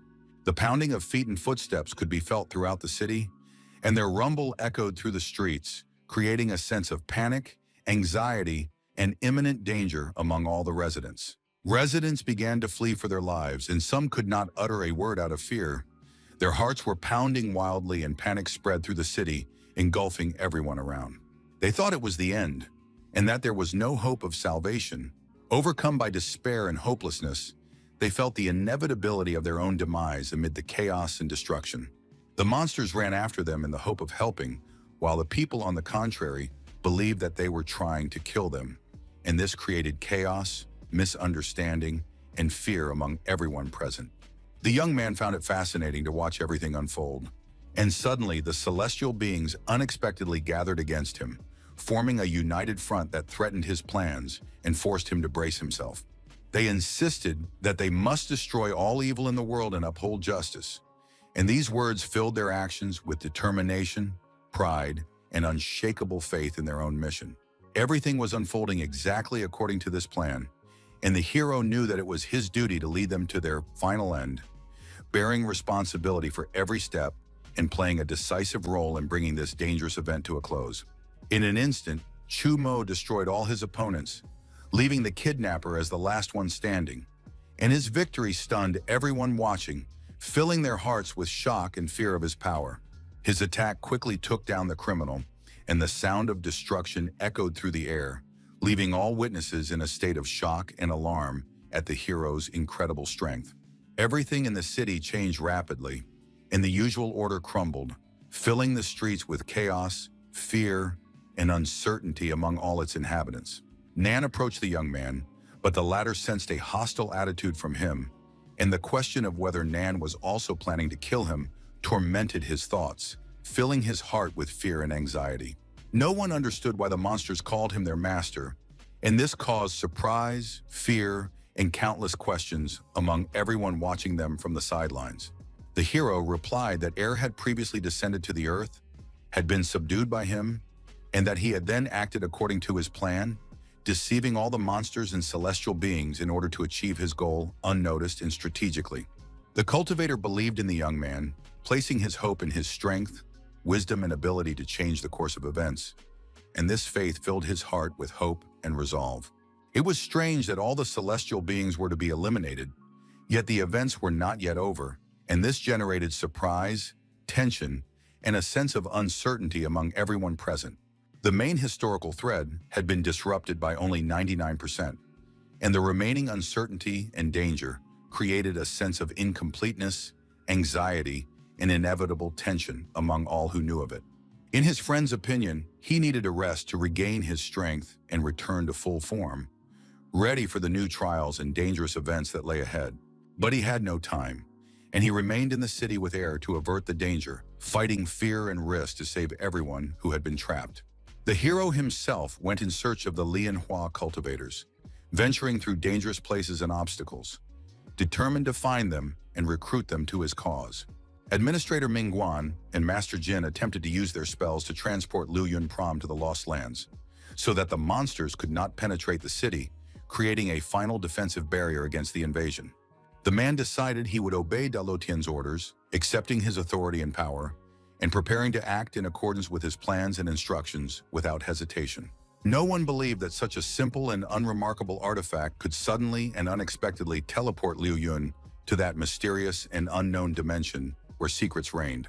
In reality, it was the Pearl of the Firstborn Spirit, for which Dalotian had paid a huge sum, since creating such a rare object had taken 10 years and 3,000 precise calculations.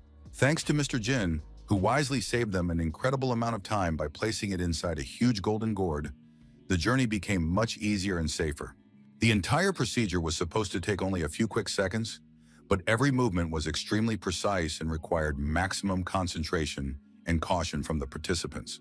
The object standing before them suddenly shattered into countless tiny particles that glistened in the light and scattered in all directions, creating the effect of true magic.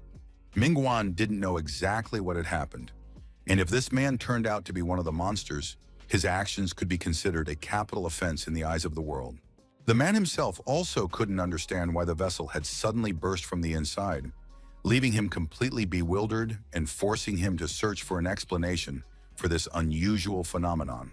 Once the barrier was destroyed, the monsters could have burst out, and if they had begun summoning their creatures, everyone present would have faced utter and hopeless defeat. As a result, the man finally agreed to take full responsibility for the mistake, realizing its gravity and the consequences for everyone around him. The administrator did not know who stood before him, yet at the same time managed to remind everyone who he was, and that no one dared to criticize their activities or challenge their authority. In turn, Mr. Jin recalled the young man who had always been arrogant and disrespectful toward him, and it struck him as suspicious that it was precisely after the vessel shattered that this very man had appeared. After waiting for them to finish, Chumo announced that he had destroyed all the monsters in the city, but one cultivator remained, and Mingguan was not immortal and had to leave this place. The outraged administrator refused to yield to him and declared that the young man's existence was due solely to divine mercy, and he had no right whatsoever to oppose Dalotian.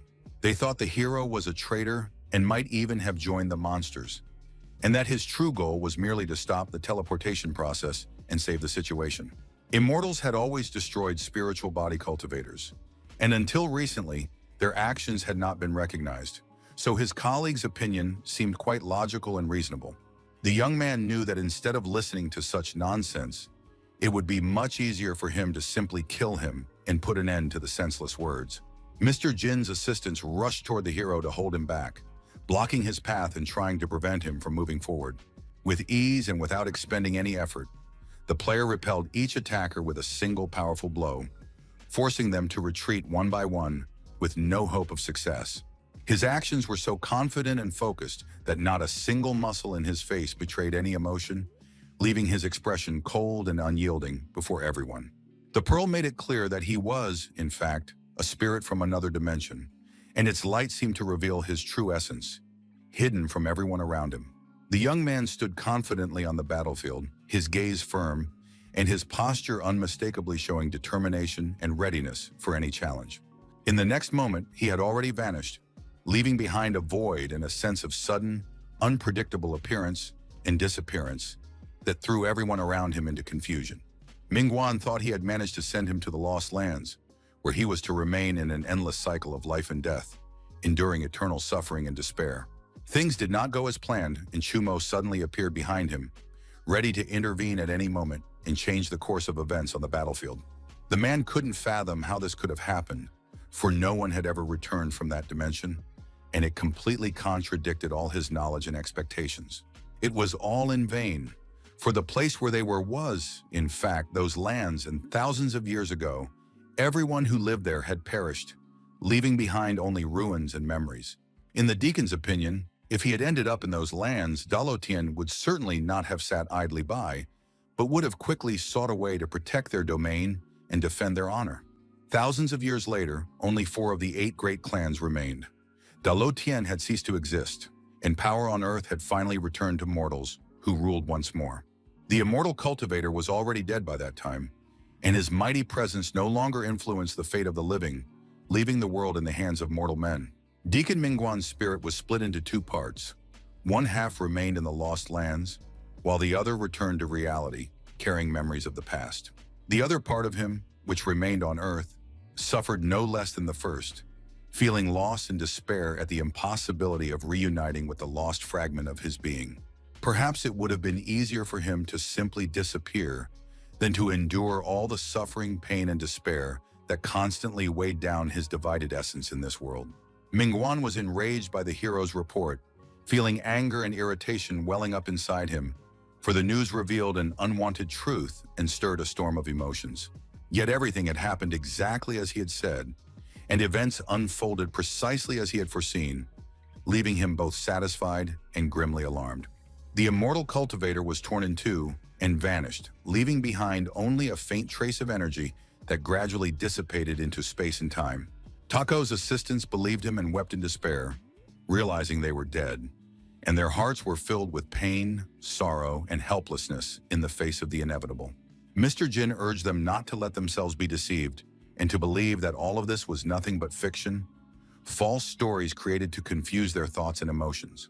But no one was there to help him, for he alone remained the last monster of the city of Liuyun, bearing the burden of his power and responsibility for everything around him all by himself. In response, he began to argue and present his case, pointing out everything he had done for all the residents, trying to justify his actions and prove he was right. However, he had forgotten the most important thing, the very reason he had started the experiment. And because of this, his actions lost their meaning, leaving only emptiness and disappointment in their wake. Rage engulfed his body as he tried to make a wish, and every movement felt heavy, like a storm of emotions exploding from within, distorting everything around him. Everything was in vain, as if memory had erased the unnecessary moments, leaving only a sense of loss, emptiness, and powerlessness in the face of the inevitability of the unfolding events. Having turned into a monster, he assured himself that the young man's words were true, acknowledging their truth despite his own pride and the rage that had overtaken him. The system reported that everything had been done to resurrect his daughter, and he succumbed to the monster's temptation, feeling the inescapable weight of the choice between power and love. His sacrifice was to bring about tens of thousands of deaths, and every life he took echoed with a heavy sense of guilt and loss in his soul. To him, the child was like the very word that drove him mad, and every thought of her inflamed his emotions to the extreme. At that moment, the creature remembered that she had started all this for Yin Zhao, and this realization pierced her consciousness, forcing her to feel the bitterness of loss and the true reason behind her own actions. The hero observed every moment and every emotion, scrutinizing the slightest changes, trying to understand the hidden motives and true intentions. However, without wasting any time, he destroyed the monster, which was the final trial, thereby proving his strength, determination, and readiness to see it through to the end despite all difficulties. The beam of his attack even shattered the ground, which scattered into dust and debris across the entire area, leaving behind devastation and traces of devastating power. The main timeline was completely destroyed, and not a single trace of it remained, as if it had never existed in this world or in the memories of those who survived. Thick smoke swirled around, slowly enveloping everything, obscuring the contours of the ruined world and creating a sense of anxiety, uncertainty, and a muffled sense of danger. The viewers were satisfied that the last monster had been destroyed and breathed a sigh of relief, feeling the fear recede and hope for peace gradually return. Through the live broadcast, they continued to watch the player, closely following his every move, trying to predict his next actions and the unfolding of events. Humanity felt a sense of relief that the secret realm had triumphed once again, and the fear of the unknown receded, giving hope for stability and peace in the future. At that moment, the broadcast cut out and no one could see anything, leaving viewers in tense anticipation and uncertainty about what happened next. The system sounded the alarm as the Demon of Illusions arrived at the location, warning of danger and forcing everyone to prepare for unexpected events and attacks. The officer's assistant knelt behind him, feeling fear and helplessness as he watched events unfold that could change the fate of everyone present. Chumo didn't understand why Luochen was standing next to him, or what could have happened, causing him to feel surprise, anxiety, and inner tension due to the unpredictability of the situation. As it turned out, it was he, the government official, who was the Demon of Illusions welcoming God, and by his command, the plan to conquer the human world was complete.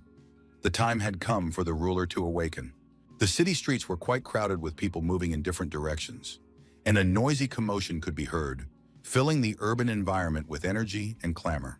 Everyone was being reborn, even those who had died 20 years ago, and the whole world was saturated with a tremendous magical power that permeated every corner and influenced the lives of all beings around. Some of them could not believe that they were seeing their friends again after so many years of separation, and felt incredible joy and surprise at the same time as they gazed upon their familiar faces. They desperately wanted them to find the elixir of immortality for them, one that could grant eternal life and incredible power, changing the fate of everyone who received it. The villagers themselves were ready to destroy every creature, calling them vampires, and their rage and fear drove every action, leaving no room for pity or compassion. The young man said that the Nardi could appear before anyone at any moment. His arrival could change the course of events and influence the fate of those who happened to be nearby at that time. The White Dragon did not expect to face a true warrior of the Red, whose strength and courage exceeded all his expectations and forced him to carefully assess the threat. Nan looked at everything before him and could not utter a single word, for the grandeur and chaos of what he saw completely overwhelmed his mind and heart at the same time. Air realized that the city's inhabitants had lost their minds and were spouting utter nonsense. Their words made no sense, and their behavior was growing increasingly chaotic, causing her deep concern. Most likely it was the Demon of Illusions, and its presence was enough to plunge the entire city into chaos, where reality and fantasy mingled, distorting everyone's thoughts and actions. They worried whether Chumo would be able to destroy it, and if everything went awry, they would simply have to accept their fate, with no chance to intervene or change the course of events. At that moment, the hero was at peace, enjoying the moment of silence in the absence of any worries or dangers that might disturb his inner calm and balance. He hadn't expected that his opponent had been right beside him the whole time, quietly watching his every move and ready to intervene at any moment, changing the course of events. The body he was using possessed none of his abilities, so he noticed nothing unusual and did not realize that real danger was nearby, hidden behind an ordinary appearance. Lochin assured himself that he was a faithful servant and could not understand why anyone would want him dead, since he had always carried out every order without question and with complete devotion. The enraged young man said that the charade was over and that he had deliberately posed as a god to lure all the monsters out of the city and force them into his carefully planned trap. Then the Demon of Illusions explained that a mere mortal could never have entered the battlefield, which belonged only to immortal cultivators, let alone manage to survive. He had been sealed away for thousands of years in the Lost Lands, and no one could understand how he had managed to learn about everything happening outside, despite his complete isolation and lack of any contact with the world. In fact, this had been the god's plan from the very beginning, and to achieve ultimate victory, he had begun devising it thousands of years ago by joining the secret realm in human form. Shumo also seemed to say that he would lead the cultivators to victory while deliberately reducing their numbers in the realm. The young man was confident that the Demon of Illusions would not be able to deceive him because of his own abilities, which allowed him to recognize insidious tricks and counter any of the opponent's ruses while maintaining a clear mind. The demon began speaking again, saying that his presence in the secret realm was solely to save his sister, and asked them to remind him of her name, emphasizing the importance of every moment and his goal.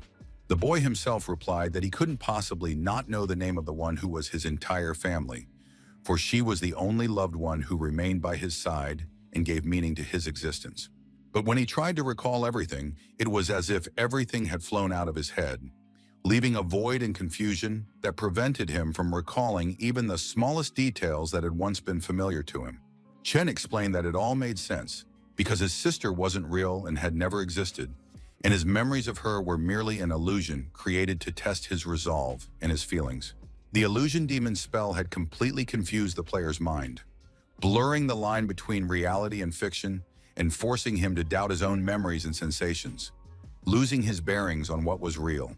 Neither his combat prowess nor his weaknesses were known, making him an unpredictable opponent and forcing everyone who encountered him to act with extreme caution and focus. The hero tried to see more information through his eye, but everything was carefully concealed, preventing him from making out any details and leaving only a shadow of doubt and uncertainty before him. Countless panels indicated that Chumo's life was a lie, showing him that all his memories and experiences might be a fabrication, forcing him to doubt his own existence and path. A beam of monster teleportation suddenly appeared in the middle of the city, filled with a powerful aura of chaos and destruction, foreshadowing the arrival of the demon of illusion, who was soon to arrive and sow fear among everyone around. Nan understood that this, however, was the only proof that his companion was still alive, and it gave him a glimmer of hope amidst the panic and fear all around. Air sensed that her master was not injured, but his energy inside was in turmoil. He could not move, and she was encountering such an unpredictable state for the first time. Before leaving, Chumo insisted that they remain in Luoyang to prevent any unforeseen situations that might arise during his absence. She didn't want to help him because everything seemed too terrifying, and for the first time in his life, such a serious clash was taking place. So the best help she could offer was to stop the teleportation. The cultivators from Daluotian and Lian Cave mistakenly believed that the monster's mutations in the city indicated its exact coordinates, which forced them to act with extreme caution so as not to attract attention. The demon of illusions could freely use their presence and chaotic actions to invade the human world, spreading fear and destruction among all the city's inhabitants. That is why they were eager to use the pearl to teleport the entire city to the Lost Lands, even though it was a lie that he had made everyone sincerely believe. The hero could not say a word. He remained powerless and silent, watching the events unfolding around him with unbearable tension. At first, the creature planned to use the cultivators while they were using the star, opening a gateway to the world of monsters in the meantime. But its cunning plans were unexpectedly disrupted. The millennial rebirth repeated itself, history turned again, and after they all came and became part of the unknown change, the demon was able to break free from the endless time trap. By then, the plan that had remained hidden for many years was finally to be carried out, and thanks to the power of the Star Pearl, it could descend to the earth. It would have been better for him if the strange cultivator, lost in his own thoughts, had died and no longer stood in the way of his plans. Suddenly, something strange happened that instantly stopped the creature, causing it to freeze in place, filled with surprise and uncertainty. He realized that by using his powers on Chumo, he had been able to extract information from his subconscious and could now manipulate it, driving people mad and controlling their thoughts. In other words, the young man was a mere mortal who had accidentally stumbled into a secret world, but upon entering it, he had gained immense power. The demon of illusions thought that before him stood the incarnation of the Lord God, but he immediately dismissed these thoughts, not allowing them to influence his plans and actions. He could no longer hesitate as the teleportation was nearly complete, and now he had a real chance to successfully descend to the ground, completing his plan. The beam of chaos mercilessly destroyed everything around it, leaving behind a trail of destruction and fear that engulfed every corner of the city. Comrade and Air tried to do everything possible to inflict at least some damage on the enemy, and thereby help the hero survive this dangerous situation. The beam could attack on its own, instantly reacting to any attempts to hinder its power or alter the course of events around it. The girl realized it was already too late, because the advance was about to begin, and stopping it was practically impossible amid the chaos around them. Confidently, Nan asked her to cover him and help defend against the attack, for without her support, it would be extremely difficult for him to withstand the danger. She knew that if he approached the beam, whose power was at its peak, he would die instantly, and no help could save him in this situation. Dan Tai Bi's disciple was blessed and taught not to fear death, for this was a rule of the immortal clans and an inalienable pact with the world that they strictly adhered to. The beam moved quite quickly, leaving behind a trail of light and destruction that even the swiftest movement could not avoid. Its path had almost reached the secret realm, and very soon it was to appear on the ground, completing a long and dangerous journey through space. Chumo remained unresponsive to everything. His consciousness was entirely in another distant place, separated from reality and the danger surrounding his body. The system had established the secret realm, and the reward for entry was to be granted without fail, confirming the importance and value of this trial for all participants. Nan instantly rushed toward the bright beam of light, leaving part of his important work to Er, who was closely observing the entire process. The little girl was incredibly furious and ready to destroy everything in her path, regardless of any obstacles or dangers she might encounter. A magical dispersion suddenly engulfed the surrounding space, filling it with bright flashes of light and a mysterious energy that permeated every corner of the surrounding world. Attacks from the beam could not penetrate her, as a powerful sphere reliably protected her body, deflecting any attempts by the enemy to harm or touch her.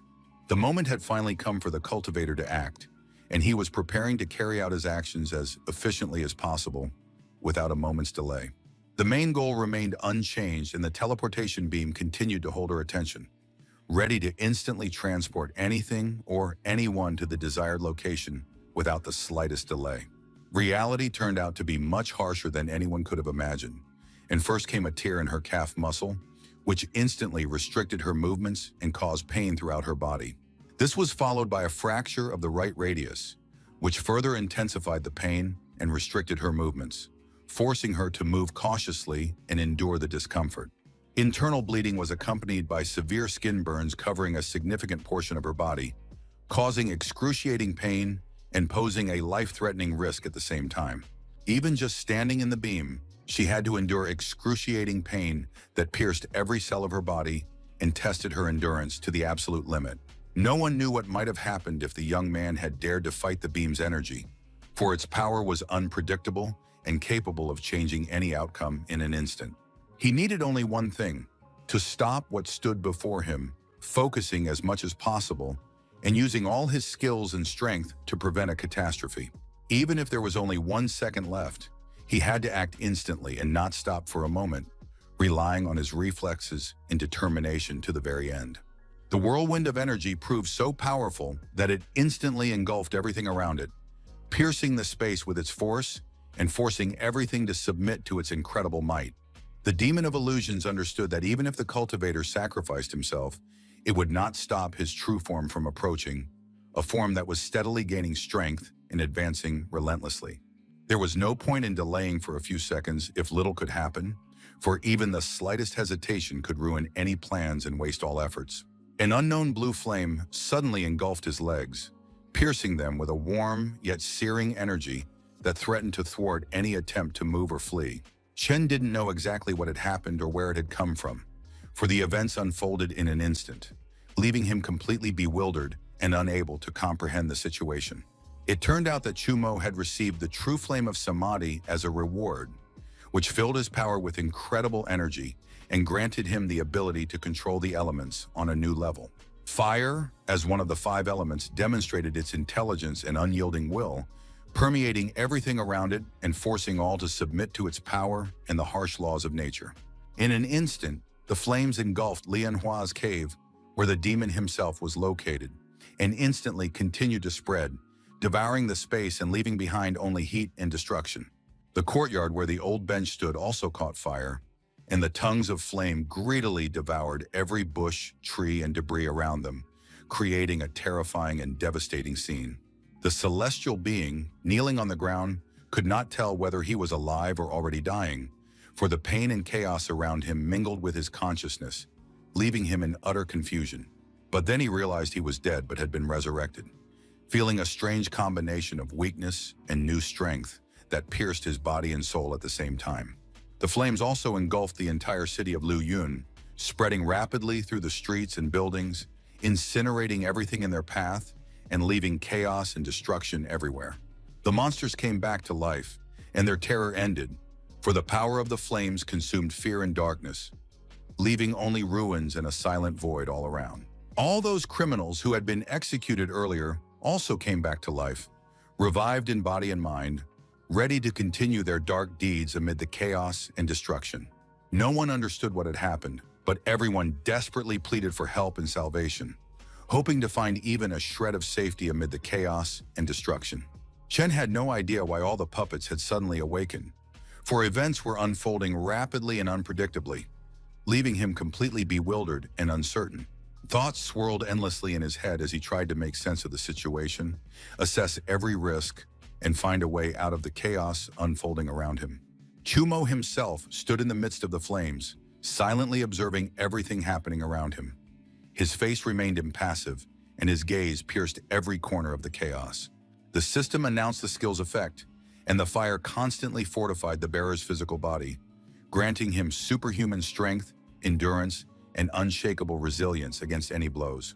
The demon of illusions, with all this burden, didn't even notice that the beam was gone, for his attention remained completely absorbed by the chaos and his own thoughts. Looking around, he couldn't believe his eyes, for before him lay a scene of destruction and change that surpassed all his expectations and imaginings. The small world, including the city of Luyun, was in a state of constant reincarnation and possessed its own consciousness, but it was so weak that it was practically imperceptible amid the chaos and events. Shumo awakened the world's consciousness and made a deal with it, under which he was to leave the lost territories, taking all living beings with him, except for Luo Chen, who would remain in his prison forever. Listening very carefully, the demon of illusions tried to meticulously unravel every falsehood hidden in his words, analyzing the tone, gestures, and hidden meanings with the utmost attention. The hero was already completely enveloped in a bright light, and he bid him a sorrowful farewell, feeling every moment of the parting, which left a mark on his heart and soul forever. His teleportation from those mysterious lands was finally fully ready to be executed, and he felt a mixture of excitement and impatience before the upcoming journey that would change his entire life. Everything happened extremely quickly. The light of incredible power blinded the creature, forcing it to blink its eyes and trying to maintain control in this blinding and shocking situation. The demon did not react at all, for it was utterly powerless and could do nothing but watch as events unfolded around it without any possibility of influence or intervention. The city was once again bathed in the beautiful, bright sunlight, casting a warm glow over the streets, houses, and parks, filling everything around with a sense of peace and harmony. The demon was deep within his own consciousness, immersed in his own thoughts and feelings, carefully analyzing every memory and hidden emotion that surfaced. And then he earnestly pleaded for the captain to wake up, expressing deep anxiety and hope that his plea would be heard and bring about the desired restoration of consciousness. He talked to himself as if he had gone mad, trying to make sense of what was happening, seeing before him the officer with whom he had worked for a long time and shared countless moments. Then his fist clenched tightly, filled with tension, anger, and determination, as if all his energy and emotions were concentrated in a single, rigid, and unyielding gesture. The force of the blow snapped him back to his senses, and he realized what was happening around him, fully grasping the gravity of the situation and the consequences of his actions and those of those around him. There was no one on the street. Chumo hadn't appeared, and he realized that his words had turned out to be entirely true, confirming the unshakable reality of what had happened. Lucien was desperate to find any way to escape that dimension, and he even began to consider exploring his surroundings to help him understand the laws of that world. A wave of light swept through the territory once more, heralding all the new events and changes, illuminating every corner and leaving a sense of renewal and unseen power in its wake. In the city, everything always began the same way, repeating familiar events and rituals that created a sense of predictability and unchanging order in the daily lives of its inhabitants. The demon remained in the same position, motionless, observing the events around him, unable to change the situation, immersed in his own helplessness and thoughts. He begged again for the captain to wake up, repeating the same words and phrases with despair and persistence, as if stuck in an endless cycle of events and unable to break free from this state. The world constantly reset, and the time interval there lasted only 10 seconds, forcing events to repeat over and over again with no way to break free from this closed loop of time. The demon couldn't do anything, completely powerless against the circumstances, for that was the nature of his prison, holding him in a continuous cycle with no chance of escape or intervention. The man tried to keep track of how long it had been going on, but the pace of events was so fast that he soon lost count, feeling disoriented and helpless in the face of the chaos around him. The situation took a heavy toll on his mental state, for the realization that nothing would change evoked a deep sense of helplessness, anxiety, and inner tension that gradually built up inside him. Meanwhile, a battle was about to take place in the cave between the sect leaders and the elder. The tension was mounting, and every step, sound, and glance foreshadowed a massive conflict that could alter the fate of everyone present. They had all suffered severe injuries. Their bodies and spirits were tested by pain and exhaustion, but no one gave up, continuing to fight with incredible resilience and determination despite the circumstances. Their strength and strikes were merciless, leaving their opponent no chance. Every movement and attack displayed incredible power and resolve that frightened even the boldest witnesses of the battle. Elder G held on until his very last ounce of strength, not retreating a single step, demonstrating incredible endurance, resolve, and devotion to his principles even in the most difficult circumstances. The treacherous enemies persistently tried to do absolutely everything possible to ensure that he would ultimately suffer a crushing defeat and lose his faith forever. They desperately pleaded with him to finally stop resisting so fiercely, for the terrifying monsters could burst into the secret world and descend upon the earth at any moment. According to them, the elder constantly prevented them from finally destroying the great kingdom, and also treacherously deprived all innocent humanity of its last shred of hope. The man resisted desperately with all his might, resolutely preventing the enemy's treacherous evil plan from finally coming to fruition and destroying everything around them. A sudden bright red card instantly appeared right before them, sternly warning of the mortal danger that lurked for everyone. The sect leaders realized that this was the sign that appeared only in emergencies, forcing everyone to be on high alert and prepare for immediate action. In Tianxin's opinion, monsters were being teleported to Earth, and he placed all the blame for this on the elder, considering his actions the cause of chaos and danger for all living beings. Suddenly, the card announced that the secret realm had come to an end, for the saviors were returning and humanity had won, ending the long struggle and restoring peace. The message from the secret realm stated that the mission had been successfully completed, and after a certain period of time, the saviors were to return to the real world of the living. The girls could not for the life of them remember what exactly had happened to them recently, or how they had managed to carry out the difficult and responsible task set before them. Their memories were very vague and unclear, as if they had been in an extremely long and strange dream in some incomprehensible and mysterious place that was difficult to put into words. In any case, they knew for certain that Chumo had triumphed and slain the dangerous monsters, and had also fully completed the difficult trial that had been set before him earlier. They had become so accustomed to everything happening around them over such a long period of time that they were no longer surprised by any events, not even the most unusual and unexpected situations.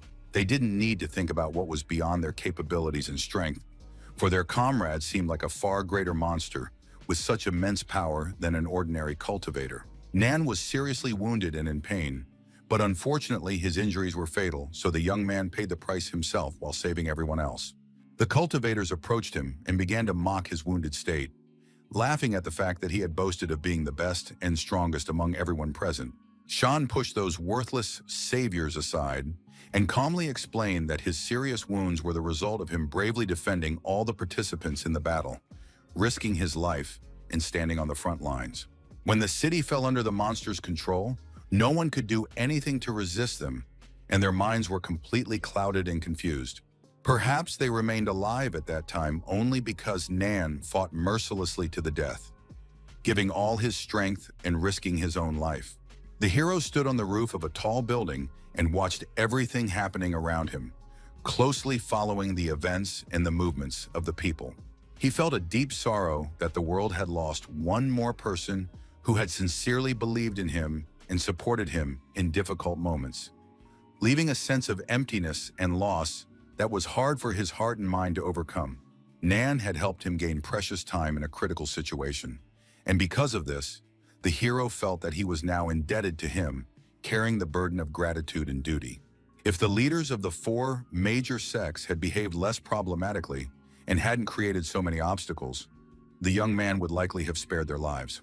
But those who remained in the cave could not believe that Chu Mo had returned alive from the lost lands, for everyone was convinced that certain death awaited him in that dangerous and mysterious region. For his part, the elder was overjoyed by this great and unexpected victory, feeling deep pride and complete confidence in the Savior, who, through his courage and strength, had proven what he was capable of. Tianyin seemed to go wild and lunged violently at the old man, for his body was boiling with the fiery blood of hatred that overwhelmed his mind and body, forcing him to move with incredible strength. In response, Ji could do nothing. His body barely obeyed his will, moving slowly and with difficulty, as if heavy chains were slowing his every step. The cult leader wanted to continue the battle even after losing some of his strength, and tried to mobilize new reserves to restore his power and dominate the fight. However, his colleague, gripping his arm firmly, sternly ordered that continuing the fight made no sense, as further actions would only lead to a waste of energy and risk for both sides. Even at that moment, Shen pretended to be kind and polite, trying to hide his true intentions. But for the elder, it was no problem at all to easily defeat such people. It became clear that his words were a blatant provocation, aimed at igniting a conflict and forcing others to react impulsively. In the leader's opinion, what had happened could no longer be undone, and there was no point in wasting time on Ji, since they were to set out into the depths of the sea along with the other two leaders. They sought to awaken the ruler, for compared to him, the young man seemed like a nobody. His strength and significance were insignificant, yet his presence could change the situation. Upon hearing their plan, the old man could not believe that they had tied themselves to the one who was sealed within Daluotian, for he was well aware of the incredible danger. Suddenly, a report came in that the consortium had planted several nuclear bombs of unimaginable power on the outskirts of Qishang City, posing a threat of catastrophic proportions. This was exactly where Chu Mo was supposed to return to reality, and it seemed the alliance had already made a decision, so they didn't need to worry, as the situation was under control. The office was quite noisy, and every movement seemed loud, while the surrounding situation was tense, creating a sense of constant anxiety and unease.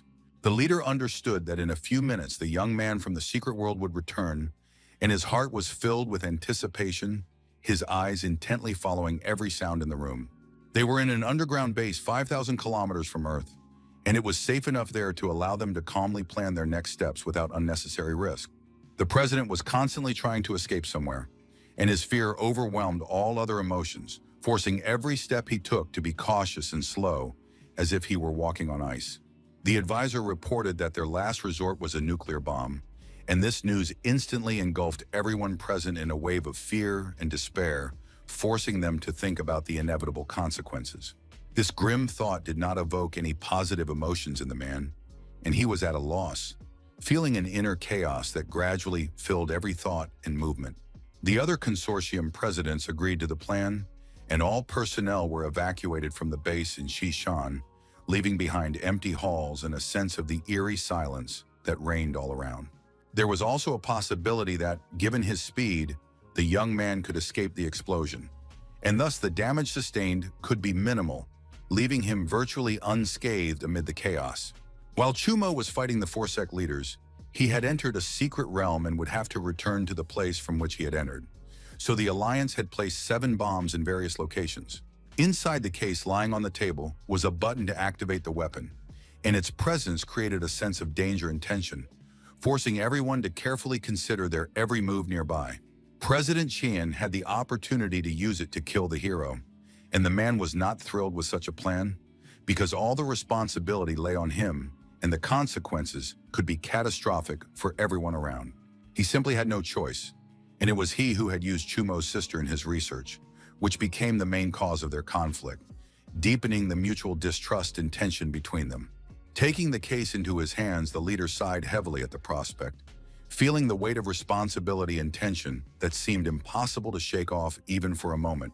Meanwhile, the secret realm was closing, and its walls were slowly lowering, separating everyone present from the outside world and leaving a sense of inescapable isolation and anxiety. The rescuers returned to Earth to their real lives, leaving behind dangers and adventures, and gradually felt calm and familiar routines re-enter their existence. The hero strode confidently, suspecting nothing, and his calm gait betrayed complete confidence, even though danger might be lurking very close by, unnoticed by him. Suddenly, something caught his attention, and he turned his head in that direction, feeling a sudden surge of anxiety and an unpredictable premonition of danger. Chumo seemed to be standing right on the button the Alliance was supposed to press, feeling the weight of responsibility and the danger hanging over his every move and decision at this critical moment. Without a second thought for the consequences, they did exactly as planned, and their actions, filled with determination and impulsiveness, inevitably set off a chain of events that changed everything around them. The first bomb was detonated in the suburbs, and the explosion instantly filled the air with a deafening roar and smoke, causing everyone nearby to panic and seek shelter from the sudden danger. Its powerful blast and shockwaves spread everywhere, destroying buildings, sending up plumes of smoke and dust, and leaving behind chaos, fear, and a sense of imminent danger for everyone around. Every time Director Chen pressed the button, he dreamed of the young man's death, and every one of his movements was imbued with dark intentions and an inner satisfaction at the thought of his impending victory. Each attack had been triggered, and the negative consequences were already being felt, engulfing everything around them with destructive force and forcing everyone present to feel fear and helplessness. His finger kept pressing nonstop, and he screamed for the young man's death, pouring out all the rage and hatred that had built up inside him, oblivious to everything around him. All 7 nuclear bombs that had been planted within the city limits were activated and detonated, and their explosions instantly reduced the buildings to rubble, filling the air with fire, smoke, and indescribable chaos. The advisor had forgotten to tell him that the button needed to be pressed only once, and because of this mistake, the consequences were catastrophic, increasing the destruction and chaos all around. No mortal could have withstood such destructive force, but anything could be expected of him. The boy, for his skills and courage, surpassed ordinary human limits. Just in case, they sent hunters to check the area once more. Perhaps if the shockwave hadn't killed him, he must have been severely wounded, but still alive amid the ruins. The panel reported that due to the dangerous energy of the outside world, the Samadhi flame had been automatically triggered, and its powerful wave instantly engulfed everything around it, bringing with it destruction and an unspeakable threat. The hero stood amidst the ruins, unharmed and unscathed, and his calm demeanor amidst the chaos was striking, evoking astonishment and admiration from those watching him. The level of thermal energy had exceeded the limit at that moment, and the dangerous temperature around him was reaching a critical point, threatening destruction and unpredictable consequences. Air was worried about her master and asked if he was all right. Her voice trembled with anxiety, and her eyes filled with fear for his safety and fate. As it turned out, the system's master had fallen into hibernation, and the excess energy was beginning to fortify his body, filling it with strength and repairing damage, making him practically invincible.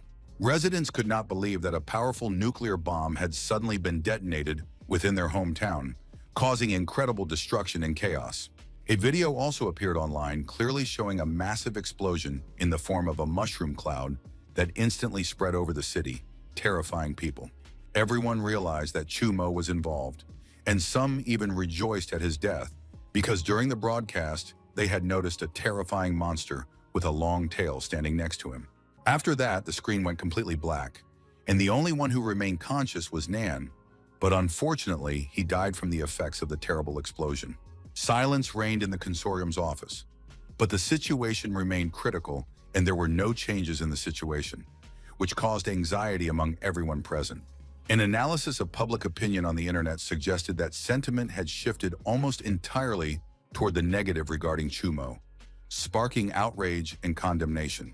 Dozens of investigative teams had already arrived at the site of the nuclear explosion, totaling 600 investigators ready to examine the aftermath of the disaster and gather evidence.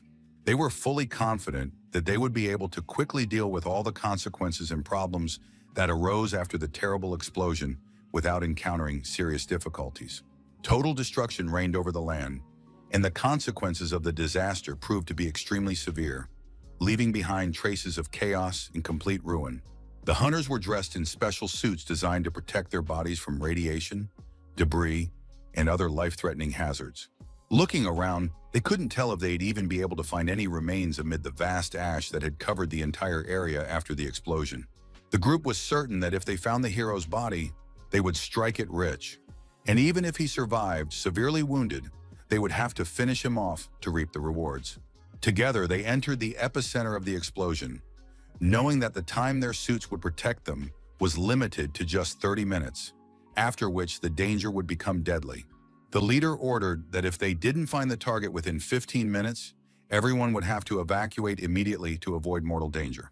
Nothing living or intact remained in that part of the city, only utter devastation and chaos that engulfed every corner of the area after the explosion. Air sat next to her master, unsure how much longer he would sleep, feeling a strong desire to get home and eat some delicious roast chicken. The true flame of Samadhi had only reached 50% of its transformation, leaving a significant portion of its power still inactive and unstable. But she remained faithfully and devotedly by his side, not moving a step away or trying to escape, demonstrating complete devotion and patience. Suddenly, the system reported that an attack on the master had been detected, and the damage transfer function was automatically activated to protect him from serious danger. Air hated this ability, as she was forced to feel all of her master's pain and suffering herself, enduring incredible physical and emotional pressure. The third group found the target. His appearance remained intact, and suspicions arose that he had fallen into a coma, as he stood completely motionless, unresponsive to his surroundings. A monster stood next to him, clearly in great pain, and it was concluded that this was likely the result of a nuclear explosion that had severely affected his body and consciousness. The leader didn't want to wait for backup and immediately rushed forward to claim the reward, disregarding the danger surrounding him on all sides. One of the targets was severely wounded, and the other was unconscious, and he didn't want to miss such an opportunity, eager to claim all the rewards for himself. Agreeing with the captain, all the hunters rushed after him, trying not to fall behind and to be the first to claim the rewards despite the danger. Some did not want to agree, but had no choice, so they were forced to follow the majority, yielding to the pressure and circumstances that left no alternative. The little girl saw that enemies were following her, feeling fear and realizing that she needed to escape quickly to avoid danger. The problem was that due to the intense pain from the attack, she couldn't move, leaving her defenseless against the enemies rapidly closing in on her. However, rising to her feet out of hatred and rage, the monster was ready to destroy anyone who posed even the slightest threat, radiating incredible fury and power. The other group didn't understand why the third group had launched the operation at that very moment, when according to the plan, everything was supposed to go quite differently, and this caused them genuine surprise and doubt. The hunters watched the explosions from a distance, straining to understand what exactly was happening amid the chaos of fire and smoke spreading all around. They realized that it was precisely because of the young man's injury that the third team had tried to get there faster, to seize the situation and claim the promised reward without any delay. The office lost contact with the third team, and their vital signs dropped to zero, causing serious concern and an immediate response from management. This was followed by a system failure, and all other teams stopped responding, leaving the office in complete uncertainty and tense anticipation. The leader realized that the inept hunters had once again been wiped out by Chumo, and this left him feeling powerless and deeply disappointed in the entire operation. Only Team 7 confirmed that they had arrived at the location, where traces of a fierce battle were visible, but Chumo was nowhere to be found, and not a single body remained, as if dozens of teams had simply vanished into thin air. The consortium director went mad at the thought that the young man had managed to survive despite all the incredible dangers and disasters that were meant to destroy him, and this drove him out of his mind.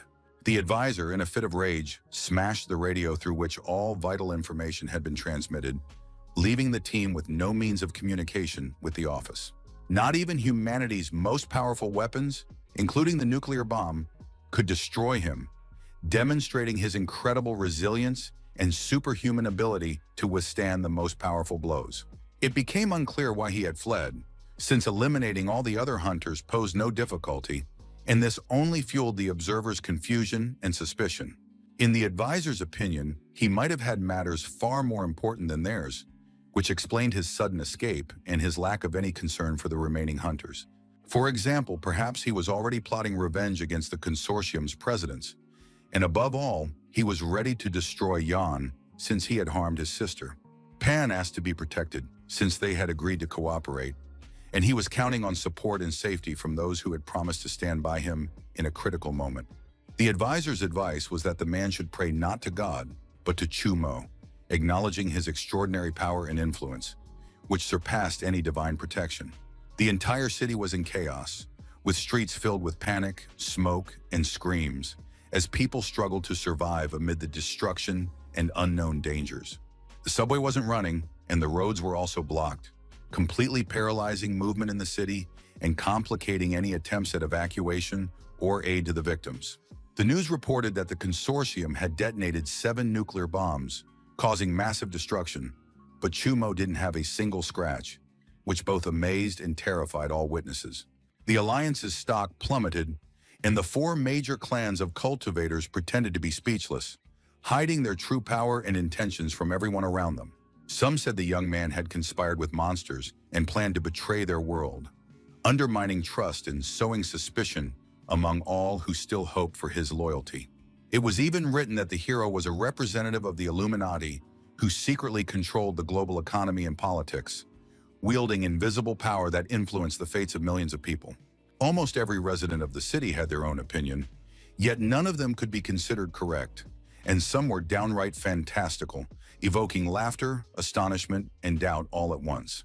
Meanwhile, in an alley where not a soul was to be seen, 2 friends happened to meet, exchanging surprised glances and quietly discussing the latest events that had shaken the city. Young Lee understood that everyone on the planet was watching his friend, tracking his every move and his next plan against the consortium, leaving them virtually no chance of secrecy. The hero smiled as he read the comments people were writing about him, marveling at their naivety, fear, and astonishment all at once, which gave him a sense of superiority and humor.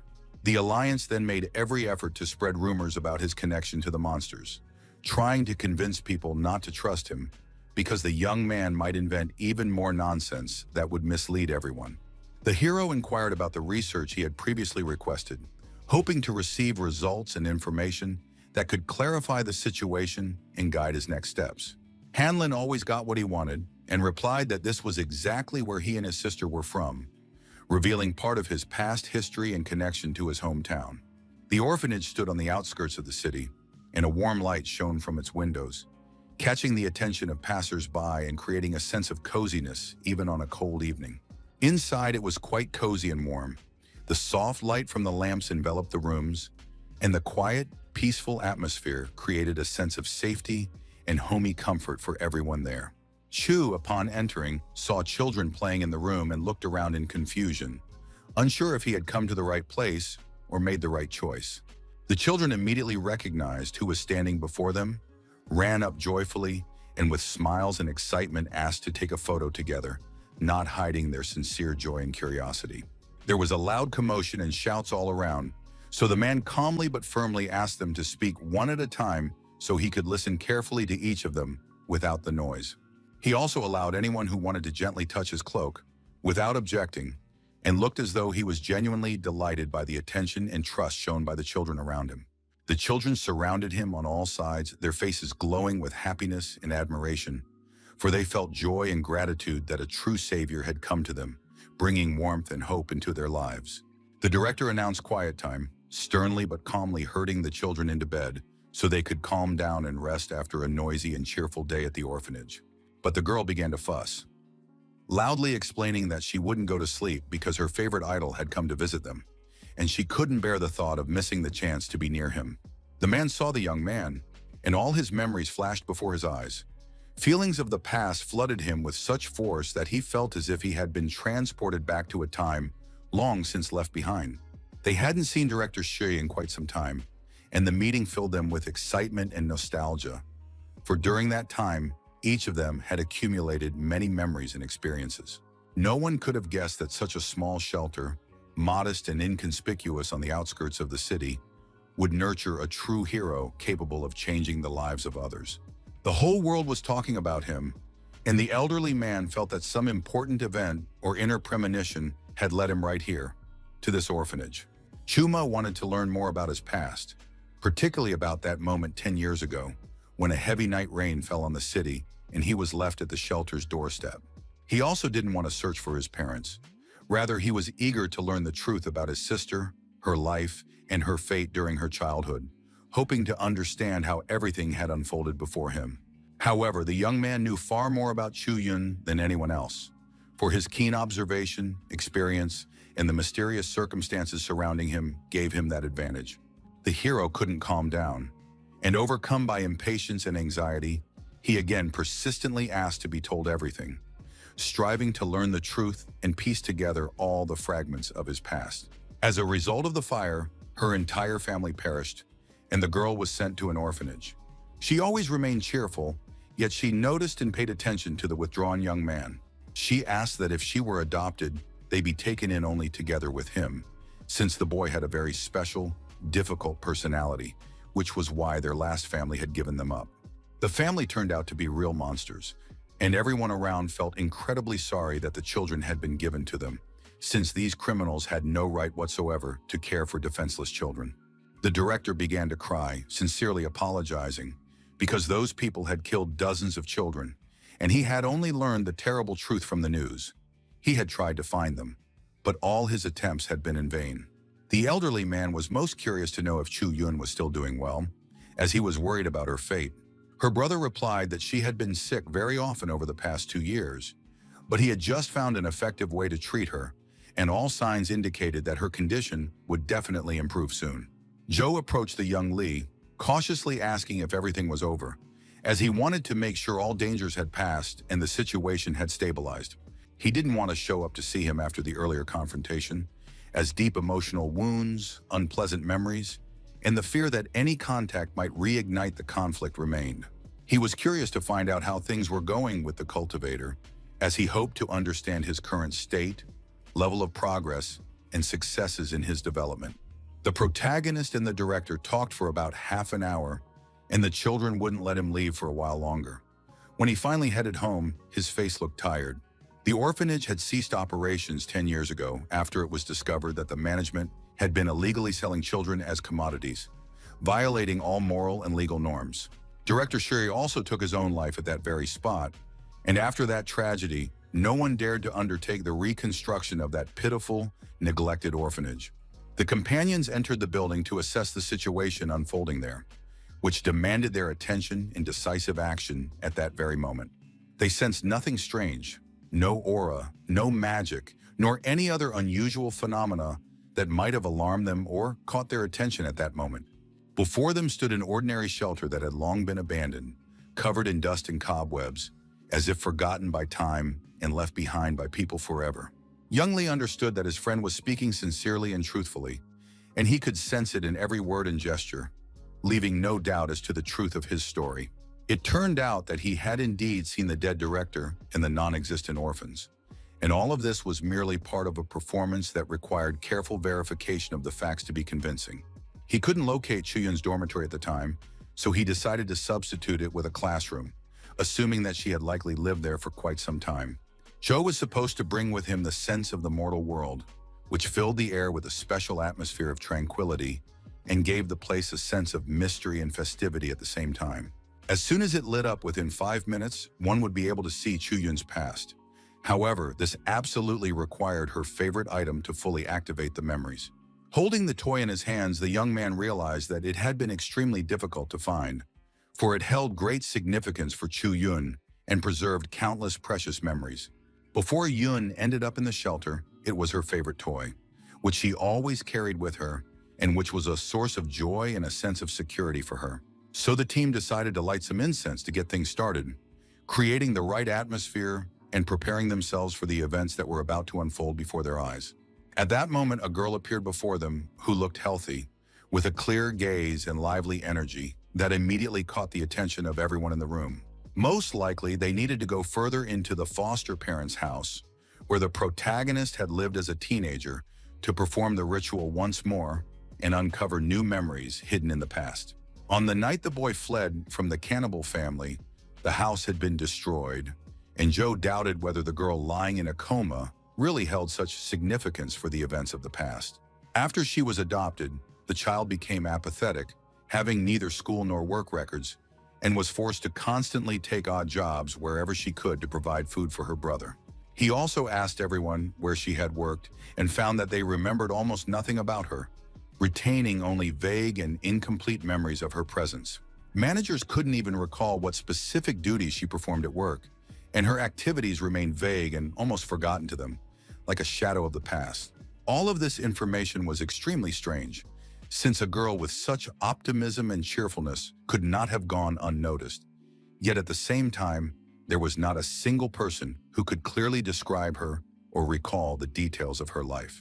One must not forget that Chumo had declared war on the consortium, claiming that his sister was the sole reason he fought in the secret realm, saving the world from danger. If the young Lee had told him the truth, he would have received in return a great savior who had gone mad. And in that case, there would be no one left who could save the world from danger. Did Hanlon really think that Chumo could go mad from all this? Yet there was no answer, and his mind remained in despair in the face of the incomprehensible events unfolding around him. Meanwhile, he handed him a tablet, causing surprise, for no one expected that such a simple object could contain important information or change the course of events. It described the night when the family of cannibals was destroyed, and the rescuers found a child who couldn't speak due to shock. They tried to help her, but she ran away, avoiding any care. Young Lee guessed that Chumo's sister had died that night while saving him, and perhaps he was impersonating her, faking it to survive, or had turned her image into a perfect illusion. Given the young man's superhuman strength, the illusion was entirely possible, and so this secret had to be kept to protect his friend, themselves, and the entire world from danger. In reality, Hanlon had only mentioned the safest options out of all the possibilities, carefully ruling out any risky or dangerous paths to minimize the threat.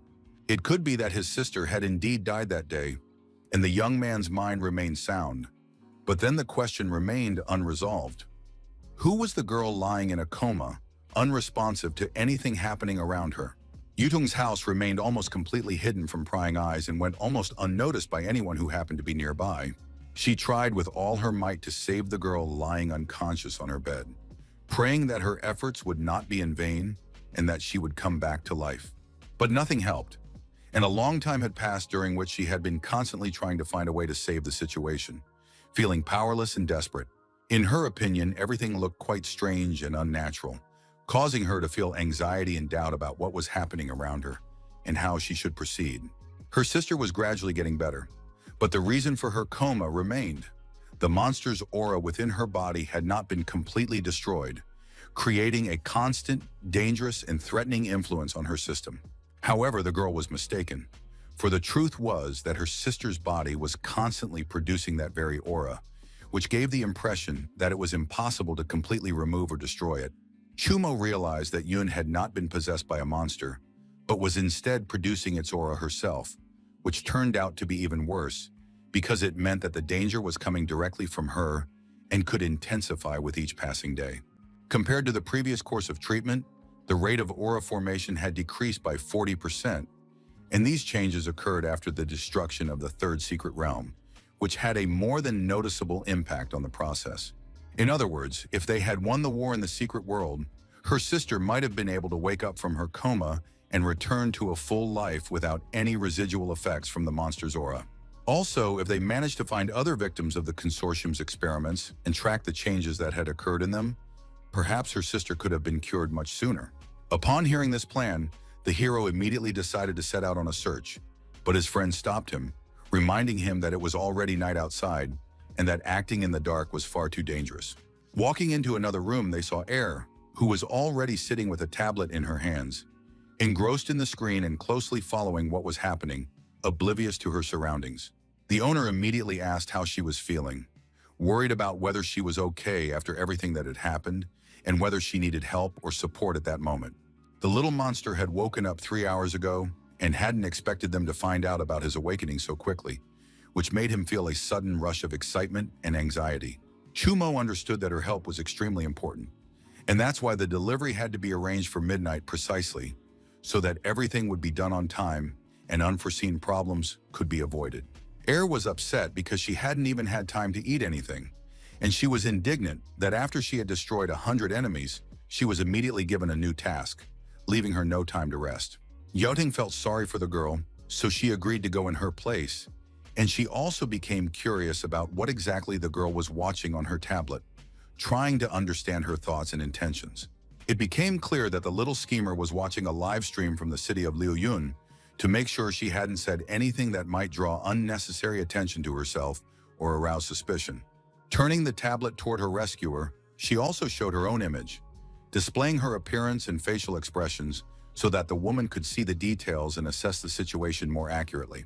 At that moment, the screen showed her in the role of a gang leader, while simultaneously dreaming of marrying a young man, displaying determination, ambition, and personal desires all at once. Toon's cheeks instantly flushed red at the words and actions unfolding on the screen, evoking in her surprise, confusion, and an unexpected wave of emotions she couldn't hide. Unable to believe that such a thing could happen, she screamed at the top of her lungs, venting her outrage and shock at what she had seen, trying to express her emotions as loudly and intensely as possible. Air assured everyone that after that scene, she did even more indecent things with the host, eliciting a mixture of surprise and shock from those around her due to her candor and boldness. Unable to bear such a report, the girl asked for the broadcast to be turned off immediately, trying to calm down and hide her embarrassment from others. However, Air was unconvinced and fully understood that she had to watch the broadcast until the end to make sure she hadn't said anything forbidden without missing any important details. The girls' argument grew increasingly heated, with them exchanging sharp words and emotional outbursts, making the conflict more and more tense and difficult for those around them. The rescuer couldn't calm down and flatly refused to hear about what was happening there, feeling intense outrage and an inner rejection of everything she saw on the screen. Chaos reigned in the room. They began overturning furniture and lightly striking one another, focusing all their attention on the tablet in their hands, which revealed the source of the conflict. Chumo, watching it all, decided to slip away unnoticed, but asked them not to forget about the delivery, thinking that his words would likely go unheard amid the chaos in the room. A deathly silence engulfed the consortium's office, hanging over the room and causing everyone present to feel tension and an indescribable sense of anxiety and anticipation. Suddenly, the entrance was smashed open, and debris flew in all directions, creating chaos and danger for everyone nearby at that moment. The director was waiting for the young man and was ready to hand him a disc containing the names of all the victims of the experiments Chen had conducted, including detailed information about his sister and all the important details regarding their cases. Not a single guard was left at the base, and the young man didn't want to let the situation go so easily, realizing that he had to avenge all the criminal actions of those people. The man hated him, and even more so the entire consortium that had abandoned him and deliberately exposed the hideout where he was hiding, exposing him to great danger and treacherous deceit. While he was searching for him, the hunters had already arrived in the city of Donghai, and afraid to fight him openly, they decided to kidnap his sister, as well as Yu Tong, who had been helping him with his affairs. Hundreds of well-armed hunters entered the city of Donghai at the same time, ready for any danger and conflict with the local residents. The man kept urging them to join his alliance and not let the situation escalate into a full-scale war that could destroy everything around them. The advisor insisted that President Lei realize that their only true enemy was Chumo, so all actions should be coordinated jointly and cautiously. In his opinion, this could lead to a temporary truce between the Consortium Alliance and the Dongyun Gang, which would give them time to prepare for future actions and strategies. The strongest hunter in Chaoxi at that time was already dead, and no one knew if Dongyun would be able to negotiate with them on equal terms without risking himself and his gang. The president could no longer bear the conversation as he realized they were wasting time on fruitless discussions instead of acting decisively and quickly. If they didn't want war, they had to give a clear answer as soon as possible. Were they ready to engage in battle, or would they abandon the conflict for good? The advisor reported that they had no intention of doing anything, since their main target was subs, and the hunters in Dongyun held no interest for them, so their actions were futile. Jumo's support consisted only of his sister and an experienced cultivator, and they wondered if he had any hidden allies more powerful than themselves. Lei was deeply disappointed that they were afraid to fight face-to-face, so they took people hostage, and such a despicable act seemed pitiful and humiliating to him. The contemptuous advisor announced that they would never again tolerate anything like what Chao Shi had done and were prepared to severely punish any offenders. Meanwhile, the young lady was in an unknown and isolated place where no one could say for sure what was happening to her or whether she was safe. She wasn't sure if she had done everything exactly as her companion had wanted, specifically whether she had managed to bring the stone to the designated spot at midnight without any mistakes. After placing the object on the ground, she noticed that nothing happened, and this caused her to doubt and worry about whether she had done the right thing. She thought her friend might have gotten the location wrong and gone to the wrong place to bring the object, which could have caused the plan to fail. Suddenly, a bright flash appeared in the sky, much larger than an ordinary star, illuminating everything around with a wondrous light. The man stumbled upon her, feeling relief and joy that he had finally found her after a long search and much anxiety. The shocked girl did not recognize the figure before her and decided that he had come by mistake instead of the one she was waiting for, which caused her surprise and doubt. Quickly, Lei explained that enemies were coming for her and her sister. A spell had been cast on her that couldn't be broken, and Chu Yun was in great danger. She didn't understand a word of what the stranger had rattled off so quickly, and his words left her completely bewildered and flustered. Then pausing, he apologized for speaking so quickly and introduced himself, revealing that he was Lei Jie, the president of the Dong Yun gang, which surprised everyone. At first, Tong thought that he was the one who wanted to kidnap her sister and was trying to extract important information from her, which made her feel suspicious and anxious. However, he explained that that evening, hunters from the Consortium Alliance had infiltrated Donghai's territory and were targeting her and Chu Yun, and that he himself had sought to protect them and hide them from danger. The rescuer couldn't trust him because the situation had changed too drastically, and besides, the hunters hadn't been able to harm Chumo's sister, which made everything even more confusing. There were at least 1,000 hunters in the city, and even with a monster as powerful as her brother, they wouldn't be able to provide sufficient protection for the girl against all threats. Suddenly, the stone began to emit light, dispelling the thick fog around them and revealing a clear space that had previously been completely hidden.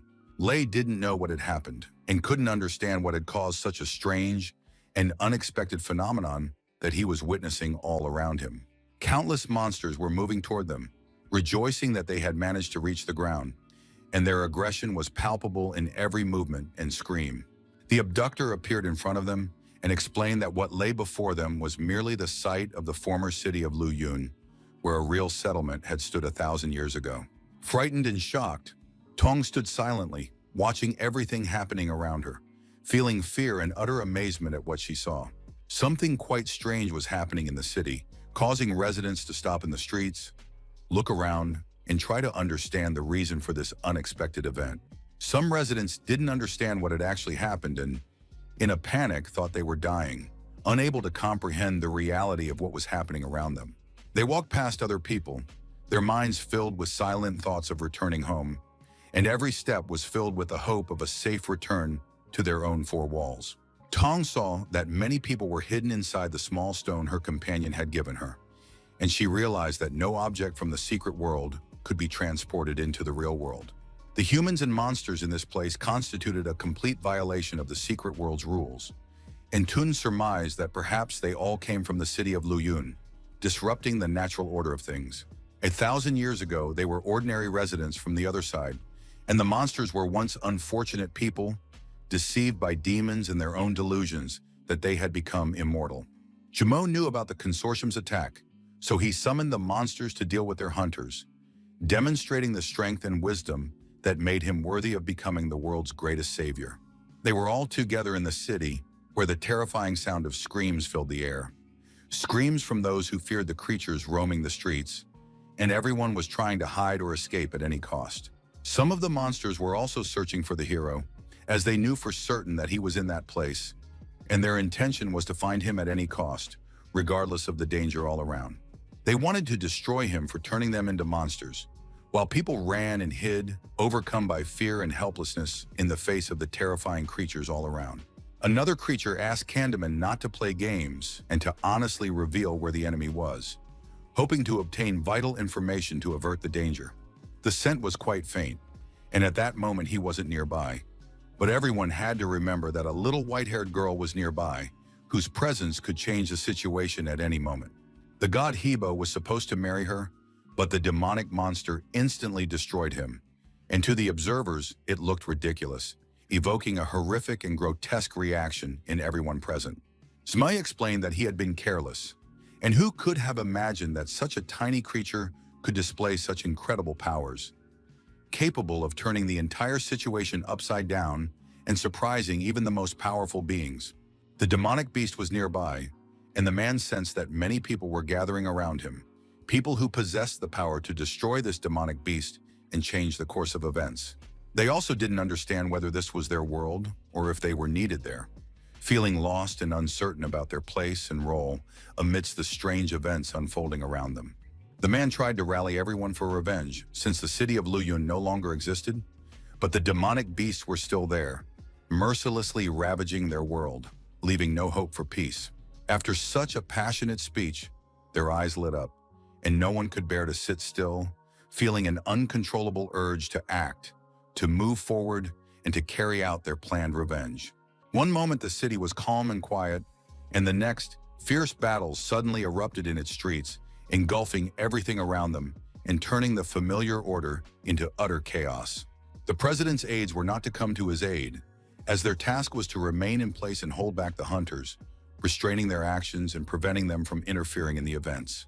Consortium President Chen was already dead, and the young man's location had been discovered, which drastically changed the course of events and forced everyone involved to act faster and more cautiously. Thousands of hunters attacked simultaneously, and even though President Lei was extremely fast and experienced, he was alone and therefore unable to significantly help or stop the onslaught of enemies. Before them, an explosive beam suddenly crashed to the ground, causing a powerful explosion and a wave of destruction that spread out in all directions, forcing everyone to retreat and seek cover. The advisor couldn't fathom what this could actually be, so he looked around intently, trying to find at least some clues or explanations for this strange phenomenon. As it turned out, the commander of the 13th Squad had been killed in a far from simple manner, and the circumstances of his death shocked everyone, forcing them to reflect on the enemy's strength and cunning. He managed to utter only one word of warning, that monsters had attacked, and those words instantly sparked panic among everyone nearby, forcing them to prepare for battle. A live broadcast from the secret world revealed that they were all from the city of Luyun, and they had attacked them, while the hunters had fallen into Chu Mo's cunningly planned trap, with no way to escape.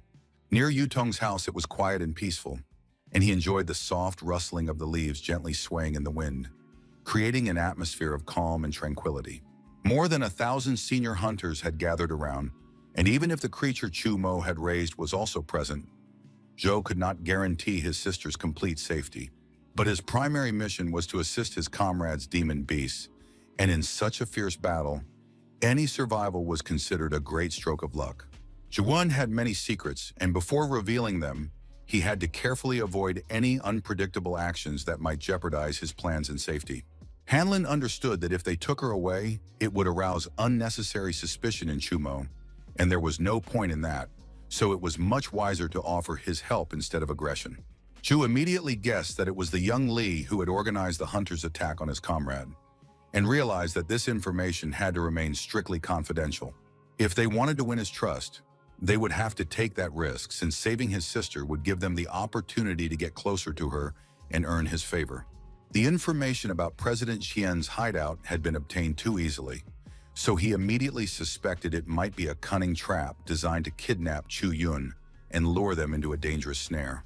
The Alliance was indeed putting up active resistance and using all its resources to the fullest, and the number of people present was exactly within his precise forecast. The phone in his pocket suddenly rang, interrupting the conversation and forcing him to raise his hands sharply to answer, feeling a slight irritation at the unexpected interruption. It was a notification that the monsters were approaching, and it instantly triggered a sense of alarm and readiness for immediate action within him, for the danger was extremely close and very real. Zhou was ready for battle and boldly accepted this difficult challenge, feeling his heart beat faster as his mind focused on strategy and every possible move the enemy might make. Power surged through his body, preparing him for resistance, filling every muscle with tension and resolve, ready for immediate action in any dangerous situation. However, Hanlon immediately sensed that something was wrong, and his instincts went on high alert, forcing him to closely observe his surroundings and prepare for unexpected events. Something they hadn't expected at all happened, and everything instantly went off course, causing chaos and forcing them to seek new solutions in an extremely difficult situation. The group was shocked by the monsters residing in Luyan, and none of them had even suspected their visit, which caused complete panic and an immediate reassessment of their plans. The creature's attitude toward Chu Mo and the secret world was quite hostile, and the hunters, together with the monsters, could attack Chu Yun simultaneously, posing a deadly threat. Young Lee realized that the situation had spiraled out of control and become dire, causing panic and forcing him to seek any opportunity to somehow stabilize the chaos around him. The hunters attacked from one side while facing their enemies, unexpected monsters, who posed a dual threat and forced everyone to remain on high alert. The battle was horrific, and no one wanted to give up their ground, as every participant felt a desperate urge to survive and defend their position, despite the mortal danger all around. If an accident were to befall Chumo's sister, and the hero himself were to be eliminated, the world would face an inevitable end, and the consequences of this catastrophe could alter the fate of all living beings forever. The comrades decided there was nothing left for them to do there, and their plan had come to an end, leaving them to ponder their next steps and reevaluate the decisions they had made. The captain himself decided to make a break for the city of Donghai so as not to deny the girl's abduction, while preparing for possible consequences and trying to anticipate every move the enemy might make. His assistant had already been eliminated without even having time to lift his head, and this instantly instilled fear in everyone present and a realization of the mortal danger all around. The frightened captain didn't know what to do, yet he was desperate to save his own life, feeling fear tighten his chest as his mind searched for any chance to escape the inevitable threat. Dwight was already in the snake's jaws, and the man began to mock the people, feeling a cruel sense of power over the situation and reveling in the fear and panic around him.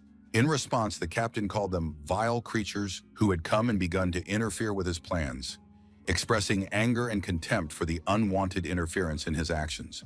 Candaman couldn't fathom why people were joining forces with demonic monsters and becoming servants of the evil god Chu Mo, feeling deep astonishment and bewilderment in the face of such a strange and dangerous situation. Realizing the situation, the advisor saw that they were there solely to kill the young man. That is, they had a single goal and were not distracted by any other actions or circumstances around them. At first, he didn't believe it and thought they were trying to lure him into a trap, feeling suspicion and caution with every step to avoid possible deception or danger. The man could not breathe and, pleading, begged the creature to stop influencing him with its power and to listen to him until the end, feeling incredible pressure and helplessness in this situation. His vision darkened, and he saw only faint glimmers flickering through the darkness, creating a sensation of losing consciousness and complete disorientation. None of the hunters could move, and almost all of them lay on the floor, paralyzed by fear and a force that completely robbed them of their ability to act. The chief cultivator strode toward them with confidence, smirking as he demonstrated his superiority and composure, which instilled fear and anxiety in everyone present. Chu Mo asked who had dared to disturb his sister's peace. His voice was firm and merciless, and his eyes radiated cold determination and readiness for an immediate response. The other hunters had activated the portal and stood at the ready, tensely awaiting the moment the plan would be completed, fully aware that the success of their dangerous mission depended on it. Later, when he tried to walk away, his body refused to obey, as if an inexplicable force were holding him in place, preventing him from taking a single step forward. Chu Mo suddenly appeared behind him and calmly explained that all along, he had been holding back his power and emotions solely to preserve the fragile stability of the world he valued above all else. Because of this, they developed a false impression of his true nature and began to form judgments without understanding the depth of his intentions and motives, which led to misunderstandings. They even had the audacity to attack his sister, completely ignoring the consequences of their actions and failing to realize that this could lead to dangerous and unpredictable outcomes. From that moment on, he decided that only his voice existed in the world, to which everyone must obey unquestioningly, and from now on he would tolerate no resistance or disobedience. Even before the battle began, Almost all the hunters had lost any desire to fight and remained paralyzed by fear, which completely suppressed their resolve and ability to act. Their abilities were also suppressed to the very limit, leaving them powerless and practically unable to muster even the slightest strength to defend themselves or counter the enemy. It was impossible to imagine just how much incredible power Chumo possessed at that moment, power that exceeded all expectations and made him nearly invincible to any opponent around him. The assistant strained to contact his captain, hoping to receive urgent instructions and support in a critical situation that was growing more dangerous by the minute. Meanwhile, on the other side, he sensed a manifestation of telepathic connection and realized it was Eugene, who was trying to convey an important message despite the chaos and danger surrounding them both. The group stood in complete confusion, not knowing what to do next, as the situation grew increasingly dangerous and no clear path to safety or action was in sight. The elder decided that they must use their abilities to alert all the hunters, even at the risk of their own lives. The assistant saw that everyone was overcome with fear and remained motionless, not even getting up, despite the urgency of the situation and the need to act decisively to survive.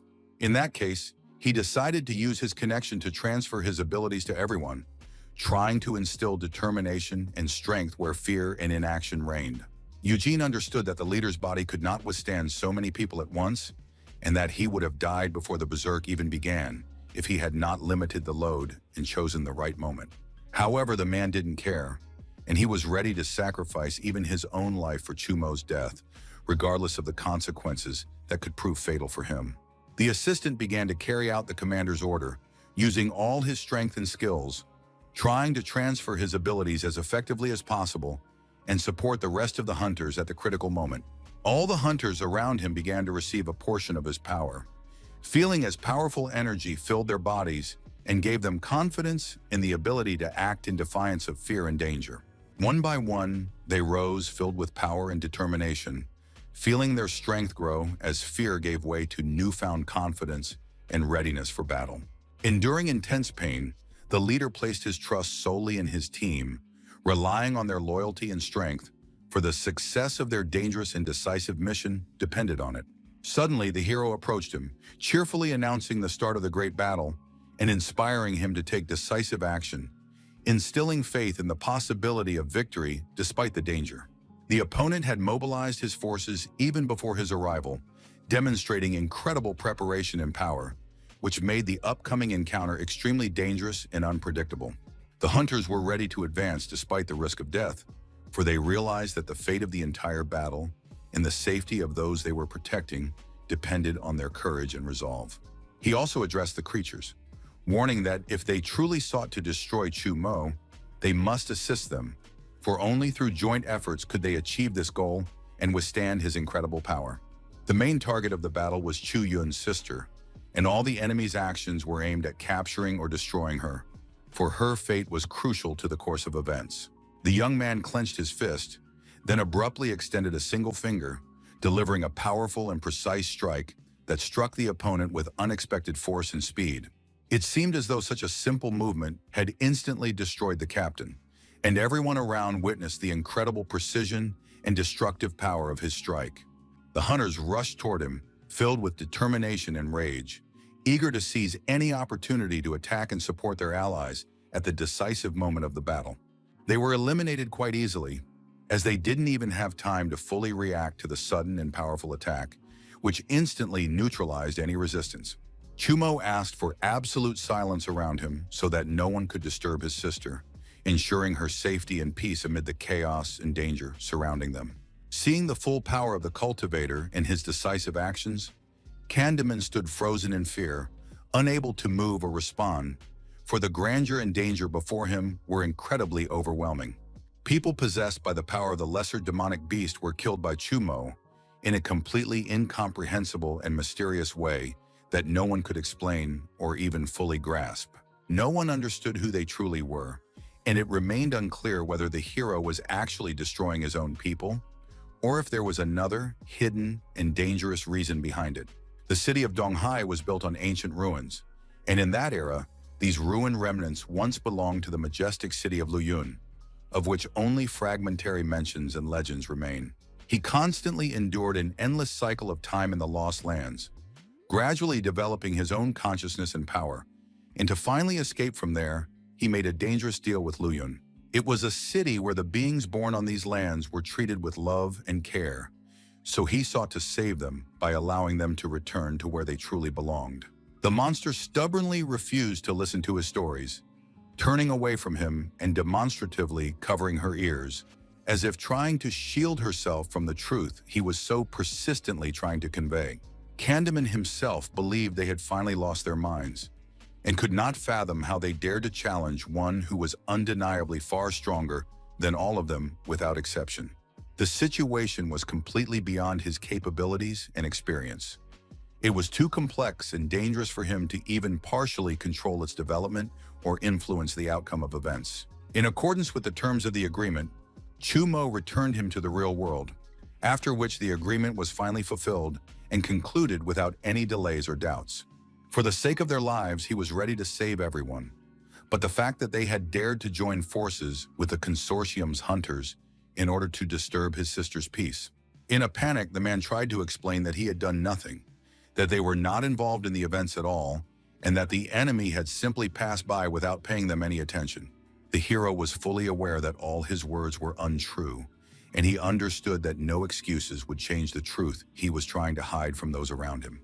Meanwhile, an important meeting was taking place in the office, where strategic issues were being discussed and key decisions were being made that could influence the future course of events at the company.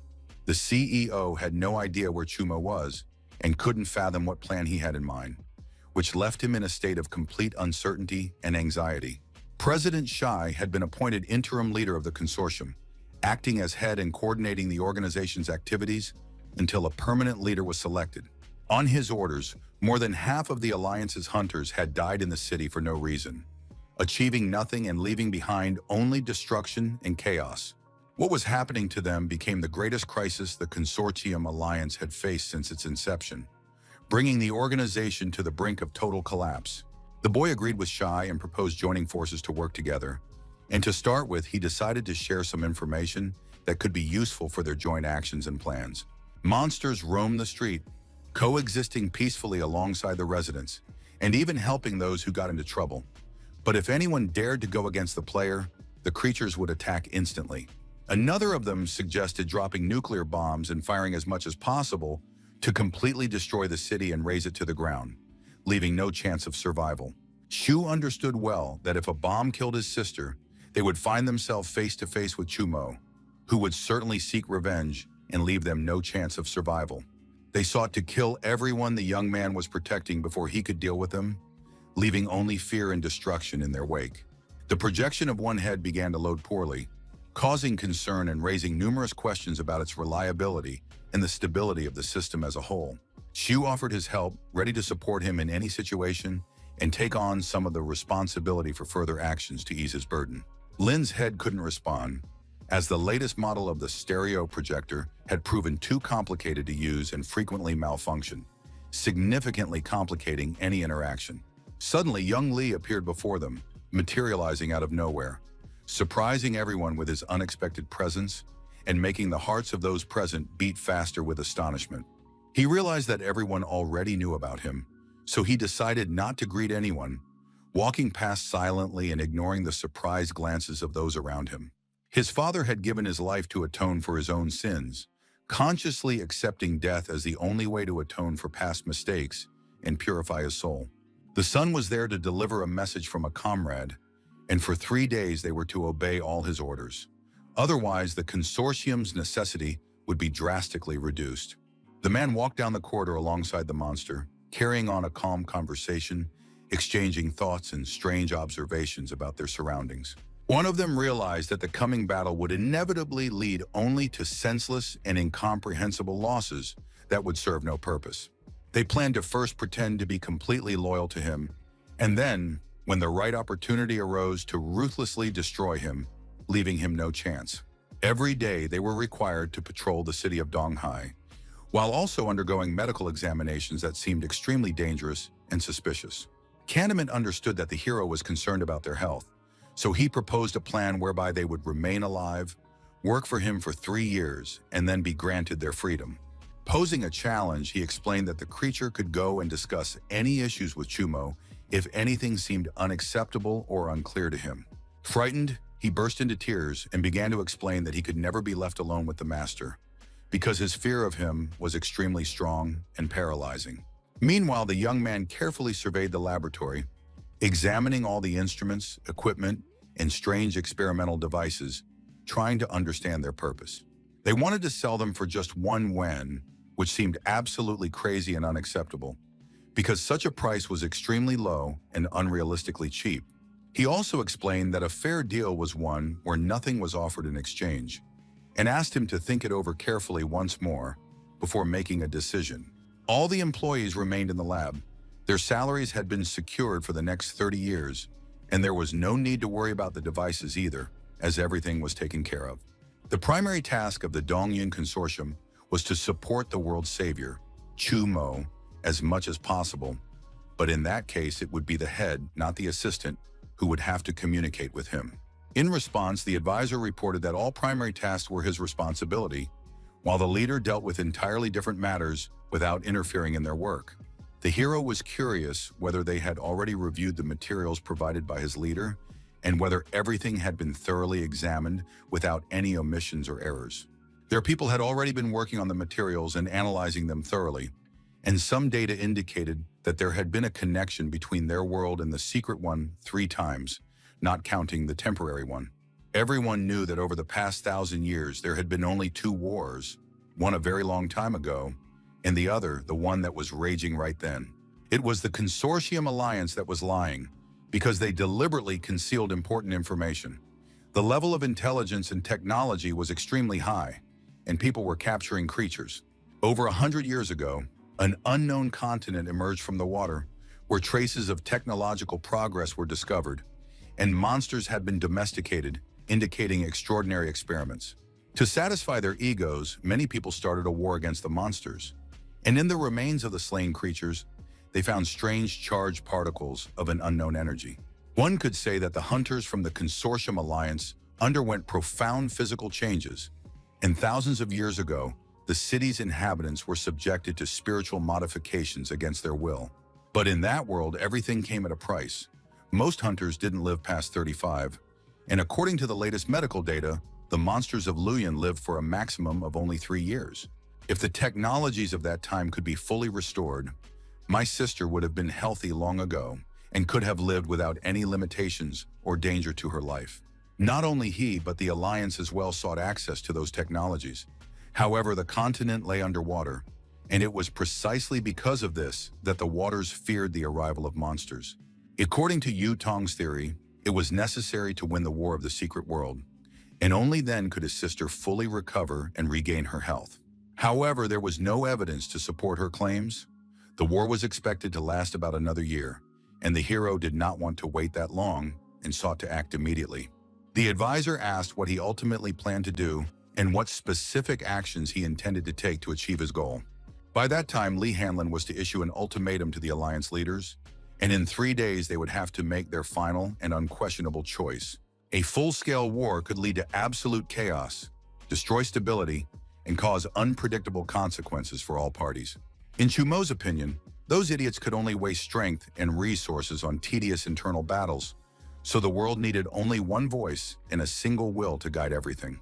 A knock on the door abruptly alerted everyone in the spacious office that an unexpected guest with important intentions had arrived. In a calm, confident voice, the young man politely invited the person standing at the door to come inside and take a seat, without causing any tension in the room. Young Li watched as the advisor from Dongyun rushed out of the room, his face filled with incredible fear and panic. The young man was well aware that his behavior had frightened him, but he was far more interested in the latest news and reports his companion had brought. It turned out that the 4 clans' position was exactly the same. They categorically did not want the young man to rule over everyone, so they unanimously chose the path of war. The hidden power was used not to fight other worlds, but for a secret conspiracy against their own allies and those who could be trusted. The Alliance leaders stated that they needed time to think it over, and it seemed as though they were simply stalling, avoiding a direct answer. However, the team felt that all these words were just excuses, and in reality, they were deliberately stalling with no intention of making a quick decision. In the end, the young man decided to give them a little push to force them to act faster and not let them waste time. At the meeting, they discussed the latest news about Dongyun in detail, and all participants diligently tried to support Chumo's plan, making every possible effort to do so. They had absolutely no time left to think, as only 3 days had been strictly allotted to resolve the issue, after which the consequences would become irreversible. Yu suggested they start by listening carefully to the leader's opinions, fully aware that none of those present intended to meekly fold their hands or submit without objection. Everyone present had completely lost control and could not contain either the anger or the deep hatred they felt toward him at that moment. None of them even considered compromising, as each remained stubborn in their convictions and refused to yield an inch. Above all, they were concerned with preserving their own lives, for even in the fiercest battles, the young men had always avoided the deaths of ordinary people, showing remarkable caution and mercy. Therefore, they decided that to save their own lives, they needed hostages, and Chief Ma was immediately ready to carry out this plan without hesitation. 200 million was the minimum amount at which they could at least try to negotiate with the cultivator and have a chance at some kind of mutual agreement. Pan couldn't figure out where he could find so many people to kidnap in order to carry out this risky and nearly impossible plan. For the next few days, they were forced to live in a huge city with a population of over 10 million people, while carrying a powerful bomb capable of destroying the entire city in a matter of minutes. They also decided to influence public opinion and spread the news that the hero's monsters had supposedly enslaved ordinary citizens, creating an atmosphere of fear and panic among the population. In their view, it was necessary to portray him as a tyrant in the eyes of everyone on the planet in order to completely destroy his reputation and sway public opinion. Each of them shared their thoughts on what a news headline might look like that would attract the most attention from the majority of people and make them react emotionally. The system began malfunctioning again, and the group noticed the absence of one of their leaders, who had suddenly vanished without explanation. Suddenly, a weapon appeared behind his head and fired instantly, creating a dangerous and shocking situation for everyone around. Everyone present immediately thought that it was the leader's brother who had committed such an act against him, causing a wave of surprise and tension in the room. In reality, it turned out that the person holding the gun was actually Lin himself, which completely changed everyone's perception of the situation. Outraged, Director Ma explained that they would not let this go so easily and would certainly take every possible measure to achieve their goal and regain control. In response, he explained that Chumo had made a statement on Lev TV and ordered that if they did not surrender within 3 days, they would be severely punished for any attempt to harm his sister.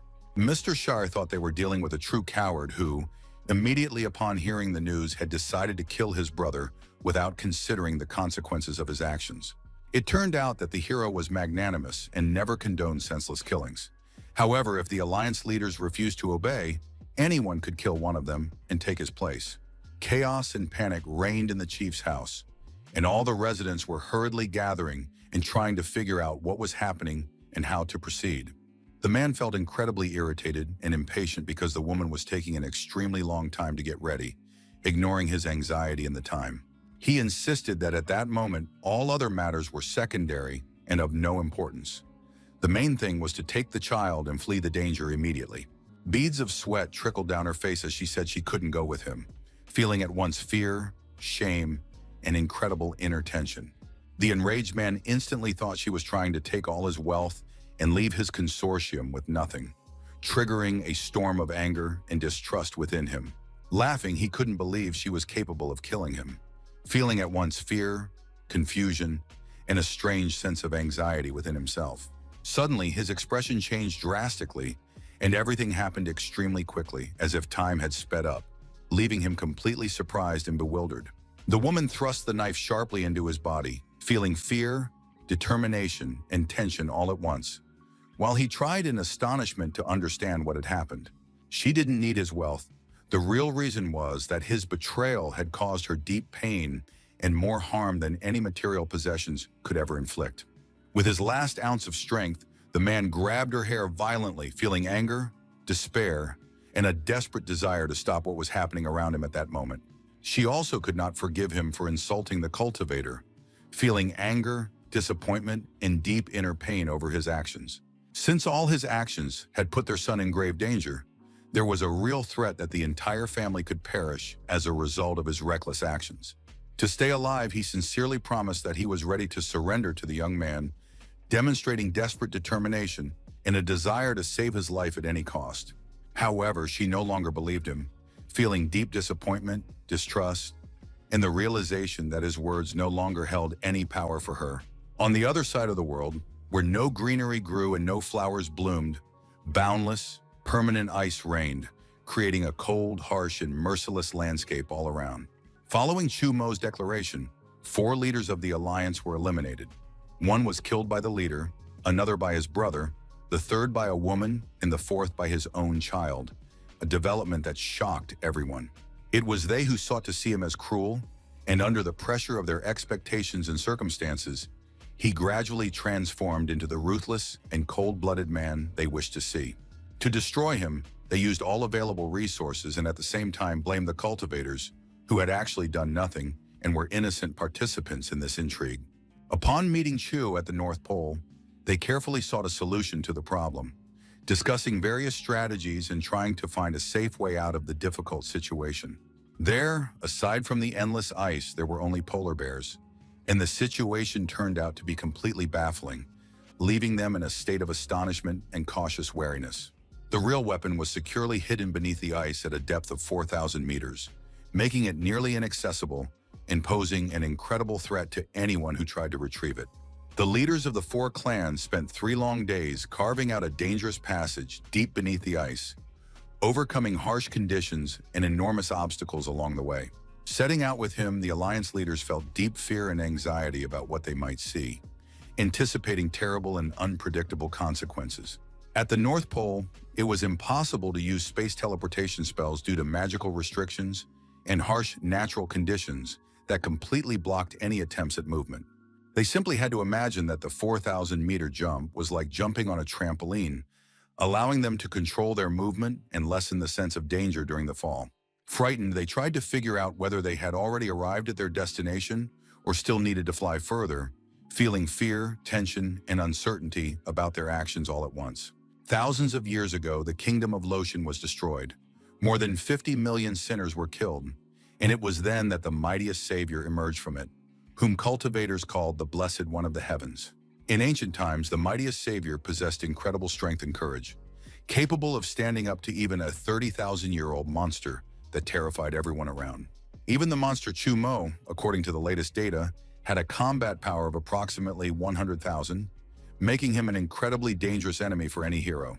Back then, the Earth was exceptionally rich in spiritual energy, the level of which could not be compared to the present day, when its reserves have significantly diminished. They were soon to witness all of his extraordinary abilities, which were unmatched in the world and impressed even the strongest warriors and sages of their time. Suddenly, Chu Mo appeared before them, having searched for them relentlessly for a long time, pursuing them with incredible persistence and desperate determination.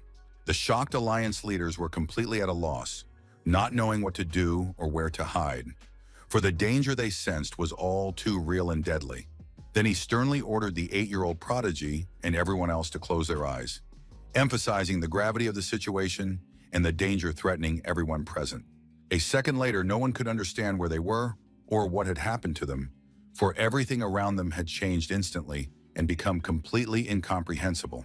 These were not hallucinations, but visions of the future that allowed them to see that at a certain point in time, they could die. Although the probability of such events was extremely low, all of this was the power of the Blessed One, which gave him incredible authority, and at his will, he could control the fates of other people, changing their lives as he saw fit. The most important thing was not to open your eyes and not to look, because only then could you remain untouched, and then nothing could affect you in any way.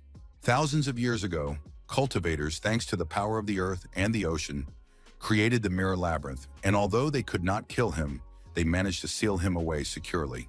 It was that very place that split the Blessed One's soul into thousands of fragments, and each shard of his soul revealed visions of different fates and possibilities of existence in countless worlds. What they saw then occurred on a subconscious level, for the Blessed One was asleep, And even if someone blocked all five senses, the creature could turn the world into a true nightmare. The leaders did not know if they were ready to unleash an even more terrifying monster, just to destroy Chumo, risking their own lives and the fates of their peoples in the process.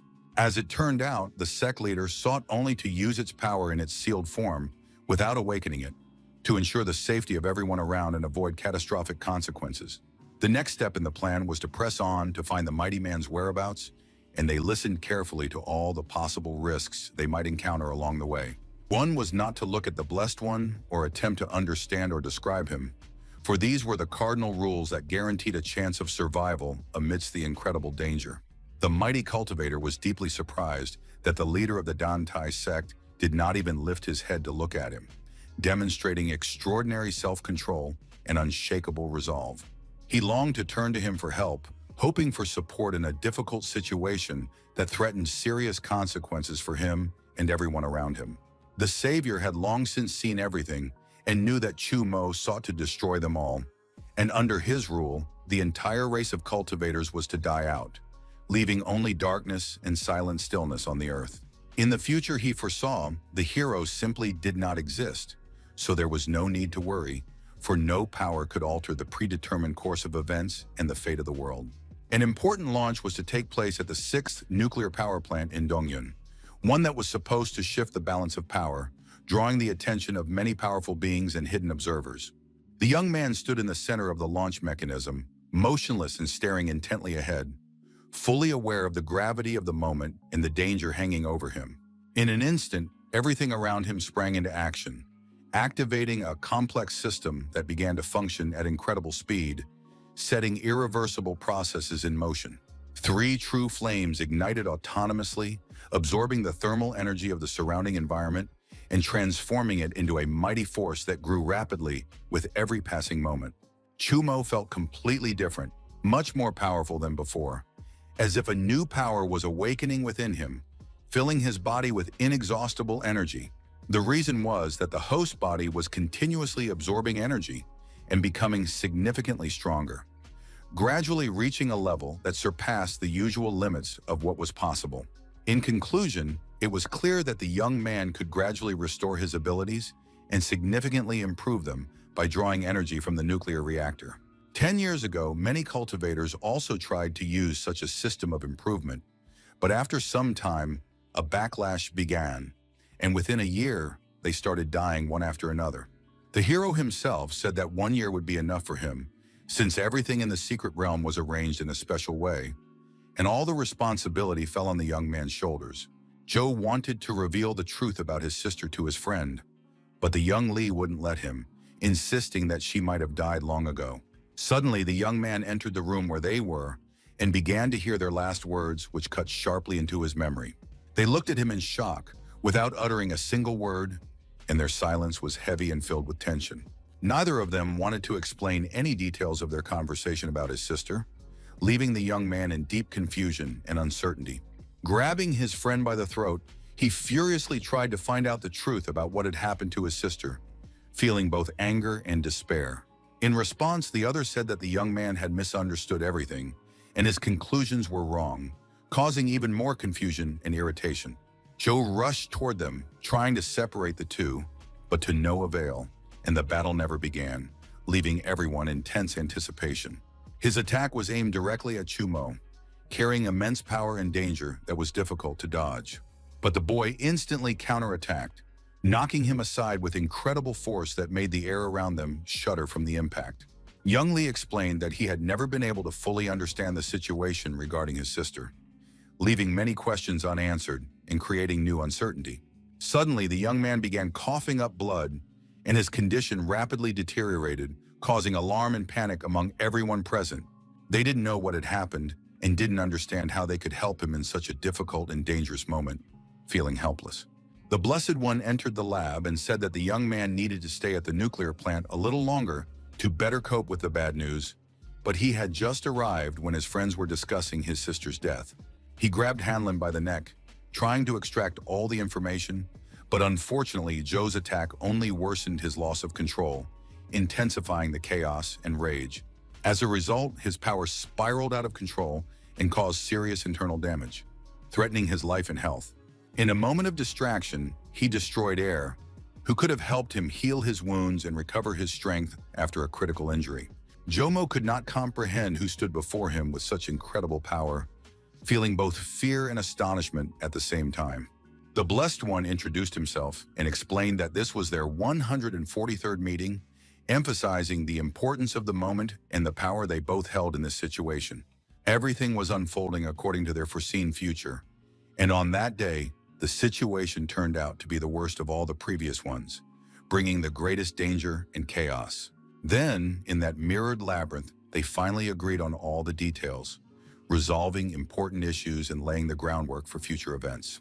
The alliance leaders were pleased with such a successful agreement, as it guaranteed stability and helped strengthen their relationship and collective power. They had no further requests except for one, which they considered extremely important and decisive for the future course of events. Mr. Q reported that they could not let him leave the area or abandon the cave, as this could put the young man in mortal danger.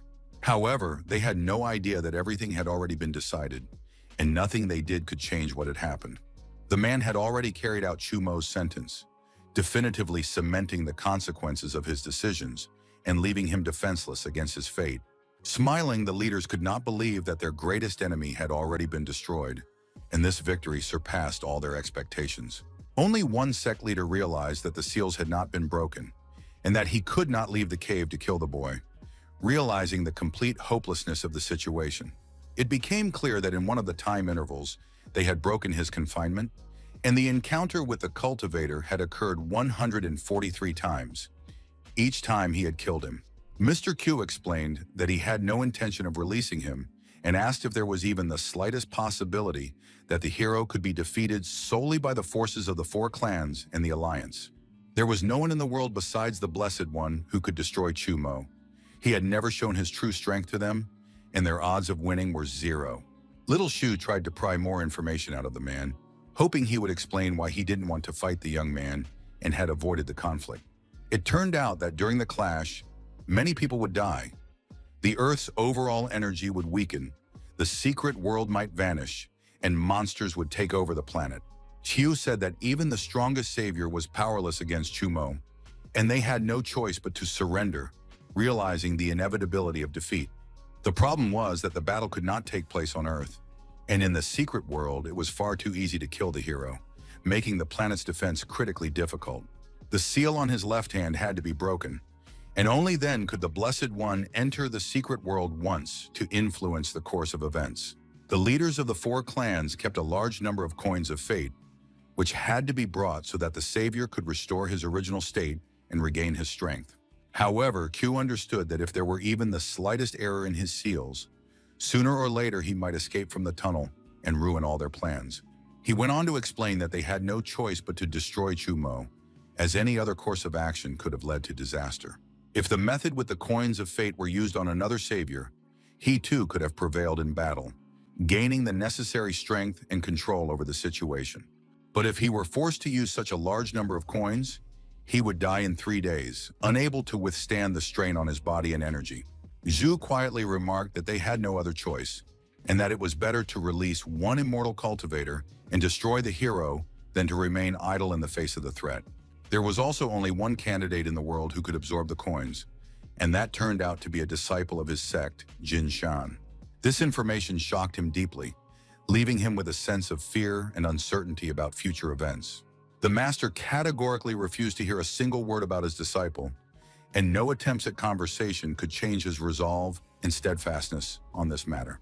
It was a difficult choice to make, for the young man looked up to the man as a father, while the man in turn considered him his last successor, creating a deep inner conflict.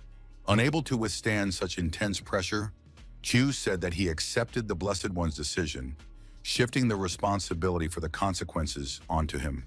Upon his victory, the man began to laugh, making no attempt to hide his joy, and his laughter rang out powerfully, filling the room with emotions of triumph. This choice was due to the fact that Shan treated Chumo well, and even after swallowing the coins, he would not have been able to kill him because of his moral convictions and feelings. The savior knew all this in advance, for it was his foretold future, and he understood the consequences of every step he took. Under any circumstances, the young man could not go against his comrade, who had previously saved his life, because he felt deep gratitude and a moral obligation. One leader categorically disagreed with the proposed plan, which they had decided to discuss and implement, and expressed his own opinion insistently. He didn't understand why he had to surrender to Chumo, and he felt a deep sense of bewilderment and inner outrage at being unable to accept such a decision without an explanation. At the time, it was a necessity, and all 4 clans had to carry out the same task, because in 5 days, according to the future, the hero was to die in the secret world, a fate no one could change. He would not have let the alliance off so easily after their surrender, because they had directly threatened his sister's life, and this aroused anger and determination to act within him. However, the hero had to preserve his good name and would not kill them immediately, carefully considering every step to act cautiously and wisely in a difficult situation. At that time, the outcome of the battle depended solely on the disciple of the Jingshan sect, and the result of the entire dangerous clash hinged entirely on his resolve and skill. Any person, including a master, could be sacrificed as long as their clan and sect remained alive and existed forever, regardless of the losses and suffering. The laboratory was quite noisy, and the constant rumbling of the machines and the unusual sounds from the equipment created a tense and anxious atmosphere for everyone present. The advisor invited the arriving guests to come inside, and they walked slowly, looking around and carefully surveying the vast rooms. At the front stood the alliance leaders and sect masters, closely observing everything that was happening and preparing for important decisions at this critical moment. The hero hadn't even expected to see them and had thought they would fight to the end, displaying their strong characters in unwavering resolve in battle. However, the men admitted their defeat and asked for forgiveness, while expressing their readiness to serve him loyally and faithfully, carrying out all orders without hesitation. The young man did not need their loyalty, and it was precisely because of such words that no one could understand what they actually meant or what hidden purpose they carried. The fact was that they simply could not be trusted, so everyone had to transfer their rights to lead the alliance to Dongyun, and only then could they peacefully retire without fear for the future. Chairman Shai was willing to cooperate, but only until the moment Dongyun took full control of his subsidiary, as that could completely strip him of his power and influence. Also, if they were willing to lead a peaceful life and not try to fight him, the young man was ready to forgive all their past sins and mistakes, forgetting the insults and restoring peace. The final condition was the cross-border stone, which the consortium was to hand over to the young man, and it was this transfer that would mark the completion of the deal and guarantee the fulfillment of all agreements. In his opinion, the other leaders would not mind getting rid of it at all, and he realized that every step had to be taken carefully to preserve his own safety and control. Barely managing to keep his composure and avoid ruining the plan, the man agreed to hand over the object to him, realizing that any rash action could destroy the entire agreement and put him in danger. Chumo inquired about the decisions made by the leaders of the other sects, seeking to understand their stance and assess how it would affect the future course of events and the balance of power among them. From that moment on, all 4 clans would be completely subordinate to him, accepting his command and troop deployments, and would carry out all orders without objection to ensure order and discipline. The other leaders did not come because they were doing everything in their power to maintain the secret world's defense mechanisms to prevent further invasions from other dimensions and preserve the safety of their territories. From a security standpoint, the young man reasoned that if they lacked the strength to safeguard the dimension, he was prepared to take it under his control and assume responsibility for its protection. It would take him just 1 day to safely transfer the dimension and preserve its integrity, ensuring complete security and control over all critical aspects. Elder G appeared beside the cultivator, watching his actions with attentiveness and readiness to intervene if necessary or in case of danger. The hero asked the man to become his advisor and assistant, and because of this, they were given 1 day to safely transport the secret dimension, allowing time for preparation and completion of the task. Suddenly, the sect leader approached the old man and began threatening him, displaying aggression and determination to force him to comply with his demands without delay. But then he realized that his actions were not at all in line with the plan, and he fell silent, realizing that further actions could ruin all the prepared agreements and strategy. Speaking quietly and with restraint, he said there was no need to worry, because tomorrow they would bring the device to them, ensuring its safe transfer and control over the process. The next day in the lab, he found that all the equipment and materials had been prepared, and the experimental conditions had been carefully set up for the work. Young Lee stood, gazing at the mysterious world before him, and felt a deep sense of wonder at its incredible scale and extraordinary beauty. The Alliance had sent them a transdimensional stone, which was securely hidden behind heavy doors, while his comrades sought to discuss the complex relationship between the Alliance and the four major sects. Chumo had no idea what additional information he might be able to glean from them, and felt a mixture of slight anxiety and curiosity. It was too suspicious that they had given in so easily, and Chumo noticed that all the trials had gone extremely smoothly, without any complications or problems. That is why the hero decided to ask them to hand over all the items, and they quickly agreed to his request without hesitation, showing complete willingness to cooperate. However, they could have attacked them at any moment, as long as the enemies were on their knees and had revealed the secrets of the hidden world along with the precious stone. The conglomerate alliance and the major sects handed over their most valuable treasures without any resistance, which clearly indicated that they were preparing a large-scale and cunning conspiracy against everyone around them. With all the items in his possession, Chumo could begin preparing for a counterattack against the other world much earlier than planned, gaining a strategic advantage over his enemies. Young Lee couldn't determine whether that battle was truly intended to save his sister, or if its real purpose was to save all of humanity from an imminent threat. The secret world was riddled with holes, and even if they had one, he would not have been able to completely stop the invasion from another dimension, leaving the threat unresolved. Due to the monster's repeated invasions, some regions had imposed curfews, and in certain cities there were power outages and numerous glitches in communication systems. In his decisions, the cultivator displayed extreme radicalism, often resorting to drastic measures that others considered too risky and unpredictable. The whole world was on the brink of chaos, and even before the war began, his plan could have caused the deaths of a huge number of people, threatening the stability of society as a whole. However, the hero realized that the monsters were far more dangerous than his companion imagined, and their true threat could exceed all expectations.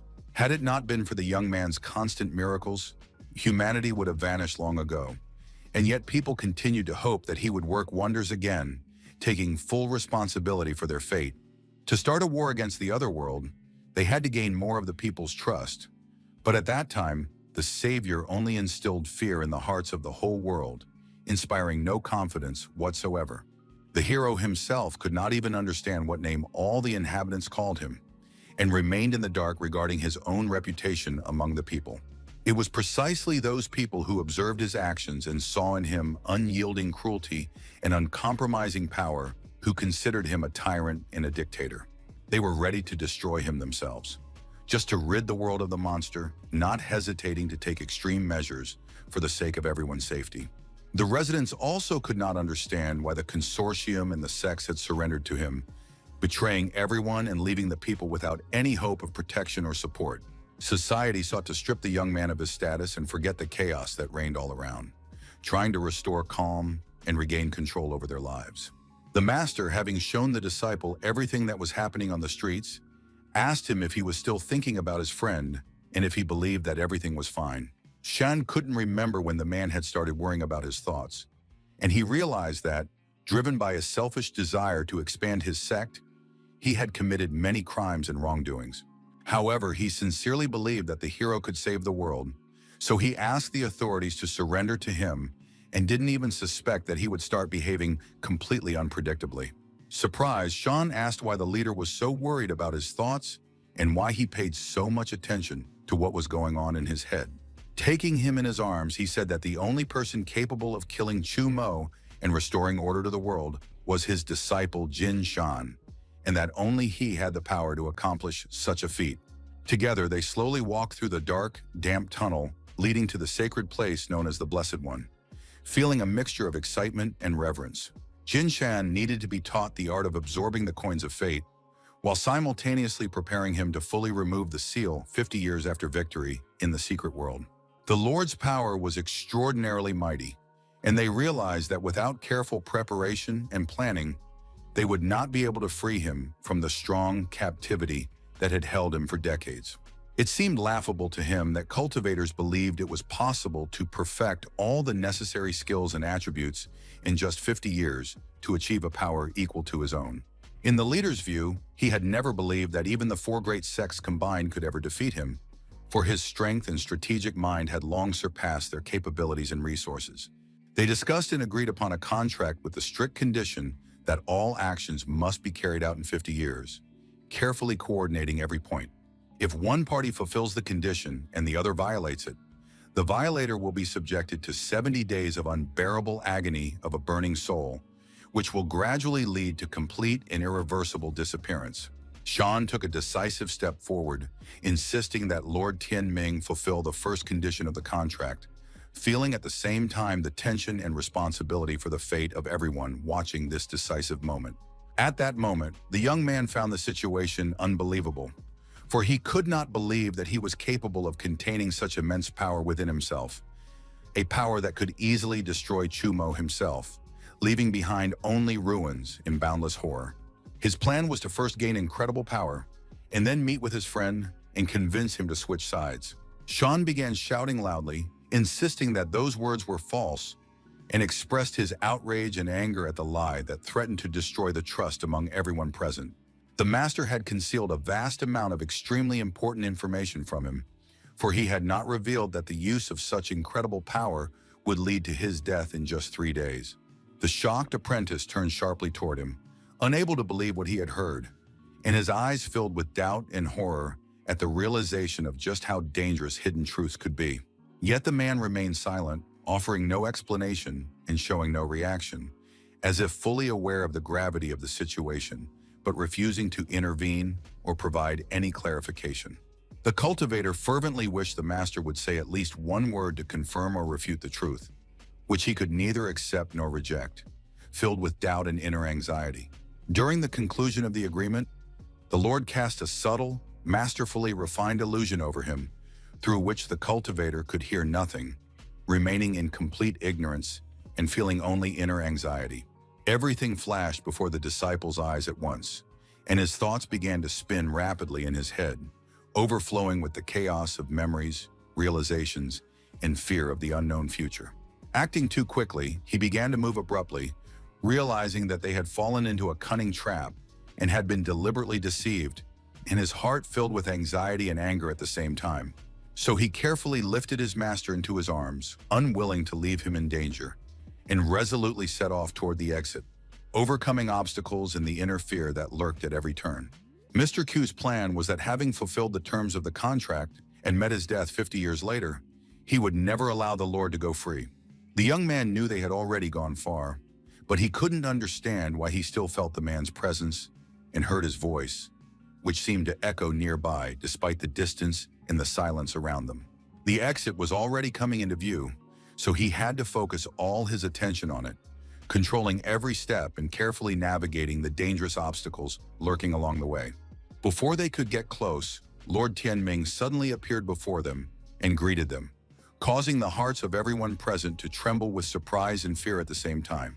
Confused, Shan couldn't understand how this could have happened, for he had been moving confidently toward the exit, and now everything around him seemed chaotic and fraught with danger, defying his logic.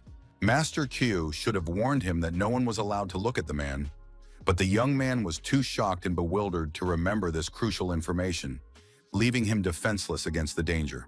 Clutching the man's arms, preventing him from moving, the cultivator pleaded and begged insistently to be released, feeling the fear and despair that overwhelmed his heart and mind.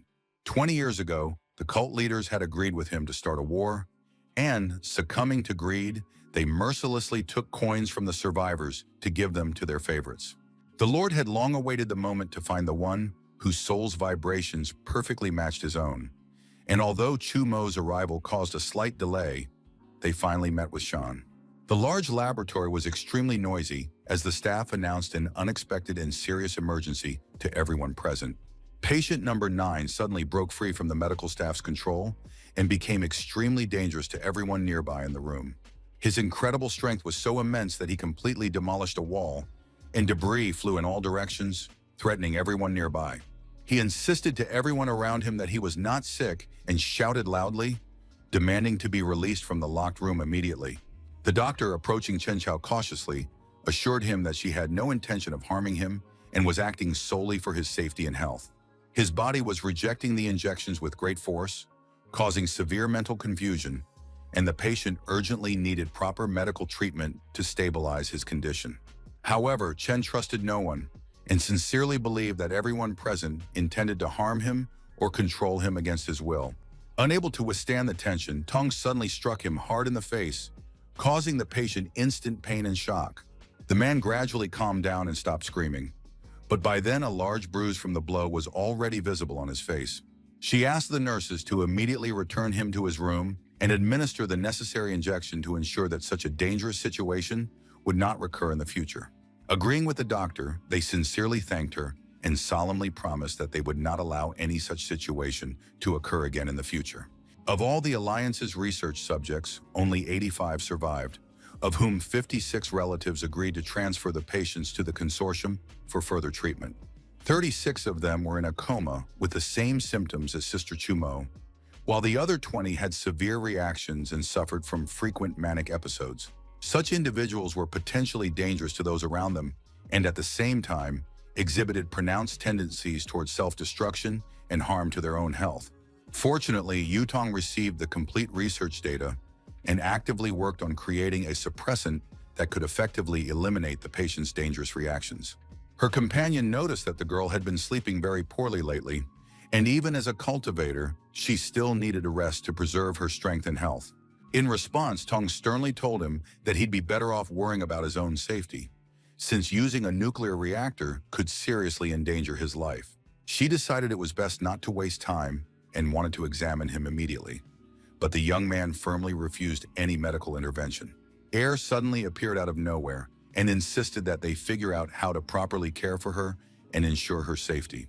While the cultivators were in the nuclear reactor, she was the one who actively helped them deal with the damage and minimize the negative health effects.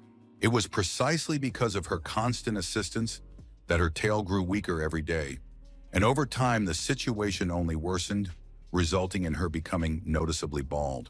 Tong agreed with her, and at the same time asked her friend to stop using such methods, since they were soon to create a new form of suppression that could cure her completely. Chu Mo reassured everyone, saying there was no need to worry, as he had found another way to become stronger and achieve the desired results safely. The secret dimension was under their constant attention and observation, which allowed them to control all events within it and prevent unwanted consequences. Accelerating time in the secret world seemed like a strange idea to the man, as he doubted its safety and the possible consequences for everyone involved. He also understood that achieving such a method was impossible, as the necessary resources, knowledge, and controlled conditions were lacking. The elder asked carefully if the young man had any other requests or wishes, so that everything could be taken into account and carried out properly. The hero pondered the situation for a long time and then said that he would like to spend 30 days in the secret world to study it and prepare for future trials. Tun announced to all the guests present that the festive banquet was finally over, and now everyone needed to gather their things and return home in a peaceful mood. But her family and classmates didn't understand at all why she was behaving so dismissively toward them and had absolutely no desire to help them in difficult situations. Unable to bear the tension of the situation, she firmly warned that anyone who remained in the room and refused to leave would be blacklisted by the consortium. Suddenly, everyone present rushed to the door, not wanting to miss out on such important opportunities and chances that could influence their future lives and careers. As it turned out, she had come home just for a regular dinner, but everything unexpectedly turned into a real business meeting because his daughter had climbed to the top of a tree. Everyone around was saying that after the 4 sect leaders in the consortium surrendered to Chumo, he was the one who began to control the money, power, and armies of the entire planet. The girl asked her father not to believe the widespread rumors, explaining that she had only used the available resources of the government to conduct scientific research.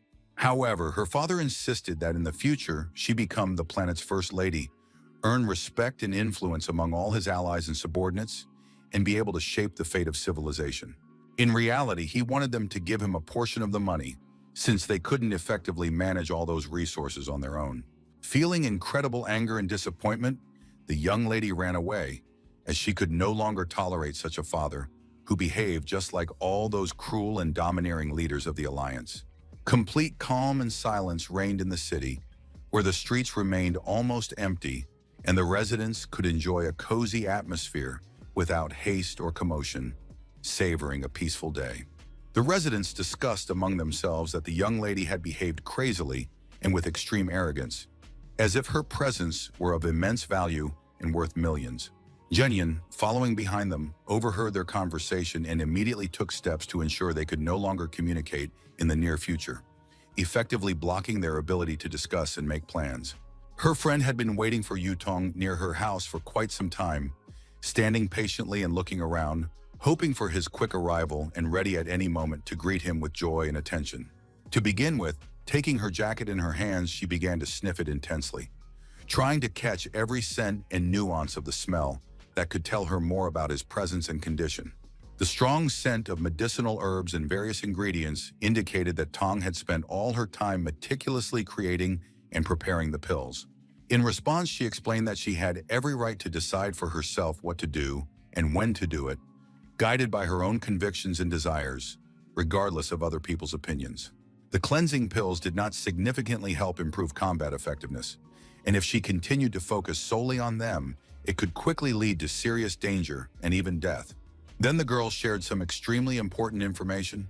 The masters of the four sects had gone missing.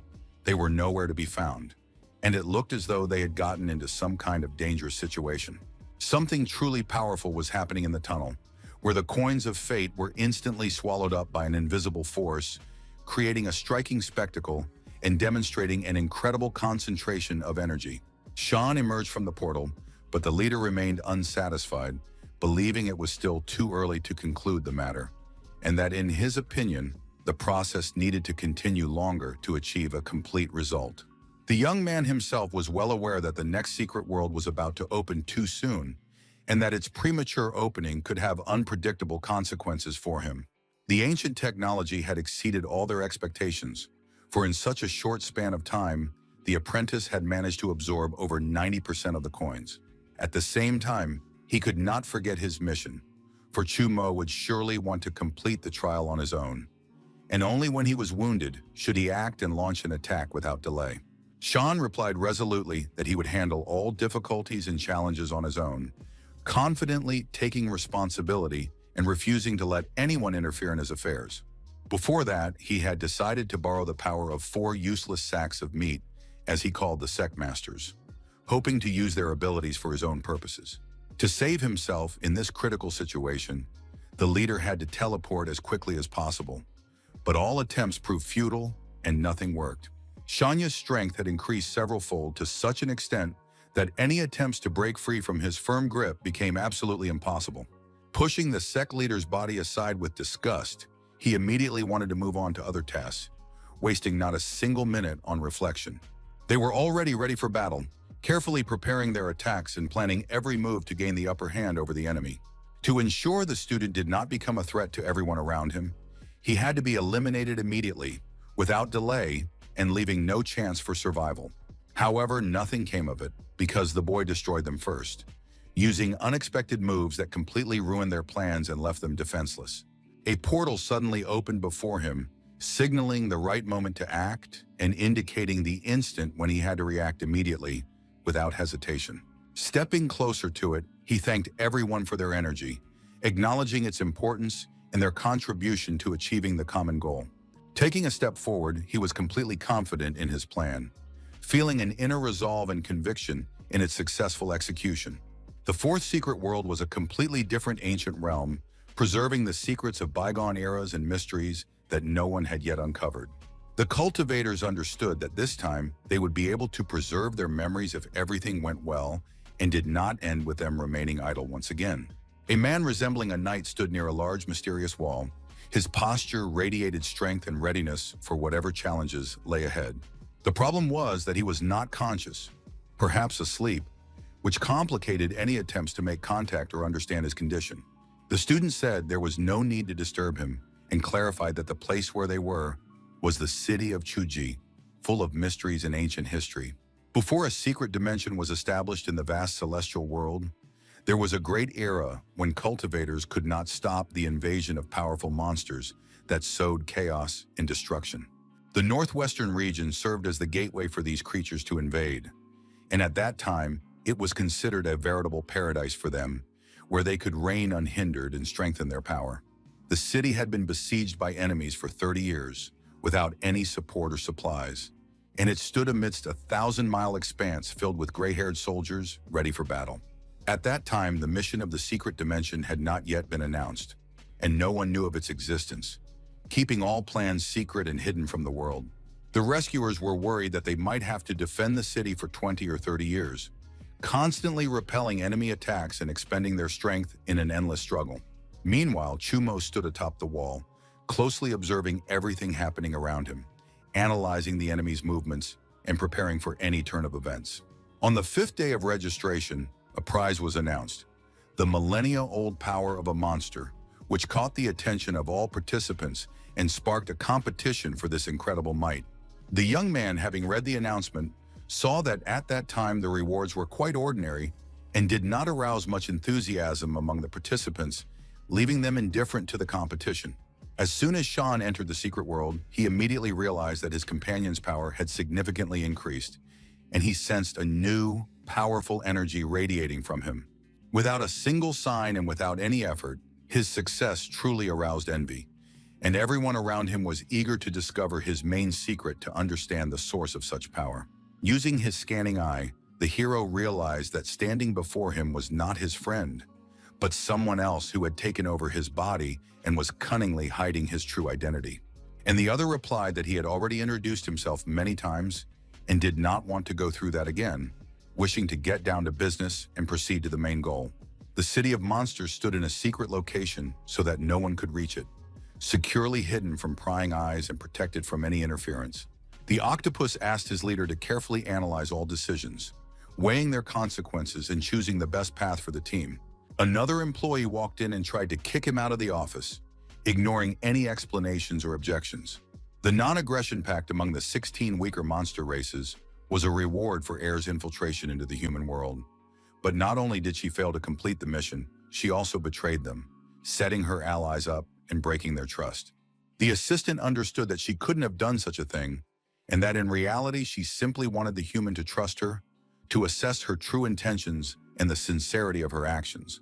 Lord Xia came to them to announce an important event that required immediate attention and forced everyone to act quickly.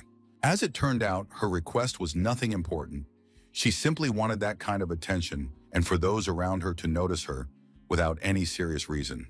The rival, using his skill, sent small vines toward him, which quickly spread and wrapped around him, restricting his movements and controlling the situation. They completely engulfed the creature, not letting it even twitch, tightly wrapping around it and blocking all its attempts to break free. In the world of monsters, the 4th expedition was about to begin, promising new dangers, trials, and discoveries for all participants. Carrying out the leader's orders, they were confident they could win, feeling the strength of the team and the determination to achieve their goal at any cost. A tense atmosphere reigned in the secret world as the rescuers awaited their mission, preparing for the dangerous trials and unknown challenges ahead. The system announced that they must withstand 3 monster attacks and defend the city of Chuji, preparing the rescuers for a fierce battle and strategic maneuvers. Countless small portals appeared in the sky, and enemies poured out of them, filling the space with chaos and forcing the saviors to react instantly. In turn, the rescuers realized they could win because Chumo was nearby and could provide decisive assistance in the battle against the enemies. The monsters were advancing, and the problem was that their power equaled that of a 2,000-year-old beast, making them extremely dangerous and difficult to overcome. In any case, they had to do everything in their power to prevent the creatures from destroying the city at that time, devoting all their strength to its defense. Only Jian Yan realized that the enemy's true target was not the city at all, and that their intentions concealed a far more dangerous plan. Lifting a large wooden stake in their hands, they were about to do something, preparing to deliver a powerful blow and inflict harm on their enemies. Suddenly, the object was thrust into the ground, and a bright light shone all around, enveloping everything and creating a sense of extraordinary power and magic. Several creatures repeated the same movements, as if performing some kind of spell, directing their energy toward creating a powerful effect or magical influence. The dimension was engulfed by a radiance that spread, enveloping everything around and filling the space with extraordinary power and mystical energy. From what she saw, Yutong concluded that the monsters were trying to destroy the entire secret world, and that their actions would have catastrophic consequences for all its inhabitants. Lord Xia appeared before them and confirmed their suspicions, hinting that they needed to observe what was happening from the other side to fully understand the situation.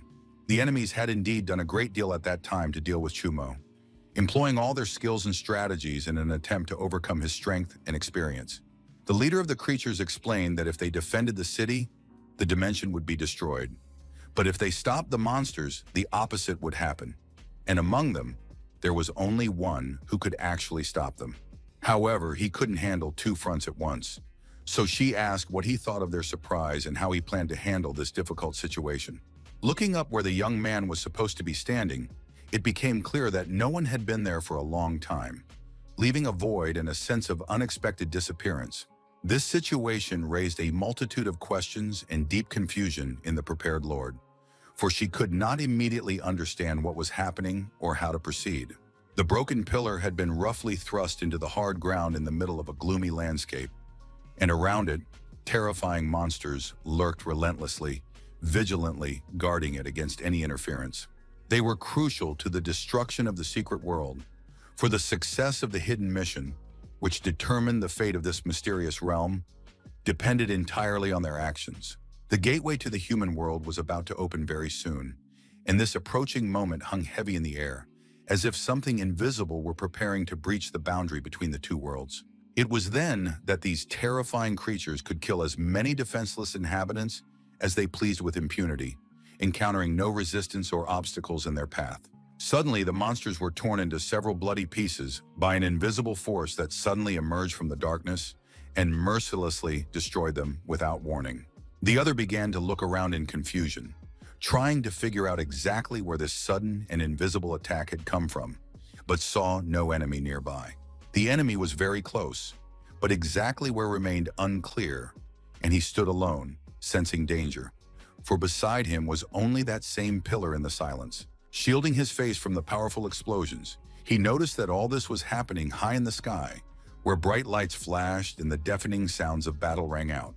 Shan planned to kill him in a place where no one could see, but the hero managed to break free and escape from the hidden space, risking his life and overcoming dangers at every turn. All the sect leaders were ruthlessly killed, and their spatial abilities were forcibly taken by the Lord, after which the next target in his sinister plan was to be the young man, who was still unaware of the threat looming over him. The battle gradually intensified, and every blow, every explosion filled the air with chaos, fear, and deadly tension, forcing all participants to muster every ounce of strength to survive. Chumo was not afraid to stand up to him, confidently blocking all of the enemy's attacks and demonstrating incredible strength and skill in a battle that grew fiercer and more dangerous with every passing moment. The secret world could collapse at any moment, and the monsters posed a far greater threat than even the strongest opponent, forcing all the heroes to remain in a constant state of readiness and tension. The Lord saw all paths to victory, thought through every move and possibility, but he did not foresee just one thing: the future young man whose presence could turn all his plans upside down. In his world, there was no room for ambiguity. Every decision and action had to be clear, unerring, and final. Lord Xia herself did not expect that. Besides Chumo, other extraordinarily powerful figures would emerge, capable of challenging her plans and altering the course of events throughout the entire secret world. She had a rather attractive offer for them, one that could make even the most bitter opponents consider whether to accept her terms and turn the tide of events to their advantage in this dangerous world. However, everyone was so engrossed in the fierce battle that they didn't even pay her any attention, continuing to struggle against the deadly tension and danger that constantly loomed over them from all sides. The creature stood there bewildered, trying to figure out what to do next, for chaos reigned all around, and every step could lead to dangerous consequences. With all its might, it cried out, trying to ensure that no one would ignore it anymore, and would respond immediately, filling the space with a loud scream that echoed amid the chaos and battle around it. The beam of the attack was aimed precisely at the space between the cultivators, who were completely engrossed in the fierce battle, and it flew through the chaos. Sean had already spotted her amidst the chaos and immediately realized that she was addressing him specifically, conveying her words through a loud shout that cut through the noise. Then the creature proposed that they join forces against Chumo to eliminate him much more quickly by using their combined strength and skills. The Lord's power erupted violently, tearing the monster's projection into countless pieces that scattered in all directions, leaving a trail of destruction in their wake. His form suddenly shifted into something completely incomprehensible and bizarre, causing astonishment among everyone present, for none of the observers could have predicted what his next move would look like. The man couldn't fathom how such a creature, especially one not in its true form, could suddenly intervene in his battle, throwing all his calculations off course. Hours earlier, it had carefully analyzed the one who had boldly attacked the hero, trying to understand his motives, behavior, and possible weaknesses for further action. Having studied all available materials and documents, the creature had meticulously planned so that by the end of the battle, both opponents would perish, leaving no chance of survival. However, the specially crafted wooden pillar was destroyed by 60%, causing their backup plan to inevitably unravel and lose all effectiveness.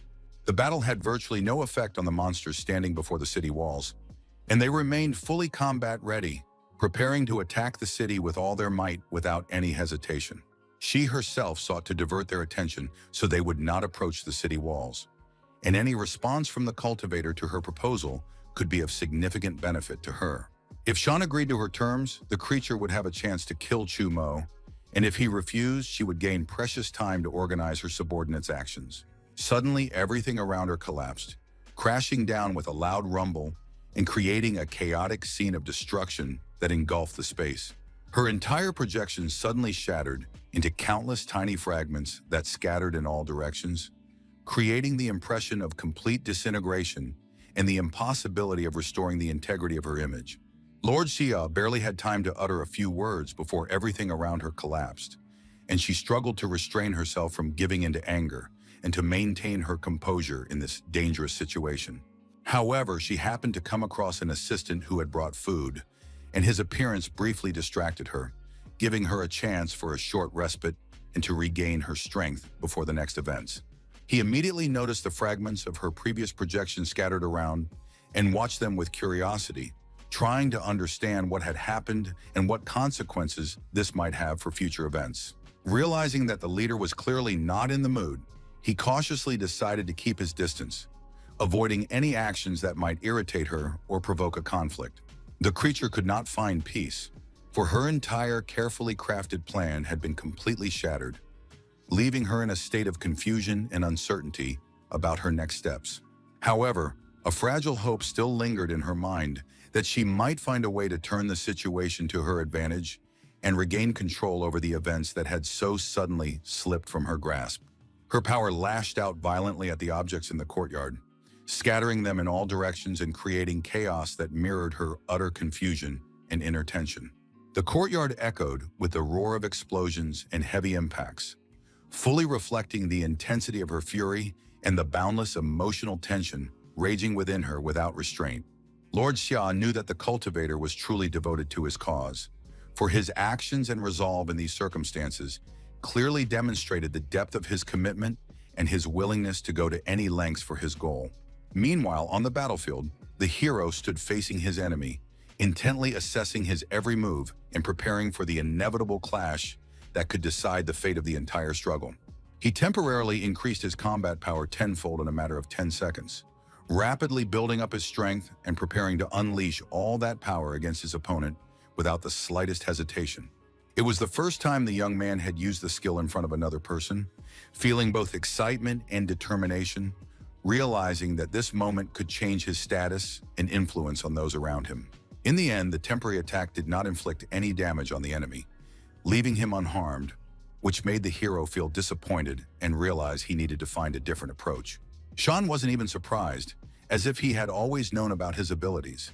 For in this world there were no secrets to him, and his eyes could sense the essence of all things, revealing the finest details without any effort. The fact was that the young man hadn't conducted a thorough enough investigation and lacked sufficient skill in applying the techniques, which is why his actions remained incomplete. Even at that moment, he had no information about his enemy, remaining completely in the dark regarding his abilities, intentions, and possible weaknesses.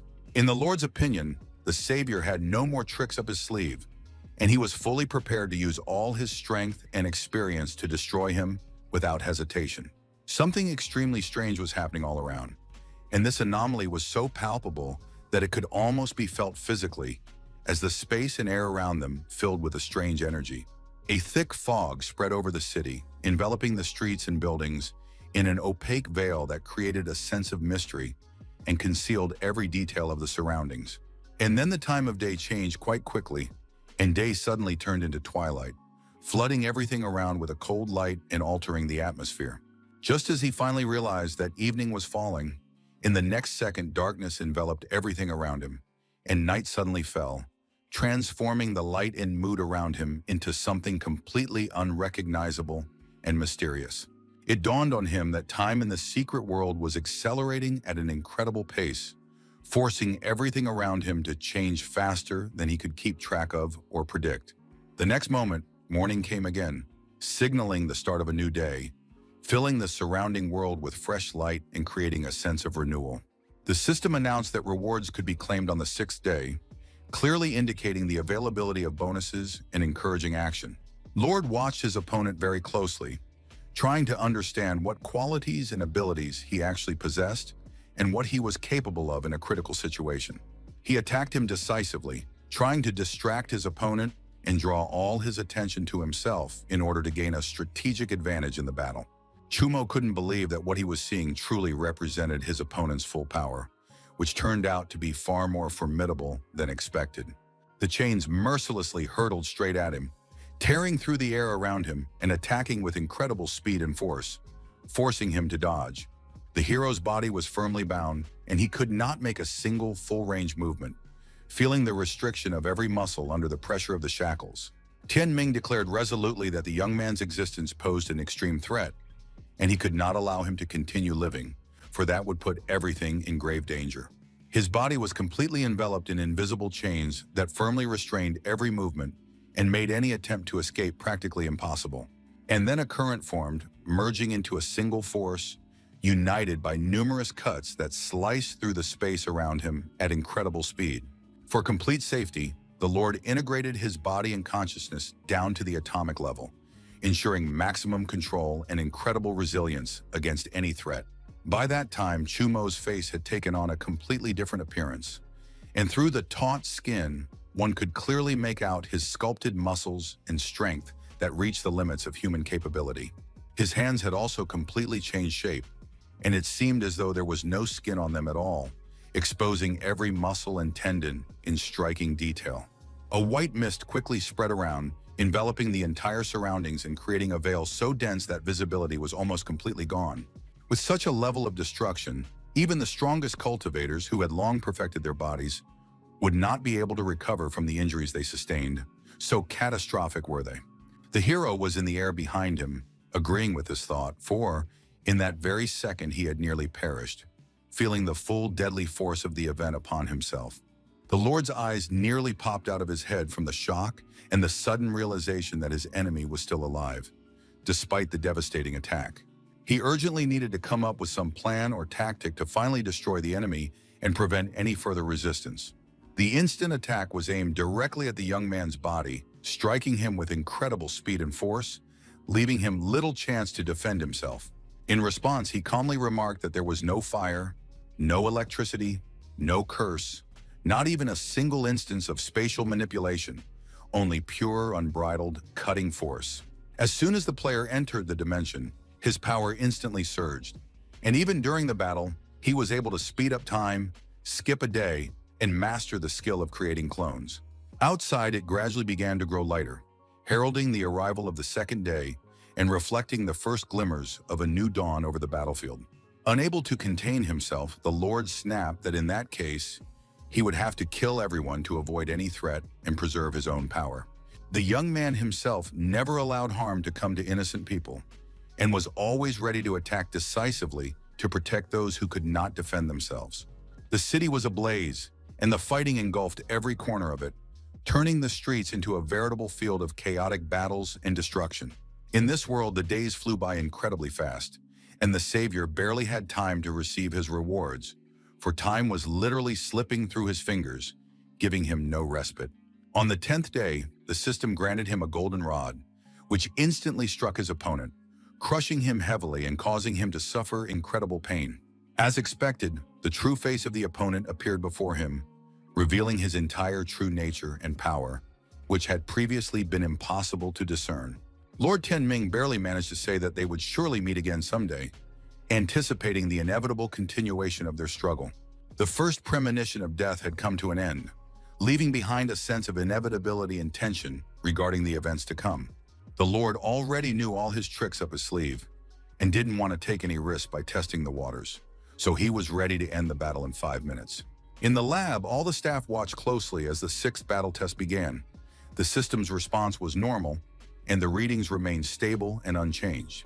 The neural link's response proved satisfactory, allowing the researchers to activate a fully bidirectional communication channel without issue for further experiments. They were fully prepared to continue the initiation, closely monitoring every signal and confirming the readiness of all systems for the next stage. The protagonist was deeply captivated by the fact that he sensed the existence of the second world so naturally, as if it belonged to his own hands and feet, feeling every movement in detail. The elder reported that at that moment he had gained complete control over the world and at the same time had the ability to alter the flow of time at his own discretion as he saw fit. He also had to remind him of one important thing. The secret dimension was riddled with numerous wounds, and any excessive acceleration of time could lead to its complete destruction. The young man understood the advisor's words and was fully prepared to act cautiously and gradually, taking all steps without haste to avoid mistakes. A powerful blow flew rapidly toward the enemy, slicing through the air and leaving behind a palpable wave of energy that conveyed the full force of his intent. His body could easily have cut the opponent in half, yet this did not happen, leaving all witnesses in suspense and astonishment at the preserved integrity.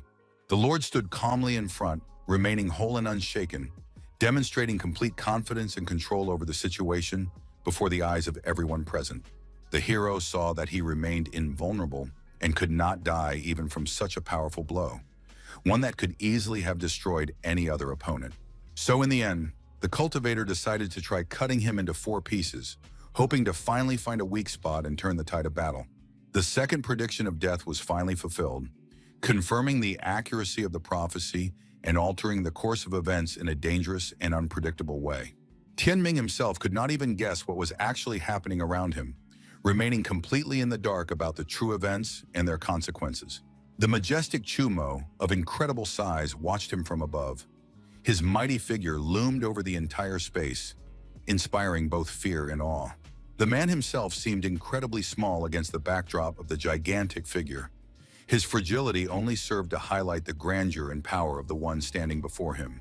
The ability proved to be extremely interesting, for with its help, one could shrink opponents to minuscule sizes, completely shifting the balance of power in battle.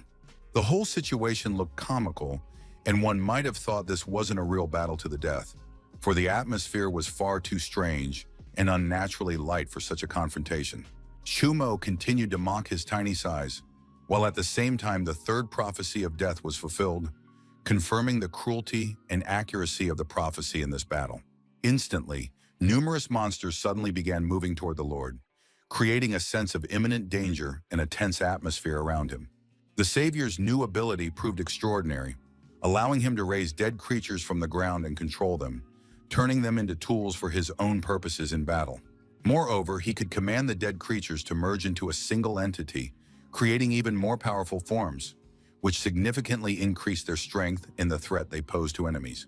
The creature was of enormous, colossal size, and its power constantly drew in everyone within it, making it nearly invincible and utterly terrifying.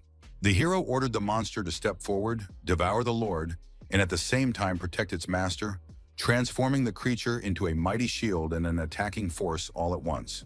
The fourth prophecy of death was also fulfilled, finally confirming the inevitability of the prophecies and changing the course of events in this dangerous battle. In his mind, the Lord realized that the young man had acquired a new ability that could destroy him, and this feeling had long troubled him, simultaneously causing excitement and anxiety. He constantly felt a premonition of death, forced to seek new ways to survive and anticipate every move of his opponent in order to stay alive in this dangerous situation. It didn't matter to him how many times he might die, for immediately after victory, he would fulfill his destiny, persistently preparing to achieve absolute victory over all his opponents. The monster standing before his opponent was controlled by the young man, who intently directed its every movement and devised a battle strategy to defeat the enemy. He thought that the cultivator had used poison that time, carefully analyzing the events and trying to understand exactly how the poison could have influenced the situation and changed the outcome. Thus, the fifth prophecy of his death was fulfilled, and he felt a chill of fear, realizing that it was impossible to escape the fate the prophet had foretold from ancient times. Next, the burly warrior grabbed his white-haired head, and this horrific act confirmed the sixth prophecy, which the prophet had foretold with the inevitability of fate. Another situation was that the young man made a doll covered in needles, and he carefully imbued it with the power of a spell so that it would precisely reproduce the intended effect. The seventh prophecy, in his death, was to occur exactly as the prophet had foretold, inevitable and horrific, leaving only despair and fear of fate. Chu Mo was able to fulfill all 10,000 prophecies by killing the Lord in every possible way, each time ingeniously using the circumstances and his abilities to achieve his goal. Even then, the man wanted to pause for a moment and talk, trying to weigh every word and choose the right moment for an important conversation that could change everything.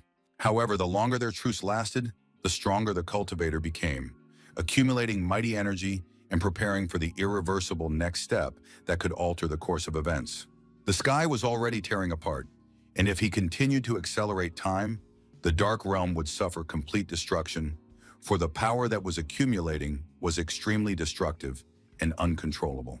When it all collapses, monsters could enter the land, and then it wouldn't matter who was supposed to win, because chaos and destruction would engulf everything around without exception.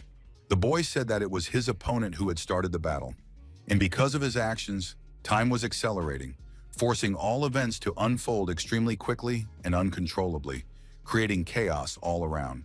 He thought it was the work of demons who had deliberately forced him to speed up time in order to bring about the destruction of the world and engulf all living things with their dark power.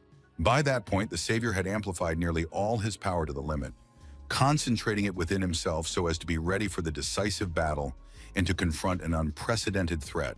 The despondent man wanted to give up, for the hero planned to use the human world as a stake, forcing him to realize the danger and the magnitude of the responsibility for every decision.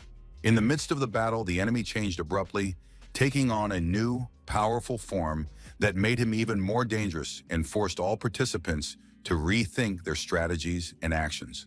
Not only did he need to cease fire, but he also decided to surrender, and given his arrogant nature, such an act seemed utterly unacceptable and completely contradicted his usual principles. Perhaps even the fact that the world they were in was not real, but merely an illusion or an intricate creation that misled everyone and altered their perception of reality. The only useful information the man gleaned from the prophecy was that Chu Mo did not know the true reason for gaining power in the secret realm. In each of his deaths, he had to piece together the puzzle with various questions and uncover the young man's true secret, gradually revealing mysteries that could alter the entire course of events. The hands, which were his ability, proved quite useful as they gave him a significant advantage in battle and allowed him to effectively control the situation around him. He simply wanted to have some fun with his opponent, testing his skills and reactions, savoring every moment of the battle as a unique game of strategy and strength. As if testing his opponent's patience, the young man asked if he wasn't curious whether his strength would reach some limit if he sped up time even further, pushing him toward risky actions. Even the Lord's closed eyes betrayed his surprise and confusion, as if the inner chaos and unpredictability of the situation were breaking through his calm demeanor. Over the following days, the cultivator received rewards, increasing his power and influence, which made him increasingly dangerous and brought him steadily closer to fulfilling his plans. After such a long battle, he finally learned his opponent's name, and this discovery filled his mind with new knowledge and spurred him to devise a further strategy. His name was known throughout the entire majestic kingdom, and people whispered about him at every turn. But he, a simple boy, found out about it too late. In fact, Chumo meant that his real name was Wei Xuan, and he only realized this later, when it was already too late. His new ability to read minds was granted to him as a special reward for his courage and dedication to a task that no one else could have accomplished. To erase his dark and shameful past from history, the Lord brutally murdered everyone who had ever known his real name. At that moment, the secret realm began to crumble under the pressure of the accelerated flow of time, which mercilessly transformed everything around it, leaving nothing unchanged. If he had used that powerful spell one more time, it would have destroyed him forever, and he would have vanished from this world without a trace. With his disappearance, the land lost the mighty barrier that had previously prevented monsters from entering it, leaving people defenseless against danger. The enemy tried to deliver a devastating blow, but all his attempts proved futile, for the power of protection was invincible and unbreakable at that moment. Chuma saw right through his entire past and knew exactly what his strongest skill was, one capable of changing the course of events forever. Even if he hadn't defended himself, the enemy wouldn't have been able to cause any harm because the world wasn't actually being destroyed. Everything was happening only on a temporary scale within the Lord's mind and was unreal. However, the man could choose which time frame to bring into reality, and in just a moment, the monster's victory could be forever etched into history. Grabbing him by the throat, the cultivator sternly asked if he had truly dared to provoke him, testing the limits of his patience and wrath. Perhaps his death served as a kind of switch that opened the way for a transition to the next timeline, changing the course of events forever. His new abilities did not grant him knowledge of everything except death, but the Lord also possessed other powers capable of transporting him to another timeline at will. Juma remarked that much remained unknown to him, even though he could see through history in the past. He also asked why Tianming had forced the four major sects to wage war in the Secret Kingdom, pushing everything toward chaos and conflict. When humans first encountered monsters, they didn't need the secret world's help because they could defend themselves. Their power back then was incredibly formidable. No matter how strong the monsters were, they immediately fell before humans. But one day, civilization suddenly collapsed, the reason for which no one knew and could never find out. The Lord sought the power and technology of the ancient society, and it seemed to him that the young man's strength might stem precisely from them, concealing the secrets of the past. The possibility of finding new powers after a day spent in another dimension seemed absurd, yet it perfectly matched the description of that era, though he was deeply mistaken. The Savior wondered why he had suddenly changed his mind, and what exactly had caused him to rethink his beliefs and plans. It turned out that a powerful impulse was emanating from the young man, and with every passing moment it grew stronger, overwhelming everything around him with its energy. Most likely he realized this himself, and that is why he decided to stop accelerating time, so as not to lose control over the consequences of his actions. Such power did not come easily, and a high price always had to be paid for it, because nothing comes without sacrifice and consequences. As his power grew even further, it inevitably attracted the attention of invaders who were far more terrifying and dangerous than any monsters. The suspicion was not without basis, as all the facts and circumstances had been thoroughly verified, confirming its possible validity in this specific situation. One more day of acceleration, and all the invaders would be right in front of them, leaving no chance to avoid a direct encounter and confrontation. The forces far exceeded their imagination and had the ability to alter the course of events, turning the future timeline into a reality that stunned everyone around them.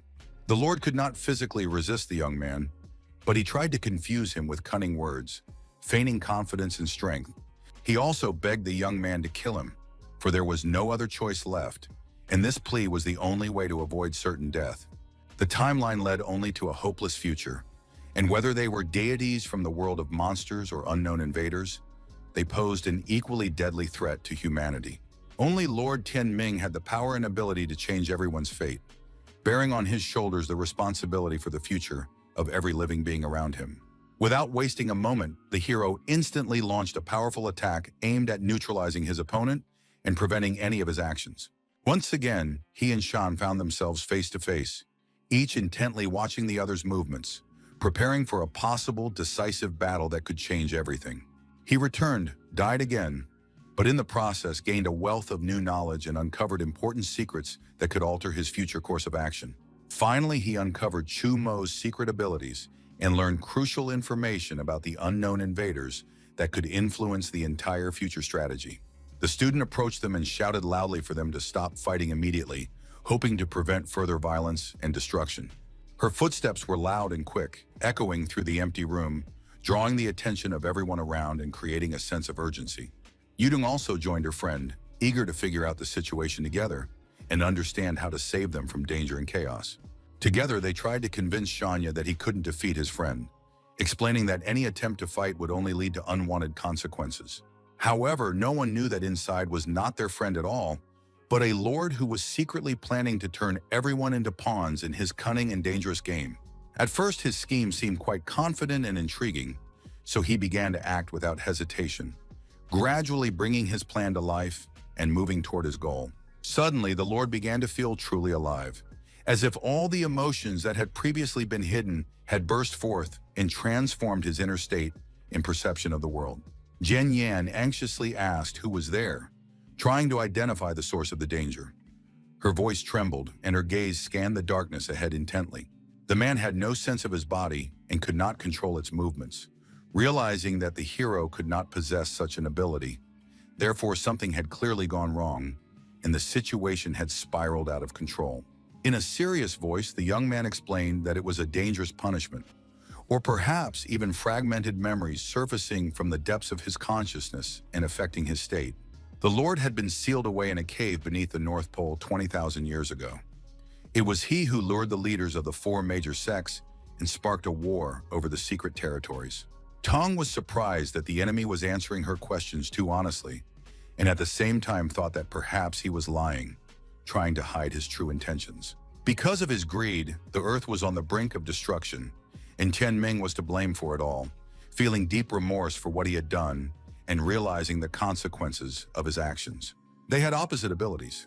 Chumo could see the past, so the timeline became real to him, revealing the truth about events and changing his perception of the world. Such a great lord could indeed have perished at that moment, for the circumstances had turned against him, leaving him with little chance of survival and forcing him to accept the inevitable.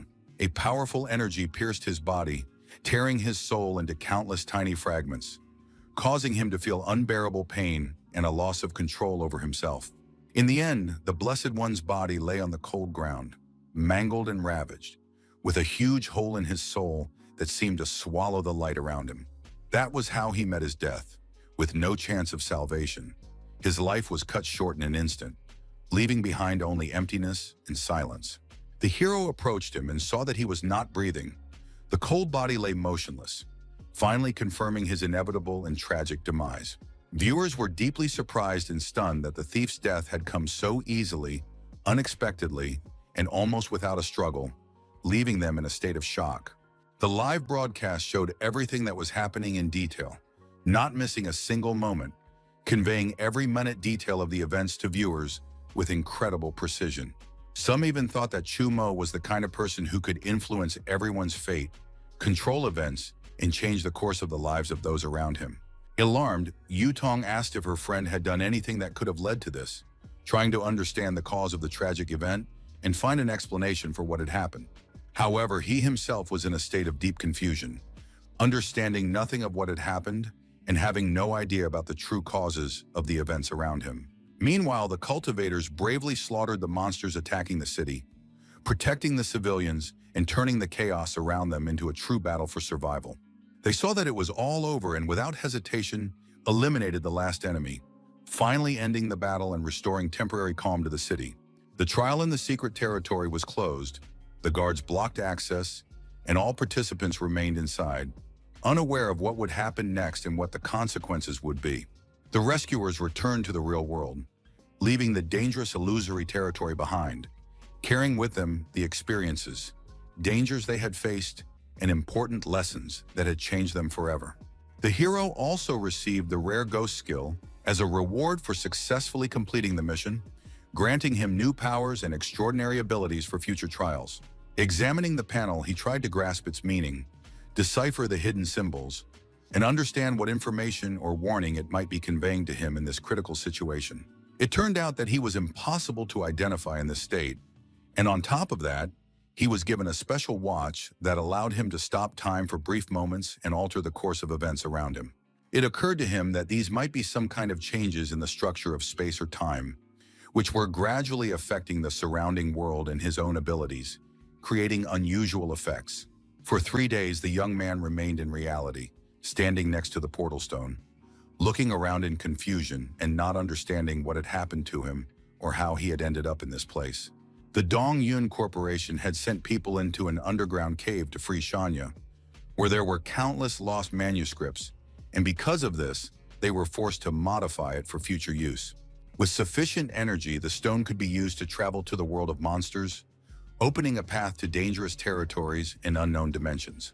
The cultivator wanted everything prepared for him immediately, as he was determined to set off for their dimension as soon as possible, unwilling to waste a single moment. This information deeply surprised young Lee, causing him to feel unexpected excitement and doubt as to whether everything was truly unfolding as he had previously imagined. A plan took shape in the young man's mind that would put an end to the war, anticipating the risks and difficulties, yet at the same time carrying the hope of peace and an end to the bloodshed. It was entirely possible that the stone on their side was protected by the ruler himself, and any attempt to intervene was extremely risky and could have unpredictable consequences. The elder trusted the young man, but believed he had his own reasons for not revealing anything or explaining how everything was supposed to unfold, respecting his decision and inner logic. In his companion's opinion, Chumo had become more like a corporate alliance, but in a far more insane version, combining power, chaos, and unpredictability in his actions. Angrily, he said that if young Lee stood in his way, he would kill him. His father had sacrificed his life for his son, so there was no need to make his efforts in vain. Adding to this, the young man gave him one last piece of advice: to remember his father's death and carefully consider everything that had happened before taking any further steps. The older man didn't like those words, even if they were meant as a joke, because they crossed a line, and he felt the boy had gone too far in his remarks. Hanlon didn't want to answer anyone. He had plunged into deep thought, distancing himself from his surroundings and pondering every aspect of the situation in silence. Various thoughts from the past few days echoed in his head, and he realized that his friend wasn't afraid of monsters, but of someone else, someone he didn't dare tell anyone about. The research in the lab was proceeding quite efficiently, as each participant was giving their all, adhering to all the methods and scientific protocols of the experiment. For the third time, they began charging the device, carefully checking all cables and settings to avoid any technical errors during operation. All staff members were in close communication with one another and reported any deviations, maintaining strict discipline and clearly coordinating their actions to achieve a common goal. The stone was powerful and was soon to demonstrate its ability to move, emitting energy that made the air around it tremble and altered the space in its immediate vicinity. To optimize the conditions for activating the object, at least half of the world's regions were temporarily cut off from electricity, causing chaos in cities. The hero didn't care that people would complain about the blackout, because he was focused solely on fulfilling his mission and achieving the main goal of the experiment. Ahead of him, he saw the palace of the King of Beasts. It was this structure that drew attention with its majestic buildings, golden spires, and striking architectural beauty, impossible to miss. That was where their ruler resided. It was the cultivator's center, and the stone of the realm's transition lay there, radiating a powerful energy that filled everything around it with magic and strength. It was very convenient that the map also showed the necessary routes, which saved a lot of time and allowed for much more efficient planning of travel, avoiding unnecessary delays and mistakes. The elder reported that there were about 1,000 beings in the palace with power exceeding 300,000, 50 with power exceeding 1,000,000, as well as 2 monsters whose might equaled 10 million. The main enemy was a ruler whose power exceeded 100 million, radiating such immense energy that all surrounding creatures felt fear. The young man wanted to think the situation through, carefully weighing all possible courses of action and their consequences to find the wisest solution without taking reckless risks. Thanks to the God of War's combat experience, his base power was doubled, and he could also increase it to 300,000 for 10 seconds, making him nearly invincible. In Chumo's opinion, the situation was promising, and his chances of victory were high since he had correctly assessed the enemy's strength and possessed the necessary skills. The main thing was that he had no intention of killing them all. He was trying to find a way to resolve the conflict without unnecessary bloodshed and to spare the lives of even those who stood against him. The objective of the mission was to reach the stone and destroy it so that the monsters could no longer escalate the intensity of wars in the secret territories and thereby threaten the security of all surrounding regions. Finally, he revealed his main goal to the Elder.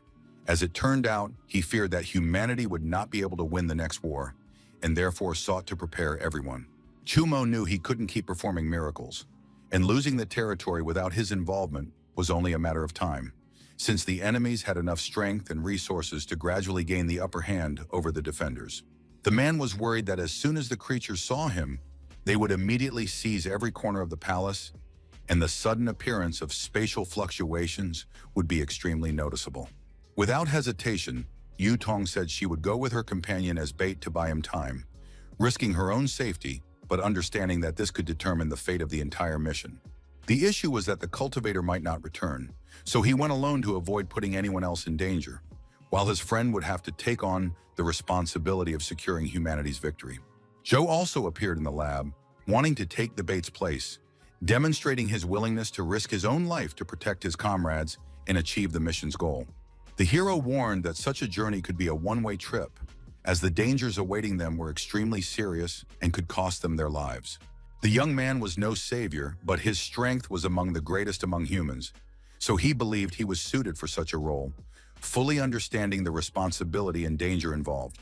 They all agreed and were ready to set off for other lands, having carefully considered their strategy and prepared everything necessary for the successful completion of the dangerous mission.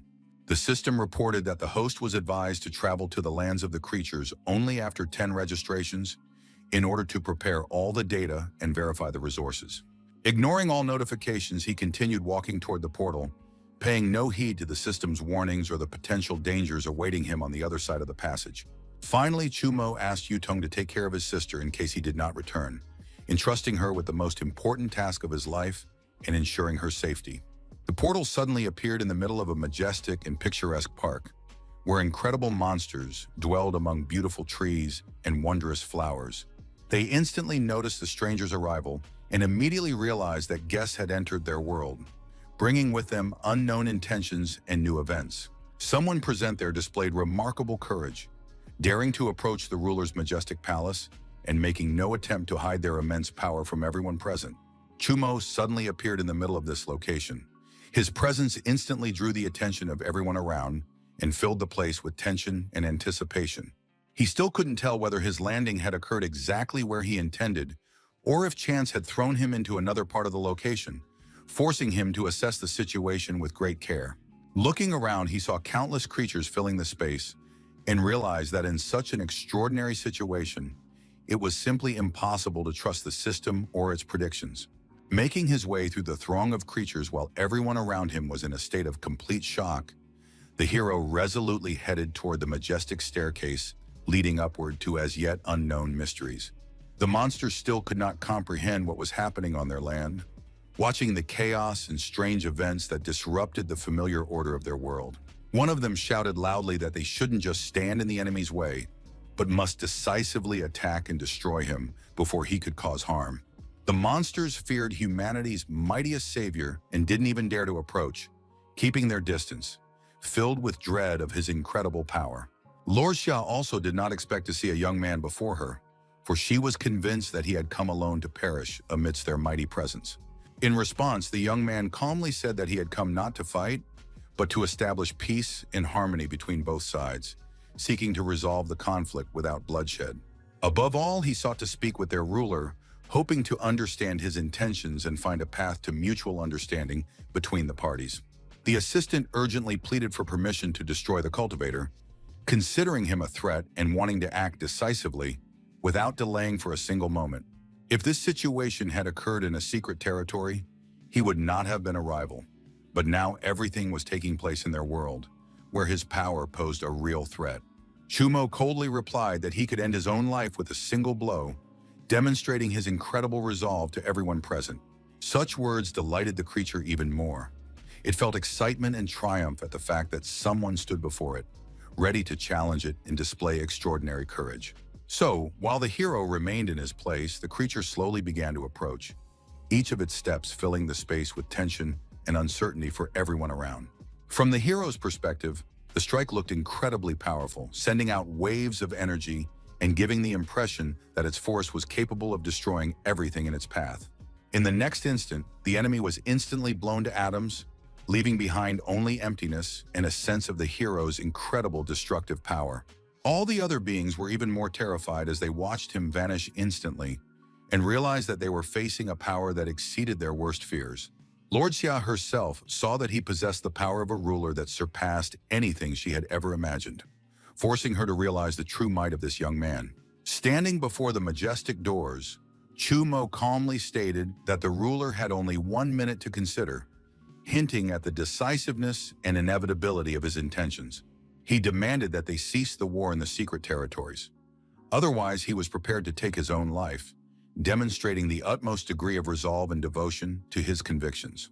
A mighty aura instantly appeared over the territory of their kingdom, enveloping everything around it in an incredible energy that instilled fear and awe in the hearts of all beings. The wars in the secret territories could not be stopped, for they were meant to continue unceasingly, and their end would come only when a clear victor emerged. Then the young man resolutely approached them and urged them to surrender unconditionally to avoid further unnecessary losses and destruction.